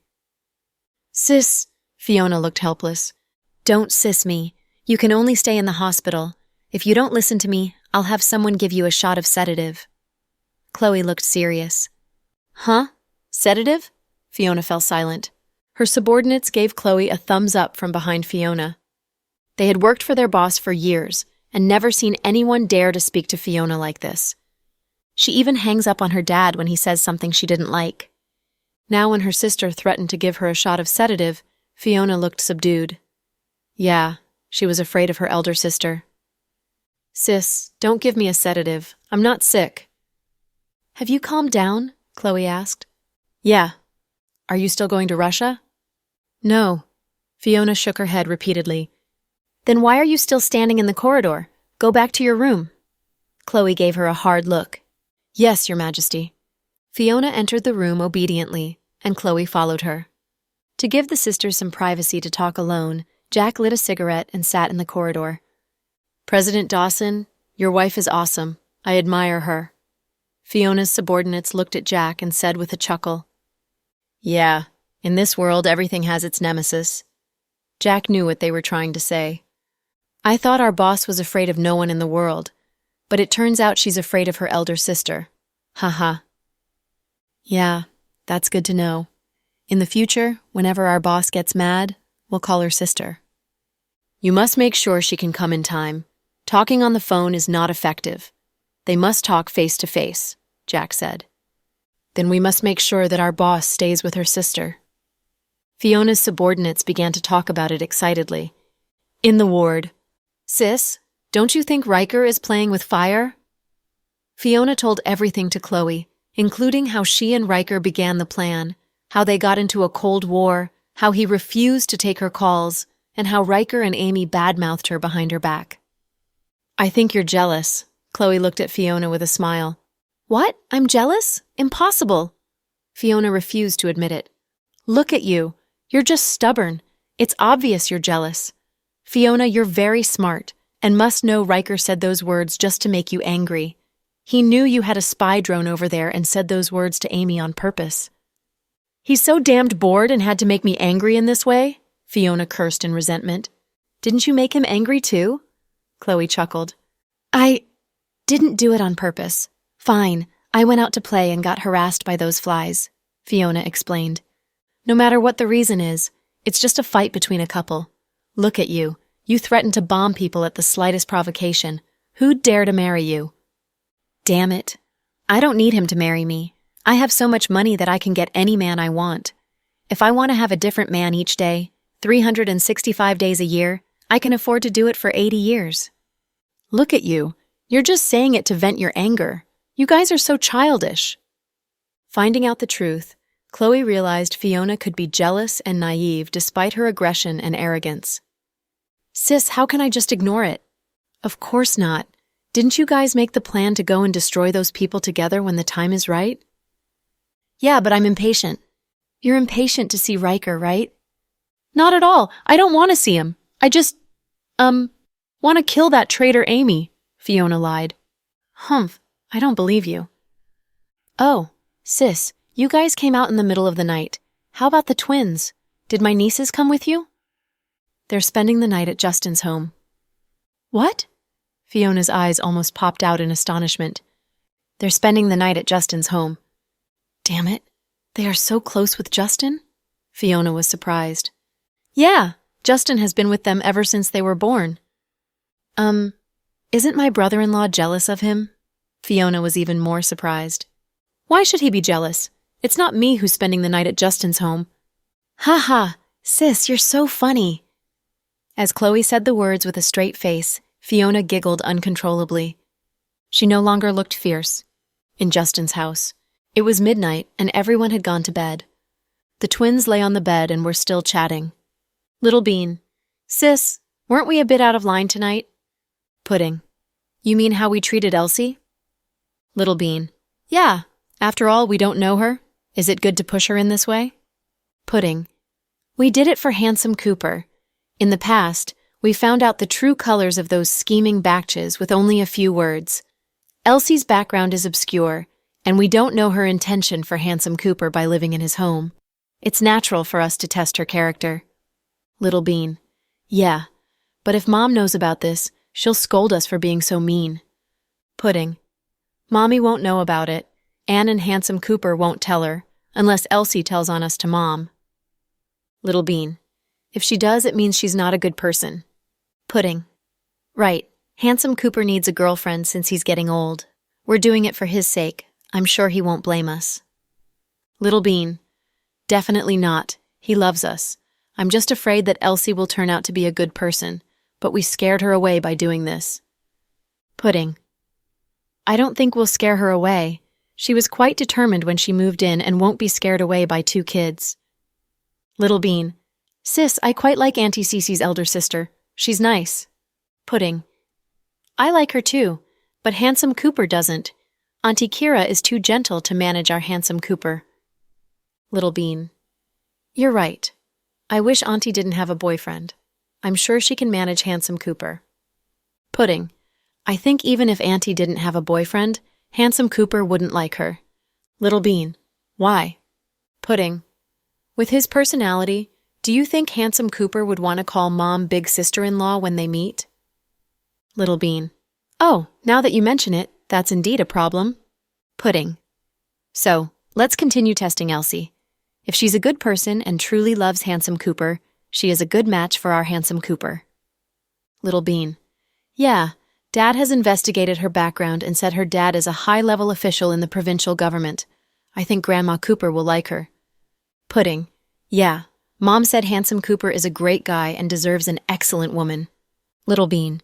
Right. Then we must continue playing the evil guys. Handsome Cooper loves us, and we can take his small misunderstandings so long as he can find a good girlfriend. Pudding. Kiss as. These words are the warmest ones I've ever heard from you after being your sister for so long. Little Bean. Back off. Stop the nonsense and go to sleep. I wonder what Elsie will look like when Auntie comes tomorrow. I wonder if she can pass this difficult test. Pudding. We'll see if she's the destined one and if she's fortunate enough to pass the test and stay. Who would think this deep conversation was between 2 3-year-old kids? Little Bean and Pudding loved Justin deeply and had been trying silently to find Justin a girlfriend. From Avery in the beginning to Fiona now, they racked their brains to achieve the goal. Elsie wasn't aware that the twins were testing her. She only thought the kids were simply hostile toward her. At 6:30 on the next morning, Justin and Anne led 12 luxurious cars toward Southside in a grand way. Meanwhile, Fiona was sound asleep, oblivious to all of this. Seeing the large group of people walk toward Fiona's ward, Fiona's subordinates got wary. They didn't relax until they saw the twins. Little Misses, good morning. The subordinates who had met the twins immediately greeted them. Good morning. Is our auntie in there? Little Bean asked. Yes, the boss is sleeping. She stayed up late last night. Was she sleepless because of her wound? Pudding was worried. No. Our boss missed her friend so much that she wanted to go to another place to see him, but she was stopped by young madam, which is your mommy. Oh, then I'll go and wake her up. Little Bean walked toward the door. Little Miss, our boss hates to be woken up. Why are you here so early in the morning? We're here to pick Auntie up from the hospital, Little Bean said with her chubby hands clasped behind her back. You'd better wait a moment. I'm afraid our boss will get mad if you go in now. Hearing his words, Little Bean and Pudding exchanged a look as if they were thinking if they should enter now. Rock, scissors, paper. The one who loses will go in, Little Bean said. Okay, Pudding agreed. After all, waking up their auntie was a tough task. With her hot temper, Fiona might explode when she was roused from her sleep. The twins got cautious and decided to do it with rock, scissors, paper. Come on, rock, scissors, paper. After they called it, Little Bean chose paper against Pudding's scissors. You lose, said Pudding. It doesn't count. 2 out of 3, Little Bean said. Shame on you. Now go in and wake up Auntie. Pudding wouldn't give her a chance to get out of it. Touching her sweating forehead, Little Bean walked in with a dark expression and forgot even to knock on the door. She moved close to the bed silently, afraid to startle Fiona. Fiona looked to be asleep, but she was a light sleeper and would wake up at the slightest sound and enter battle mode. It was a habit she had formed after being hunted down by her enemies for years. Little Bean tiptoed over and reached out her hand to pat Fiona's shoulder. Fiona turned around abruptly and almost strangled her. Fortunately, she saw it was Little Bean, or she'd have crushed the intruder's throat. "Auntie, it's me! It's me!" Little Bean was scared. "Little Bean, why are you here so early in the morning?" Fiona was confused. My sister and I came to pick you up from the hospital. But it's too early for that. It's not even 7 a.m. Are you two trying to mess with me? I'm so good to you kids." Fiona didn't know whether she should cry or laugh. It was torture to be woken up so early. If it was someone else, she swore that she'd have knocked the person to the ground. We have a tradition here to take the patients out of the hospital in the early morning on the release day, so they won't get sick again. Little Bean improvised a lie. "Huh? Really? Your mom didn't tell me that." "My mom is busy as the vice director and doesn't have time to say these things to you. Oh, please, Auntie, change your clothes and come with us. We've got a surprise for you." "A surprise?" Fiona looked at her niece, feeling like laughing. "Yeah, I promise it's a surprise. Come on, change your clothes." Little Bean went to the sofa and carried Fiona's clothes to the bed, urging her to change clothes. People were waiting outside impatiently. "Is Little Bean okay? I wonder if our auntie got angry at her." Pudding was worried. "I don't think so. If she was angry, we'd have heard screaming long ago," Fiona's subordinate said. "Fiona is so strange. One has to risk their lives to wake her up in the morning." Justin stroked his chin and wondered about this woman. "She's got a hot temper," Anne chuckled. He remembered how Fiona crippled the young scoundrels that had tried to rob her after she won the prize at the arcade hall, and still couldn't understand why the gentle Dr. Green would have such a hot-tempered younger sister. Of course, he didn't know that Fiona and Chloe were sisters by blood. 3 minutes later, Fiona came out. Since she didn't put on makeup, she was fast after getting dressed, washing her face and brushing her teeth. Even without makeup, she was a rare great beauty, standing out in the crowd. The moment she walked out, Fiona was nonplussed. "Who can tell me what's happening here?" Fiona was confused when she saw so many people standing in the corridor. Boss, they are here to pick you up from the hospital, I think," one of her subordinates put in. "Auntie, this is Handsome Cooper," Pudding immediately introduced. Fiona looked up and glanced at Justin. "I know." "Ah, did you two meet before?" Pudding was surprised. "No, but we saw each other on the video chat. Have you forgotten about it?" Fiona said calmly. "Handsome Cooper, come and say hello," Little Bean reminded Justin in a low voice. Justin walked up awkwardly. I'm Justin." "Oh, I'm Fiona." Fiona looked as if she was still groggy from sleep. The twins had thought it would be a great drama when the two met, but it turned out to be quite uneventful. Let's get into the car."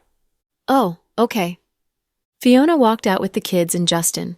Before she left, she told her subordinates to go back and rest since she had been released from the hospital and didn't need their protection. Walking out of the hospital, Fiona was stupefied when she saw so many cars.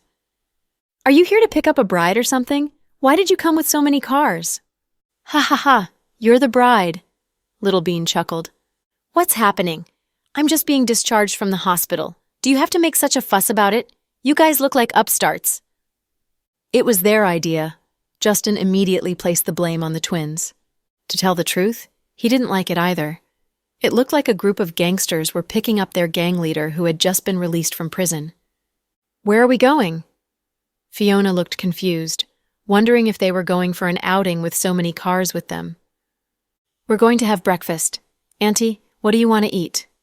Little Bean took Fiona's hand. "It's so early in the morning, what can we eat? How about buns and congee?" Fiona asked.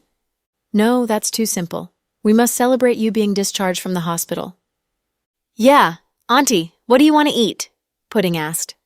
They had talked about it for a long time last night but didn't come up with a plan, so they decided to ask Fiona about it on the spot. "Anything can do. You decide."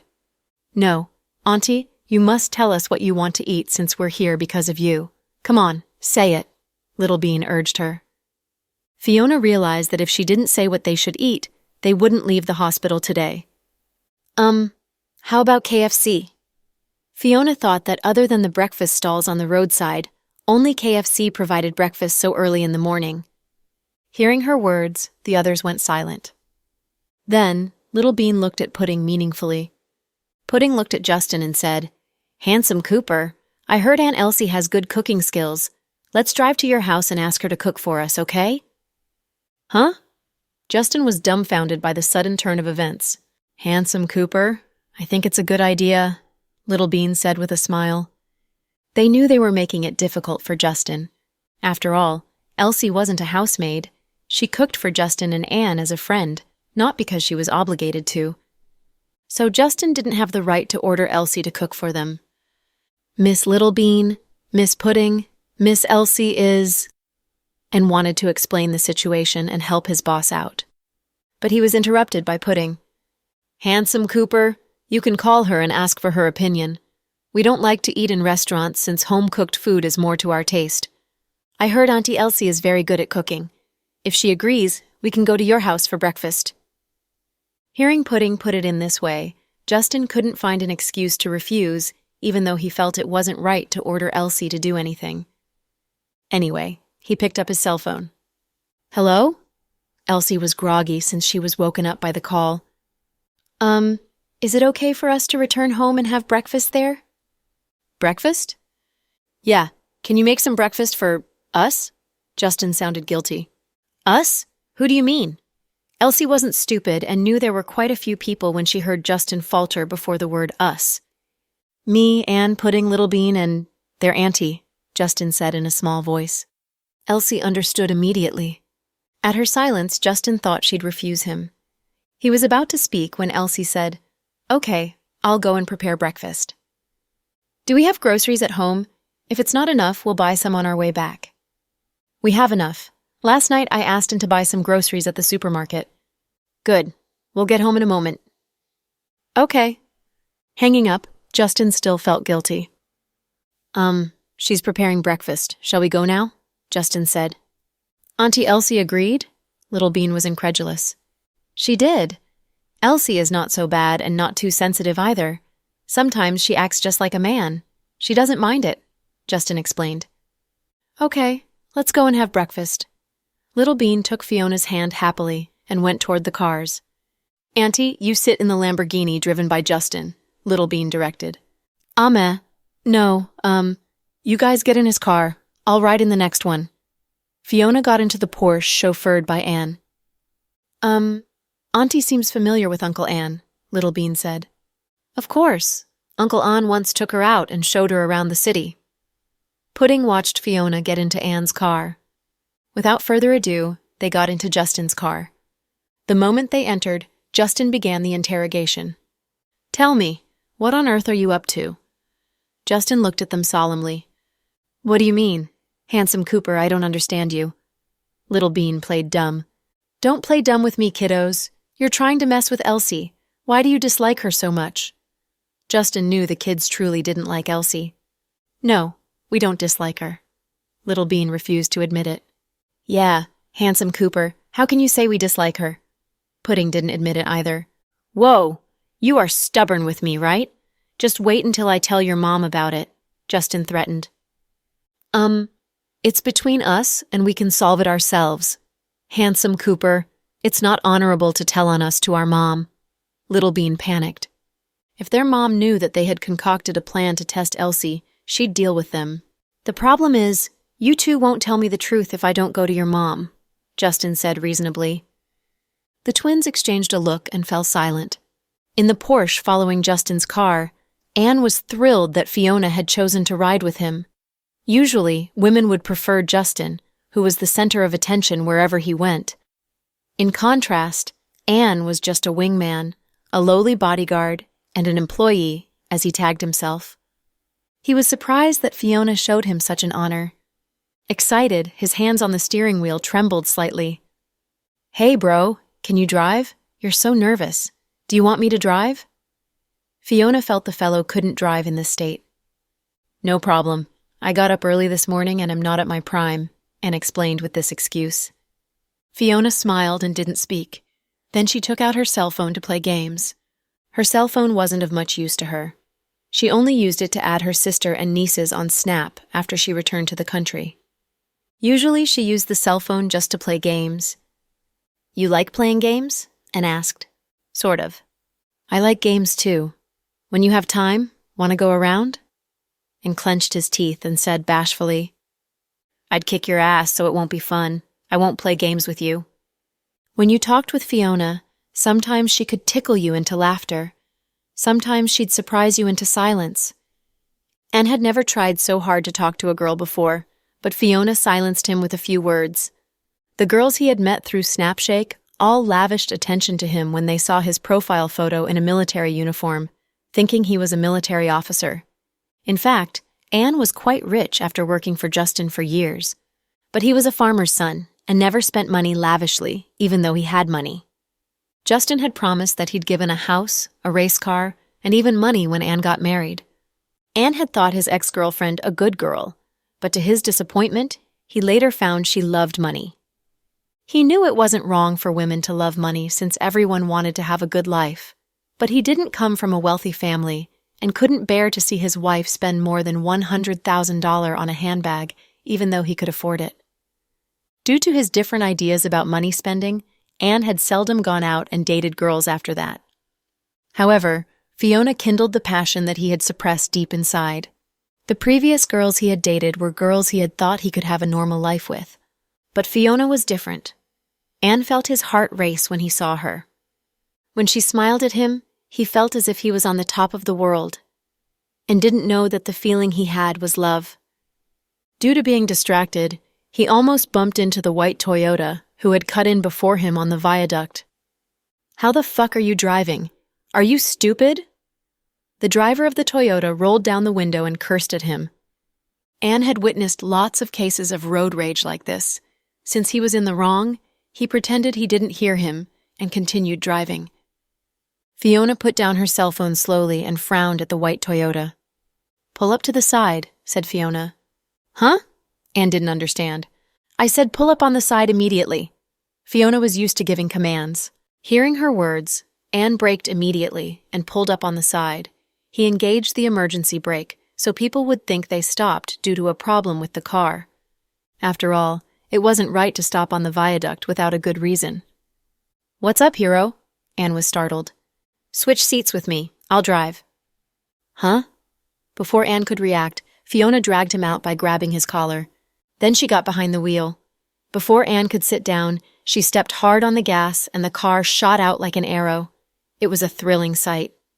Slow down. We have a speed limit in the city," and kept warning her. Fiona ignored him as she overtook several cars and raced toward the white Toyota. "Fiona, don't—" And finally understood why Fiona took over the driving. She was targeting the white Toyota, and thought she'd hit it with their car, but he was wrong. She overtook the white Toyota and cut in the lane before it. Then she stepped on the brake and stopped the car. The driver in the white Toyota was caught by surprise, and it was too late for him to stop in time. The white Toyota crashed into Justin's white Porsche 911. The huge sound of the crash startled everyone. Fiona was prepared and dragged Anne out of the car with her. The rear of the Porsche was damaged beyond recognition. The driver in the white Toyota was cushioned by the airbag, and his car was severely damaged too.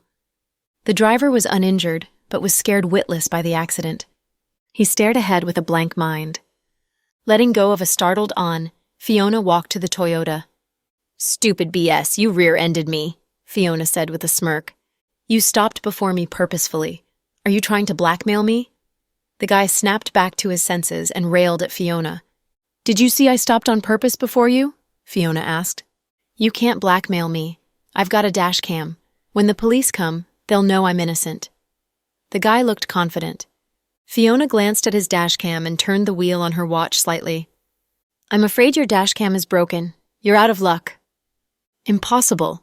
I don't believe it." Afraid Fiona would damage his dash cam, he immediately took the dash cam from his car. But he couldn't turn it on. Pulling out the chip, he inserted it into the device again, but there was no data in it. "Damn it, what's wrong with it? It was fine yesterday." The guy was dumbfounded as he found the dash cam was indeed broken. If he couldn't prove that the woman had stopped the car before him purposefully, he must take full responsibility in the rear-end accident according to the traffic rules. Your Toyota Camry costs at most $300,000, but my Porsche costs about $1 million. Even if you get the insurance company to pay for it, the most you can get is $500,000 and you have to pay the rest. The car is ruined beyond repair. I think you'd better buy a new one for me." Fiona raised her head. "Batch, you dare to blackmail me. I'll kill you." Enraged, the guy dashed up and punched at her face. Before Fiona could move, Anne dashed up and sent the guy flying for 3 meters with a kick. The guy held his chest and didn't get up. "Ouch! Come and see. They hit me." The guy decided to take the chance and accuse them of hitting him. More and more people stopped and came to watch. "You started it. How can you accuse us?" Indignantly, Anne tried to reason with the guy. But the guy wouldn't listen. He grabbed the excuse to reverse the trend. Even if he was fine, he wouldn't get up. "Don't want to get up? Good, I'll help you." With a grin, Fiona walked over, and Anne had a bad feeling about it. Sure enough, Fiona walked to the side of the man and kicked him hard. Snap! The man could hear his ribs breaking. "Ah!" The man screamed like a pig being butchered. Then she stepped on the man's kneecap and stomped. With a crack, the right knee broke. "Help! She's killing me! She's killing me!" The man howled, and the people watching the scene were stupefied. Fiona clapped her hands and said, "With 4 ribs on the left broken and right kneecap shattered, you'll pay up to hundreds of thousands of yuan on the surgeries and subsequent treatments. It's about the same amount as the damage you caused to the Porsche. You don't have to pay for the car, so stop screaming." She turned to leave, with Anne following her in a daze. "Stop her! You can't let her go. She must get me to the hospital." "Lawyers will get in touch with you. You can choose to settle it in or out of court," Anne said to him. He knew something about the law after working for Justin for years, and knew Fiona wasn't in the right for beating the guy, but Justin had lawyers, and so did Jack's company. They would deal with the issue without Fiona's presence. With the Porsche ruined, Anne walked away with Fiona. "Let's take a taxi. I'll tell President Cooper about the car." And decided to take responsibility, thinking it wasn't right to blame it on Fiona. "Is that a Porsche dealer across the street?" "Yeah," and nodded, not comprehending her intention. Fiona crossed the street and walked toward the luxurious shop with Anne following her closely. "Welcome," a saleswoman said warmly. "Do you have a Porsche 911 in stock?" "Yes." "How much?" $1.98 million for the high-level configuration. We have discounts if you pay with a mortgage or in installments. "I'll pay cash with a bank card." Fiona took out a deep blue card inlaid with diamonds. The words on the card were English. "This?" The saleswoman was stupefied, since she had never seen such a decisive buyer in all the years that she had worked in the dealer shop. "What? You don't accept the Global Pay Diamond card?" Fiona frowned. Yes, please wait." 10 minutes later, Fiona drove out in a new Porsche, as Anne sat in the passenger seat, feeling as if he was in a dream. The woman crashed into a car and beat someone just for 1 sentence. Then she bought a brand new car that resembled the old one in 15 minutes. She was so cool. 1.98 million was an astronomical figure, but Fiona spent it as if she had just bought a roasted sweet potato from a street-side stall, and felt his heart couldn't stand the excitement. "Fiona," Anne said in a low voice. "Yes?" Fiona answered while driving. "What is your job?" And wouldn't believe her if the girl said she was only an ordinary college student. The kick she gave the man was so precise and forceful that it broke his ribs. The woman was absolutely extraordinary. Fiona didn't know how to answer Anne's question. "I do small business abroad." "What kind of business?" Obviously, Anne didn't believe her. I just do errands and solve problems for people in exchange for money." "Ah?" and froze. No, I mean, I take money from people and help them have fun." Fiona immediately corrected herself. "What on earth is the business?" Anne found Fiona's description extremely vague. "Forget it. You won't understand even if I tell you. Don't ask, okay? Anyway, you just take me as a spendthrift girl with a super rich dad." And nodded and didn't say more of it. After all, with Dr. Green and President Dawson being so wealthy, how could their sister be poor? She was probably just a daughter of a magnate living abroad. She had probably learned some kung fu when she was young, just in case someone tried to kidnap her. Fiona and Anne arrived at Justin's house less than 20 minutes after Justin. They didn't say anything about the fight or the new car, since Anne was afraid his boss's heart was too fragile to take in all this information. When they entered, they found that Elsie had made breakfast and was bringing it to the table. It was simple: toasts, ham slices, and fried eggs. She heated some milk because she wasn't a professional cook and couldn't make steamed buns. "That's all?" Fiona glanced at it and asked coolly. "Auntie, what do you want to eat?" Little Bean immediately asked. "I like breakfast such as congee and pickles," said Fiona. And you go and buy some for us." Justin glanced at Anne. "It's okay. I can make congee. It will be ready very soon," said Elsie. "How about pickles? We don't have pickles, right?" Justin didn't like pickles, so they usually didn't buy them. "I can make pickles with cucumber. Just wait a moment." Now that everyone was eating, Elsie felt it wasn't right to ask Anne to go out and buy food, so she might as well just make it herself. "Then I'll help you." Justin felt it wasn't right to have Elsie go and cook in the kitchen while everyone else was eating. "Handsome Cooper, you feel bad for her?" Little Bean smirked. "Shut up. Elsie isn't my housemaid, so it's not right to treat her in this way. You guys continue with your meal. I'll go and help her." He went into the kitchen. "President Cooper, you stay put. I'll go help Miss Rue." Anne was about to rise when Fiona kicked him. "Sit down." "Huh?" Anne was confused. "It's none of your business. Just sit down." Fiona gave him a hard look and didn't dare to move. He felt the twins and Fiona were behaving a bit strangely, but couldn't name it. In the kitchen. When Justin entered, Elsie was washing the rice. "I'll help you." "It's not necessary. Go out and have breakfast. I'll get it ready in a moment." Are you displeased?" "Why?" Elsie looked at Justin. "When the kids asked to have breakfast here all of a sudden, I guess they might have some misunderstandings about you. They are very close to me and thus don't like the women around me. I hope you don't take it to heart." "I know," Elsie nodded. "I apologize for what happened today. You're not my housemaid and don't have to cook for us." Justin sounded ashamed. "What are you talking about? We're friends, right?" Elsie smiled cheerfully. "We are friends, but I—" Justin was about to say more, but Elsie interrupted him.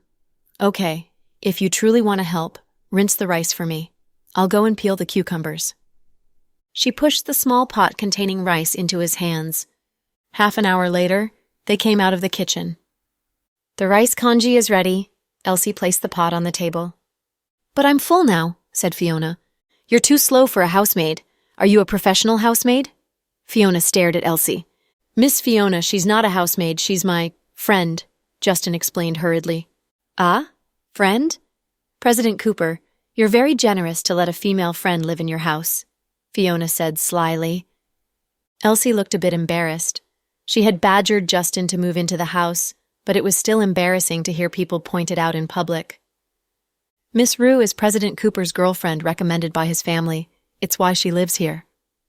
And thought Elsie was nice, making them breakfast and night meals, so he decided to speak for her. Seeing Anne and Justin defend her, Elsie felt better. "Oh, girlfriend, I see. I'm sorry for my impertinence," Fiona grinned. "It's fine. Let's eat." Elsie sat down beside Justin with a smile and began to have breakfast. "You two eat. We're finished. Justin, you have a swimming pool out there. I want to take a dip." That said, Fiona glanced at the twins. "Girls, come with me." "Okay, Auntie." Obediently, Little Bean and Pudding followed Fiona out to the swimming pool and finished breakfast and returned to his room to change his clothes. Left in the dining room all by themselves, Elsie and Justin felt a bit awkward. "That woman she's Chloe's younger sister." When Justin mentioned Chloe casually, he always called her Chloe in a gentle tone. "Oh, Dr. Green's younger sister. She's beautiful." "Yeah, they have good genes, so Pudding and Little Bean are pretty too." Justin was proud when he mentioned the twins. "It seems Pudding and Little Bean are trying to match you up with their auntie," said Elsie. "Huh? Are they?" Justin was surprised. "Can't you see it?" "Impossible. Their auntie is only a girl a bit over 20. Her temper is too hot for my taste." Justin had heard how excellent Fiona was.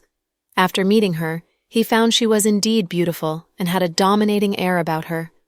But she wasn't his type. It was as simple as that. The kids want to see you together since you are both excellent people. If so, I don't think it's right for me to stay here. I'll pack up and move to a hotel. Huh? Why? You can live here. There are many rooms in the house. If Elsie wanted to move on any other day, Justin wouldn't object. But after the incident, he felt a bit guilty, as if they had bullied her out of the house. I think I'm not needed here. Ha! Elsie smiled awkwardly. Justin fell silent. Justin, if you must choose between me and Fiona, whom would you choose? Elsie looked at his profile and asked earnestly. I choose Anne, Justin answered quickly. Elsie didn't say anything. What kind of answer is that? Elsie was flabbergasted. I'm being honest. I haven't known you or Fiona for a long time. I don't have any emotional attachment to you two, okay? I've been with Anne for a few years now. So, Justin, to avoid me, you're willing to change your sexual orientation? Elsie didn't know whether to laugh or cry. Okay, stop messing around and eat your food. Justin lowered his head and ate his plain congee without speaking to Elsie. Next to the swimming pool. Fiona was lying on a chair with her legs crossed. Spit it out! Whose idea is it? Auntie, what are you talking about? I don't understand. Little Bean smiled. You really think that I can't tell what you two are planning? I sacrificed myself for you back there. You should have thanked me. Auntie, you could tell? Pudding bit her lip and walked beside her aunt. How could I not? You guys are so little, yet you have so many mischievous ideas. You're really willing to do anything for Justin. Did you chase away the other girls like that? Ha ha, that's right. The schemers and two-faced women all hate us. Didn't you see how Gianna was about to explode from anger? Ha ha ha, Little Bean proudly said. So, are you testing that woman named Elsie? Auntie, nothing can slide under your nose. Little Bean jogged up to her aunt and massaged her shoulders. You guys are too childish. That's right, we're only 3. Shouldn't that be our nature? Little Bean smiled victoriously. Okay, you win. Fiona couldn't answer. Auntie, this is all we can do to help Captain Cooper. He spoils us, so we can't allow bad women to be around him. We don't know what Elsie is like, so... Pudding paused. So you thought up this crappy idea? Fiona was entertained. It's not too crappy. I think it's a little useful. Little Bean stuck out her tongue. You guys are on the right track. Her personality is important, that's for sure. But did you think about what you'll do if they were compatible? We matchmake them, obviously, Little Bean said. How? It'd be great if relationships were so simple. What if Justin doesn't like her? Are you going to point a gun to his head? No. The twins shook their heads in unison. So, whatever you do is less important than what Justin wants, Fiona said. Auntie, why don't you get together with Captain Cooper? Little Bean's words almost made Fiona choke. Ahem. Auntie, really, you're so amazing, he'll like you for sure, Little Bean fantasized. You're being silly again. Justin's not my type. Also, I am taken. If my boyfriend finds out, he'll die from anger. That's right. Mommy already said that Auntie has a fiancé. We should stop pushing them together. Anyways, Auntie, what do you think about Elsie? Pudding asked mysteriously. I can't tell from one glance. Some people with deep secrets are good at acting. Even if I've known her for a whole year, her secrets would still be very well hidden. That's true, so we can't underestimate that woman. Little Bean nodded. So, does your mother know about your mischievous deeds? Fiona crossed her arms and looked at the 2 kids. Mommy doesn't know, Auntie. Please don't tell Mommy. Little Bean waved her hands in fear. You guys really have great ideas. Fiona felt like her nieces were out of control. After talking by the poolside, the 3 of them went inside. Justin was taking a work call in the living room. Anne was wiping down Fiona's Porsche with his head down, thinking about something. Elsie was cleaning up the mess in the kitchen. Having a meal with so many people created a pile of dishes. At home, she didn't have to do those things. However, at Justin's house, she was like a nanny. She had to clean up after Justin, and even Anne. However, Elsie thought that she was living meaningfully. She thought that life was much better than before, when she had everything handed to her on a silver platter. Pudding felt a little guilty. She couldn't bully Elsie too much, even if she was testing her. So when she was grabbing ice cream from the fridge, she brought an extra one into the kitchen. Auntie Elsie. Huh? She turned around. Here. Thank you. Elsie felt warm and fuzzy as she took the ice cream from Pudding. Auntie Elsie, thank you for the breakfast. It was delicious, Pudding said. I'm glad you liked it. I don't cook much. I was worried that it didn't taste good. I had to look up how to make pickles, and Justin said they were good. It was trial and error. Elsie smiled happily. That's my auntie. I heard from Justin. Elsie nodded. Is your leg okay? Pudding lowered her head and looked at Elsie's injured leg. It's okay. It's getting better. I'm not as nimble. If I was, I would have been out shopping long ago, Elsie pouted. I think you should book an appointment with my mommy and let her check it out properly. Yeah, I wanted to do that. I heard that she is very good. That's true. Pudding wasn't being humble. Pudding, you and Little Bean really hate me, right? After Elsie finished the dishes, she turned around and knelt down. She asked in a low voice with the ice cream in hand. No, we just don't like women who approach handsome Cooper for no reason, Pudding said briefly. Did a lot of women try that? Yes, the celebrities under Justin's label would always do that. They tried to seduce handsome Cooper by wearing revealing clothes. Elsie blushed after hearing that. I'm not like that. My clothes are normal, not revealing, Elsie explained. Are you going to keep living here? Elsie paused. What if handsome Cooper likes someone? I'll move out for sure. I was thinking that you might introduce your auntie to him. Then it would be inconvenient to have me around, so I would go to a hotel. When Elsie said that, Pudding stared at her face and looked at the slight changes in her expression, trying to tell if she was speaking the truth. Pudding realized that Elsie didn't purposefully say that. Maybe she really believed it in her heart. You don't have to. You're injured, so stay here for now. If you do something that harms handsome Cooper, we will never forgive you, Pudding said. No, I swear. I have no malicious intent towards Justin, Elsie explained. Pudding was just about to speak when she heard Little Bean loudly shout, Sis, come out! That looks like Mommy's car! Once she heard that her mommy was coming, she became scared. She knew that her mommy would blame her. Chloe was pregnant again and couldn't drive anymore. Wherever she went, she had an entourage around her. She had an extremely skillful driver, as well as a bodyguard who knew martial arts and how to use a gun. In her own words, she was being treated like a national treasure. Jack's Benz, also known as Chloe's personal vehicle, pulled up. Gosh, it's really Mommy. Pudding felt guilty. Damn, whoever snitched on us to Mommy is my arch nemesis. Little Bean thought that their mom should be at a conference at the hospital this early in the morning. Why would she appear here? If it was Elsie, I will never forgive her, that scheming batch.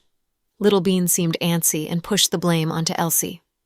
Don't say that. We don't know what's going on. I don't think Auntie Elsie is like that. Pudding had a conversation with Elsie in the kitchen, and her intuition was telling her that she wasn't like Gianna. When they finished talking, Chloe pushed open the door and entered. President Green, and was very polite towards Chloe. Even though they were familiar with each other, Anne still felt stressed out because of her aura. Chloe nodded and walked inside. Sis, you're here. Fiona was being very affectionate towards Chloe. You're already running around as soon as you leave the hospital, Chloe lectured her lovingly. Ha, I was dying from boredom. My nieces brought me here to have breakfast, Fiona laughed. Auntie, you betrayed us so easily. Little Bean was itching from anger. What are you two up to? Chloe tilted her head and looked at her two daughters. Mommy, we thought that you were too busy to take care of Auntie when she left the hospital earlier today. So, we talked to Captain Cooper, and he volunteered to treat her to breakfast, so we came along, Little Bean said. Justin felt that he was being thrown under the bus. How's the breakfast here? Good? Chloe smiled and looked at Justin. No, I was busy for the past few days and didn't have the chance to properly show your sister around. I thought today was a good day because I was free. Justin tried to perfect his lie. So you drove 10 luxury cars to pick up Fiona? Chloe asked. You know about that already? How could I not? It's on the trending page. Please, can't you be more low-key? Chloe didn't know whether to laugh or cry. Huh? That got onto trending? People here are boring. Fiona thought nothing of it. Let's go. Come do a checkup with me. I will let you go once I see if your brain is completely fine. Chloe held onto Fiona's hand. Sis, that's not necessary, right? Chloe coldly scanned Fiona's face. Haha, okay. A checkup is necessary. Sis, you look so pretty. Everything you say is right. Fiona rarely spent time with her sister, so she didn't want her to be upset. So, she really cared about Chloe's mood. Seeing that she wasn't happy made Chloe change her mind. You two, come with me. Mommy, Little Bean was just about to say something. If I remember correctly, today is not the weekend. So, Miss Dina and Delcy, were you planning on skipping? Should I call Mr. Jack Dawson right now? Chloe glared at the twins, scaring the air out of them. Mommy, we're going right now. Don't be mad, huh? Little Bean sucked up to her. Mommy, can Handsome Cooper drive us? Or Uncle Anne? Pudding was a little afraid. I'm driving you. Get in the car. Chloe looked very stern. The twins didn't dare to say another word and followed the driver onto the car. Sis, it's not their fault. Seeing her sister unhappy made Fiona want to say something for the twins. Chloe interrupted her. Fiona, wait for me in the car. Okay. After, Fiona didn't dare to say more and brought the kids onto the van. Chloe finally turned around to look at Justin. Dr. Green, direct your anger towards me. I kept them here last night, and I brought them to the hospital this morning. Justin was scared of the kids getting a lecture. After all, Chloe was well known for her strictness, so he took all the blame. Ha, look who's playing the hero, Huomian sneered. No, Dr. Green. Please don't sound so passive-aggressive, okay? Justin was scared of Chloe when she was like this. Yes, please take a seat, President Green. Anne brought over a chair. Chloe didn't sit. She was in the 4th month of her pregnancy, and her belly wasn't small. She was wearing a Korean-style sundress with flowy sleeves. However, she didn't look like she was pregnant. She had on a pair of flats, and her feet looked slightly swollen. Maybe it was because she was pregnant. Okay, you've been hassled the whole morning and haven't rested. You must be busy. Chloe didn't say anything and didn't blame Justin. Chloe. Justin felt a bit unsure. Justin, where's Elsie? I want to talk to her, Chloe said. She's in the kitchen. Justin pointed at the kitchen. Chloe slowly walked over. Did you snitch to Chloe? Justin pointed at Anne and questioned. It really wasn't me, President Cooper, I swear. Anne looked wronged. Who was it then? How could Chloe know that we were here? Justin couldn't figure it out. Chloe suddenly showed up soon after they returned. Inside the kitchen. Elsie didn't plan on seeing Chloe. After all, if she initiated the conversation, she might seem like she was trying to get onto Chloe's good side. If she didn't say anything, she might seem stuck up. So she hid in the kitchen and cleaned. She didn't think that Chloe would come find her. Elsie? Huh? Elsie turned around, feeling guilty for no reason. She wasn't dating Justin, but was living with him. She was afraid of Chloe asking about the details in front of Justin. They were both women. If Chloe lectured her in front of people, her dignity would be destroyed. I'm sorry about today, Chloe said. Huh? Chloe's sudden apology shocked Elsie. Pudding and Little Bean are usually pretty mature, but maybe they have been too close to Justin, hence their hostility towards you. They brought you too much trouble, and it's my fault as a mother. I'll teach them more strictly from now on. No, Dr. Green. Pudding and Little Bean didn't give me any trouble, huh? Elsie waved her hands, not wanting to start trouble. The children thought she had ill intentions from the beginning anyways. I'm really sorry about the breakfast. You had to be busy for the entire morning for no reason. She could tell that Chloe knew what was going on. It's okay. Even if they weren't here, I would have to make breakfast anyway. Anne and Justin are used to it anyway. I just made more today. Chloe didn't say anything. She pulled out a business card from her purse, wrote a few words on it, and handed it to Elsie. Find me at Southside Recuperation Center in an hour. After speaking, Chloe turned and left. Elsie held Chloe's card, still in shock. Chloe walked out after conversing with Elsie briefly. Chloe, have you had breakfast yet? Justin asked. I've had. I'm going to work now. You should too. Fiona just recovered from her injuries. I don't plan on letting her run around. After Chloe exchanged pleasantries with them, she left. President Green didn't seem too happy, Anne said in a low voice. Obviously, I could tell as soon as she came in. That's strange. Who let her know? Anne wondered. Justin didn't say anything. Maybe it's Miss Elsie? Anne doubted subconsciously. After all, there were only a few people here. Fiona had never made any calls, as he was with Fiona the whole time. The twins would never say anything, and Justin wouldn't either. So Elsie was the only suspect. It wasn't me, Elsie said from the kitchen. Anne was immediately felt he was going to die from the awkwardness. He immediately rose. I'm going to clean the car. President Cooper, let me know when you're leaving. Anne found an excuse and left. Otherwise, he had no way to face Elsie. He was innocently guessing. He didn't think that she'd heard him. Justin felt pretty awkward too, and turned around to look at Elsie. Anne was just guessing. He didn't mean it maliciously. Don't be mad. I'm not mad. That's a normal assumption. I'm curious too about how Chloe knew about it. She seems to know everything, including the fact that I cooked breakfast. What was she... Justin looked at Elsie and paused, but it was obvious that Elsie knew what he was going to say. Chloe apologized to me. I felt that she was mad. Shouldn't you go beg for mercy on behalf of the twins? How dare I? No one can stand in the way of Chloe lecturing her children, Justin sweated. She asked me to go find her at the hospital in a bit. Find her? Justin was more confused. Mm-hmm.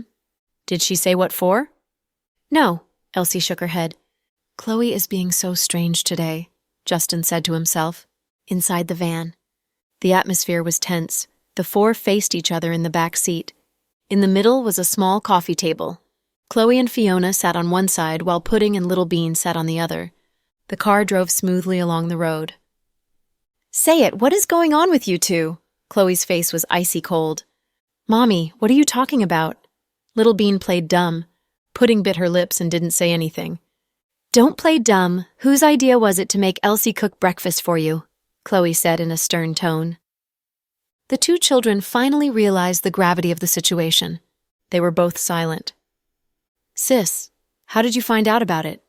Did someone snitch? Fiona thought that it might be her subordinates that accidentally told her sister. However, on second thought, they left the hospital when she did. They shouldn't have bumped into her sister. Fiona, stay out of this. Chloe seemed like she didn't want Fiona to interfere with her parenting of the twins. I'm giving you 3 seconds. Whose idea was it? Chloe took another look at her daughters. The twins were wearing white short sleeves with dark blue dresses. They had bow ties at their collars. It was their school uniform. Mommy, it was me. Mommy, it was me. Surprisingly, the two kids said the same thing. So it's both of your ideas, right? Chloe slowly said. The twins fell silent again. Okay, now here's the question for you two. Why did you do it? Chloe asked. Little Bean glanced at her elder sister for direction.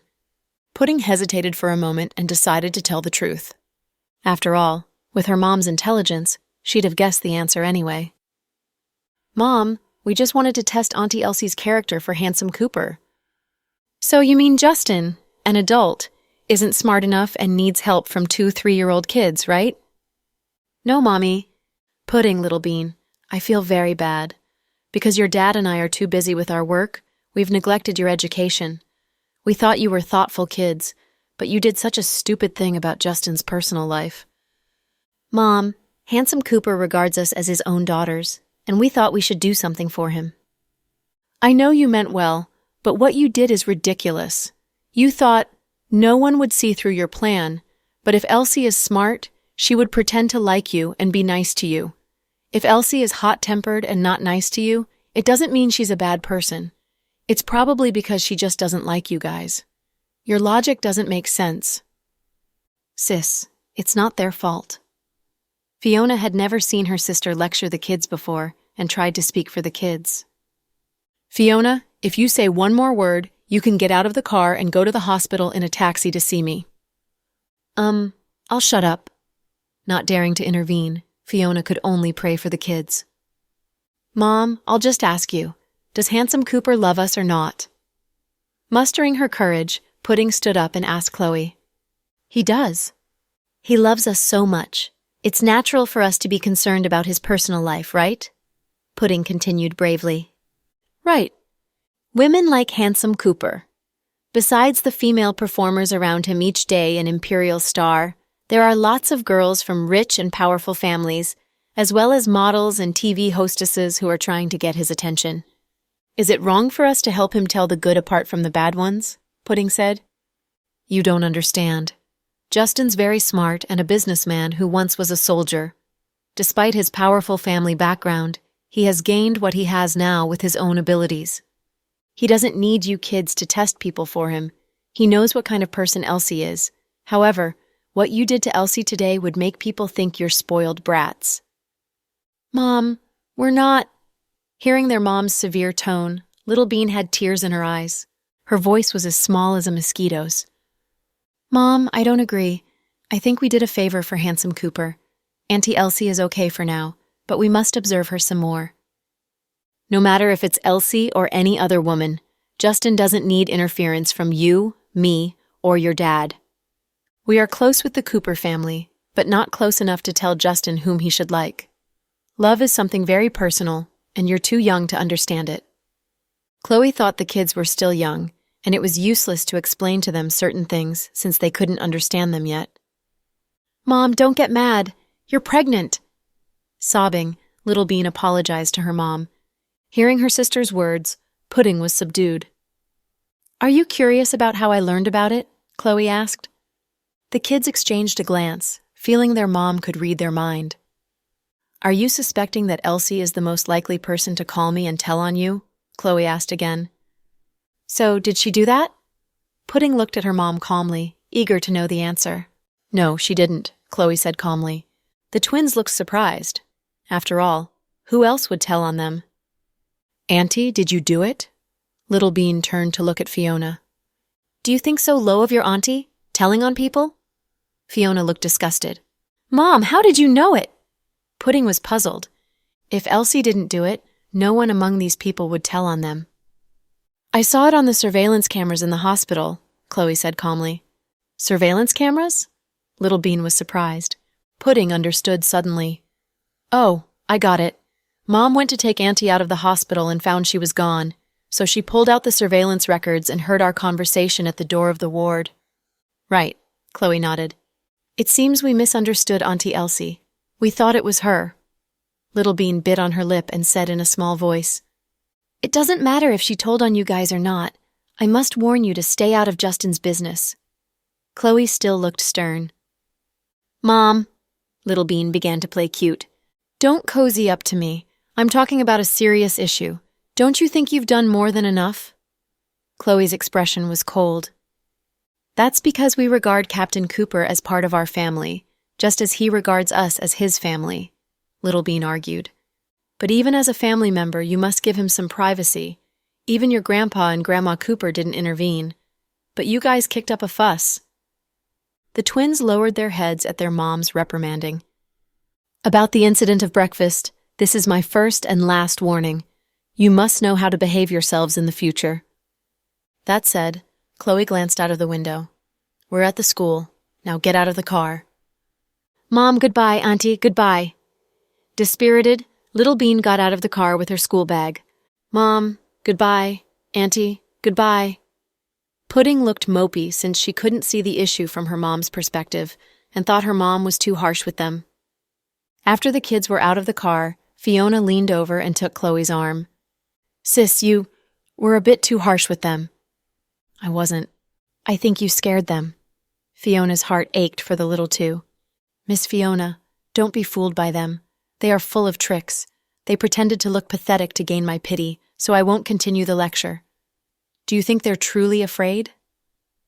The people in your family are deep. Fiona thought this family of 4 was complicated enough. She wondered what an uproar it would be after the baby comes out. Yeah, it's not easy to teach kids.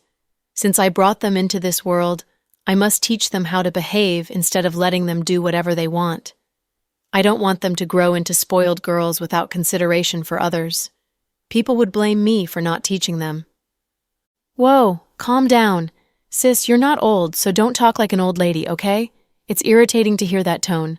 Let's not talk about them. Just take me to do the check. Fiona didn't want to talk about how to raise kids since she didn't know how to maintain a relationship yet.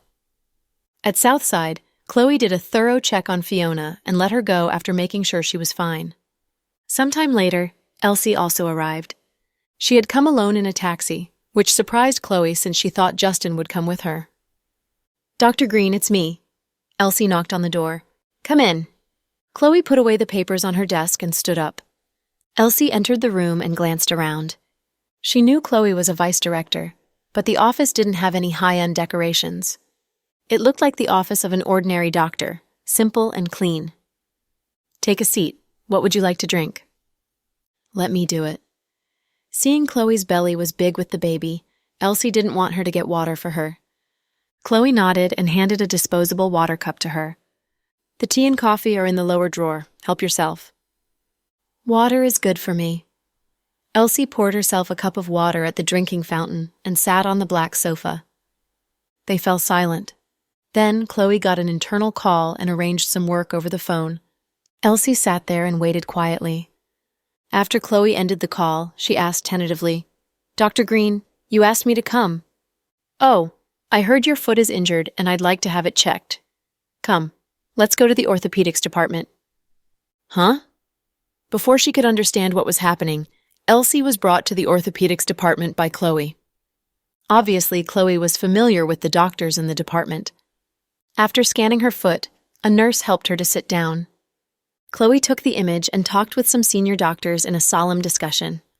After a while, Chloe walked to her. Do you feel pain in your leg?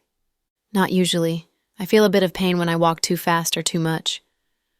Okay. You might have walked too much before the wound was healed completely, so a small bone got dislocated.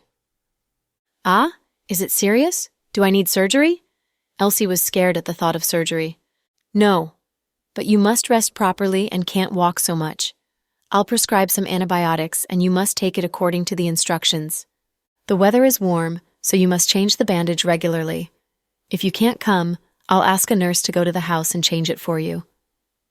That's not necessary. I'm bored at home, so I'll come here to change the bandage each week. Okay, that's fine. At this moment, the young nurse came back with a bag of medicine at Chloe's instruction. Take these home, and you must eat them according to the instructions. Okay, how much is it? Where should I go and pay for it?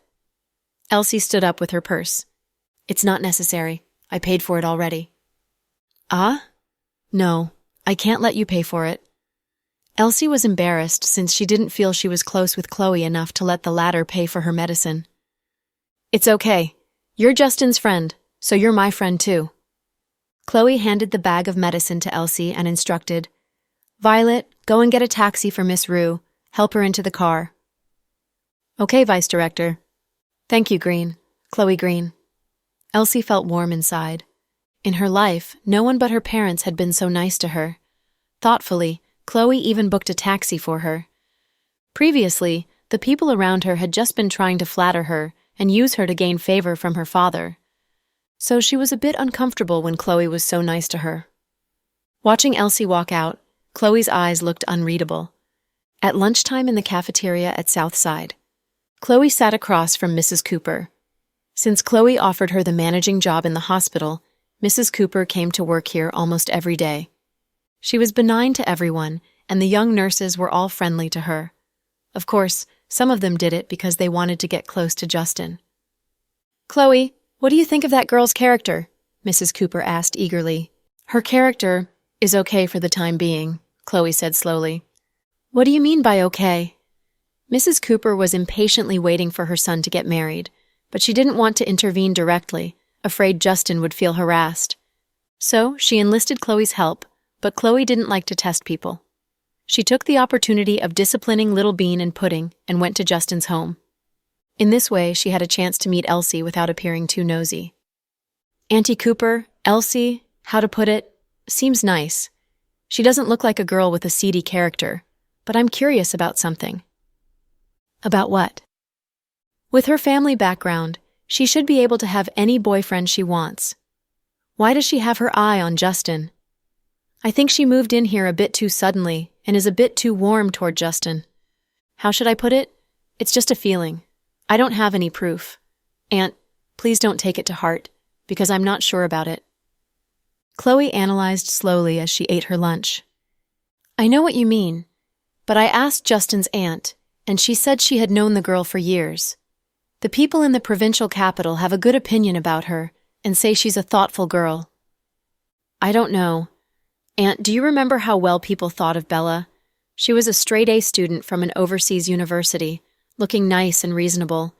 Even my mother-in-law was fooled by her. Yeah, that's what I'm afraid of. So no matter how much Dania praised the girl, I'm still afraid. Elsie, you're smart. I hope you and Jack can do me the favor and check her for Justin. Elsie nodded. Auntie Cooper, I'll do my best. I'll continue watching her. If I find she has a secret agenda and poses a threat to Justin, I'll tell you. Good. Justin holds you in high regard and will listen to you. If he falls under the charm of the woman and then we find she had a secret agenda, it would be too late. I don't think it's possible. At my request, Jack checked Elsie's background. Her father has a stable position, and there are no rumors of him being moved to another position. So I don't think he is using his daughter to get close to Justin and get a promotion with Grandpa Cooper's influence. However, Elsie has had no interaction with Justin in the past years, so her sudden appearance confused me. But we can't think the worst of her. Maybe she just likes Justin. I hope she truly likes him. Then it would be a good marriage, but it takes time to see one's heart. Despite my impatience to see Justin married, I must know her character and intention first. Auntie Cooper, you're wise. Elsie admired the old lady who always did things with good sense. You flatter me. We're old. This internet era belongs to young people like you. Mrs. Cooper smiled. After getting checked at the hospital, Fiona went out to have fun. She liked to spend money whenever she got bored, so she made a beeline to the mall and bought things for everyone in Chloe's family. With many bags in her hands, she stood at the gate of the mall, wondering how she'd get them home. To keep low-profiled, she didn't want to call her subordinates over. After all, it was annoying to be escorted by 4 to 5 subordinates wherever she went. At last, an idea dawned on her. She took out her cell phone and called Anne. Hello? Anne looked at the strange number and wondered if it was a scam call. Hello, I'm from the Public Security Bureau. We found your card in Alliance Bank has spent $1.83 million outside the country. Was it you who spent the money? Fiona suppressed her laugh as she played the prank. Yeah, I did.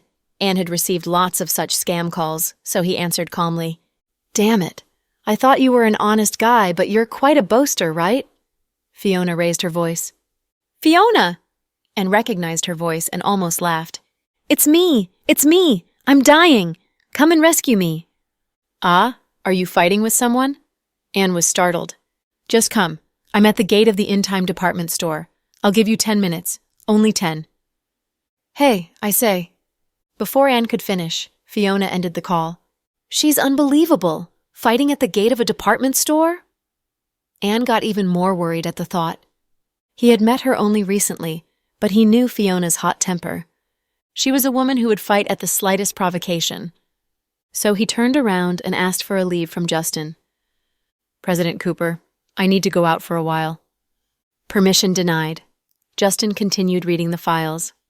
I'm serious, President Cooper. I'm serious, too. Like me, you're also a single dog. Why do you need to go out? Justin seemed to know his wingman very well. Dr. Green's sister is fighting with someone. I must go and rescue her. Fighting? Justin looked up.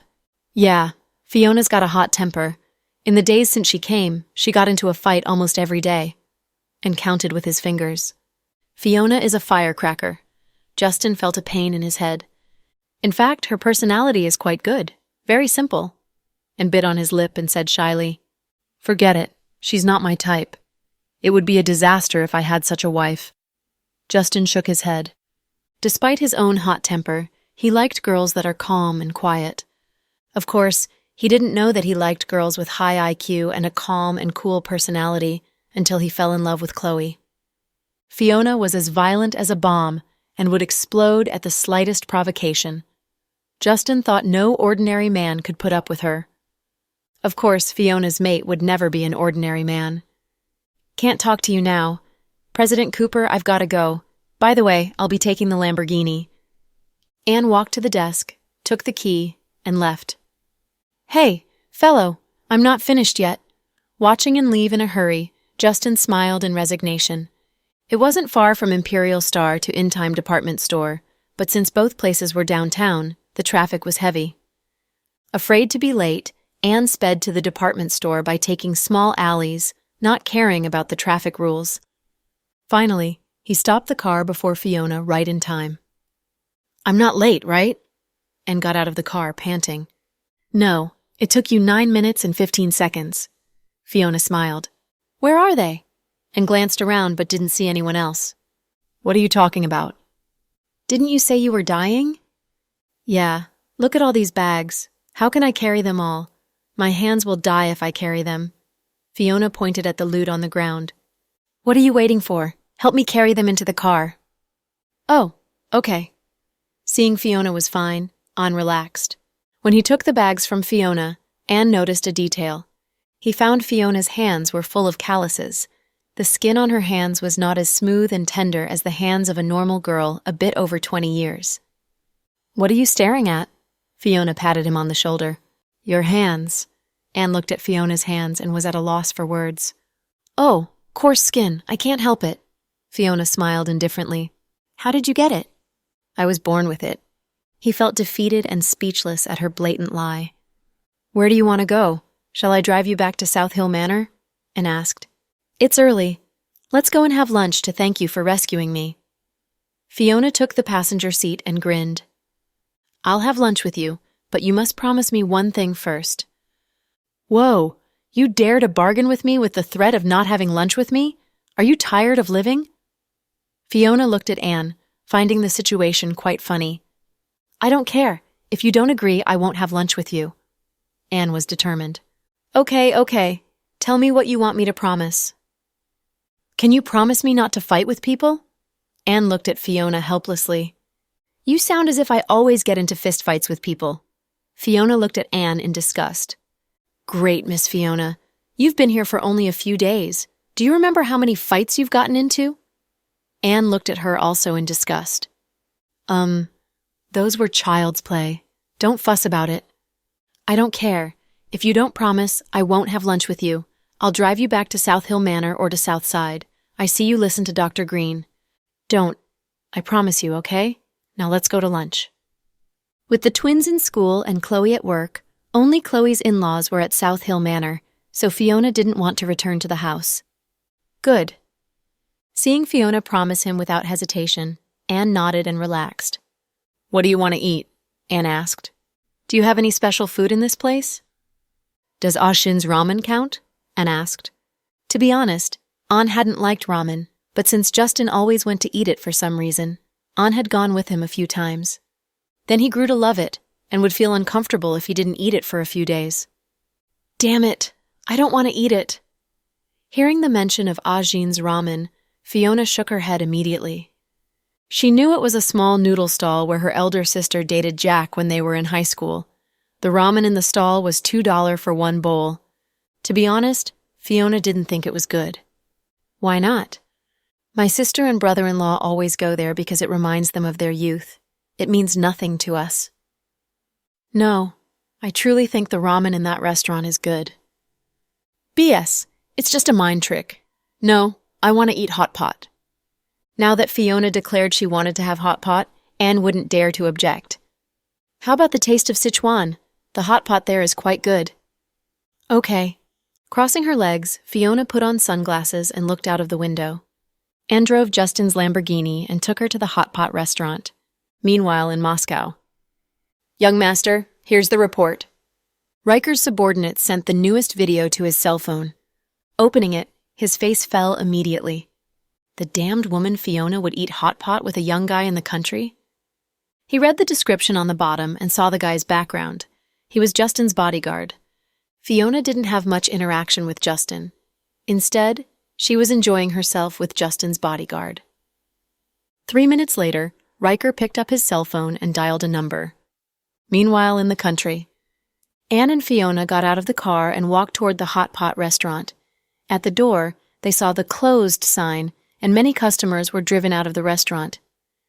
Hey, what's happening? Fiona was curious. We're closed. Please go and eat in another place.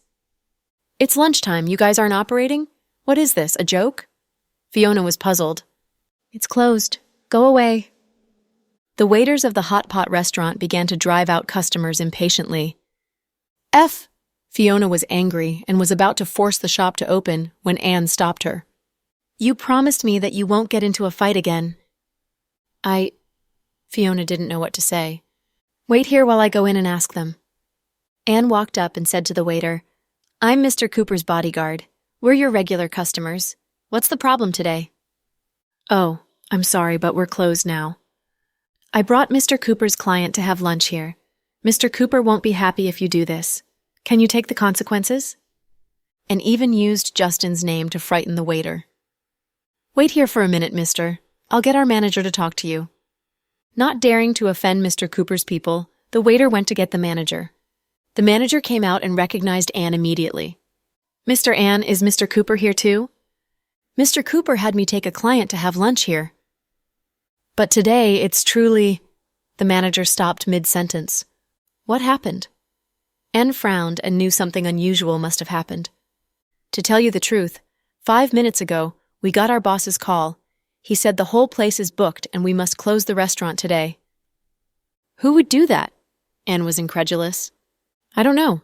The boss didn't say. Okay, I won't make things difficult for you. Seeing the manager wasn't lying, Anne turned back. What did he say? Fiona asked. He said someone booked the whole place. Holy crap! Who did it? I'll pay 5 times more for it. Money was never a problem for Fiona. I guess he's a friend of the shop owner. It might not be a problem of money, Anne explained. Damn it. Let's go and eat in another restaurant. No, I want to eat here. If they don't open, I'll smash the place. Fiona was furious. You promised me you won't fight, Anne reminded her. Yeah, but I didn't promise you I wouldn't smash a restaurant. Anne was speechless. In Moscow. Young master, Miss Fiona is threatening to smash the restaurant. What do we do? In the video, a man said anxiously. Smash the restaurant? The girl is impossible. Riker found she was infuriating and funny at the same time. Yes, the shop owner asked what he should do. Listen. Riker gave him some instructions. 3 minutes later, the manager walked out and glanced at Anne and Fiona. The boss agreed to your request. Oh, can we go in and have lunch now? Fiona said smugly. But only you can enter. Mr. An can't go in, said the manager. Why? Fiona was surprised. I don't know why, I just follow the instructions of the boss. Is your boss a F moron? I came to have lunch with my friend, and you want me to leave my friend outside? Fiona rolled up her sleeves, ready to do battle. She had totally forgotten her promise of not fighting. Beauty, calm down. Please come in with me. Someone wants to see you. See me? Fiona was surprised. Fiona, don't go. It's dangerous. Anne felt the hot pot restaurant was up to no good. It's fine. When I enter, they will be in danger. And you, if you dare to lie to me, I'll raze your place to the ground. Fiona threatened them as she strode into the restaurant. Anne was kept waiting outside. Who wants to see me? Fiona roared impatiently. Fiona decided to get rid of all the BS in the hot pot restaurant if they dared to lie to her. She was ready to commit acts of violence when a familiar voice came. Fiona, you are enjoying yourself back in the country, huh? Psycho Riker? Fiona was nonplussed. She turned around and saw the manager of the hot pot restaurant was holding a cell phone in his shaking fingers. On the screen of the cell phone was a silver-haired man lounging on a Russian-style chair. Dressed in a deep blue military uniform, he looked like a demon. You. Fiona couldn't get the words out. The damned guy didn't return her messages or answer her calls. She thought they were in a Cold War, but now he suddenly appeared in a hot pot restaurant. You're an untrustworthy woman. Here you go again. Fiona was embarrassed. I shouldn't have believed your words. Riker regretted that he had lost his head and agreed to the woman's plan, which resulted in a long separation for them. While she was enjoying great food in the company of a young man, He was in Russia facing his cold father, his evil second elder brother, and a star-eyed Amy. Riker was furious. "But you badmouthed me with Amy behind my back," Fiona pointed out. "Do you think it's right for you to go shopping and have meals with another guy?" Riker asked. "Yeah, everything I do is right. Everything you do is wrong." "Fiona, you're being very unreasonable." "I'm not Fiona if I'm reasonable. What's the reason? How much is 1 pound of it? Can I eat it?" Fiona cocked her head and smirked, trying to anger Riker. "You think I can't deal with you since I'm in Russia, right?" "What can you do?" Fiona continued to provoke him. "The guy outside is Justin's bodyguard, right? What's your relationship with him?" "We're intimate. He'll soon become my boyfriend," Fiona said to infuriate Riker. "I give you another chance to tell me the truth, or I'll have him killed in 5 seconds. Hearing his words, Fiona turned around and ran to the entrance of the restaurant. Standing beside the Lamborghini, Anne was oblivious of the danger. Fiona looked around and was shocked when she saw a sniper on the top of the building behind Anne. The sniper was aiming at Anne. She knew Psycho Riker would never bluff, and Anne was truly in danger. "Psycho Riker, are you serious? What do you think?" "Don't, calm down, please." Scared, Fiona admitted defeat. "So what's your relationship with him?" "Really nothing. My sister asked Justin to keep me company so I don't get bored, but Justin is busy and sent his bodyguard to keep me company. The fellow is a good guy, so don't take it out on him. There's nothing between him and me." Fiona finally gave an honest explanation. "Are you finished?" "Yeah, I'm finished. There's nothing between us. Don't you have spies here? You'll see I'm telling the truth. Come on and get the sniper out of here. If he's careless and misfires, it will be a disaster." If Anne was killed, Fiona knew her sister would be unable to face Justin again. "Say you love me." "Huh?" Fiona was stunned. "Say you love me and I'll tell the sniper to retreat," Riker said expressionlessly, and didn't look like he was joking. Riker, you're shameless," Fiona cursed in rage. 3 seconds! "Hey, didn't you say 5 seconds?" Fiona was frantic. "I don't have time to have this BS with you. Will you say it or not?" Fiona glanced around and saw the staff of the Hot Pot restaurant staring at her. How could she say it in front of them? But if she didn't say it, she knew Psycho Riker's temper, and he would indeed kill Anne. An idea dawned on her. She pointed at the staff. "You guys close your eyes and cover your ears." The staff exchanged a look. They didn't know who the girl was, but didn't dare to disobey her since their manager treated her with great respect. Immediately, they closed their eyes and covered their ears. "You too," Fiona pointed at the manager who was holding the cell phone. "Can I just close my eyes? I can't cover my ears since I've got to hold the cell phone so you can have the video chat," the manager said fearfully. "You can't tell anyone about what you hear, or I'll kill you." Okay. I'll never tell anyone." "Fiona, I'm waiting." Riker was impatient. I love you, okay?" Fiona said in a small voice. "Your voice is too small." "Don't push me, Psycho Riker. Your voice was indeed small. Say it again, louder." Inhaling deeply, Fiona yelled at the man in the video. Love you, I damned love you so much." "That's more like it. Keep a distance from men, or I might butcher the whole city because of you." Before Fiona could reply, Riker turned off the video. What the heck? He's a total jerk. Furious, Fiona ran out of the restaurant before the staff opened their eyes. "What happened? Who wanted to see you?" And immediately walked up to her. A psycho. Ignore him." Fiona glanced around and relaxed when she saw the sniper was gone. "This shop is weird. Later I'll ask President Cooper to deal with them. I'll take you to another Hot Pot restaurant." No, just drive me back to South Hill Manor. I'm tired and want to have a nap." "But you haven't eaten yet. Aren't you hungry?" "No, I'm not hungry. I'm just sleepy." "Fine, I'll drive you back." And didn't know why Fiona changed her mind so quickly after she came out of the restaurant. She didn't smash the restaurant and went home without a fuss. After driving her back home, Anne was still worried about her. He drove to buy her favorite food lotus leaf rice noodles and asked the bodyguards of South Hill Manor to give it to her. Standing before the window on the 2nd floor, Fiona felt guilty as she watched him walk up with the lotus leaf rice noodles in his hand. Never fall in love with someone like me. People like me have no future. Finishing work in the company, Justin saw Anne wasn't back yet, so he went out driving the company's Benz. In a mall selling luxurious brands. "Hello, sir. What can I do for you?" I'd like to buy shoes," said Justin. "I'm sorry, but we sell only women's shoes. The men's shoes are downstairs." The saleswoman smiled warmly. "I'd like to buy shoes for a woman as a gift."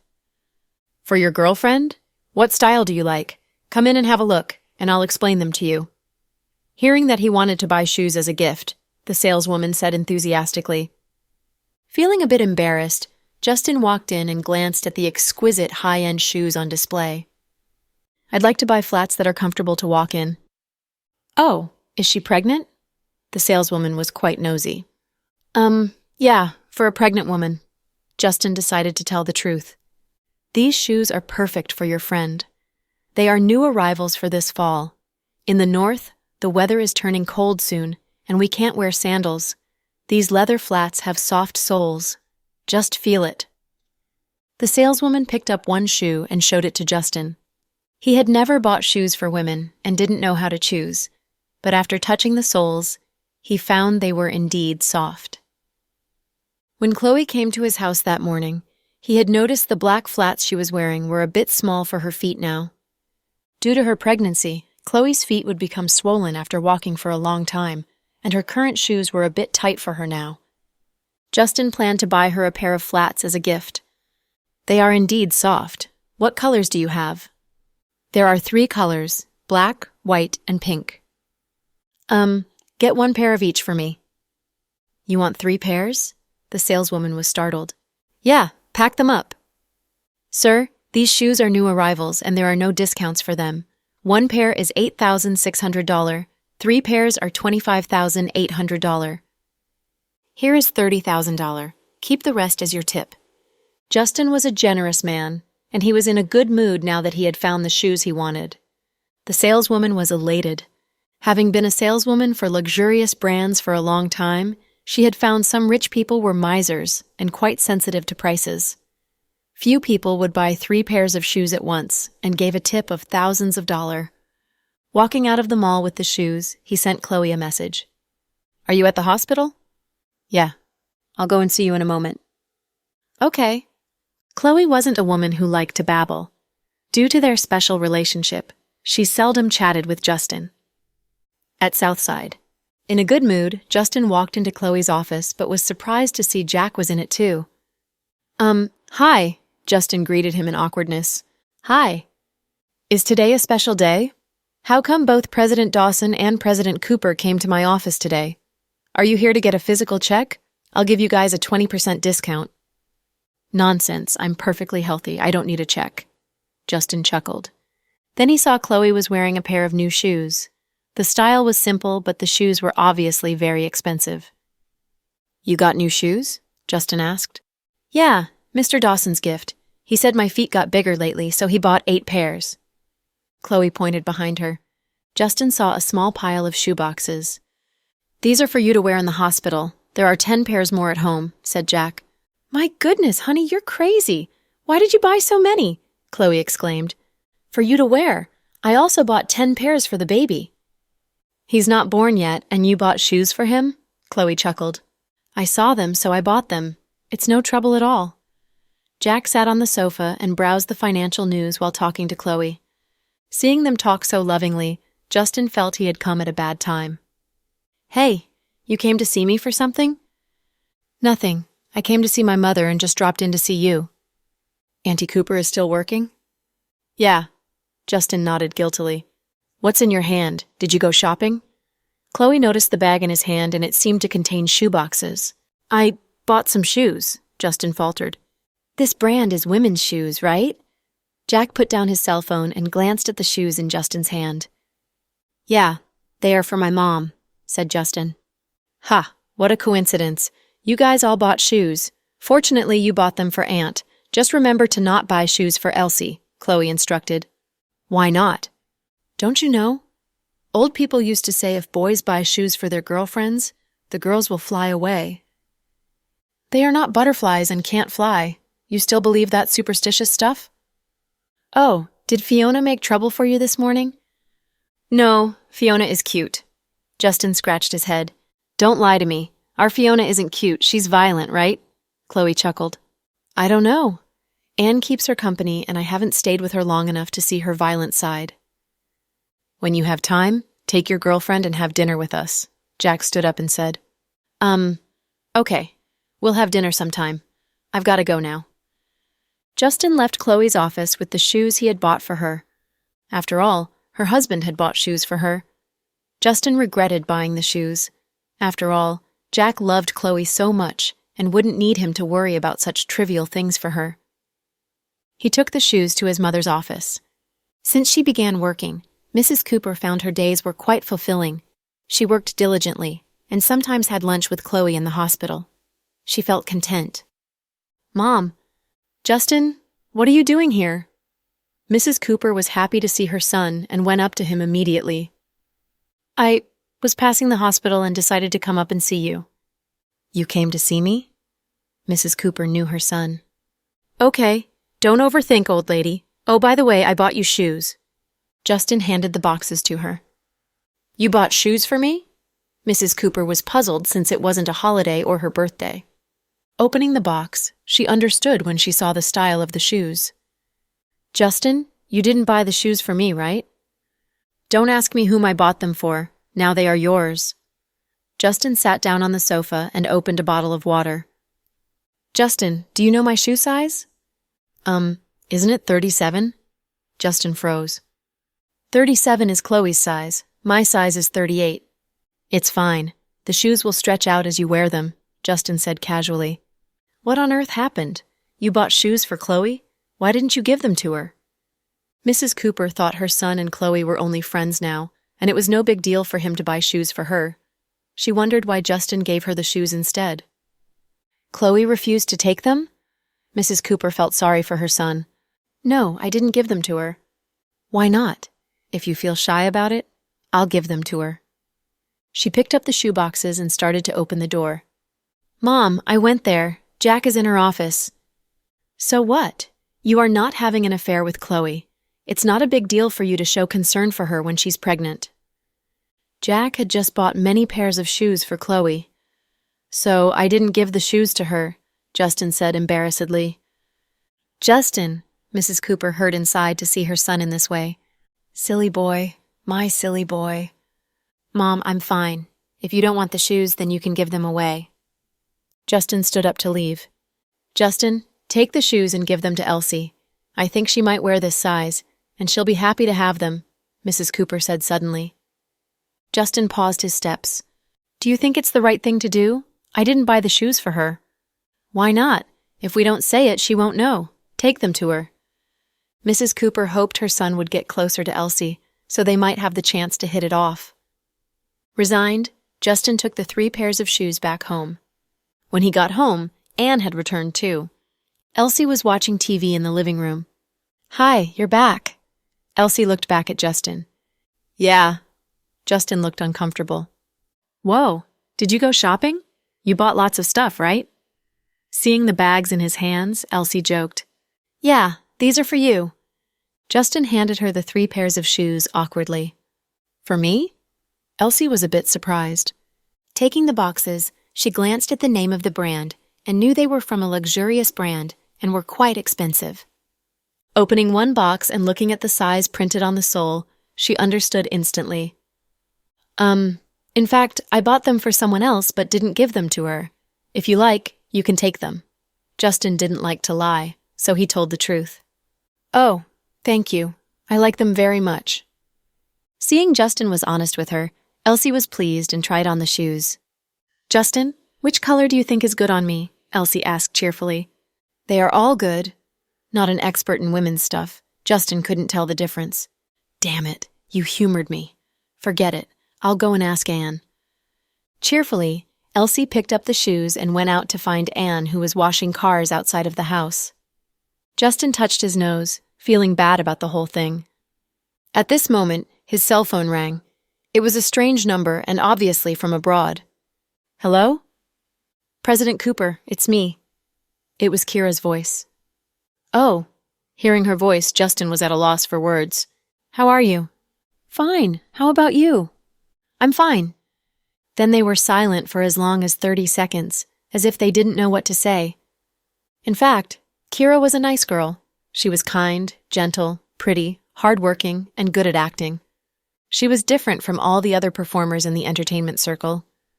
But with his hot temper, Justin couldn't find a topic to talk about with such a girl. He liked the Chloe that he first met at Southside.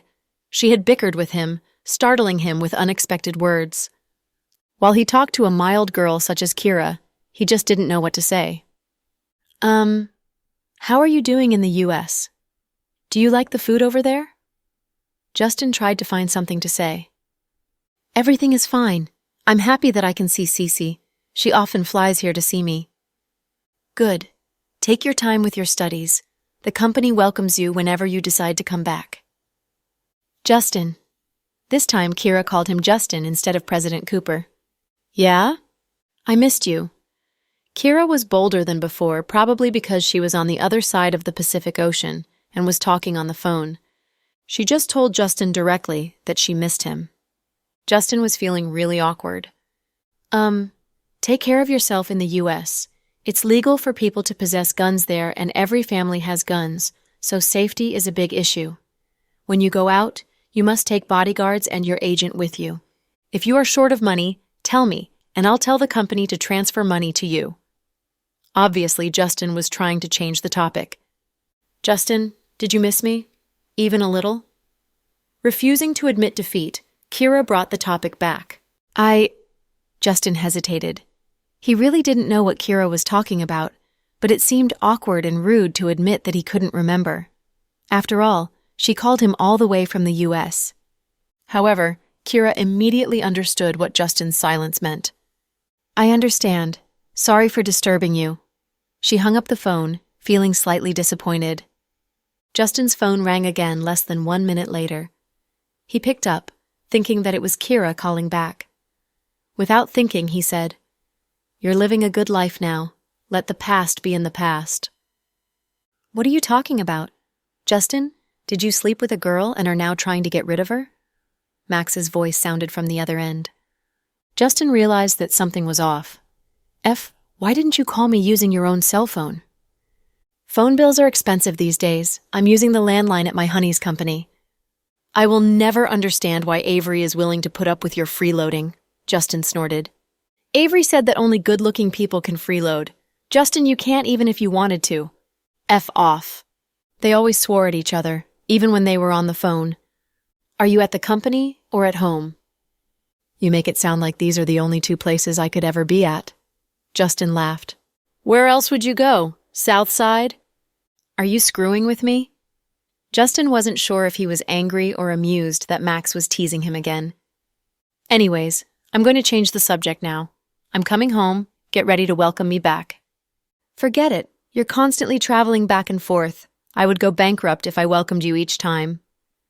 Of course you won't. You're too rich to go bankrupt. When are you coming home? Justin leaned back on the couch. He always seemed to be in a good mood whenever he spoke with Max. My flight's tomorrow night. That's soon. Why, don't you miss me? Yes, I miss you to death, Justin answered. Okay, then I won't go back to the States again, just for you. I'm going to stay in the country. What about Avery? She'll come back with me, of course. What about your in-law? Justin asked curiously. He can't let go of the company right now. Plus, he's still young and wants to work a couple more years before he retires. Then, he'll look for a manager. In a nutshell, no one, not even Jack, wants to take over the business. Jack's busy with his own stuff. Of course he's not in the mood to take over the company.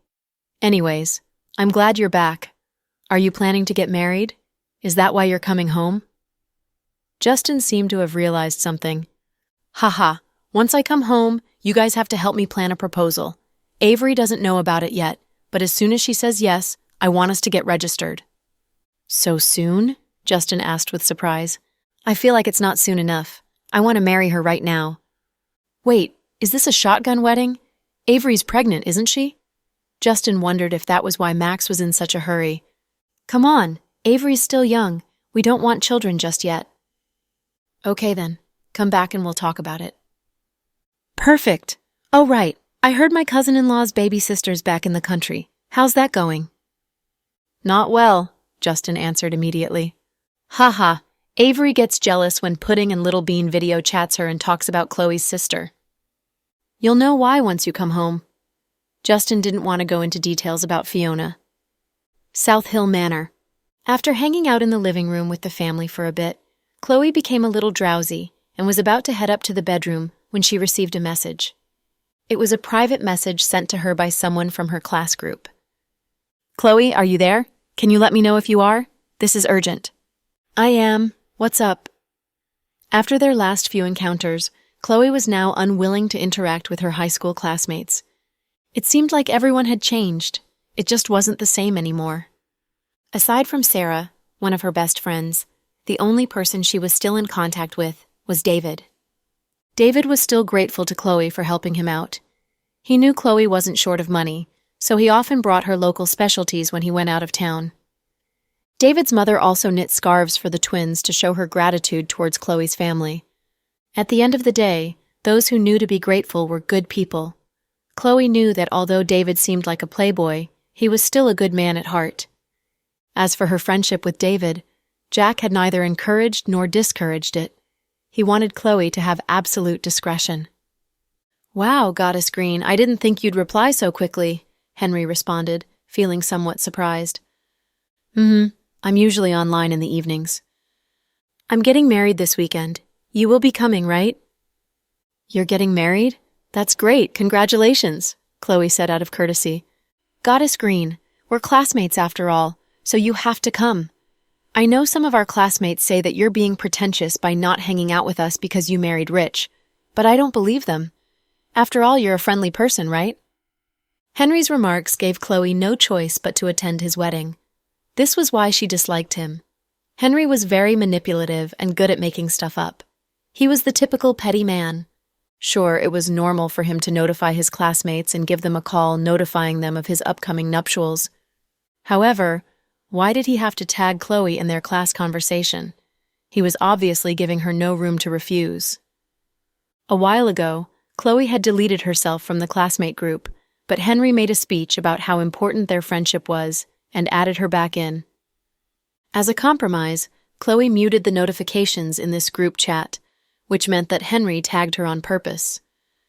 Sure, I'll be there, Chloe responded as she sneered in her head. That's great! Oh right, don't forget to bring a gift. I know you're rich now, so you have to bring something nice for us poor people to fawn over. Henry shamelessly requested a wedding present from Chloe. His words suggested that she had to bring something expensive. So here was the million-dollar question. Why can't guests give them red pocket money? Why presents? Here was why. After Henry's remarks, one of his close friends in the group wrote in their chat, "You guys probably don't know, but Henry's fiancée is the daughter of the Deputy Director General of the Land and Property Tax Bureau. The wedding is being held at Athena Hotel, and there's going to be more than 1,000 guests. Oh, and they won't accept red pocket money, just gold bars, so don't embarrass yourselves on the day of." The mention of gold bars annoyed a lot of people, but no one could say anything in the group chat. Just as Chloe and everyone else was wondering how to respond, Sarah suddenly came online and asked, "Henry, you found yourself a great father-in-law. What's your deal? Are you marrying into their family and becoming a live-in son-in-law? But you're the only child. What about your parents?" Her sharp words left everyone satisfied. Even Chloe wanted to cheer her on. "Ha ha, Sarah, you're funny." As angry as Henry was, he couldn't say anything. After all, Sarah's husband was the director of the municipal bureau. He couldn't afford to piss them off. "Goddess Green and Goddess Smith, remember to come this weekend," Henry reiterated. "Don't worry, we'll definitely be there," Sarah was first to respond. The other classmates who were close to Henry also responded. However, David, who was usually one of the more active people in their class group, didn't say anything. Instead, he messaged Chloe just as she was turning off her snap. "Chloe, don't go. Henry is in a hole." "Ha ha," Chloe laughed. "He's obviously trying to get an expensive gift out of you. Why else would he mention gold bars? How shameless." I know he's doing this on purpose. Don't go. I won't either. So what if he's marrying the daughter of a rich politician? Who gives a F? David swore angrily. But I'm confused. I thought Henry was dating another woman for the last few years. She was from here as well, no? Yeah. That woman got abortions for him again and again, and he cast her aside as soon as he found someone richer. Disgusting. Chloe rarely spoke ill of others behind their backs, but Henry's actions were unbearable. After chit-chatting with David, Chloe turned off her phone and walked upstairs. Ever since Jack found out that she was pregnant, Mr. Dawson had banned her from using her phone for too long. The reasoning had something to do with radiation. Was he being too careful or what? Fiona seemed to have come to her senses tonight and decided to sleep with the twins instead of her sister. Jack was extremely grateful that she finally left and that he could sleep in the same bed as his wife again. Late that night, the couple was chatting in bed. Honey? Yeah. Today in my office, did you purposely make Justin feel awkward? Jack didn't respond. Don't be like that, Chloe joked as she gently pinched Jack's cheek. It's obvious that he bought those shoes for you. He was just being nice. Can't I feel jealous? I thought you don't like to get jealous. Chloe laughed. He needs to control himself. My wife is the one that's pregnant right now. Why would he buy you shoes? I was reminding him out of the kindness of my heart. You're right. You're always right. In Chloe's eyes, Jack's occasional stubbornness was extremely cute. After all, most of the time he was too calm and enduring. They all say that the crying child gets candy. Chloe was the only person who understood what Jack had done for her over the last few years. That's why she sympathized with him from the bottom of her heart. Chloe wrapped her arms around Jack's neck like a koala bear. Honey, who do you think saved Andrew? Fiona and I have been looking into this. Jack placed his hand on Chloe's tummy, his expression filled with love. That's weird. How is it even possible? I feel like he's a tiger who was released into the wilderness, Chloe muttered to herself. You're right. It's fine if it's just Andrew, but it would be really bad if Hunter was the one who ran away. It's not like we can do anything about it. Even someone as skilled as Fiona couldn't stop them. Whoever they are must be good. We only live in a small part of this world. There's so much out there that we have no idea about. You know how special your father is, right? I do. Although I'm not completely sure what Dad's been researching all these years, the bad guys all seem to want it. I'm sure Legend's not the only one chasing after him. Why else would he and Fiona be on the run for all these years? So, what do you think he's been researching? Jack lovingly stroked Chloe's head. He loved how serious and beautiful she looked when she was deep in thought. I can even begin to imagine what his research is about. Biological weapons? Chloe laughed. Did you think you were watching a movie? What is this, Resident Evil?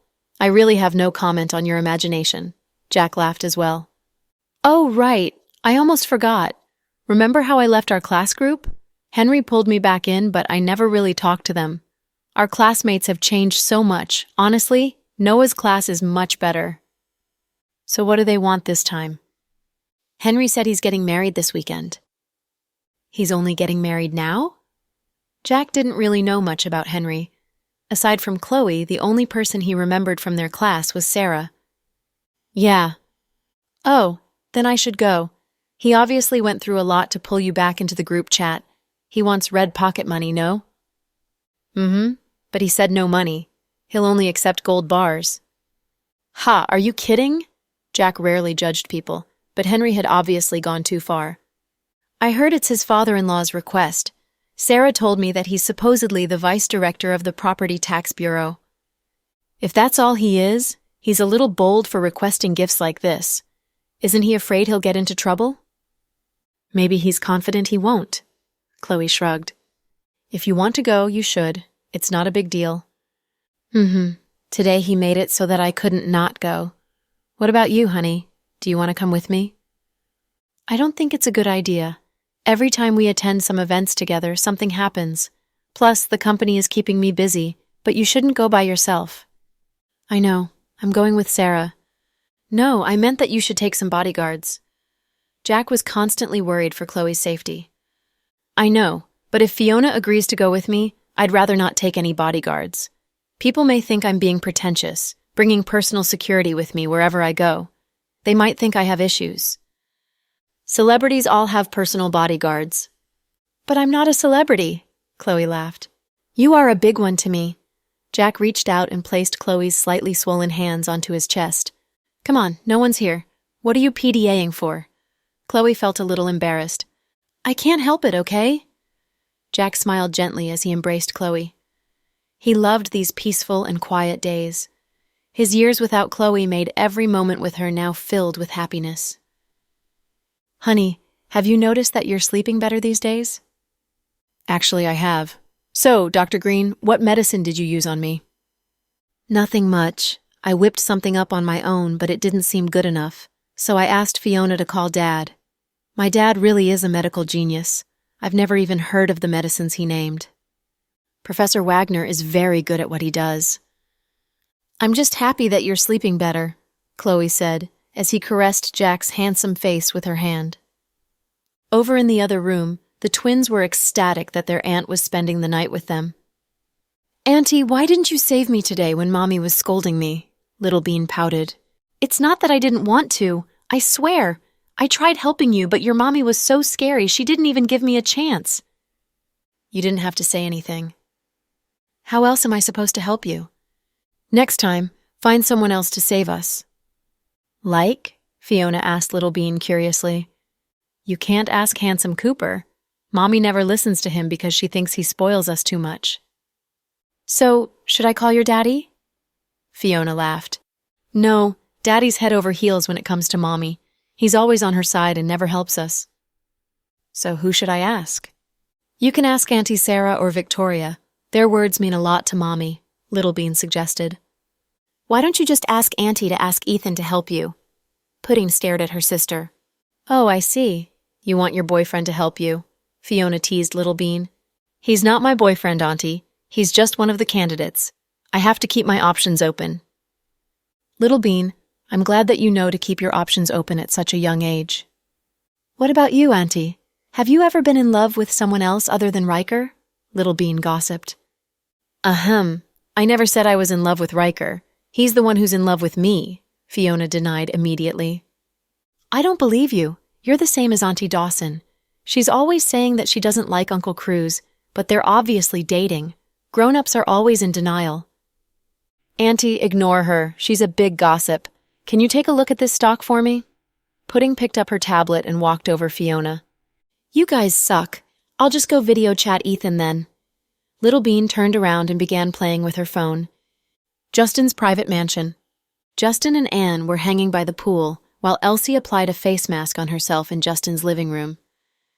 It seems like they were all used to each other's presence and didn't interfere with each other's lives.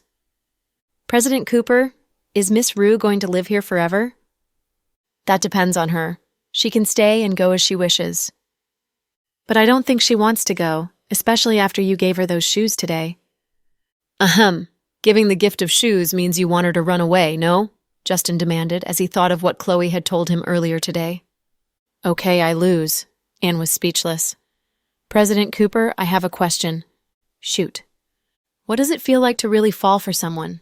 Anne asked curiously. What the F? Why are men like us talking about something like this? Justin got goosebumps. It was just a question. You know I don't have much experience in that department. After I was discharged, I dated a few women who seemed fine at first, but quickly turned into someone else. I guess I didn't really like them because if I did, I would want to see them every day, right? You're right about that at least. You would want to see her every day. Justin suddenly thought of Chloe. So that's really the case, and mumbled to himself. Wait, and tell me the truth. Are you seeing someone again? If not, why was Anne being so mysterious these days? What do you mean by again? I don't date that much. Don't you? Justin rolled his eyes. You have a point. I've dated more than you. Justin was speechless. Yes, he had been with women, but he had never been in a real relationship. As for Chloe, she never reciprocated his feelings for her, so technically his relationship history was a blank piece of paper. Why the F did you change the subject? Tell me, who did you fall for this time? President Cooper, can you take away this time? It sounds weird. Fine. Who did you fall for? It's Elsie, isn't it? Go for it. No, of course not. Not only are we a bad match, Miss Rue isn't my type. Oh, I think I know who it is then. Justin smiled deviously. Sir, you look like a child molester when you smile like that. You like Fiona, don't you? The truth was, Justin already knew, and he was just teasing Anne with Elsie. No, not at all. I just think she's a good person. How so? All she does is fight and swear at people. I really can't see anything good about her. Justin felt a little timid about Fiona, so he had never interacted with her. Justin and Fiona were both short-tempered people, so if they got into an argument, Chloe would feel awkward. So Justin had been purposely avoiding Fiona. There's a lot of things good about her. She's straightforward, Anne argued. That's not called being straightforward. That's called being simple and violent. Isn't that a good thing? Women these days are all fake and manipulative, but she's not. Upon the mentioning of Fiona, Anne's eyes all but sparkled, and he couldn't stop talking about her. You're in it deep, aren't you? No, I just admire her personality, huh? Anne denied it. I knew you were hiding something from me when you asked to borrow my car. Now I understand. You're in love with her? I'm not. I would never. Dr. Green's sister looks like she's from a really rich family, and I'm just a bodyguard. She's too far out of my reach. When it came to women and marriage, Anne always felt like he wasn't good enough. In the past, he just wanted to marry a kind-hearted village girl. However, later he realized that nowadays, village girls were more calculating and manipulative than city girls. Not only did they demand a lot of money, they also asked for cars and houses. It was true that Anne could afford their demands, but he didn't want to buy love. In the beginning, he knew that Fiona was someone he could never touch. Yet, the more he interacted with her, the more curious about her he became. Now, he constantly wanted to see her, and couldn't hide his affection anymore. That was why Justin saw right through him. You're not just a bodyguard, you're Justin's bodyguard. That's gotta count for something. You have a point here. People are definitely jealous of me. After all, I get to hang out with you every day. Anne laughed. And if you really like her, you should tell her. Maybe you'll succeed. I won't. I heard Miss Fiona has a boyfriend in Russia.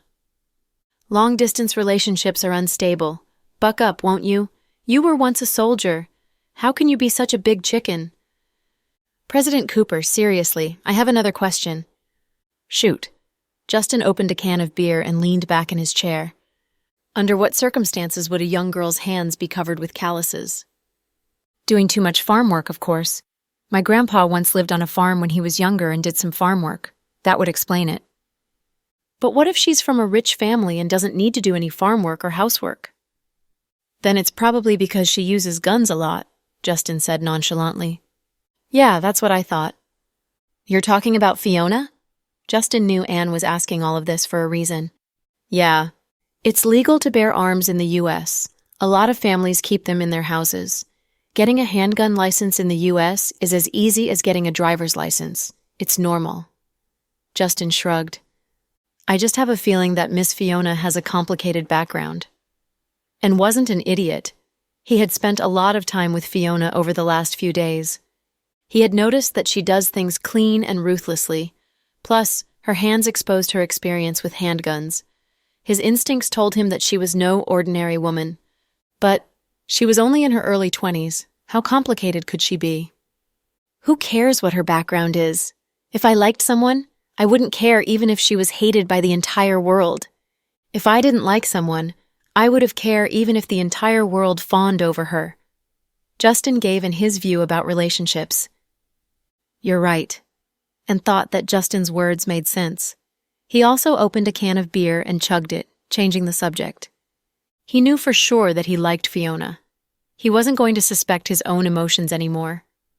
However, they seemed to be from different worlds, and he saw the way Fiona spent money. How much money did she have? South Hill Manor, later that evening. The twins had fallen asleep, but Fiona was still wide awake. So she got up, threw on a jacket, and headed downstairs. She wanted to go on a drive and clear her head. However, Chloe stopped her before she even reached the first floor. "It's late. Where are you going?" "Sis, why are you still awake?" "Ever since I got pregnant, I haven't really been able to sleep. It keeps moving," Chloe whispered. "Haha, my nephew's giving you a hard time?" "Don't change the subject. Where are you going?" "I couldn't sleep, so I wanted to go out for a drive." "No." "Why not?" "Because Dad called and told me to keep an eye on you. He said you get into fights. A lot," Chloe answered. "Sis, I won't do unto others unless others do unto me," Fiona promised. "That doesn't mean anything to me. You're young, beautiful, and you want to go outside in the middle of the night?" "Yes, our city's safe, but there's a lot of rich men who are just looking for young women to devour. If you want to go on a drive, do it during the day." "Come on, sis. You're too traditional. I always go out drinking in the middle of the night when I was in Europe." "So that's why you always get into fights and kill people?" Chloe looked at her little sister. Fiona licked her lips and looked down quietly. "Fiona, you're still young. I don't want you to live your life with blood on your hands all the time." "Sis, me killing people is the same as you saving people. It's my job, and I've been doing it for years. I won't change my mind, so stop trying to talk me out of it, okay?" "If I could live life over again, I really hope I can live your life so you can live a peaceful life instead." Chloe looked at Fiona heart-achingly.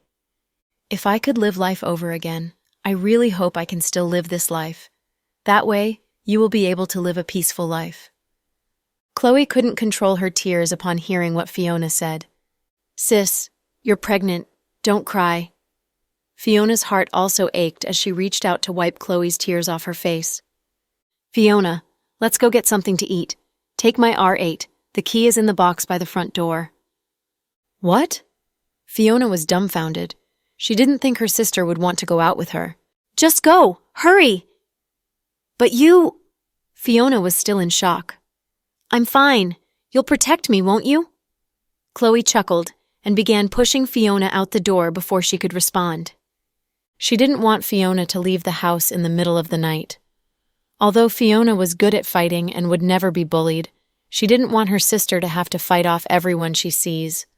Plus, she felt bad for her sister, so Chloe decided to go with her. Just like that, Fiona and Chloe left South Hill Manor in the middle of the night. No one knew about it, except for Jack. No matter how good his wife's concoction was, Jack was still a light sleeper and woke up as soon as he felt Chloe leave their bed. "Yes, boss?" "Follow the young madam and protect them." "Yes, sir." Jack knew Chloe didn't need protection when she was with Fiona, but he still told his people to follow them to be safe. Obviously, Fiona quickly realized that Jack had sent someone, but she didn't say anything. After all, them leaving in the middle of the night wasn't the best thing to do. "Sis, what do you want to eat?" "I'm fine with anything. I'm not a picky eater." "As long as we don't get Ashin's ramen, I really don't like the food there," Fiona said truthfully. "Haha, to be honest, I'm sick of the food there as well. Your brother-in-law just likes to eat there to reminisce." I know. Can you not flaunt your relationship for 1 second?" Fiona laughed as she tapped her fingers against the steering wheel. In the end, they agreed to stop by a wonton restaurant. Since it was past midnight, the streets were dark and quiet.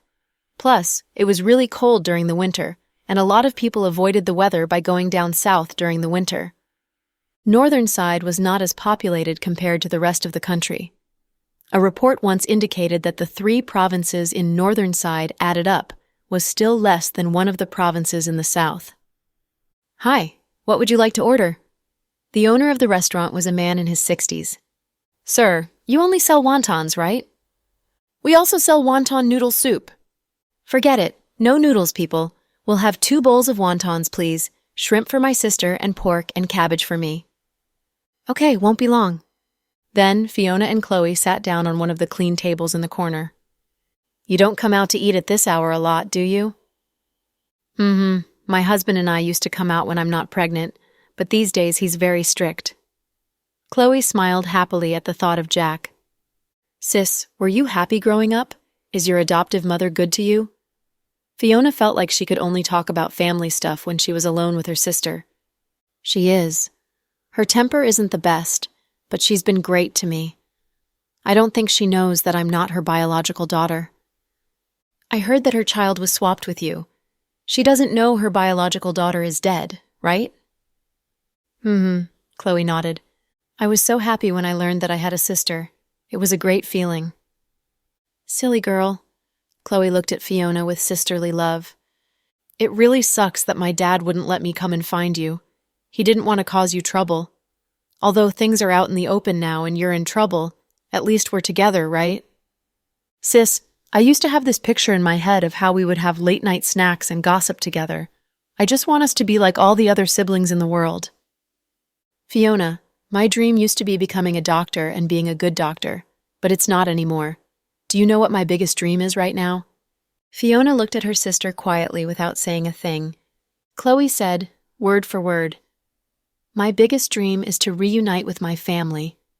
I want to live happily ever after with you and Dad. I don't want you guys to be running away for the rest of your lives. Sis, that seems improbable. We've made some choices that we can never change, Fiona said somewhat pessimistically. I'll try my best. Although I can't do much, you guys are my family, and I want you to live a happy, stable life. Chloe held Fiona's hands and said, slightly choking on her words. No matter how rich, powerful, and undefeatable her younger sister was, Chloe would always feel bad. She couldn't bear the thought of Fiona, who was probably only 5 or 6 at the time, having to run away from enemies and avoid being killed. How did she survive every assassination attempt and explosion? While others may have grown up not knowing what to eat, Fiona probably grew up without anything to eat. While others may have grown up not knowing what clothes to wear, Fiona probably grew up without any extra clothes to choose from. While others may have grown up worried about not being about to fall asleep, Jan probably grew up too afraid to fall asleep. Ordinary people's ordinary lives seemed to be within reach for most, but Chloe knew better than any more that it was out of Fiona's reach. As the older sister, Chloe felt helpless that she couldn't do anything about Fiona's situation. She even consulted Jack about this, but even someone as calm and logical as Jack said that it would be hard for Fiona to stop what she was doing. Such was fate. Sis, we're here to eat, not to cry. Aren't you a strong and brave woman? You're so emotional during your pregnancy. No crying, okay? Or else my little nephew won't stop crying after he's born. Fiona didn't have the courage to look into her sister's eyes, so she ignored her overwhelming emotions and wiped the tears off Chloe's face while changing the subject. Just then, the owner brought over 2 bowls of wontons. Your food is ready, eat it while it's hot. The soup is delicious. Awesome, but sir, you used clean oil, right? Fiona teased. Of course. I've been selling wontons for a very long time now, and my reputation is great. Just ask my neighbors. I would never use bad oil, I would feel so bad, the man replied in all seriousness. Sir, ignore my sister. She's pulling your leg, Chloe interrupted with laughter. Fiona was always capable of amusing others around her. Of course, she only acted that way around the people she truly loved and felt close to. Chloe and Fiona enjoyed their wontons while sipping on a soda that was only sold in Northern Side. At that moment in life, Fiona was satisfied with everything she had. Sis, let's go home after this. I thought you couldn't sleep. I can walk around with you. It's fine. I'm a little sleepy now and don't want to walk around anymore. Fiona felt bad for making her sister come all the way out here with her.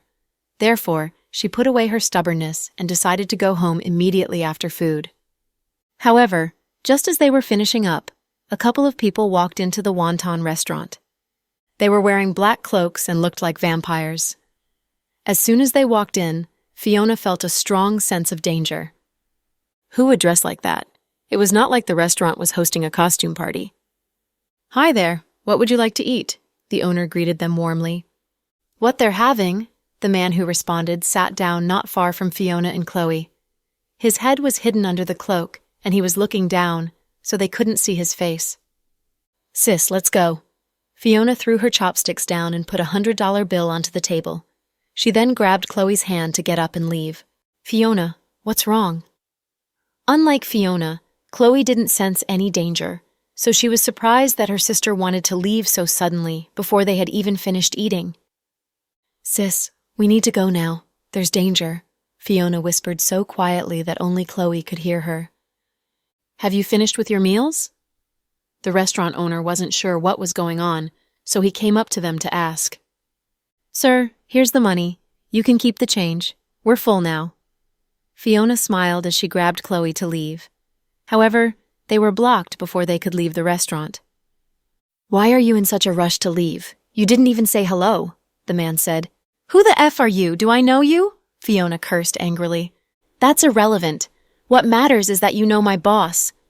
I don't care who your boss is. If he pisses me off, he's dead anyway. Don't pull this crap with me. Tell that a hole to show his impotent-looking face to me, Fiona said as her hand tightened around Chloe's. At this moment, the only thing she was worried about was her sister's safety. At this moment, another man walked in through the door. He was also wearing a black cloak that looked abnormally eerie in the night sky. As soon as this man walked in, the rest of the cloaked men in the restaurant knelt down on one knee and placed their hands across their chests. It's been a while, Fiona, the man said in perfect English. Then, he slowly lifted the cloak off his head. Fiona's expression changed slightly when she saw who it was. You're right, Nalo, Fiona sneered. Upon learning that the man's name was Nalo, Chloe's heartbeat slowed down. She had an eidetic memory and remembered everything, even if it was only mentioned once. Nalo was Legend's brother, the head of the German mafia. He was 100% German, and not many people knew about him, not even Chloe. The only thing she knew was that this man knew Andrew personally, and they had some sort of history together. What's the rush? Sit down, let's talk, Nalo said in English. There was not a slight hint of emotion on his face. He was very much unlike Legend, who Chloe had met at the hospital. Legend had a creepy smile on his face that gave her goosebumps. Nalo, on the other hand, showed no emotion of any kind. He was quite handsome, his face resembling that of David Beckham. He looked older than Ian and had stubble all over his chin. I'm not of _King talking to you. I'm busy. Get out of my face or else I'm just going to kill everyone here. Fiona was known for her bad temper, especially when dealing with enemies. She rarely gave in to niceties with people she wasn't interested in. Moreover, Fiona despised Nalo because of his brother. After cursing at Nalo in English, Fiona repeated the same words again in German. Upon hearing what Fiona said, the cloaked men's faces darkened. They were furious that Fiona had the guts to curse at their boss, and were just about to pull out their guns when Nalo stopped them. He said peacefully, I'm not here to fight. Then why are you here? To date? Fiona asked back in English. Chloe couldn't join in on their conversation. She knew English but didn't understand a word of German. Fiona had been running around all over the world since a very young age and could speak many languages. She was talented in language learning, and her brain had almost become a translating machine. I have a few questions for your sister. Nalo glanced at Chloe. Fiona immediately pulled her sister behind her. Ask me. Don't drag my sister into it. Well, I didn't know you'd care so much for someone interesting. Nalo saw panic in Fiona's eyes for the first time and knew how important the woman was to Fiona. Fiona, I'm fine. You don't have to shield me. Having been cornered many times, Chloe always carried some poison on her, so she wouldn't be a burden to others. She didn't want to become Fiona's burden. Sis, don't be afraid. I'm here. I'm not afraid. Chloe took Fiona's hand as they were trapped in the small wonton shop at midnight. Jack's cell phone was connected with Chloe's bodyguards. Knowing Chloe and Fiona had gone out to grab a bite, he wasn't worried and went to the study to handle some files. When their images disappeared from his screen, he knew something was wrong. He called his men and couldn't reach them. Without a word, he took out a silver pistol from a drawer in the study, ran out of the house, and drove to the wonton shop. Fiona, if you're alone, you might have a chance to escape, but you can't do it with a pregnant woman. Do you believe me if I say that your sister will become a meat pie with a wave of my hand? Nalo said in a cold voice. I also believe that if you dare to do that, then none of you will be able to get out of here alive. You know how much I love bombs, and I've got all kinds of bombs on me. I've never been afraid of death. If you want to die with me, just bring it on. Few people could threaten Fiona, When that happened, she'd just threaten them back. Boss, don't believe her. She tricked Mr. Legend last time with the same method, a man warned Nalo. The moment he said the words, Fiona tossed a mini sticky bomb at him. It stuck on the guy's neck, and as he was about to touch it, the mini bomb exploded, tearing open his carotid artery. Blood gushed out like a fountain.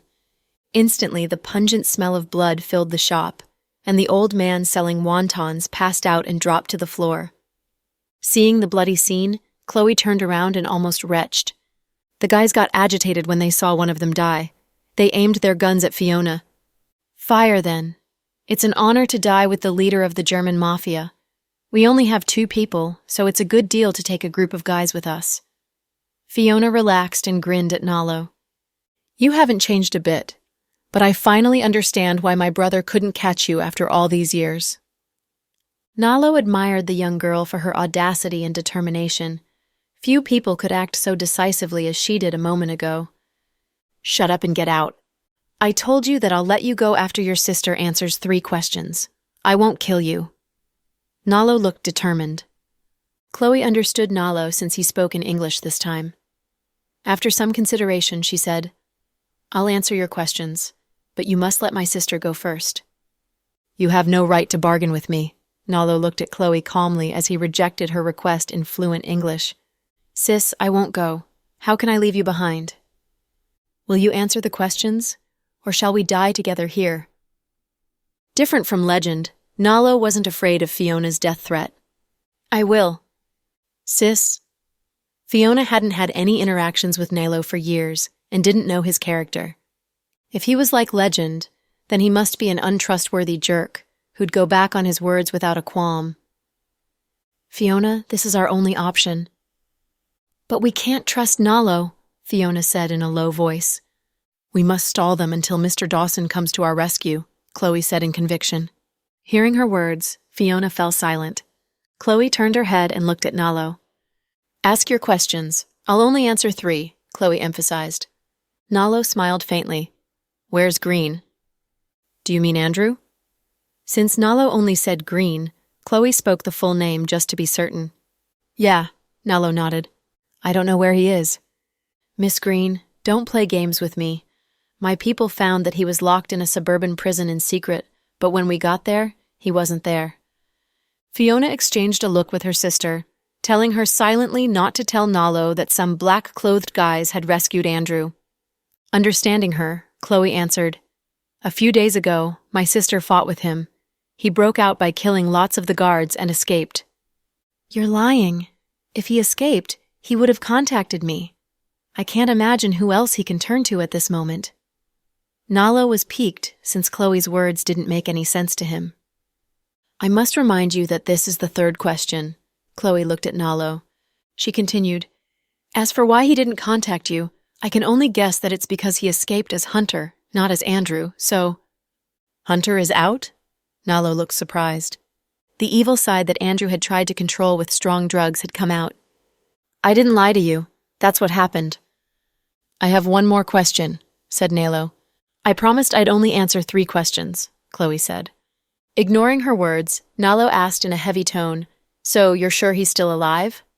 Nalo's people took a long time to find out Andrew had been secretly imprisoned by Jack. He had wanted to come and rescue Andrew long ago, but was delayed by Legend. The brothers were not close, but were not enemies either.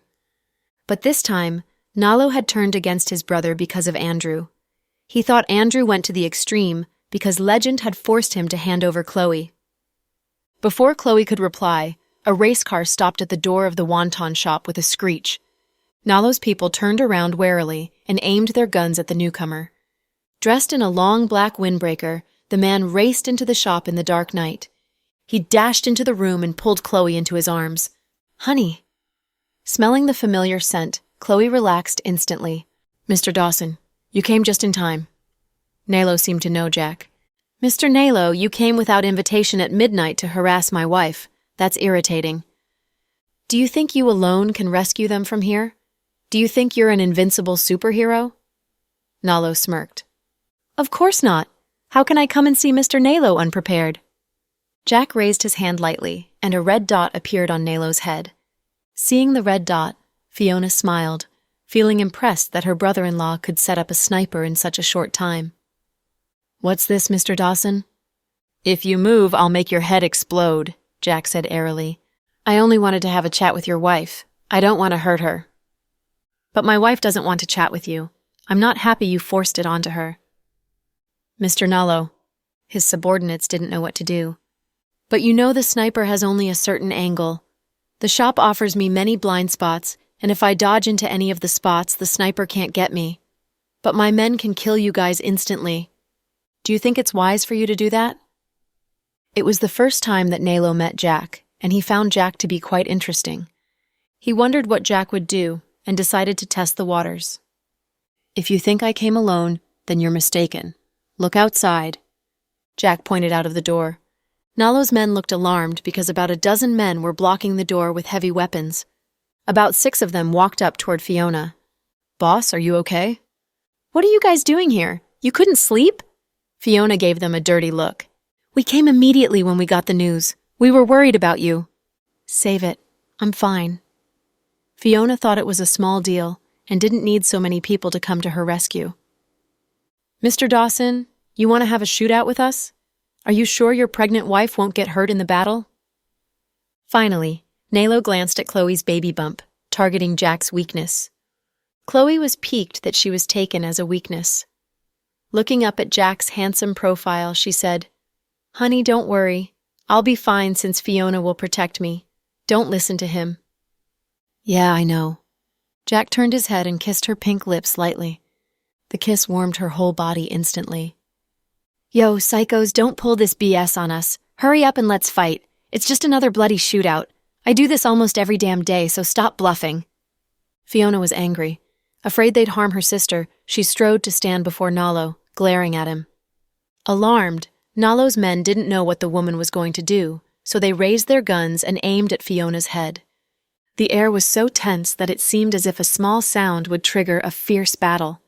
At this moment, Nalo's cell phone rang. The sound was quite ear-grating in the silence. Despite the tense atmosphere, Nalo answered the video call from the strange number. His face changed instantly when he saw the familiar face. "Dad, help me! Help us!" A small German boy of about 6 years screamed in tears in German, his hands and feet bound. Beside him was the boy's mother, who was tightly bound, and her mouth was sealed with tape. His family was kidnapped. Someone dared to kidnap his family, so Nalo couldn't remain calm anymore. Then the image changed to a silver-haired man sitting on a bright red Russian-style chair. Wearing a deep blue military uniform and black military boots, he lounged on the chair while playing with a small black remote control. "Riker." Nalo was surprised when he saw the man on the screen. "Hello, Nalo. Long time no see." Riker looked up and his lips curled up coldly. "Yeah, long time. No see indeed." "So, to celebrate our meeting again, you went to harass my wife?" Riker asked. Hearing Riker's voice, Fiona had a lump in her throat. "Psycho Riker," she murmured to herself. "So you kidnapped my family?" Nalo's smile looked weird. "Yeah, just to return the favor. You don't have much time left since the new bomb my wife made is very interesting and only gives you 60 seconds. Even the best bomb squad wouldn't have time to dismantle it. Your son is cute, even though he was born by a surrogate mother. Still, he's your son, and I heard you love him very much. Riker, I'm angry that you would do this to me." Nalo hadn't expected that Riker, who was now in Russia, even had subordinates in Germany. They had kidnapped his woman and son from a heavily guarded house without his knowledge. He didn't care about the woman who had no intimate relationship with him anyway. But the child was his only son, even though he was born from the surrogate mother. In the past 6 years, he had formed a strong bond with the boy. "So I have no choice, right?" Nalo inhaled deeply and said slowly, "Pal, you only have 25 seconds now." Playing with the small remote control, Riker glanced at his watch. "Daddy, I don't want to die. Help me."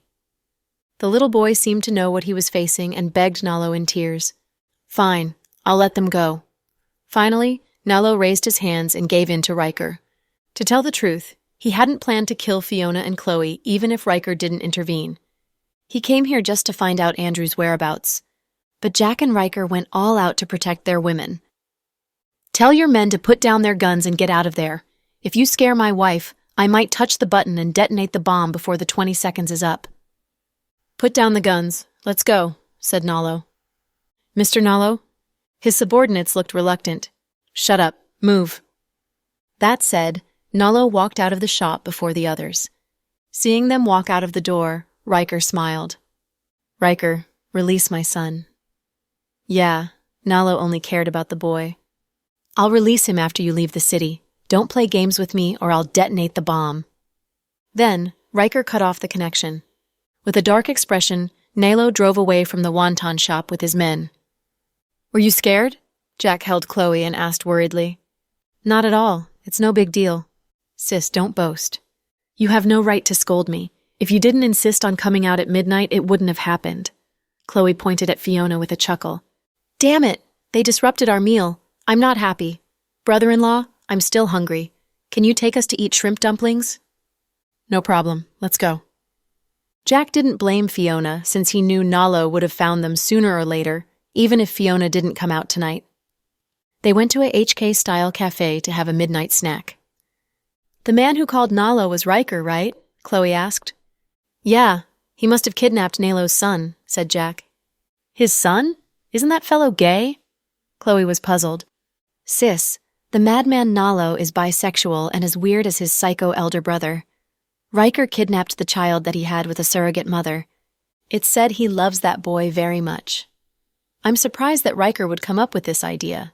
He's so smart." Fiona grinned. "Look how happy you are when you talk about Riker." "Shut up, sis. I'm having a cold war with him. He did it just to make me happy. After all, if I died, he'd be a single man for the rest of his life." "You're so sure of yourself." Jack glanced at Fiona coolly. "Of course I'm sure of myself. I was born beautiful and I am extremely adorable. Who can resist me?" Fiona boasted. "Right, you're super adorable. Come on and eat." Seeing her sister's playful look, Chloe was exasperated and put a shrimp dumpling into her bowl. "Did Nalo only ask about Andrew? Did he say something else?" Jack looked at Chloe. "No, he seemed very concerned about Andrew." "Of course he is. They are gay lovers and are both psychotic." Fiona didn't have many good things to say about the brothers, Legend, and Nalo. Did they really?" Chloe was too bashful to say it out aloud. Jack didn't answer. He just reached out and touched her face. "Don't worry. I won't let them hurt you." "I'm fine, honey. I'm not as useless as before." Chloe stuck out her tongue. After the midnight meal, they returned to South Hill Manor to sleep. On the next morning, Fiona didn't get up until 10 a.m. She woke up to find the house empty. The twins were in school while Chloe and Jack had gone to work. Even Chloe's parents-in-law had gone out with friends. Fiona walked downstairs groggily in her nightgown. "Miss Fiona, do you want to have breakfast now? I'll get it ready for you," Uncle George, the butler of South Hill Manor, asked her. No, I have no appetite. They are all out?" "Yes. The young madam said if you feel bored, you can go to the Southside Hospital to have lunch with her." "Okay, I got it. You can return to your work now. Don't mind me." Groggily, she returned to her bedroom to brush her teeth and wash her face. She picked up her cell phone to play games and found the updates in her Moments looked quite unusual. Although she only had Pudding, Little Bean, and Chloe in her Snap contacts, she still got a blow. Pudding posted a picture of an exquisite handmade music box with only one sentence, "Happy Valentine's Day." Little Bean was more theatrical. She posted a picture of a black swan cake and a huge teddy bear that looked super adorable. Furthermore, she posted a picture of herself with Ethan with the words, "Mr. Ace's cake is delicious." "Damn it, what's up? Today is Valentine's Day?" Fiona left a comment under Little Bean's post. "Right. Auntie, do you want to come out and make some PDA so you can rub it in the faces of the single dogs?" Little Bean replied to Fiona. "I think I'm the single dog." "Haha, no way. Auntie, you have a boyfriend, right?" "But he's not here, so I'm no different from a single dog." "You can join Handsome Cooper since he's a single dog too." "No kidding. He has a girl in his house, the one who cooked for us last time." Fiona couldn't remember Elsie's name. "Oh, she's not his real girlfriend. You can spend Valentine's Day with Handsome Cooper." "Forget it. I'm afraid Justin might get shot for it. After the incident of eating hot pot with Anne, Fiona realized that Riker was an extremely jealous guy. So she wouldn't dare to be close with any guy. She might get Justin in trouble if she spent time with him. She entered her moments again and saw her sister had also posted an update.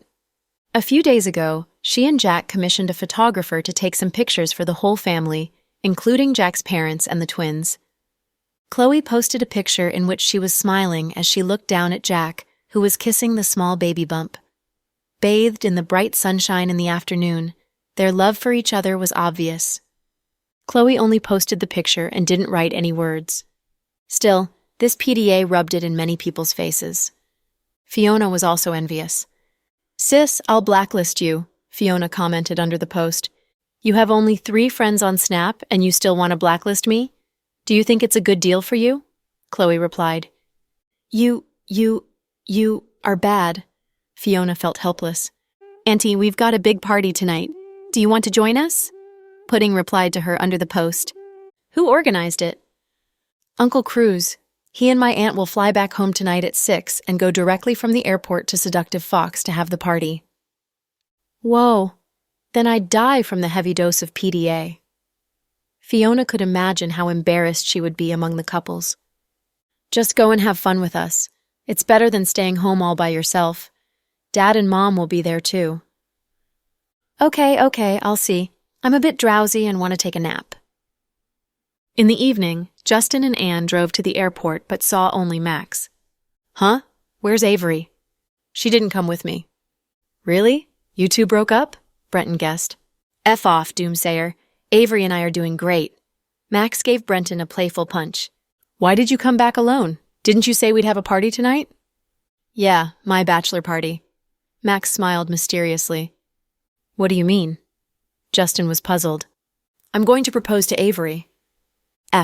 You're fast." Justin was surprised. "I'm not fast. We already live together now, and I don't want her to get pregnant before the wedding. I decided to marry her as soon as possible. Even old Blake's son can flirt with Dr. Green's daughter now. I don't want to wait." "Shame on you. You promised me that we'd remain single together," Justin complained. "I'm sorry, bro. To make it up to you, I'll find a dozen big-chested girls in Seductive Fox for you to enjoy." F off. Justin rolled his eyes. The 3 men bickered with each other on their way to the nightclub. Max said in a mysterious way, "Bros, you must help me come up with an idea to give Avery a special marriage proposal. I want to move her to tears." "Move her to tears? That's easy," Justin said while driving. "Young Master Cooper, you've got a good idea?" Max couldn't remain still in the passenger seat and kept poking at Justin. "Stop it. Don't poke at me." Justin glared at him. "Ha, Mr. Cooper, please enlighten me." Max grinned. "You can buy a tube of mustard and squeeze some into her mouth when she's not looking. I'm sure she'll shed tears." You're playing with me." Max didn't know if he should cry or laugh. "If that's what you want, I've got a good idea too. You hide behind the door and spray pepper spray onto her face. I'm sure she'll shed tears," said Brenton. "Are you still my good buddies? If I did that, Avery would kick my balls off." As Justin and Brenton laughed hysterically, Max gave them a disdainful glance. "Forget it. This thing needs brains, and I shouldn't have asked you to. I should ask Pudding and Little Bean. Those 2 kids are full of ideas." Finally, the car stopped slowly at the gate of Seductive Fox. In the VIP compartment on the top floor. After Max, Justin, Brenton arrived, Victoria came with her son Noah, and Sarah came with their son, and Thomas came with Stella.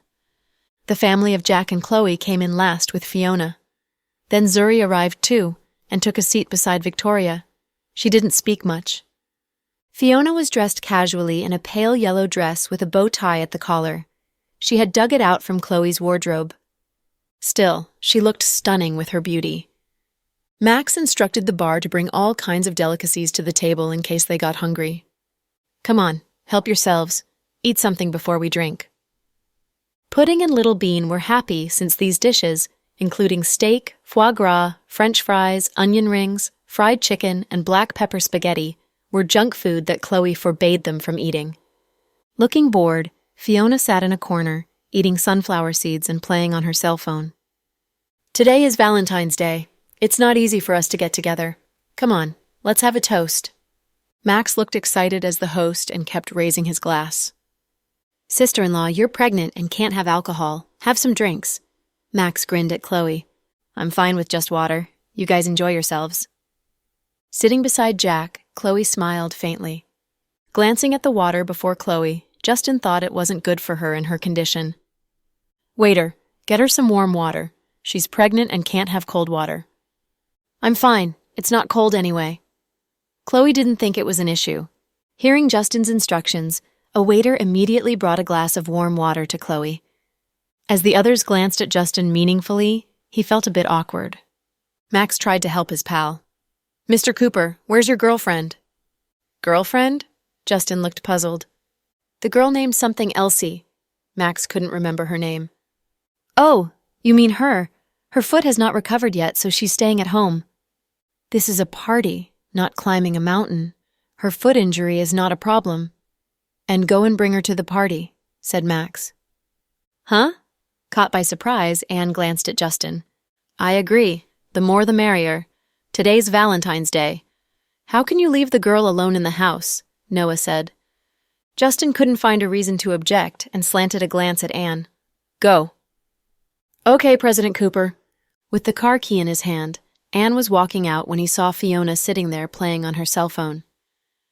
Fiona, do you want to come with me? Anne asked, surprising himself. To where? Fiona looked nonplussed. President Cooper asked me to go back and bring Miss Elsie here. You must be bored just sitting at the door and playing games. Do you want to come with me? If it was in the past, Fiona would have agreed since it was boring to stay here. But now, forget it. I'll pass. You go ahead. Okay. Anne nodded and walked out of the room. Shortly, he returned with Elsie. With her foot recovering fast, she was only a little clumsy with walking. She had come out hastily and didn't dress for the occasion. She wore a loose, long-sleeved sweater and a dark red baseball cap. The sweater looked quite with a picture of Anime Owl on the front. She hadn't put on makeup and looked a bit haggard. Elsie, come and sit here. Among the people, only Chloe was a familiar face to her, so she called out to Elsie warmly. Nodding at her with a smile, Elsie took a seat beside Justin, not far from Chloe. Old lady, you came out just like this? Justin asked in a low voice. What? Am I embarrassing you? Elsie picked up a glass of bubble water from the table and sipped it. Not at all. You're only embarrassing yourself, Justin retorted. I like to embarrass myself and find it thrilling. It's not your business. Oh, damn.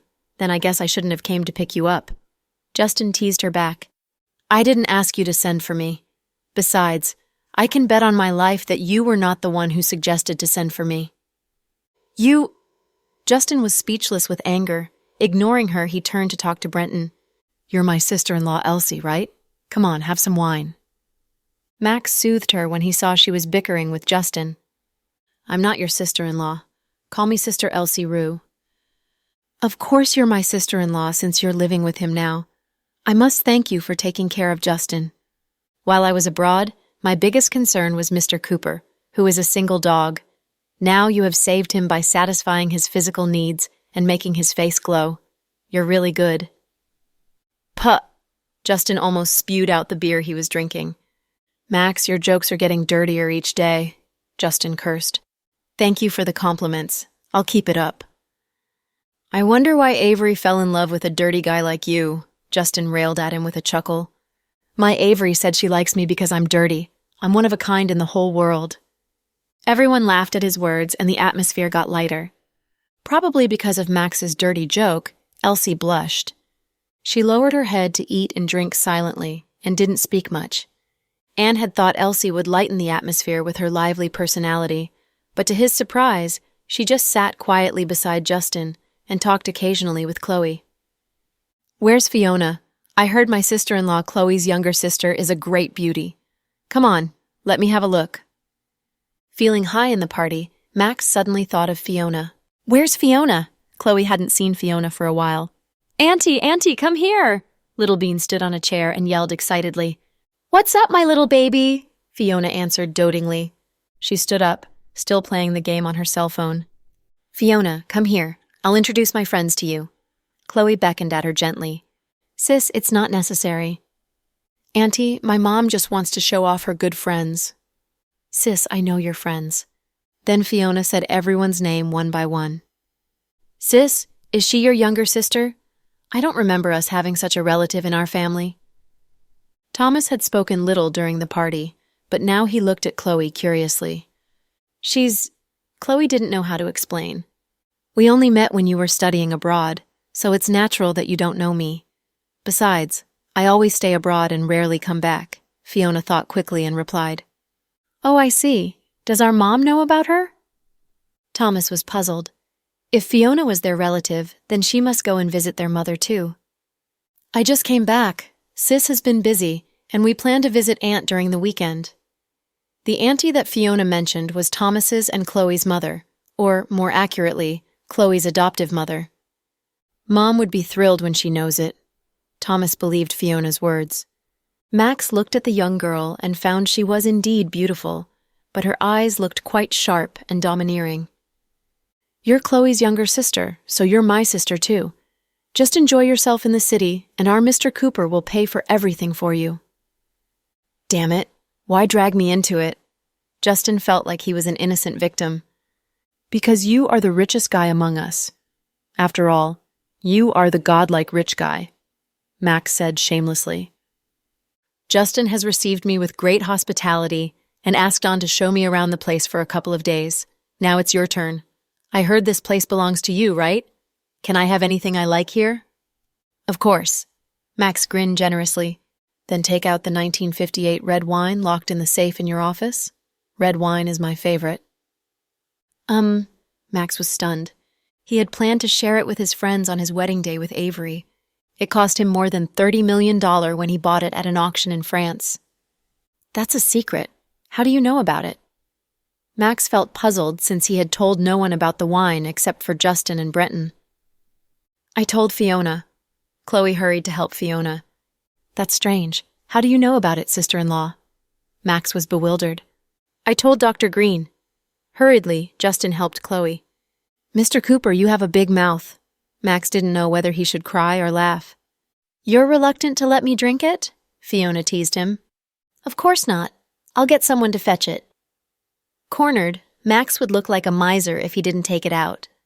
But the tides turned around. Mr. Cruz, you're a true friend. Forget it, I was just kidding. This wine is precious, and you must save it for your wedding. Okay, you guys continue with your happy party, while I go down and get some fresh air. Fiona, don't get into a fight. Be careful. Chloe loved her sister and instructed her like a mother. Got it, sis.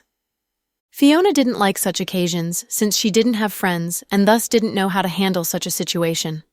Not caring to have small talks with them, she decided to come out. Fiona, I'll go with you. Didn't you say you like roasted sweet potatoes? I know where we can buy them. Immediately, Anne followed Fiona out of the compartment. Anne, do you like me? Fiona turned serious and looked back at Anne with unreadable eyes. And didn't know how to answer Fiona's blunt question. You're a guy. Don't be shy. Just answer me. Yeah, I like you. Cornered by Fiona, Anne blurted out without thinking. He had planned to express his love for her in a romantic place and go slow with it, thinking it might give him a better chance of being accepted. He had never imagined that he'd do it in front of the door of a nightclub compartment. Stop liking me. There are 2 reasons. The first is I have a boyfriend, and the second is that we walk in different circles. Then Fiona turned and left. Anne felt like his feet were glued to the floor. After all, she had rejected him, and it would be shameless to chase after her. He knew he was a lowly bodyguard, but he had self-respect. Standing at the door for a while, Anne returned to the room. Huh? Why are you back? Didn't you go out with Fiona? Justin was puzzled. Miss Fiona doesn't like the company. You can protect her if you go with her. It's night, and I don't want her to wander around in the nightclub all by herself. Justin's thoughts were simple. It's okay. Our Fiona can protect herself. Don't worry. Chloe only prayed Fiona wouldn't beat people. Making it clear with Anne, Fiona didn't feel much. Living on the brink of death all these years, she didn't think the entanglement of feelings was a big deal. To her surprise, She saw a few of her subordinates hovering at the gate when she got downstairs. "Boss, why are you guys here? Don't tell me you're here to protect me." Fiona was puzzled. "No, we have reports for you. You came out when we were about to call you. What a coincidence." "Spill it. I'll go and have hot pot and beer in a moment." Fiona planned to find a small restaurant to have hot pot and iced beer at. It would be refreshing. However, her subordinates stopped her at the gate like shadows. "Boss, there are too many people here. The information is very important, so we'll report it to you in the car." They pointed at a black van not far from them. "I hope it's something important. If you dare to bother me with a trivial thing, I'll skin you guys alive." Yes, please calm down, boss." His subordinates were used to her hot temper. Her bark was worse than her bite, and she never took it out on them. During the years, they had understood her behavior and learned to ignore her empty threats. Resigned, Fiona crossed the street and walked to the black van. Do you think the boss will kill us when she finds out the truth?" "No. I think it's a pleasant surprise for the boss." They looked at Fiona and murmured their speculations to each other. Pulling open the door, Fiona got into the car. Before she could react, someone caught her face in his hands and kissed her. His lips were cool with the familiar scent of mint. If it was someone else, Fiona would have drawn her gun and fired, but she couldn't resist this familiar scent. Riker was here. Yeah, Riker was here. Psycho. Riker. Fiona tried to speak, but he didn't give her the chance and pressed her down to the seat. The kiss lasted a full 3 minutes. Fiona was almost out of breath when Riker finally eased up. She sat up and pinched Riker's face. "What are you doing?" "Just seeing if you're an imposter. I thought you were in Russia." "I was." "How did you come here?" Fiona was puzzled. "By plane." "BS. I know you didn't walk here. It would take you more than a year to walk here. Didn't I tell you we can't meet each other at a special time like this? In the eyes of outsiders, I broke up with you, and we are enemies." "But I wanted to see you," Riker said calmly. Fiona was pink in the face but felt sweet inside. "But if Nan finds out, all our efforts would be in vain. He's not in Russia, he's in Thailand. That traitor Amy. I fed her some sleeping pills so she won't wake up until tomorrow noon. By that time, I'll have returned to Russia." "Damn it! You just flew all the way here to see me?" Fiona thought Riker was making a big fuss about nothing. If he didn't have a private plane, he'd not be able to fly to the country and then back to Russia in one night. "Why do you think I did this?" "Because you are mentally diseased and want to torture yourself." Fiona continued to diss him. "It seems I need to kiss you again to convince you." "Hey, don't. Please don't. You'll steal the oxygen from me, bro."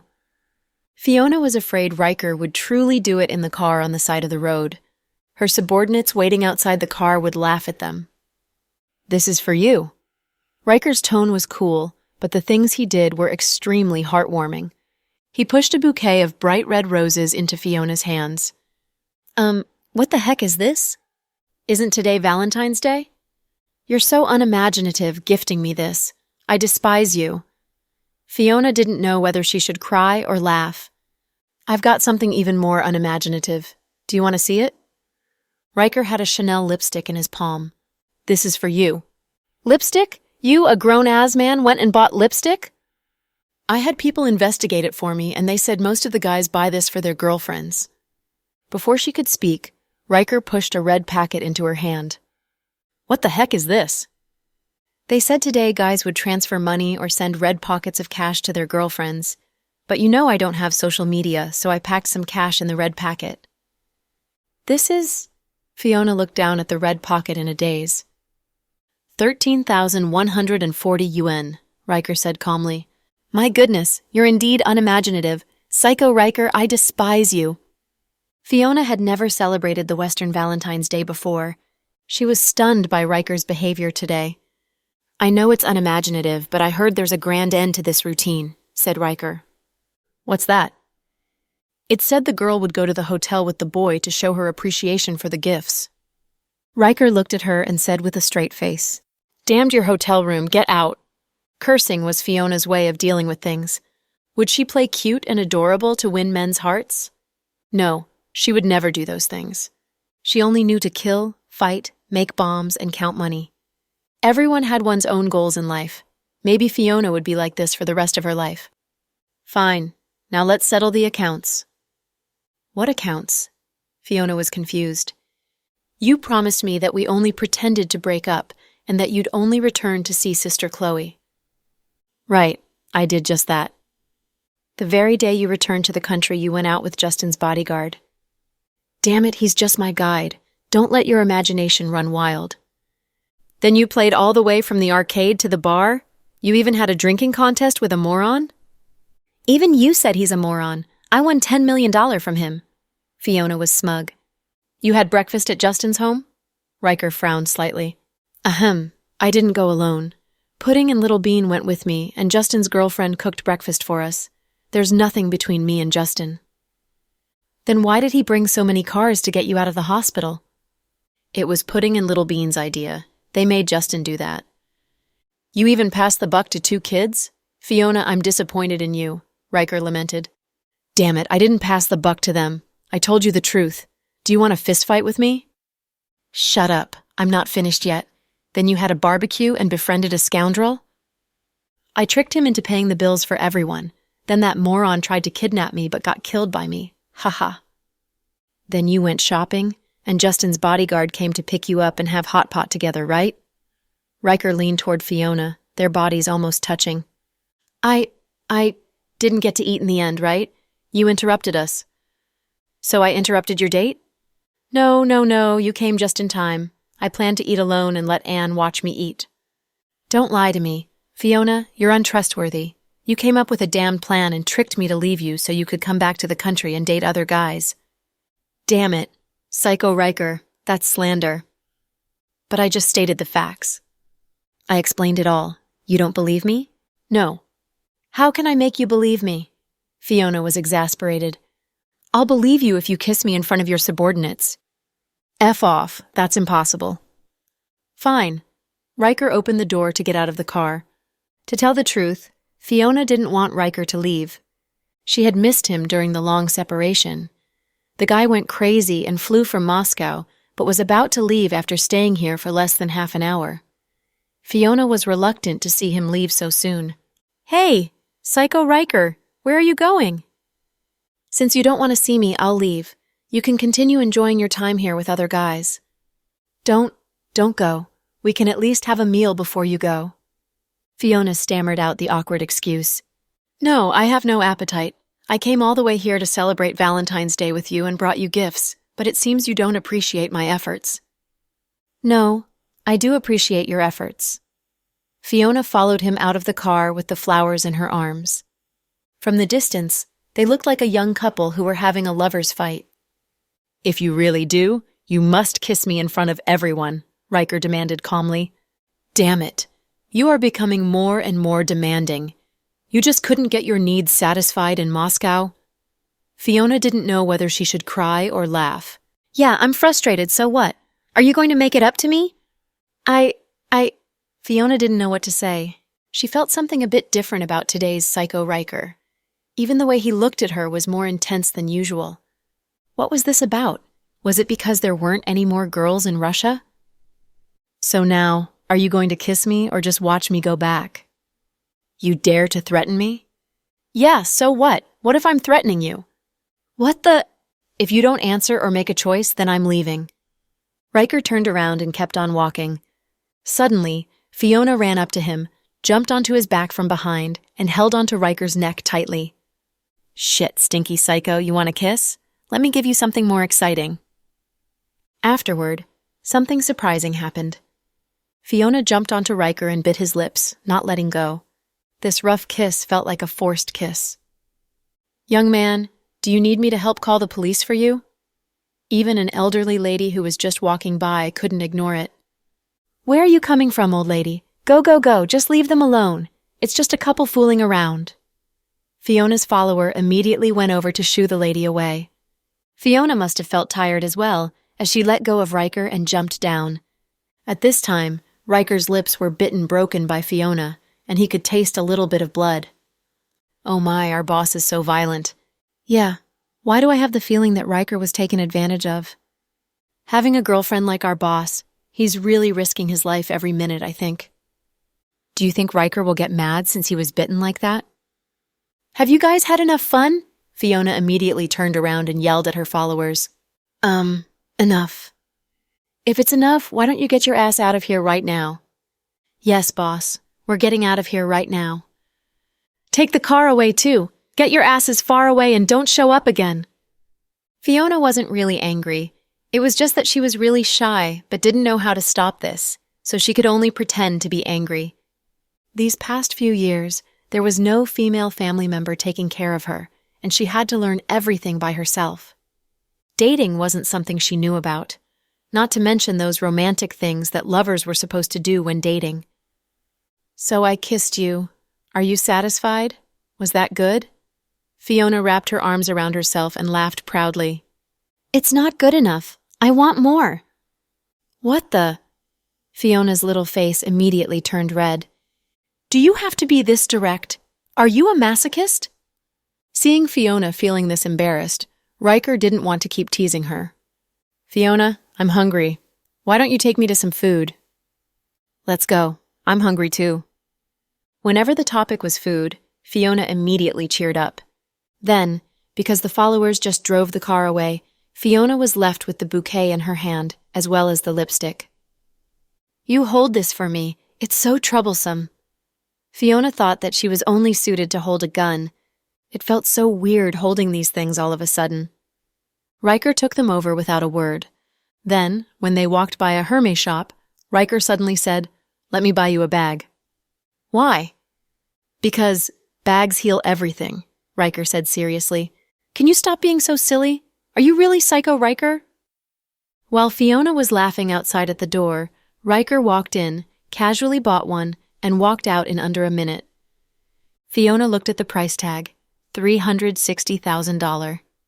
Now you have a place to put your lipstick. Afterward, Riker put the lipstick he bought for Fiona into the bag and handed her the bag. Psycho Riker, you're different today. Have you been possessed by a ghost? I'm letting you know here that if you tell me later to give back your money, I won't. Fiona took the bag with mixed feelings. Fiona, tonight, let's celebrate Valentine's Day just like other ordinary couples. Riker reached out his hand and put it on Fiona's back. At that moment, Fiona felt warmth wash over her. Why are you still standing here like an idiot? Lead the way, let's go get some food. Okay. Maybe it was because Riker was being so warm tonight that it was hard to resist, so Fiona wasn't prepared and was out of her mind. With the two of them walking on the street, looking at people pass by and seeing couples with roses, Fiona suddenly felt like she was one of them, so ordinary. And this feeling was just so interesting. Maybe it was because Riker's hair color was special, or it was because he was so good-looking that only he could make this silver short hair work. But there were a lot of girls secretly taking pictures of Riker with their cell phones. Riker intentionally looked down so they could only get the side of his face. Sweetie, could you ask your boyfriend to look up and let me take a picture of him? He's so handsome, just like a boy from an animation, said a girl with a Taiwanese accent as she pointed her phone at them with a mischievous grin. Get out of here. Take a picture, my ass. Fiona was tired of these flies buzzing around and couldn't handle it anymore.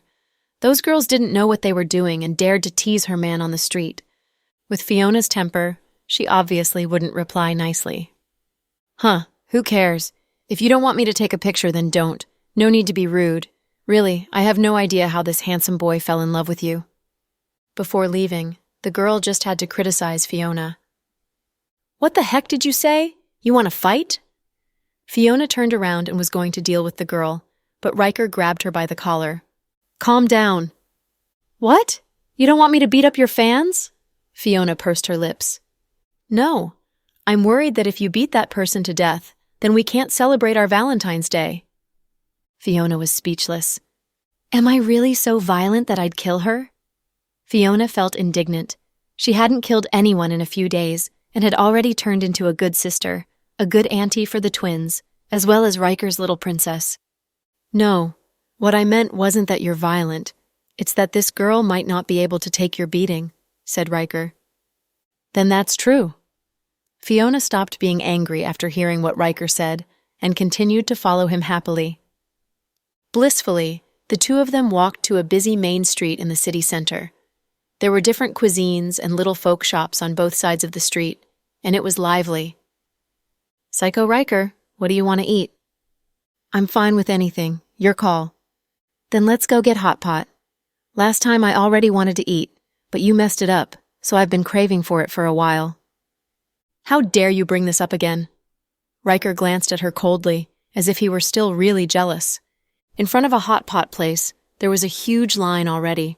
Most of the people in line were couples, and even in line they were kissing and hugging. That scene was too difficult to witness. "What the hell? How long do we have to stand in line? You wait here. Let me get the boss to clear them out." Fiona was extremely impatient, and once she saw the line, she didn't want to wait at all, and was just going to pay to clear out the whole restaurant. Seeing her like this, Riker immediately stopped her. "Don't. Fiona, it's okay. It's a holiday, and everyone just wants to celebrate. If you clear the restaurant like this, you not only ruin other people's days, but will also make it boring, since it'll just be us." "Then what? I really don't want to line up." Fiona pursed her lips. "Didn't we say that we wanted to be just like other ordinary couples? Ordinary people are not like you." Riker didn't know how to feel about that. But being an ordinary person is so freaking tiresome. Fiona wasn't used to it at all. "You wait here. Let me try." Riker walked towards the person at the door who was dressed like a manager. Riker took a moment to think, and then he walked to the manager and said, "Hi, we would like to have Hot Pot." "Sir, please line up back there and follow the rules," answered the manager with a smile. "So, here's the thing. I came from another city to celebrate Valentine's with my girlfriend. But then I have some business tomorrow, so I have to fly back before the day. If I wait too long, I won't be able to watch a movie with her. Is there a way you could help me out?" "Ah, I see." The manager seemed to be a little down. Not far away, Fiona stood shocked with her mouth agape as she thought, "Psycho Riker, you are really good at acting, huh? How crazy are you that you're making up a sob story just so you can eat Hot Pot?" "Wow, look at that person's boyfriend. He's so romantic. He intentionally flew back from another city just to celebrate Valentine's Day." The couples near them immediately started envying them. "Why don't you just let them go first then? Time is precious," someone suggested. "Yeah, we're okay with letting them skip the line." Everyone started helping them out. "Then, you two can come in. You'll be next." The manager smiled. "What the? How did that work?" Fiona immediately realized that Riker saved her a whole $100,000. She was planning to spend that much money to clear the place for 1 hour. Just like this, the two of them were brought in randomly, and luckily there was a table that had just finished. After the waiters cleaned the table, they were brought over to a corner with a nice view that was also quiet. "Psycho Riker, I don't think you should be a gang leader. Instead, you could try exploring Hollywood. You will definitely be the best actor. Haha." "It's all because of you. Why are you still laughing?" Riker gave her a stare. "Haha, what you said just now sounded so real. I really admire your acting skills." "Oh please, what I said is true, okay? I really flew in from Moscow and I really have to leave before sunrise." "Alrighty, you are good looking, so whatever you say is right." Riker was speechless. Where did you learn all these random lines? "I learned from my two nieces. They are so talented and they always say popular lines from the internet. Sometimes when I overhear their conversations, I have no idea what they're talking about." Riker was speechless. "What's that look?" "Nothing, let's eat." Afterward, the two of them had a hot and spicy hot pot in a really good atmosphere. Fiona was so full from all the food that when it came time to pay, she found out that it only came out to a little over $300 despite them ordering so much. The prices here were so low that it made people happy. After eating Hot Pot, the two of them started walking out. "Now where are we going?" asked Fiona. "So for our next stop, shall we go to watch a movie?"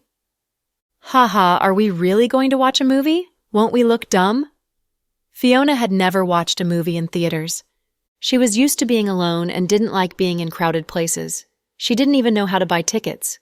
So upon hearing Riker's suggestion of going to a movie, She felt intrigued. So do you want to go? Either way is fine. Fiona was beginning to feel a little shy now. Then let's go. Afterward, Riker gently held onto Fiona's hand and started walking towards the movie theater not far away. Although the two of them had kissed, hugged, and held hands, this was the first time that they held hands in public on the street. Fiona felt a surge of emotions.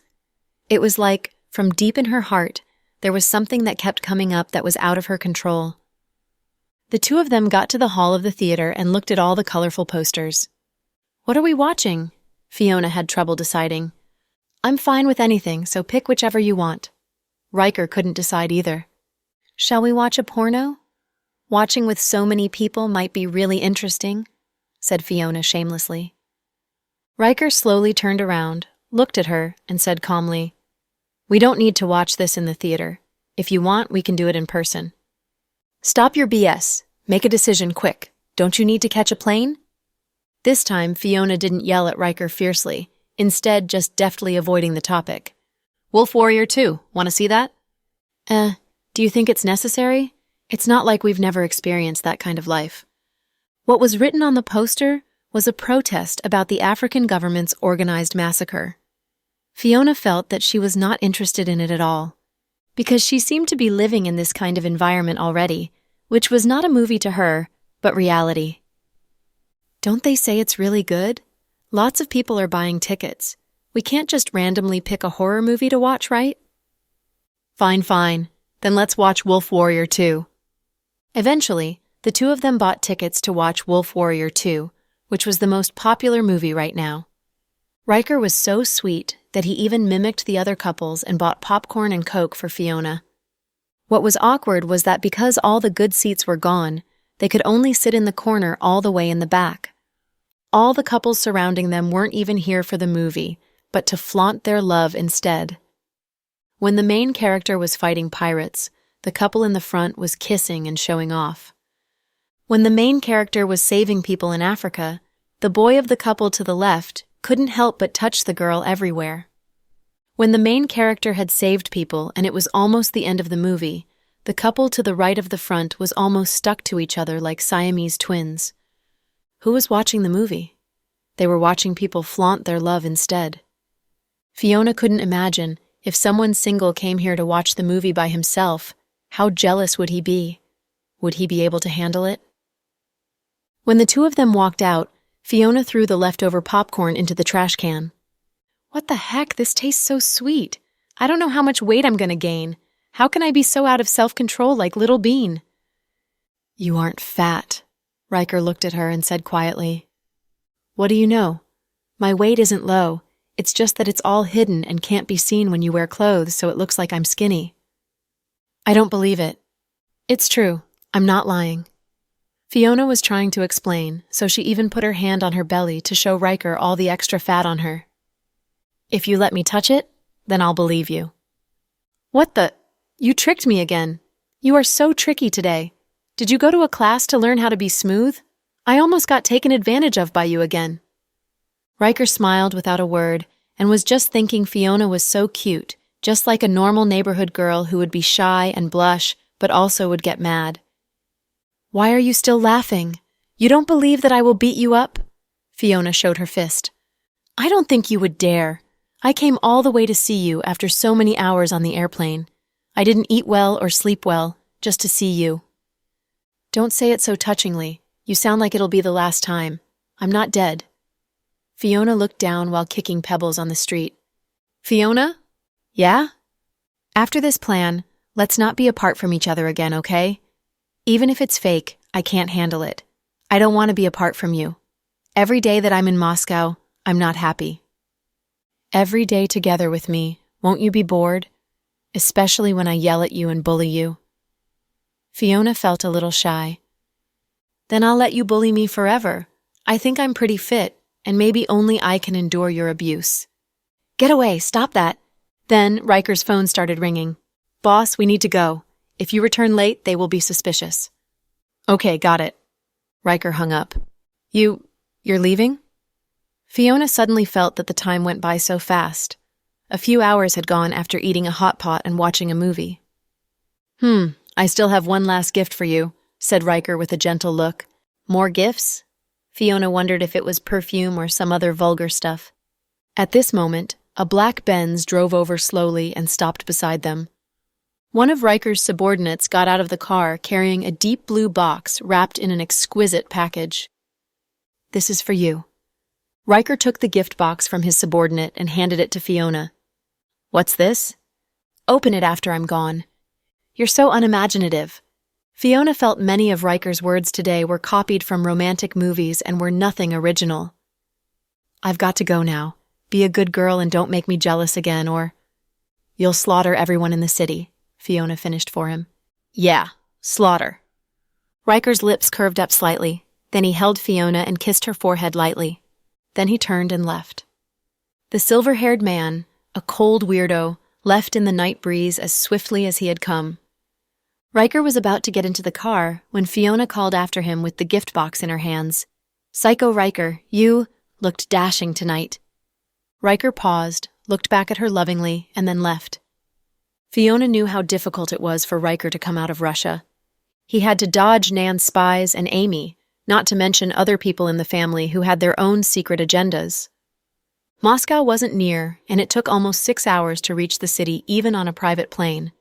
He must have slept and eaten poorly on the way. Besides, it was the first time that Psycho Riker had given her a gift. Previously, he had lived on her money and used her US dollars. This time, he was so generous. And he didn't take any advantage of her, making Fiona wonder if the guy was demented. Looking at the silk box in her hands, Fiona murmured to herself, "Is it a bomb?" Watching Riker's car disappear in the dark night, Fiona felt lost, as if she had just had a dream in which he appeared suddenly and had supper and watched a movie with her before disappearing again. Sitting on a step, Fiona put down the roses and opened the silk box slowly. Then, her eyes lit up. This is... In disbelief, Fiona took it out with great delight. This wasn't perfume or lipstick, nor roses or an evening gown.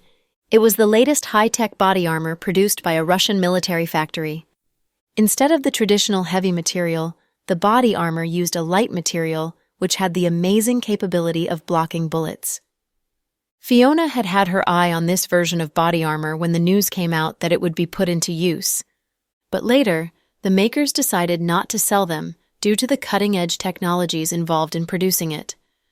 It was extremely hard to get one, but as the #1 mafia in Russia, the Ross family had close connections with the local mafias due to it being involved in arms deals in Asia, so it wasn't difficult for Riker to get one set of the body armor. However, no guy had ever given body armor as a gift to his girlfriend. To Fiona, this was something she needed the most, so the gift was hundreds of times more precious than cash. I'm surprised. Psycho Riker knows my needs so well. Smiling in satisfaction, Fiona stood up. Her subordinates had arrived in the van, not daring to be late even by 1 minute. Boss, young Master Ross left? Yeah. Then you guys didn't, Her subordinates looked disappointed. What? Fiona glared at them. Nothing. Boss, sit tight. Do you want us to drive you back to South Hill Manor for the night? Of course not. I'll take the gifts to see my sister and rub it in her face. Humph. Fiona smiled slyly. Having been tortured by the others' PDA today, she finally could have her sweet revenge when she returns with the gifts. Boss, I don't think it's a good idea. Why not? I think you won't succeed. Your sister and President Dawson love each other so much. I'm afraid they'd rub their PDA in your face again. Even Fiona's subordinates thought it wasn't wise to have a direct competition with her sister in this aspect. After all, the Jack and Chloe couple were the #1 torturers for single people. I just don't believe I can't win this time. It's the first time I've received flowers and gifts in my life, including an awesome bag and lipstick. Fiona felt great after having received these gifts, so she decided to return to Seductive Fox, despite her subordinates' warning. Since there were many people in the compartment, she left the flowers and the other gifts, including the body armor, in the car. She went in alone, intending to describe the whole thing to her sister. But she was stunned when she opened the door. While she was gone, the people in the room seemed to have drunk lots of liquor. Even her brother-in-law, Mr. Dawson, who had excellent self-restraint, was tipsy. He was holding Chloe's face in his palms and murmuring to her intimately. The others were either sitting together to drink and playing the finger-guessing game or singing with their arms around each other like Victoria and Sarah. The kids, including Pudding, Little Bean, Kenneth, and Ethan, were sitting in one corner and calmly playing the game, Who is the Spy? "What is happening? You're back!" Anne, who had remained sober, walked over when he saw Fiona. "Yeah, they are all pickled?" "Yeah, it's a rare occasion for them to get together, so they all drank a lot. But Dr. Green didn't drink since she's pregnant." Anne explained hurriedly, thinking Fiona was worried about her sister. "Okay, I'm speechless." Fiona was amazed at how well these guys could hold their liquor. At this moment, Max walked over, looking quite tipsy. He threw an arm around Fiona's shoulder, but before his arm could touch her, she grabbed it and almost dislocated it. Hey! Ouch! It hurts! Let me go!" "What are you doing?" Fiona stared at Max. "I wanted to talk to you. You're overreacting. Why did you touch me?" Fiona still glared at Max. "Yeah, Mr. Cruz, you're drunk. Just talk, no touching." And also thought Max shouldn't have tried to pat Fiona's shoulder. "I'll talk. Please let me go first, girl. I have no interest in flat-chested girls. Don't worry, I have no designs on you." Hearing his words, Fiona tightened her fingers. Max howled in pain. "Sister-in-law, help! Sister-in-law Chloe, help me! I'm dying!" Finally, Max had no choice but to ask Chloe for help. Chloe, who was busy having a sweet talk with Mr. Dawson, immediately stood up and walked to them. "What are you doing, Fiona? Let him go." "He's got a dirty mouth. I'm teaching him a lesson." Seeing her sister, Fiona let go of Max's arm abruptly. "Max likes to goof around. He was joking with you." Chloe then turned her head and said to Max, "I warned you not to mess with my sister. You were risking your life." "Are you serious?" Max rubbed his arm and looked doubtful. "Do you want to try again?" Chloe couldn't help laughing. No, I won't do it again. I wanted to talk to her about something. Please help me." Max regretted his thoughtless move, which almost got his arm broken. "Okay, have you learned your lesson?" "Yeah, I have." Max immediately nodded. "Fiona, talk to him. He truly wants to ask a favor from you." Then Chloe left them. "Hey, sis, I got—" Fiona wanted to show off the gifts Riker gave her to her sister, but she was stopped by Max. "Dear sister, I truly need you to do me a favor." "Are we close friends?" "No, but none of these guys could come up with a good idea for me, so I need your help. Pudding and Little Bean told me that their auntie is very smart. My Avery is vivacious too, so I'm sure she'll like your idea." "Idea about what?" Fiona glanced disdainfully at Max, who reeked of alcohol. "I plan to give Avery a unique marriage proposal, so she'll remember it for the rest of her life." "Then do it," Fiona said. "But the usual ways of proposals are all old-fashioned, such as singing a love song, playing the piano, or setting up some rose-shaped candles. Nothing original." "You want something original?" Fiona asked. "Yeah, something special and impressive. Do you like something thrilling?" "Thrilling is good. Ha. We like thrills. We can do that." "Well, I do have a good idea." Fiona bit on her lip and smiled slyly. "What is it?" Fiona pulled Anne to one side and whispered her idea to him. "Okay, you tell him. I don't want to talk to drunk men." Fiona left to see Chloe. This idea is—" Anne looked pained. "And what did the girl tell you? Come on and tell me." Deeply curious, Max grabbed Anne's collar and wouldn't let go. "This plan is indeed thrilling. Mr. Cruz, are you sure you want to hear it?" "Of course. I want a thrilling plan. Tell me now."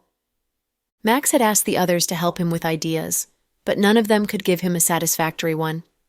Even the smart Chloe only came up with the mundane idea of waking Avery up in the middle of the night and giving her a surprise. Max thought it wasn't thrilling enough, so the twins suggested that he should go and ask Fiona for help. The twins thought their auntie was full of surprising ideas. After all, she had a unique personality, so they were sure her ideas would be unique too. Sure enough, Fiona didn't let them down and gave him an idea without consideration. Anne's heart throbbed in fear at this idea. My goodness, Mr. N, can you spill it? I must get prepared now. Avery will be back soon. Fiona said, you can pretend to be killed in a car crash. What kind of stupid idea is this? Avery used this trick before. He pretended to be dead and then woke up in the hospital and popped the question on the spot. Max was disappointed. No. Fiona said you can pretend to be dead and stand up at your funeral 3 days later and pop the question. Damn it. Coming out from the coffin? It's not a marriage proposal. My Avery would die of fright. What damned idea is that? Max felt his scalp tingle when he heard this idea. In the whole world, only Fiona would come up with such an idea. Sitting on the sofa in one corner, Elsie looked at Justin drunkenly with a bottle of beer in her hand. Justin, everyone got gifts. Why didn't you give me a gift? Can't I celebrate Valentine's Day? We're acting. Don't take it seriously, Justin said indifferently. But even though we're acting, please make it look real, okay? Forget it. Don't pour your heart into it, or we might think it's real. Justin was a bit embarrassed. Do you think I will fall in love with you? Don't flatter yourself. Elsie smirked. No, I'm afraid I'd fall in love with you, okay? Fine, I'll give you a red pocket. You can buy whatever you like. Justin took out his cell phone and transferred $10,000 to Elsie on Snap. The money was enough to buy many roses, but it was meaningless since he didn't show any thoughts in it. Elsie thought sadly that Justin would never do this to Chloe. She refused the transfer. Huh? What do you mean? Justin was puzzled when he saw the refusal. I was just kidding with you. Don't take it to heart. I'm living in your house and eating your food. How can I take money from you? It's not the same. Justin glanced at Elsie and was puzzled at her quick change in expression. Anyway, I don't want money. I have money. Like Justin, Elsie had never had a shortage of money in her life, so when Justin transferred money to her, she was a little disappointed. But she understood that Justin didn't love her and wouldn't take the time to choose gifts for her. Zuri was one of the few who wasn't tipsy. She hadn't wanted to come, but Brenton forbade her from going out and having a party with her single friends. So, Victoria dragged her to this party. Although she was familiar with these people, she couldn't become one of them. She was also embarrassed since everyone knew about her awkward past. She felt bored while the others drank, sang, and played finger-guessing games in small groups. She stood up to stand behind Kenneth and watch the kids play the game Who is the Spy?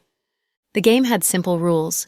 There were 4 phases, and each player memorized their own phrase before describing it with all the words they could think of. Then they voted to decide who was the spy. Auntie. Kenneth looked back and glanced at Zuri. How is the game going? Did you win? Zuri touched her nephew's head lovingly. Yeah, I won several rounds now. Indeed, you're awesome. Then who lost? Zuri was curious. Ethan, the other 3 kids answered together. Ha ha, Ethan lost again, Zuri laughed. Aunt Zuri, they bullied me. I'm the youngest. BS, don't find excuses. I told you not to eat too much sweet stuff. Now your brain is clogged. In the first round, your loss was quite embarrassing. You said you'd describe your phrase first and said it was an animal. Obviously, we'd vote for you since the 3 of us were all Cinderella and you were the ugly duckling, Little Bean said in disgust. But I was indeed an animal, the ugly duckling. Ethan still thought he wasn't wrong. Couldn't you just say subtly that you were a character in a fable? You just damned had to expose yourself in the first round? Little Bean lectured him painstakingly. But Little Bean, you yourself eat lots of sweet stuff. You have no right to lecture me. Ethan sulked, not wanting to admit that he had turned stupid because of eating too much sweet food. Damn it. Do you dare to compare with me? Don't you know your IQ? I was born with an IQ as high as my sister's. Even though I eat lots of sweet stuff, I won't be as stupid as you. Even though I'm stupid, you still want to play with me, Ethan retorted. Hey, you dare to talk back to me. Ethan, you're really bold. Watching them bicker with each other, Zuri felt warm inside. She had known Case when she was little, and they had played hide-and-seek together. But unlike Ethan, Case spoke little and was not so lively when he was little. Auntie, this is for you. Kenneth turned around and handed her a bouquet of roses. Whoa, what are you doing? Zuri laughed. Everyone has received flowers today except for you. Don't you feel bad? No, I'm now invincible. Haha. After her divorce, Zuri hadn't had any boyfriends. She had filled her life with classes, including tea ceremony and yoga, etc. She didn't feel bored with her life. Take it. I bought a lot. I gave Pudding a bouquet, and this is for you from your loving nephew. Our Kenneth is such a thoughtful boy, but I don't need it. They are just roses. I won't die without it. Now go on with your game. I'll go and use the washroom. Zuri stood up. Kenneth, is your auntie still single? Yeah, my grandpa always lectures her about it, but she just doesn't listen. I think she's still in love with her ex-husband, Pudding guessed. I think so too. But my dad would never allow my auntie to have anything to do with the Chase family. Why? Who knows what the adults are thinking? It's complicated, and I don't care. Kenneth didn't want to dig into the affair about his auntie. The kids continued their game. When Zuri came out of the washroom, she saw the door of the compartment open a crack. Miss Zuri? What's up? She looked at the waiter at the door curiously. Can you come out for a minute? I have something for you. For me? Zuri was puzzled. Seeing no one was looking her way, she opened the door and walked out. The waiter handed her a bouquet that felt like it contained 99 roses. The roses were wrapped in the latest fashion of black gauze. They looked beautiful, noble, and mysterious. Zuri was at a loss for words. A gentleman in the neighboring 818 room asked me to give this to you. Who is he? The gentleman asked me not to tell you his name. He just asked me to deliver this to Miss Zuri in this room. The waiters here were very professional and knew all the regulars. Zuri often came here with her friends, so the waiter knew her and called her out in private. Is the gentleman still in the compartment? I think he's still there. Oh, I'll go and see him. Zuri almost couldn't wait. She seemed to know who the gentleman was, but was afraid she was wrong. With a racing heart, she barged into room 818 with the roses in her hands. The men and women in the room froze when they saw Zuri, and then they greeted her warmly. Zuri, you're here too. Come and join us.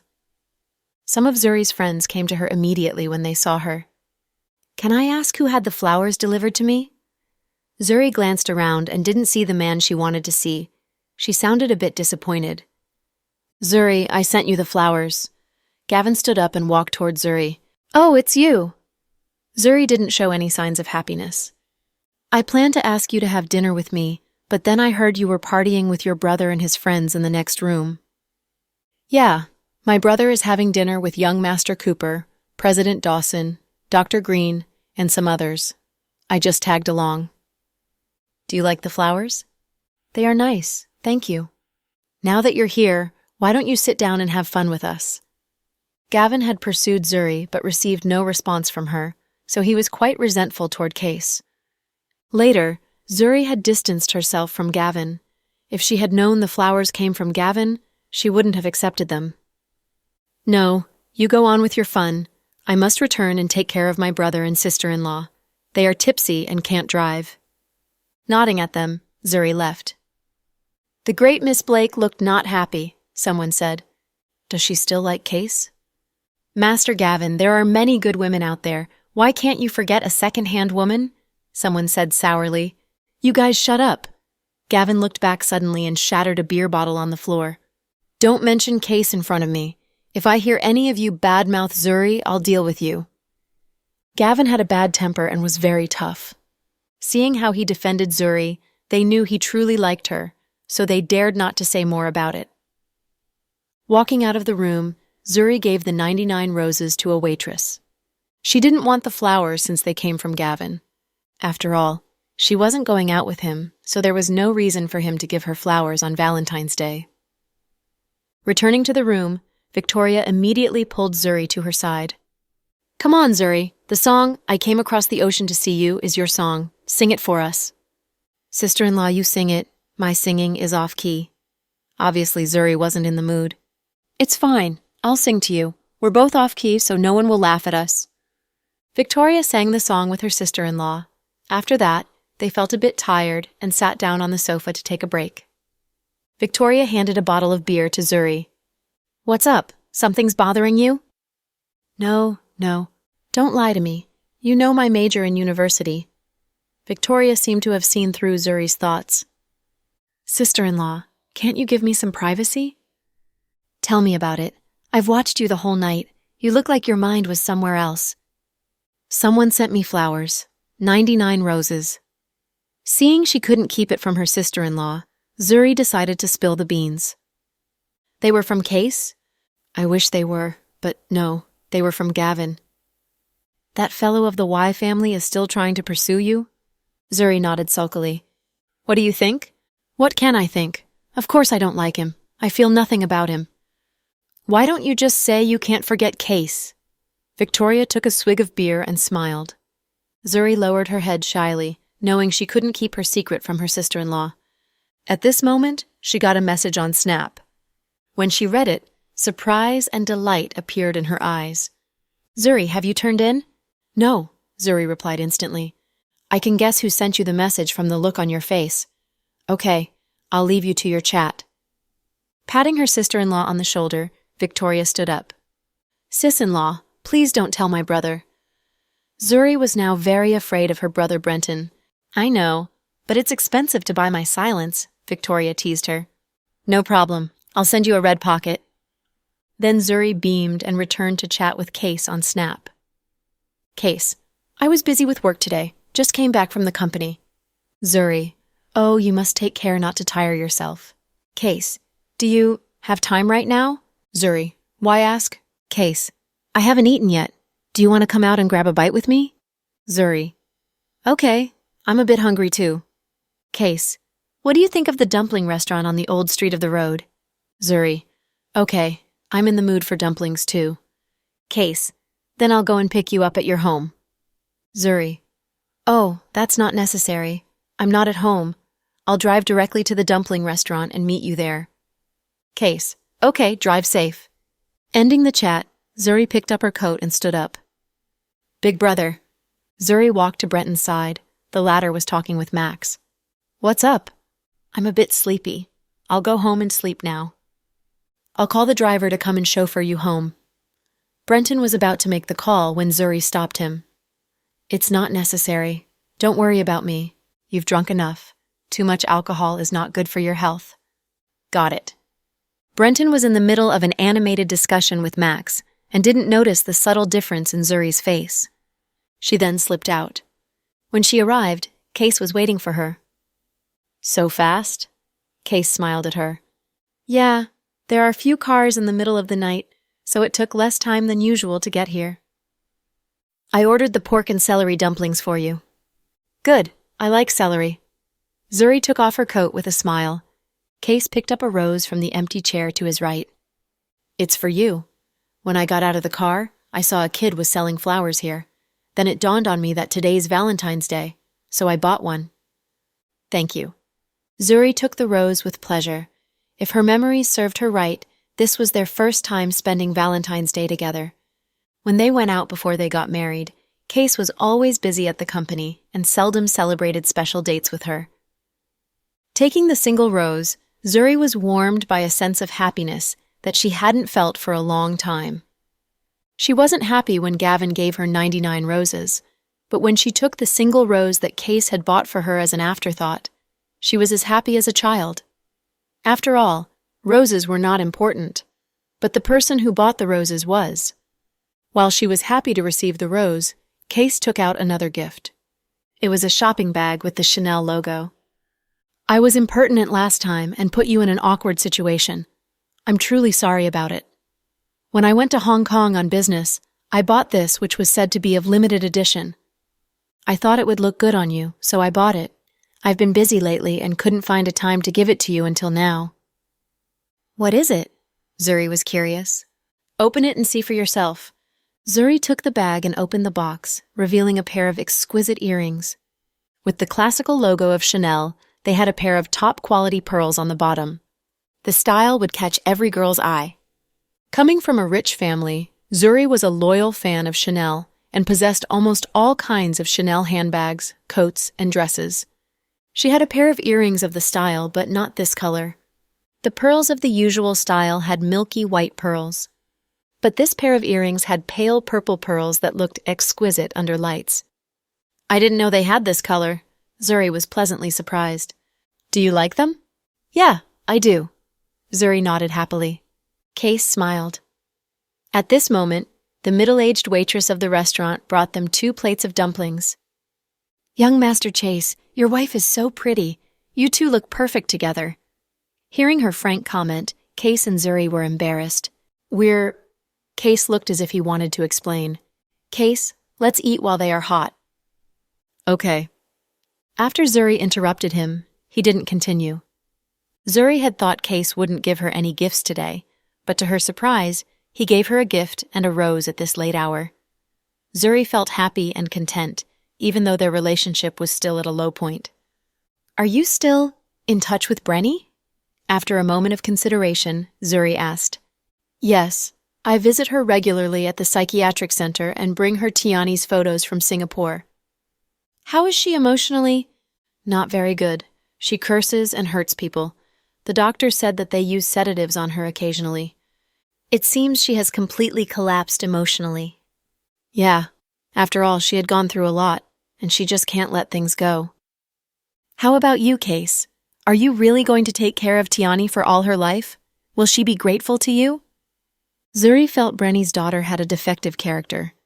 Tiani wasn't as good to talk to as other kids, being full of hostility to everyone. Zuri's thoughts were not ungrounded. She had helped find school and housemates for Tiani as the kids studied abroad. One of Zuri's besties had gone to Singapore since high school and would come back to the country each holiday.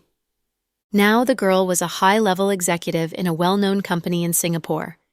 She had helped Zuri make the arrangements for Tiani, since Zuri had asked her to take care of Tiani, who was studying there alone. However, Zuri's bestie had stopped visiting Tiani after a few times, saying the kid had a bad character. Even the housemaids couldn't put up with her, and the current one was the 7th housemaid she had.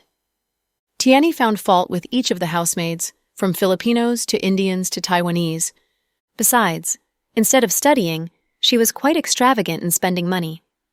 Once she spent $100 with Casey's credit card and didn't tell him what she had bought. Zuri's bestie told Zuri to persuade Case to wash his hands off the kid. But Zuri knew it was impossible. Tiani has no one to turn to. She only has me now.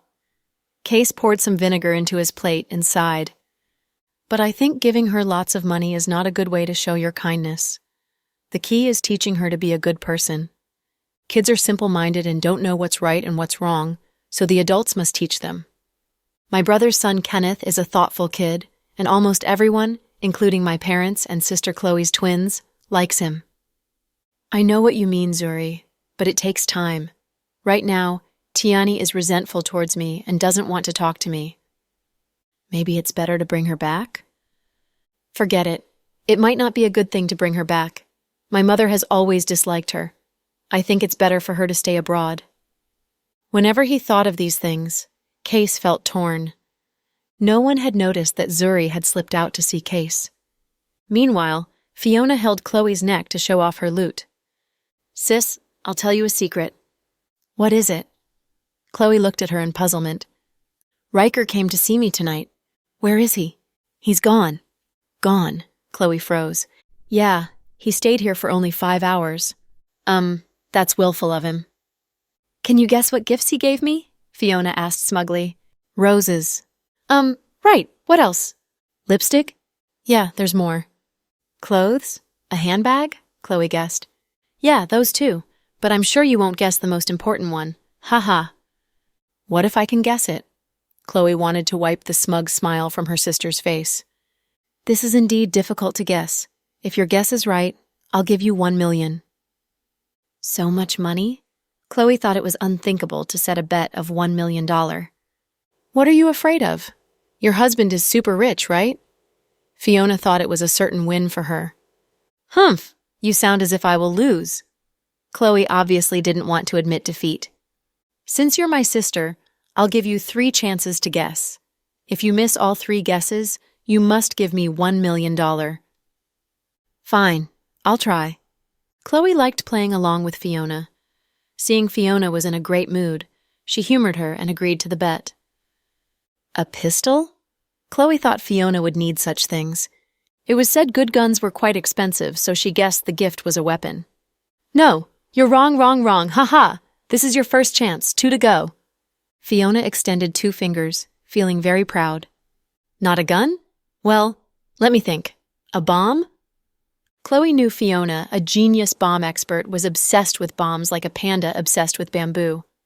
No, ha. This is your second guess. Sis, you're finished. Fiona almost saw the victory on the horizon, and she would soon win 1 million. With 2 guesses wrong, Chloe lowered her head and began to think. 1 minute later. Are you done thinking? We don't have the whole night. Hey, come on, Fiona urged her. Is it a set of body armor? F? Fiona was astonished. Is it right or not? How did you guess it? Sis, did you call Riker and talk to him? Fiona was stunned. Nonsense. I don't even know that fellow's phone number. Then, how did you guess it? Fiona looked doubtful. It's simple. I used deduction. Seeing how happy you are, I know it's something you like. My first 2 guesses of a gun and a bomb missed the target. On second thought, I realized that Riker couldn't possibly pass customs if he brought dangerous weapons with him. So I guess it must be something easy to carry. I heard the Russian military factories are very good at producing all kinds of military weapons. The thing that's most useful to a girl like you would be body armor. I was totally defeated. Fiona cupped her hands. When her sister calmed down and thought, her genius mind was extraordinary. All her deductions were right. Little girl, now hand over the money. I want cash. Chloe extended her hand to tease Fiona. Puh, Dr. Green, are you crazy? Do you know how heavy $1 million is in cash? It's fine. We have 4 people in the family. We can manage. Ha ha! You are pulling my leg. I'm not. Tell me who insisted on betting with me for $1 million? Fine. I transfer the money to you this very minute. Tonight is a money-squandering night. Fiona turned on her watch and transferred the money swiftly. Then Anne walked up to them from behind. Fiona, our President Cooper is a bit drunk. I'll drive him back home. He has a shareholders meeting tomorrow. I'll go with you to get the car. My brother-in-law isn't fit to drive either. Let's go. Fiona and Anne took the elevator to the parking lot on the 2nd floor in the basement to drive their cars out to the gate. Anne got close to Justin's black Lamborghini and was about to dig out the car key when Fiona yelled suddenly, "Watch out!" A man hacked a machete at Anne's head. It looked extremely dangerous. About 5 guys wearing masks and caps appeared in the parking lot. Each of them looked fierce as they brandished machetes in their hands. Bent on the task of driving the car out, Anne didn't expect people would ambush him here. However, Fiona faced death each day and could sense the danger in the parking lot instinctively. She was alert and spotted the guys who almost hurt Anne with their machetes. Fortunately, they were both fighters and began fighting with the attackers. During all the commotion, no security guards came to investigate, which meant that these attackers had tampered with the surveillance cameras. They had planned the attack and knocked down one attacker with a few punches. These guys obviously didn't know any combats and were easy to subdue. Fiona was more vicious and broke these guys' bones. In less than 3 minutes, the guys wearing masks and caps were all knocked down. Tell me who you are, and squatted down and grabbed one guy's collar. Humph! The guy turned his head away and ignored Anne. If you don't speak, I'll slap you. Anne seemed to be quite angry. Get up. Let me do it. Fiona couldn't bear Anne's way of interrogation. She dragged Anne to one side, squatted down and stabbed her dagger into the man's thigh. Ah! The guy screamed at the sudden pain. From now on, answer my question within 3 seconds or I'll stab you again. Fiona glanced at the men and asked, Who are you? When the guy hesitated as to how to answer the question, the time limit passed and Fiona stabbed him close to the kneecap. This time the pain was sharper. Who's your target? After asking the question, Fiona lifted her dagger before 3 seconds were up. Scared, the guy answered immediately. Our target is Justin. Justin? Fiona was surprised. Why do you want to kill young Master Cooper? Anne was puzzled. Mr. Cooper had a good reputation in the business circle. Despite his quick temper, he never bullied others or did unscrupulous things to gain financial interests. Why did these guys want to kill President Cooper? Why do you want to kill Justin? Fiona asked again. This time, the guy learned his lesson and answered immediately. We're Miss Kira's hardcore fans. Miss Kira has always loved Justin, But that scumbag dumped her after he got tired of her. He even brought another woman into his home. He deserves to die. Miss Kira? Fiona was confused, but Anne understood instantly. Are you guys Kira's fans? Yeah, we've been her fans for years. She's low-key and has had no scandals. Justin deserves to die after ruining such a good girl. BS. There's nothing between President Cooper and Miss Kira. Impossible. The papers have reported their relationship. If not for Justin, Miss Kira wouldn't have gone abroad. You're morons for trying to kill President Cooper without knowing the truth. Anne railed against them in fury. So Justin got in trouble due to his love affairs? Fiona put away her dagger and stood up slowly. No, don't listen to the BS of these fanatic fans. What do we do now? Kill them all? Fiona glanced at the guys indifferently. Anne looked at Fiona incredulously. What did you say? Kill them all? Do you want to save them for New Year's Eve? Fiona thought killing them was the easiest way to solve the problem. Sis, they are humans, not animals. Even if they were homeless dogs or cats, you can't kill them, right? Fine. You let them go and they'll come back to kill Justin again after they recover. That said, Fiona turned toward Jack and Chloe's car. Hey, Fiona! And wanted to explain, but Fiona didn't give him the opportunity. Now get out of here and never come back again. I'm telling you, President Cooper has nothing to do with Miss Kira. If you don't believe me, you can ask your goddess, Miss Kira. Don't come and make trouble for President Cooper, or I'll show no mercy on you. The guys lowered their heads and held their injuries in silence. What are you waiting for? Anne roared. We can't move! That woman broke our bones. Will we die? My goodness. Please call ambulance for us. I'm bleeding. You guys are really something else. Anne felt these bandits were really shameless to ask him to call ambulance for them after attacking him and getting injured. When Anne picked up his cell phone to call the ambulance, Fiona swooshed past him in Jack's car. He knew Fiona was pissed. Anne glanced at the guys who got their bones broken and found Fiona had broken their bones with only one move. It seemed she was not only a good fighter, but an expert in human anatomy, which convinced him that Fiona was not an ordinary rich woman. Inside Justin's house. Since Elsie's leg was not fully recovered yet, Justin helped her to the door of her bedroom. Are you okay? I'm fine, Elsie said. Are you hungry? Do you want to eat something? I'm hungry. Can you cook? Elsie asked. Wait a minute. I'll go get Anne to make noodles for you. Justin turned to leave, but Elsie threw her arms around him from behind. What are you doing? Stop it. Justin felt a bit awkward. Justin, can you stop liking Chloe?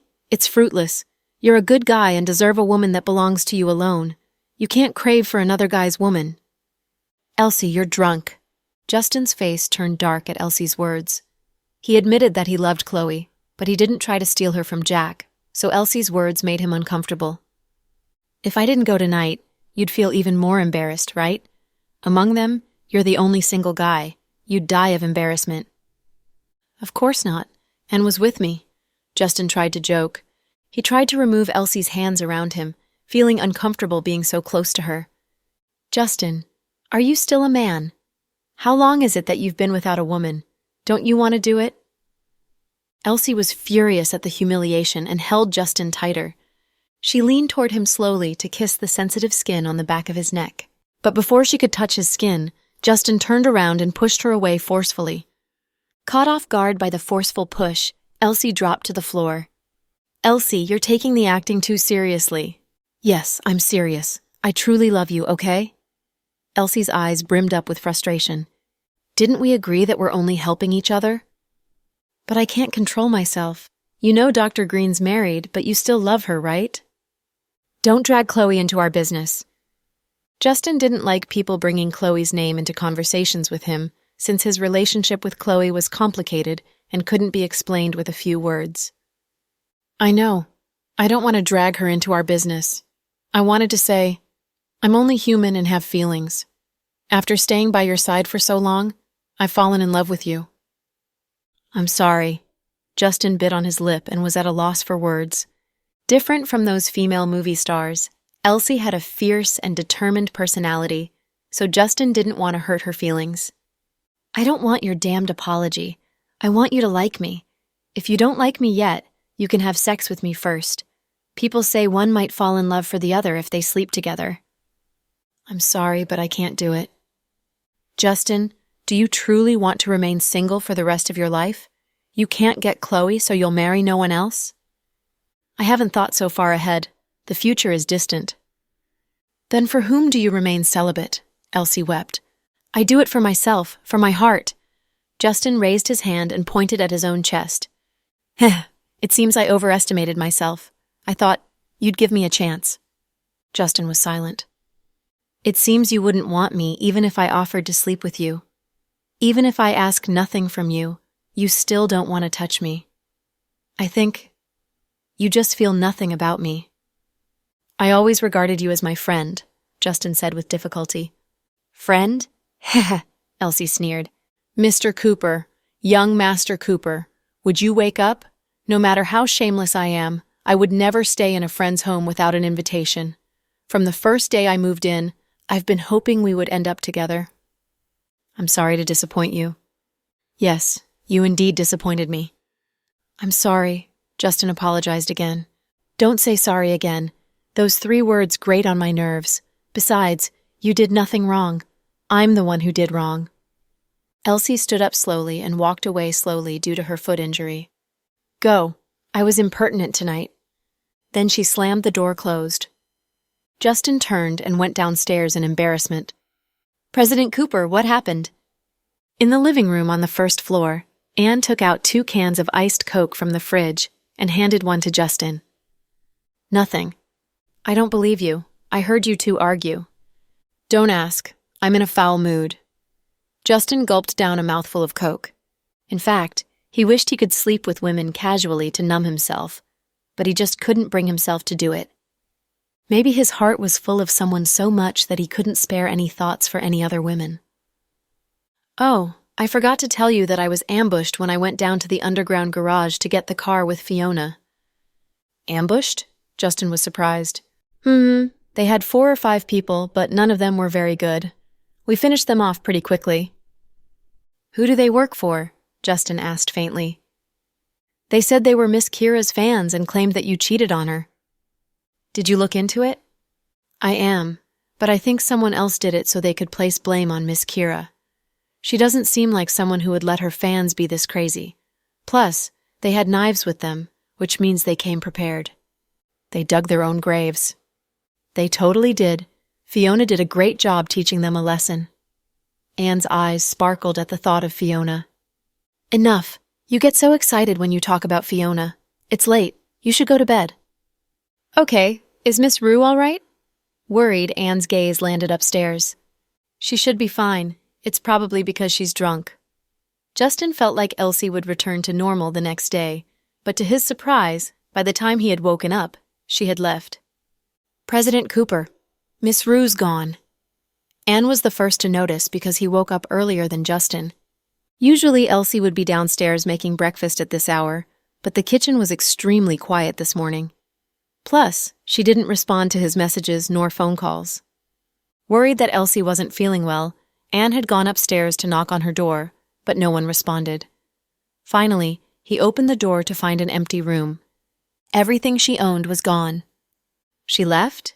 Justin asked with surprise. I bet it's because she's angry about what happened last night. She took everything with her. I'm glad she left. After calming down, Justin realized that her leaving might not be a bad thing. After all, he didn't like her, but who was to say that nothing will happen between them? After all, they lived under the same roof. He didn't want to be with her, so he shouldn't waste her time. Don't you want to know where she went? Should we ask the security for footage? It's fine. She's a grown woman. I'm sure someone picked her up. If she didn't say goodbye, we should stay out of her business. Okay then. I guess no one's going to make us breakfast this morning. Inside. Are we supposed to starve now that she's gone? Ha, President Cooper, are you going to cook? Anne asked with excitement. In your dreams. Go make some breakfast. I want fried eggs, a sandwich, and milk. I'm making breakfast? Anne asked helplessly. Of course. I really wish Fiona was here. I bet she makes delicious breakfast. Nowadays, Anne couldn't stop talking about Fiona. No wonder everyone on Earth knew that he had feelings for her. "You're kidding me, right? If Fiona made breakfast, she would probably blow up the kitchen." Although Justin didn't know Fiona very well, he did see how she easily defeated Max the night before. He was 100% sure that her temper was as short as the hair on his arm. Elsie's sudden departure didn't affect Justin and Anne's lives very much. The two men continued with their lives just like always. South Hill Manor, on the other hand, was busier than ever. Max arrived early morning to bum off breakfast. "Uncle Cruz, why are you here so early?" Even Little Bean noticed that something was off. "Haha, I'm here to ask your mommy for help," Max laughed mysteriously. "You're here for the proposal, right?" Pudding asked as she took a bite of toast. "Smart girl. I know Dr. Green is the smartest girl around us, so I wanted to bestow upon her this important mission." Okay then. I guess you should talk to Mommy." The twins then proceeded to go on eating, ignoring Max's presence. At this time, Chloe and Fiona came downstairs for breakfast. "Good morning, sis-in-law and little sis of sis-in-law." Max wasn't sure what to call Fiona, so he just opted for little sis of sis-in-law. "Why are you here so early? What do you want now?" Chloe couldn't help but laugh. "You need to help me with proposing to Avery. I need a good idea." "Wait, didn't I help you last night?" Fiona raised her chin and looked straight at Max. "Seriously, that wasn't helping. Your idea was awful." "Auntie, what idea did you give Uncle Cruz? What is he getting so excited about?" Little Bean gossiped. "My idea was awful? You're just looking a gift horse in the mouth?" Fiona crossed her arms and rolled her eyes at Max. "I don't want to talk about it. I might cry from embarrassment. Chloe, seriously, can you help me out? I want to surprise Avery so much that she'll remember it for the rest of her life. You have to help me," Max begged Chloe ruthlessly. "I don't have much experience in this area. I've never been proposed to," Chloe laughed. "How did Jack propose to you?" "We never had a wedding." Chloe shrugged helplessly. "But you guys registered, right?" "It's complicated, but he never proposed, so how am I supposed to help you? I really don't have any ideas in the bag right now." "What should I do then? I've already promised a miracle proposal." Max had boasted to everyone he knew that he was going to give Avery an unforgettable proposal the evening she arrived in the country. He wanted his friends and family to witness their love, but no one he knew gave him any good proposal ideas. "You should ask the twins," Chloe suggested. "I think you should just order a 9-layer cake for Auntie Avery. It represents a long life together, isn't that cool?" Little Bean suggested. "I knew it. All your ideas will be food-related. Do you have any other ideas?" Max wasn't sure whether to laugh or cry. "Sis, what do you think?" Little Bean looked over to Pudding. "Uncle Cruz, you're rich, right? You can probably rent all the billboards in the city and propose to Auntie Avery that way." "That's ridiculous. I'm not from New Money. I'm more sophisticated than that, of course." "You're too picky. We can't help you." The twins quickly lost interest after both their ideas got shot down. "Sis-in-law," Max turned his attention to Chloe again. "How can you harass my sister this early in the morning? She's a pregnant lady. What do you think you're doing?" Fiona blocked Max from approaching Chloe. I know, but I have no other options." "Gosh, fine. Let me give you another idea." Wanting to stop Max from harassing Chloe, Fiona decided to give him one more idea. "Please, can you not tell me to pretend I'm dead again?" Max's head hurt upon remembering Fiona's idea from last night. "Don't worry, I promise I won't." Fiona gestured for Max to come over to her. "Really?" "Really, but I have one condition. You can't harass my sister anymore. She has to go to work." "I swear!" Max exclaimed, ecstatic that someone was willing to help. "Sis, go eat breakfast. I'll talk to this guy." "Okay, have fun." Max and Fiona stayed upstairs while Chloe joined the kids for breakfast. "Mommy, where's Daddy? Is he still asleep?" Little Bean wondered since Jack hadn't come downstairs yet. "He left before dawn. He had to go and take care of something at the company." "Wow, Daddy's working so hard recently. Vice Director Green, you should take better care of your husband. Buy him a lot of food to eat, okay?" Little Bean reminded Chloe in all seriousness. "Go back to eating your breakfast, all right?" Chloe laughed. Please help. Max was sure that had great ideas up her sleeve and was willing to do anything to create a perfect proposal for Avery. Fine, since you're being so nice, I'll tell you. Then, Fiona whispered something into Max's ear. Are you sure? Avery might kill me. She won't, trust me. She'll be in shock and awe. But who's supposed to coordinate with me? That's your problem. But isn't it a little risky? Max thought that Fiona's idea was way too weird. It wasn't something a normal person could think of. You want it to be unforgettable? Then you have to take risks. Otherwise, you might as well propose the normal way. You have a point. Okay then. Now will you stop bothering my sister? Yes, when I propose tonight, remember to cheer for me, haha. Soon, Max left South Hill Manor happily. Auntie, what was your big idea? Little Bean asked with a smile. It's a secret. I'll find out tonight anyway. Auntie Avery lands at 6 p.m. tonight. There's definitely going to be a party tonight. Yeah, should we hold a party on a boat? We can light up some fireworks. We haven't been on a boat in so long. Pudding suddenly remembered how amazing her and Little Bean's birthday party was. The one where Justin held for them on his boat. That's Max's problem now. Let's watch quietly as an audience, Chloe smiled. Sis, what are you doing today? I need to work overtime at the hospital. But you're pregnant. Yeah, work has been busy, and I couldn't go on that business trip either. My other colleagues went for me because they were worried, so I want to pay them back. You sound content. Of course I am, why shouldn't I be? Chloe was in a good mood and ate a lot that morning. Okay then. What about you? Do you want to go with me? No thanks. The hospital's boring. Fiona shook her head. Auntie, do you want to go to school with us? Little Bean grabbed Fiona's hand. Please spare me, I want to spend the day in peace. Fiona shook her head even harder. Fiona, you seem bored these days. How much longer can you stay in town? Chloe asked. Why do you ask? Are you sick of me?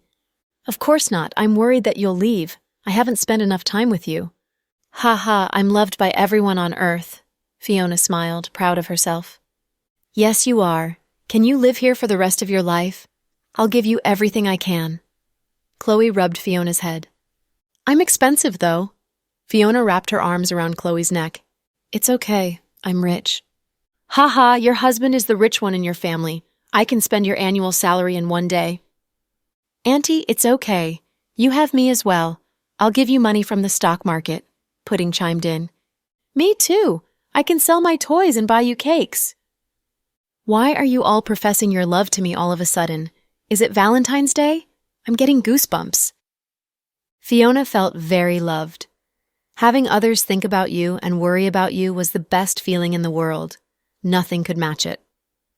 After breakfast, Chloe went to work while the twins headed to school. Fiona, on the other hand, was bored out of her mind and decided to drive out in search of street food.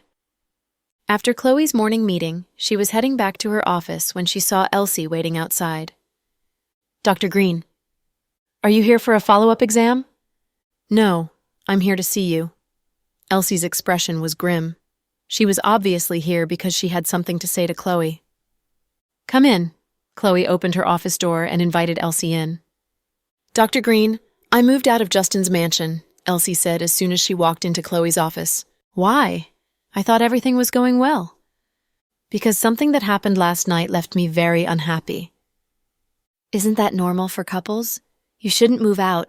You guys need to talk about it, Chloe said patiently. No, that's not it. We're not actually dating anyways, so we can't talk about it like normal couples would.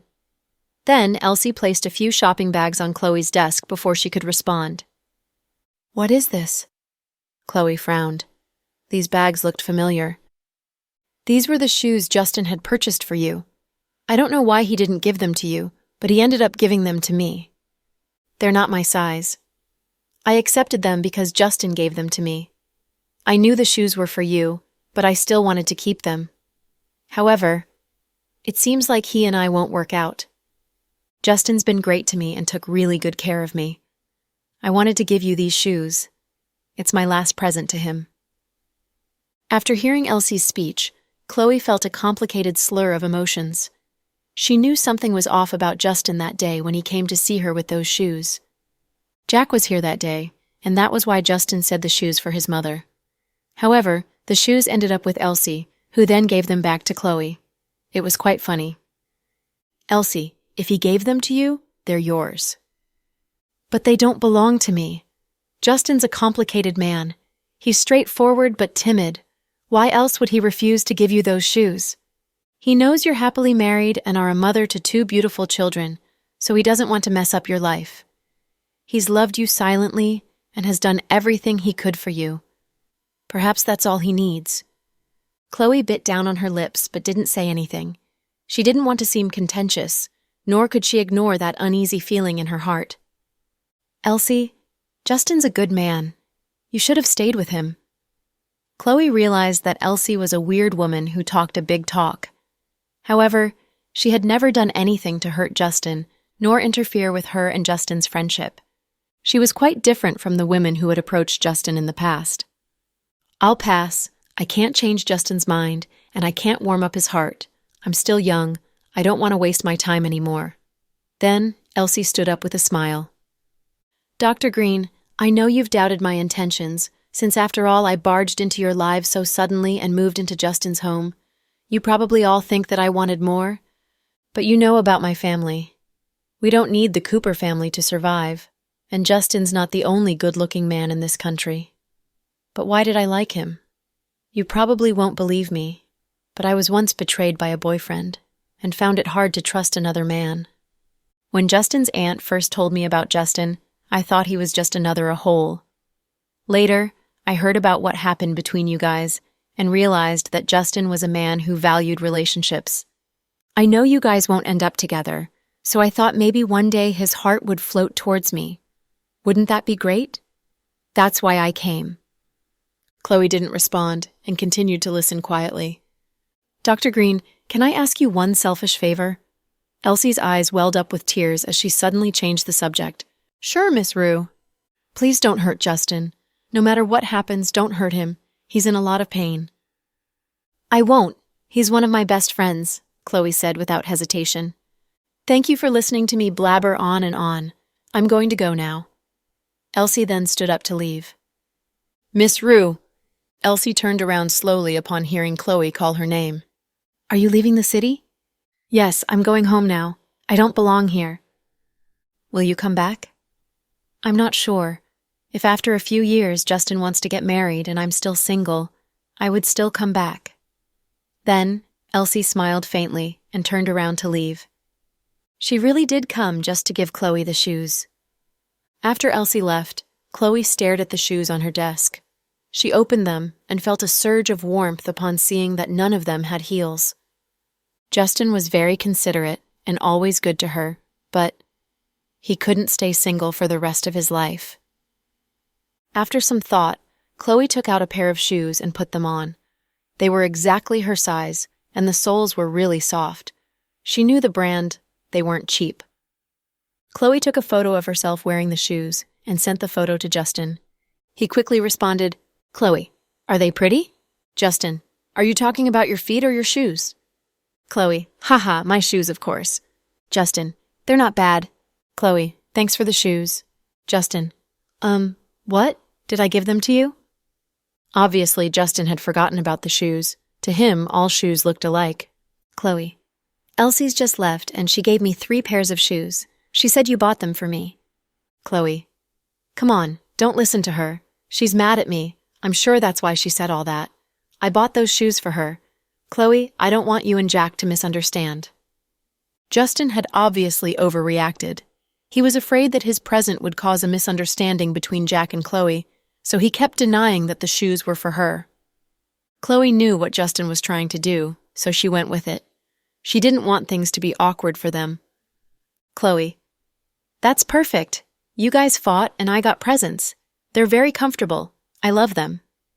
Justin, "Oh, I'm glad you do." Chloe, "What happened between you and Elsie?" Justin, "What, did she tell you?"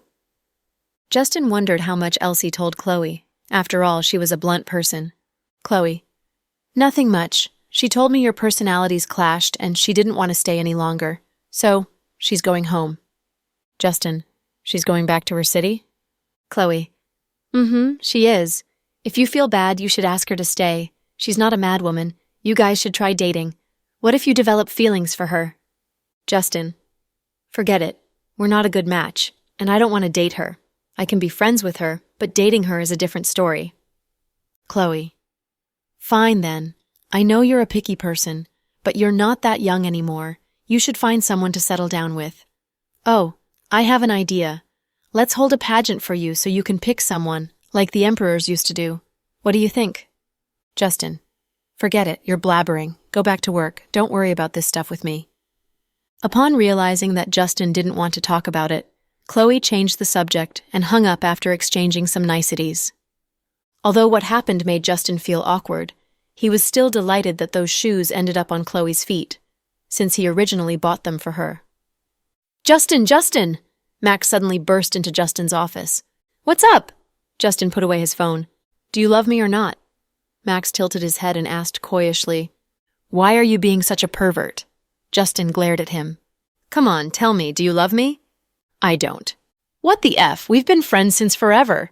How can you not love me? Max asked with frustration. I don't like guys. Why would I love you? Just tell me what you want. Haha, let me rephrase. Are we good friends or not? We are not. Justin shook his head without hesitation. Seriously, you're breaking my heart here. I know you're up to something. Justin knew Max too well. He wouldn't be here if he didn't want something, especially since he's been so busy planning his proposal to Avery. As expected. Haha, Justin, you know me too well. You should know that I refuse to lend you money, cars, or my mansion. In a nutshell, I refuse. Come on, am I that poor that I have to borrow money from you? Don't worry, it's none of that. It's not borrowing a car or a house either.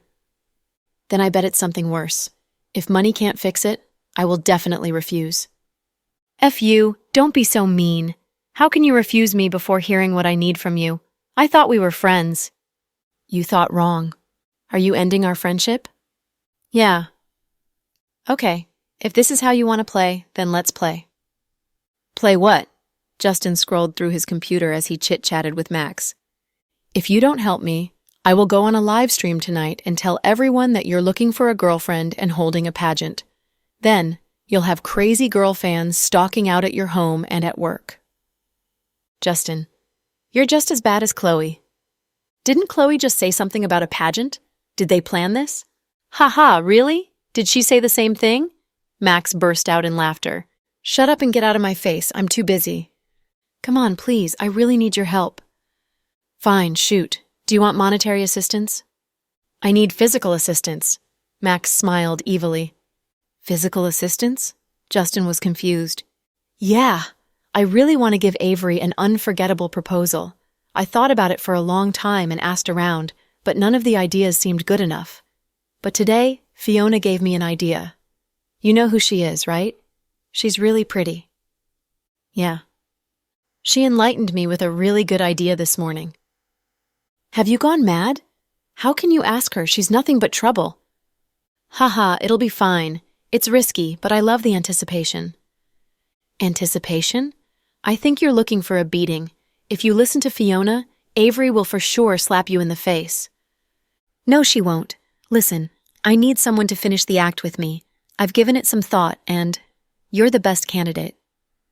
What do you need? Here, come here and I'll tell you. Max gestured, and Justin leaned in unwillingly. Max then proceeded to whisper the entirety of Fiona's plan into Justin's ear. The latter's face dropped almost immediately. I knew Fiona's idea was going to be nuts. Justin, please help me. This is the only time in my life that I will ever propose to someone, please. Max begged Justin with all his heart. I have a feeling that you'll die an ugly death. Justin wasn't sure whether to laugh or cry. So you've agreed? Max laughed happily since Justin didn't refuse. For my friend, I'll do it. But who are you going to have deliver Avery the news?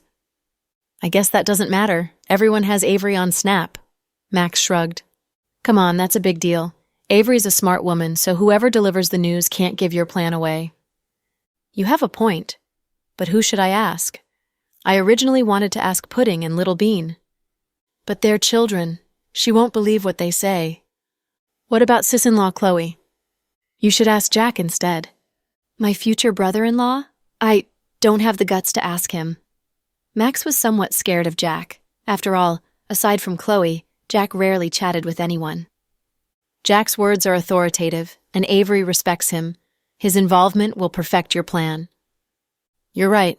I'll call him right away. Max nodded in agreement. So we're doing this tonight? I'll have clothes ready for you. We'll meet in the private room.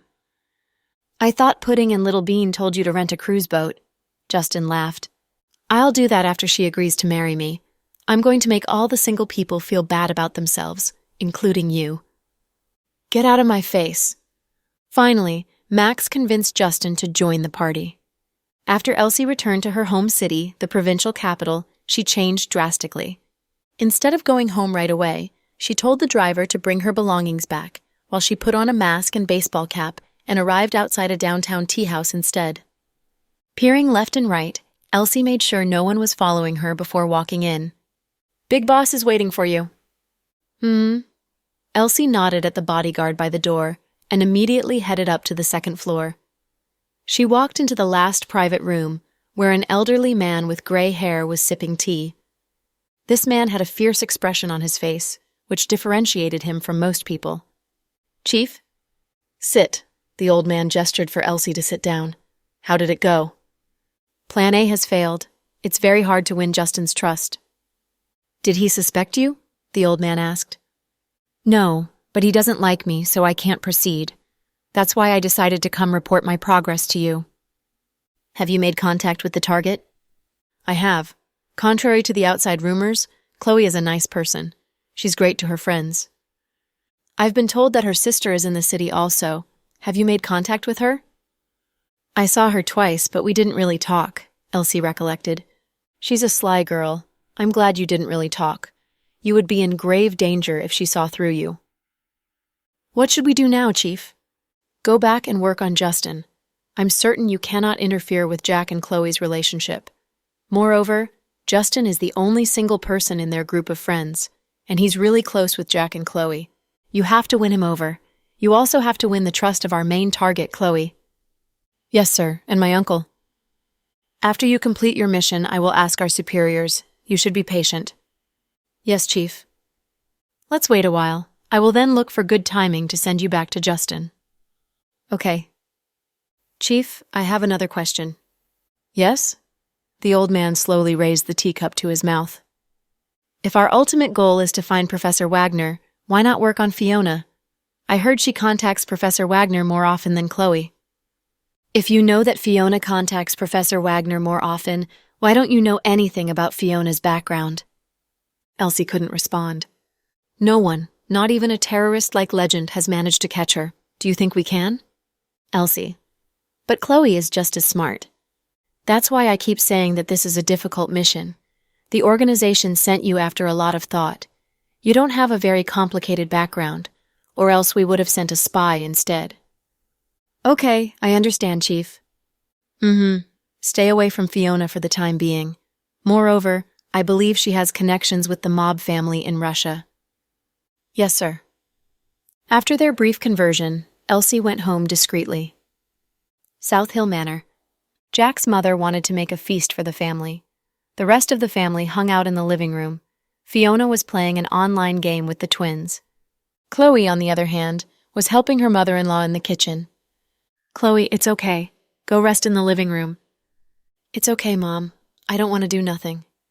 But look at your belly. I'm really fine. If you won't listen to me, I'm going to ask Jack to come. Upon hearing this, Chloe finally had no choice but to leave the kitchen. At this time, Jack came home from work. Honey, you helped out in the kitchen again?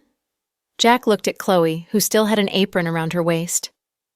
I wanted to help out, but Mom didn't let me do anything, Chloe immediately explained. You've had a lot of guts since you became pregnant. Honey, aren't you supposed to pick Avery up? She has Max, who needs me. Haha, I think he's developed a disease called constantly missing Avery. Jack put his arms around Chloe, and the two of them walked into the kitchen. Mom, you don't have to make so much food. We're leaving in a bit. I know. I'm just worried Avery would be hungry. You guys should at least have a quick bite. Don't leave on an empty stomach. Soon, Max and Avery arrived at South Hill Manor as well. The twins immediately ran up to Avery to greet her. She had cut her hair even shorter. In Chloe's eyes, Avery was filled with youthful energy. Sis-in-law, did you guys miss me? Of course I did. Ha, what about you, big brother?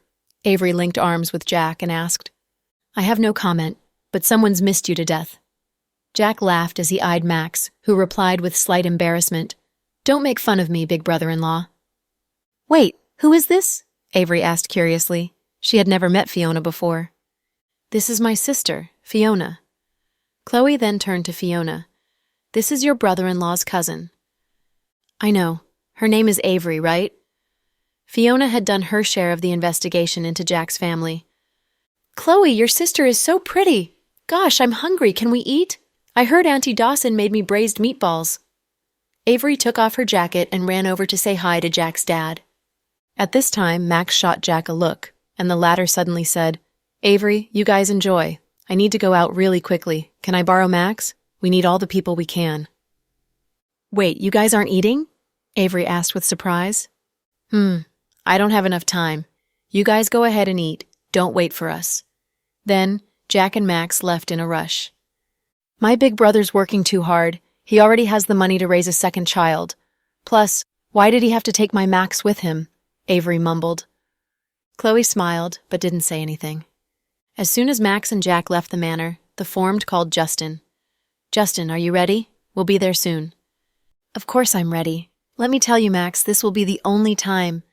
Yes, I swear, this will be the only time. It was obvious that Max's request made Justin feel uneasy.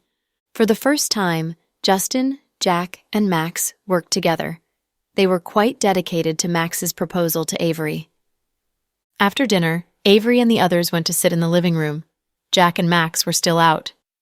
Sis-in-law, why isn't my big brother home yet? You're really worried about Max, aren't you? No. The thing is, he brought all my stuff to his mansion. I don't have anything with me, not even my face wash and pajamas. What should I do if he doesn't pick me up tonight? We have everything here. Chloe smiled. But I prefer to use my own stuff. Avery gave Chloe a weird explanation. It's okay. If he really doesn't come back, I'll have someone pick you stuff up, Chloe said on purpose. Seeing Chloe say this, Avery swallowed her follow-up questions. The truth was, she didn't know that Max was going to propose to her. Neither of them had talked about it in a while. Avery, how long have you guys been together? Fiona suddenly asked. Almost a year. Do you have plans to get married? I'm not sure yet. We haven't really talked about it. What if he cheats on you after he gets married? Fiona asked on purpose. He won't. Max would never cheat on me. Don't be so confident. Some men seem like gentlemen on the outside, but they're actually monsters on the inside. Auntie Fiona's right. You shouldn't trust him too much, Little Bean interrupted. You guys are acting weird today. Why are we talking about cheating? Avery was immediately on alert. Oh, there's a popular TV show called The First Half of My Life. The protagonist had a happy family, but her husband cheated on her. The mistress was very calculating and forced the couple into divorce. That's why we're talking about it. Max isn't like that. I don't care what he did before he met me, but he's been good after we got together. Although Avery often bullied Max, at times like this, she would defend him without thinking. But what if he really cheats on you? Would you play dumb? Fiona continued on purpose. I never thought about that. If he really cheats, I would probably divorce him and go back to the U.S. Let's change the subject, Chloe interrupted. At this time, Jack called. Chloe turned up the volume on her phone. What's going on, honey? Chloe, where's Avery? At home with us. Oh, I don't want her to hear this. Go somewhere private. Oh, okay. Everyone could hear what Jack said, let alone Avery, who was sitting right next to Chloe. What's going on?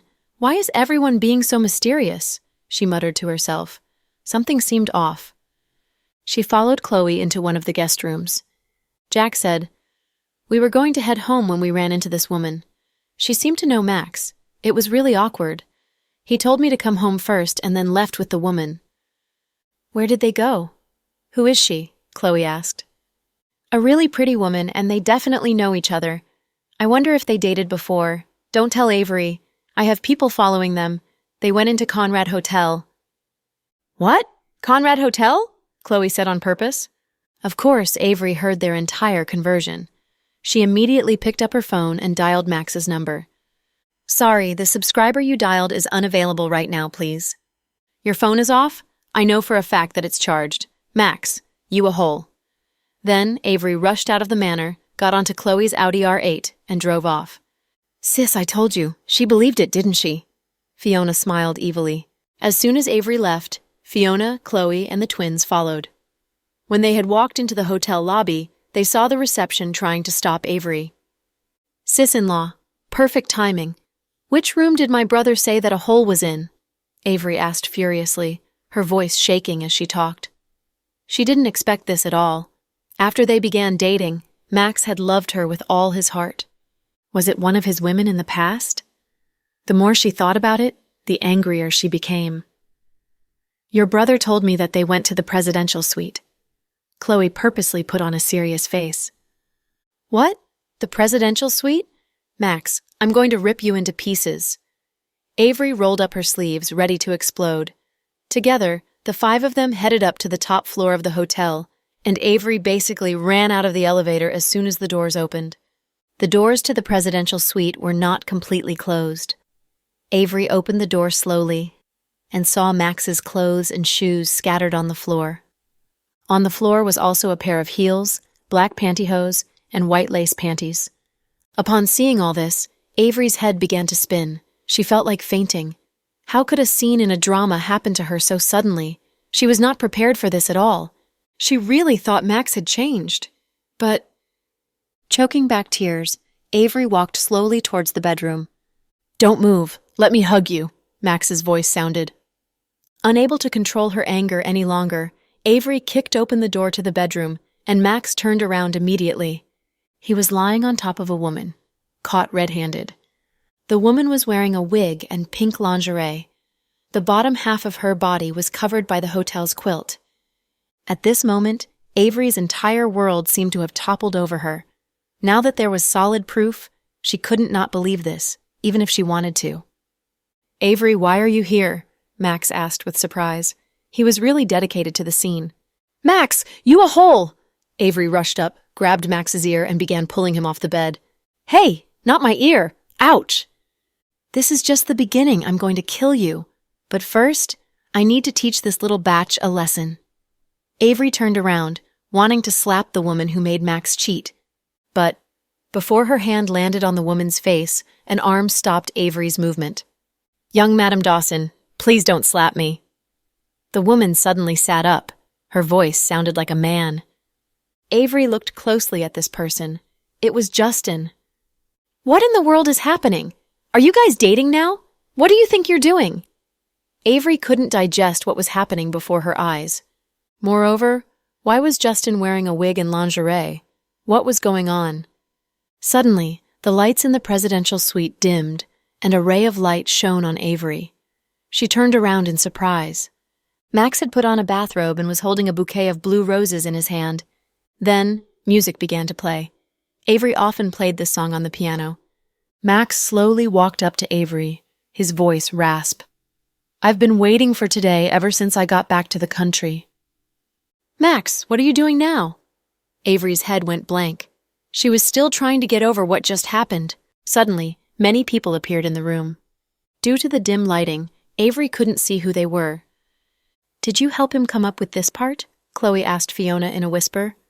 No, I'd never come up with such a lame part. Fiona obviously thought this part was unimaginative. At this moment, Max handed the flowers to Avery and knelt before her on one knee. Avery, thank you for walking into my life without a warning and bringing me so much joy. I used to complain that heaven was unfair to me for giving others such beautiful love and giving me nothing. But when I met you, I knew heaven saved the best for me. Avery's heart raced at his words. The fellow took out all the words he has learned in years. He is well prepared. I pity Mr. Cooper. He had to put on women's clothes to help Max.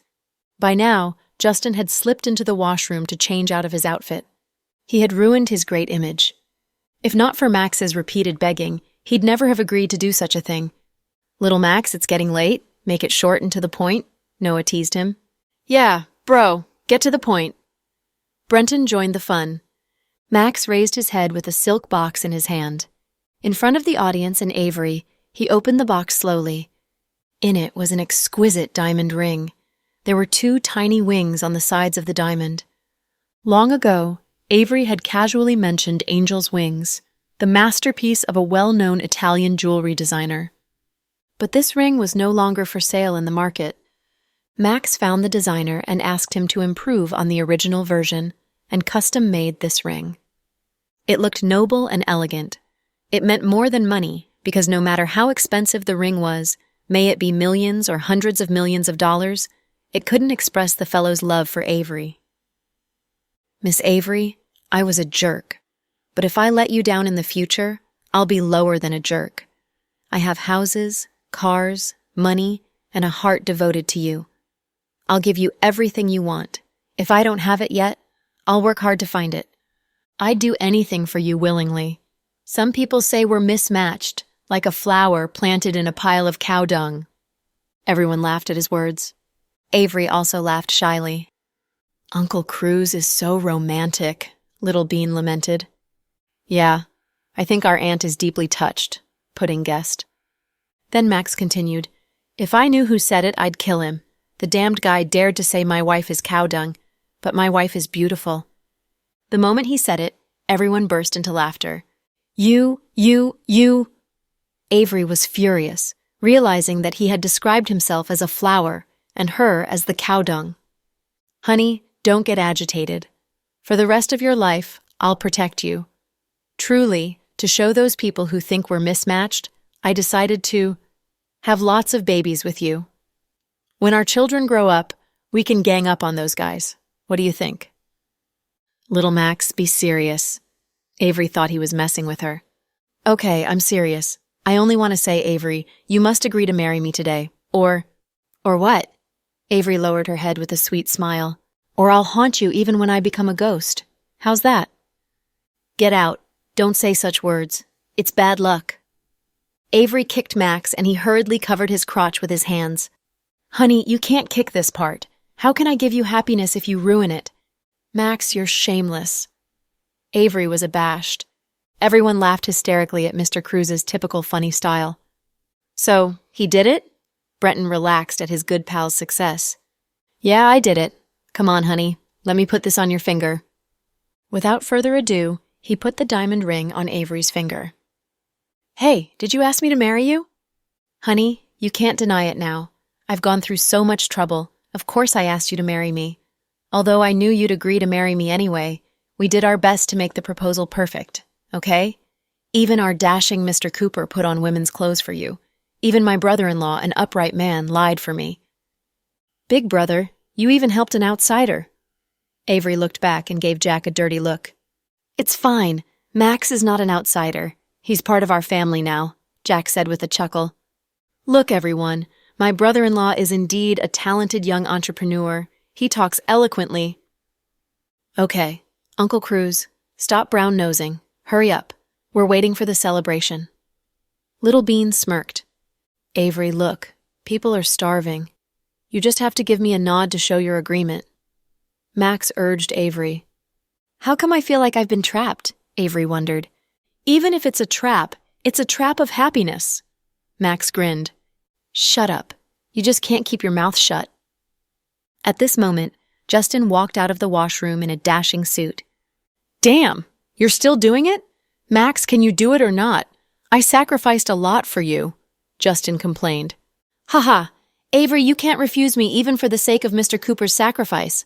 Ha, Mr. Cooper, you looked good in women's clothes. If you can't find a wife, you can find a husband." Avery laughed. "You're as evil as your husband." Justin looked harassed. "Handsome Cooper, I want a hug." Having not seen Justin for days, Little Bean ran over to him. Justin squatted down and picked her up into his arms. Impatient, Fiona walked up. Miss Avery, do you want to take Max as your wife, for better or worse, for richer or poorer, in sickness and in health?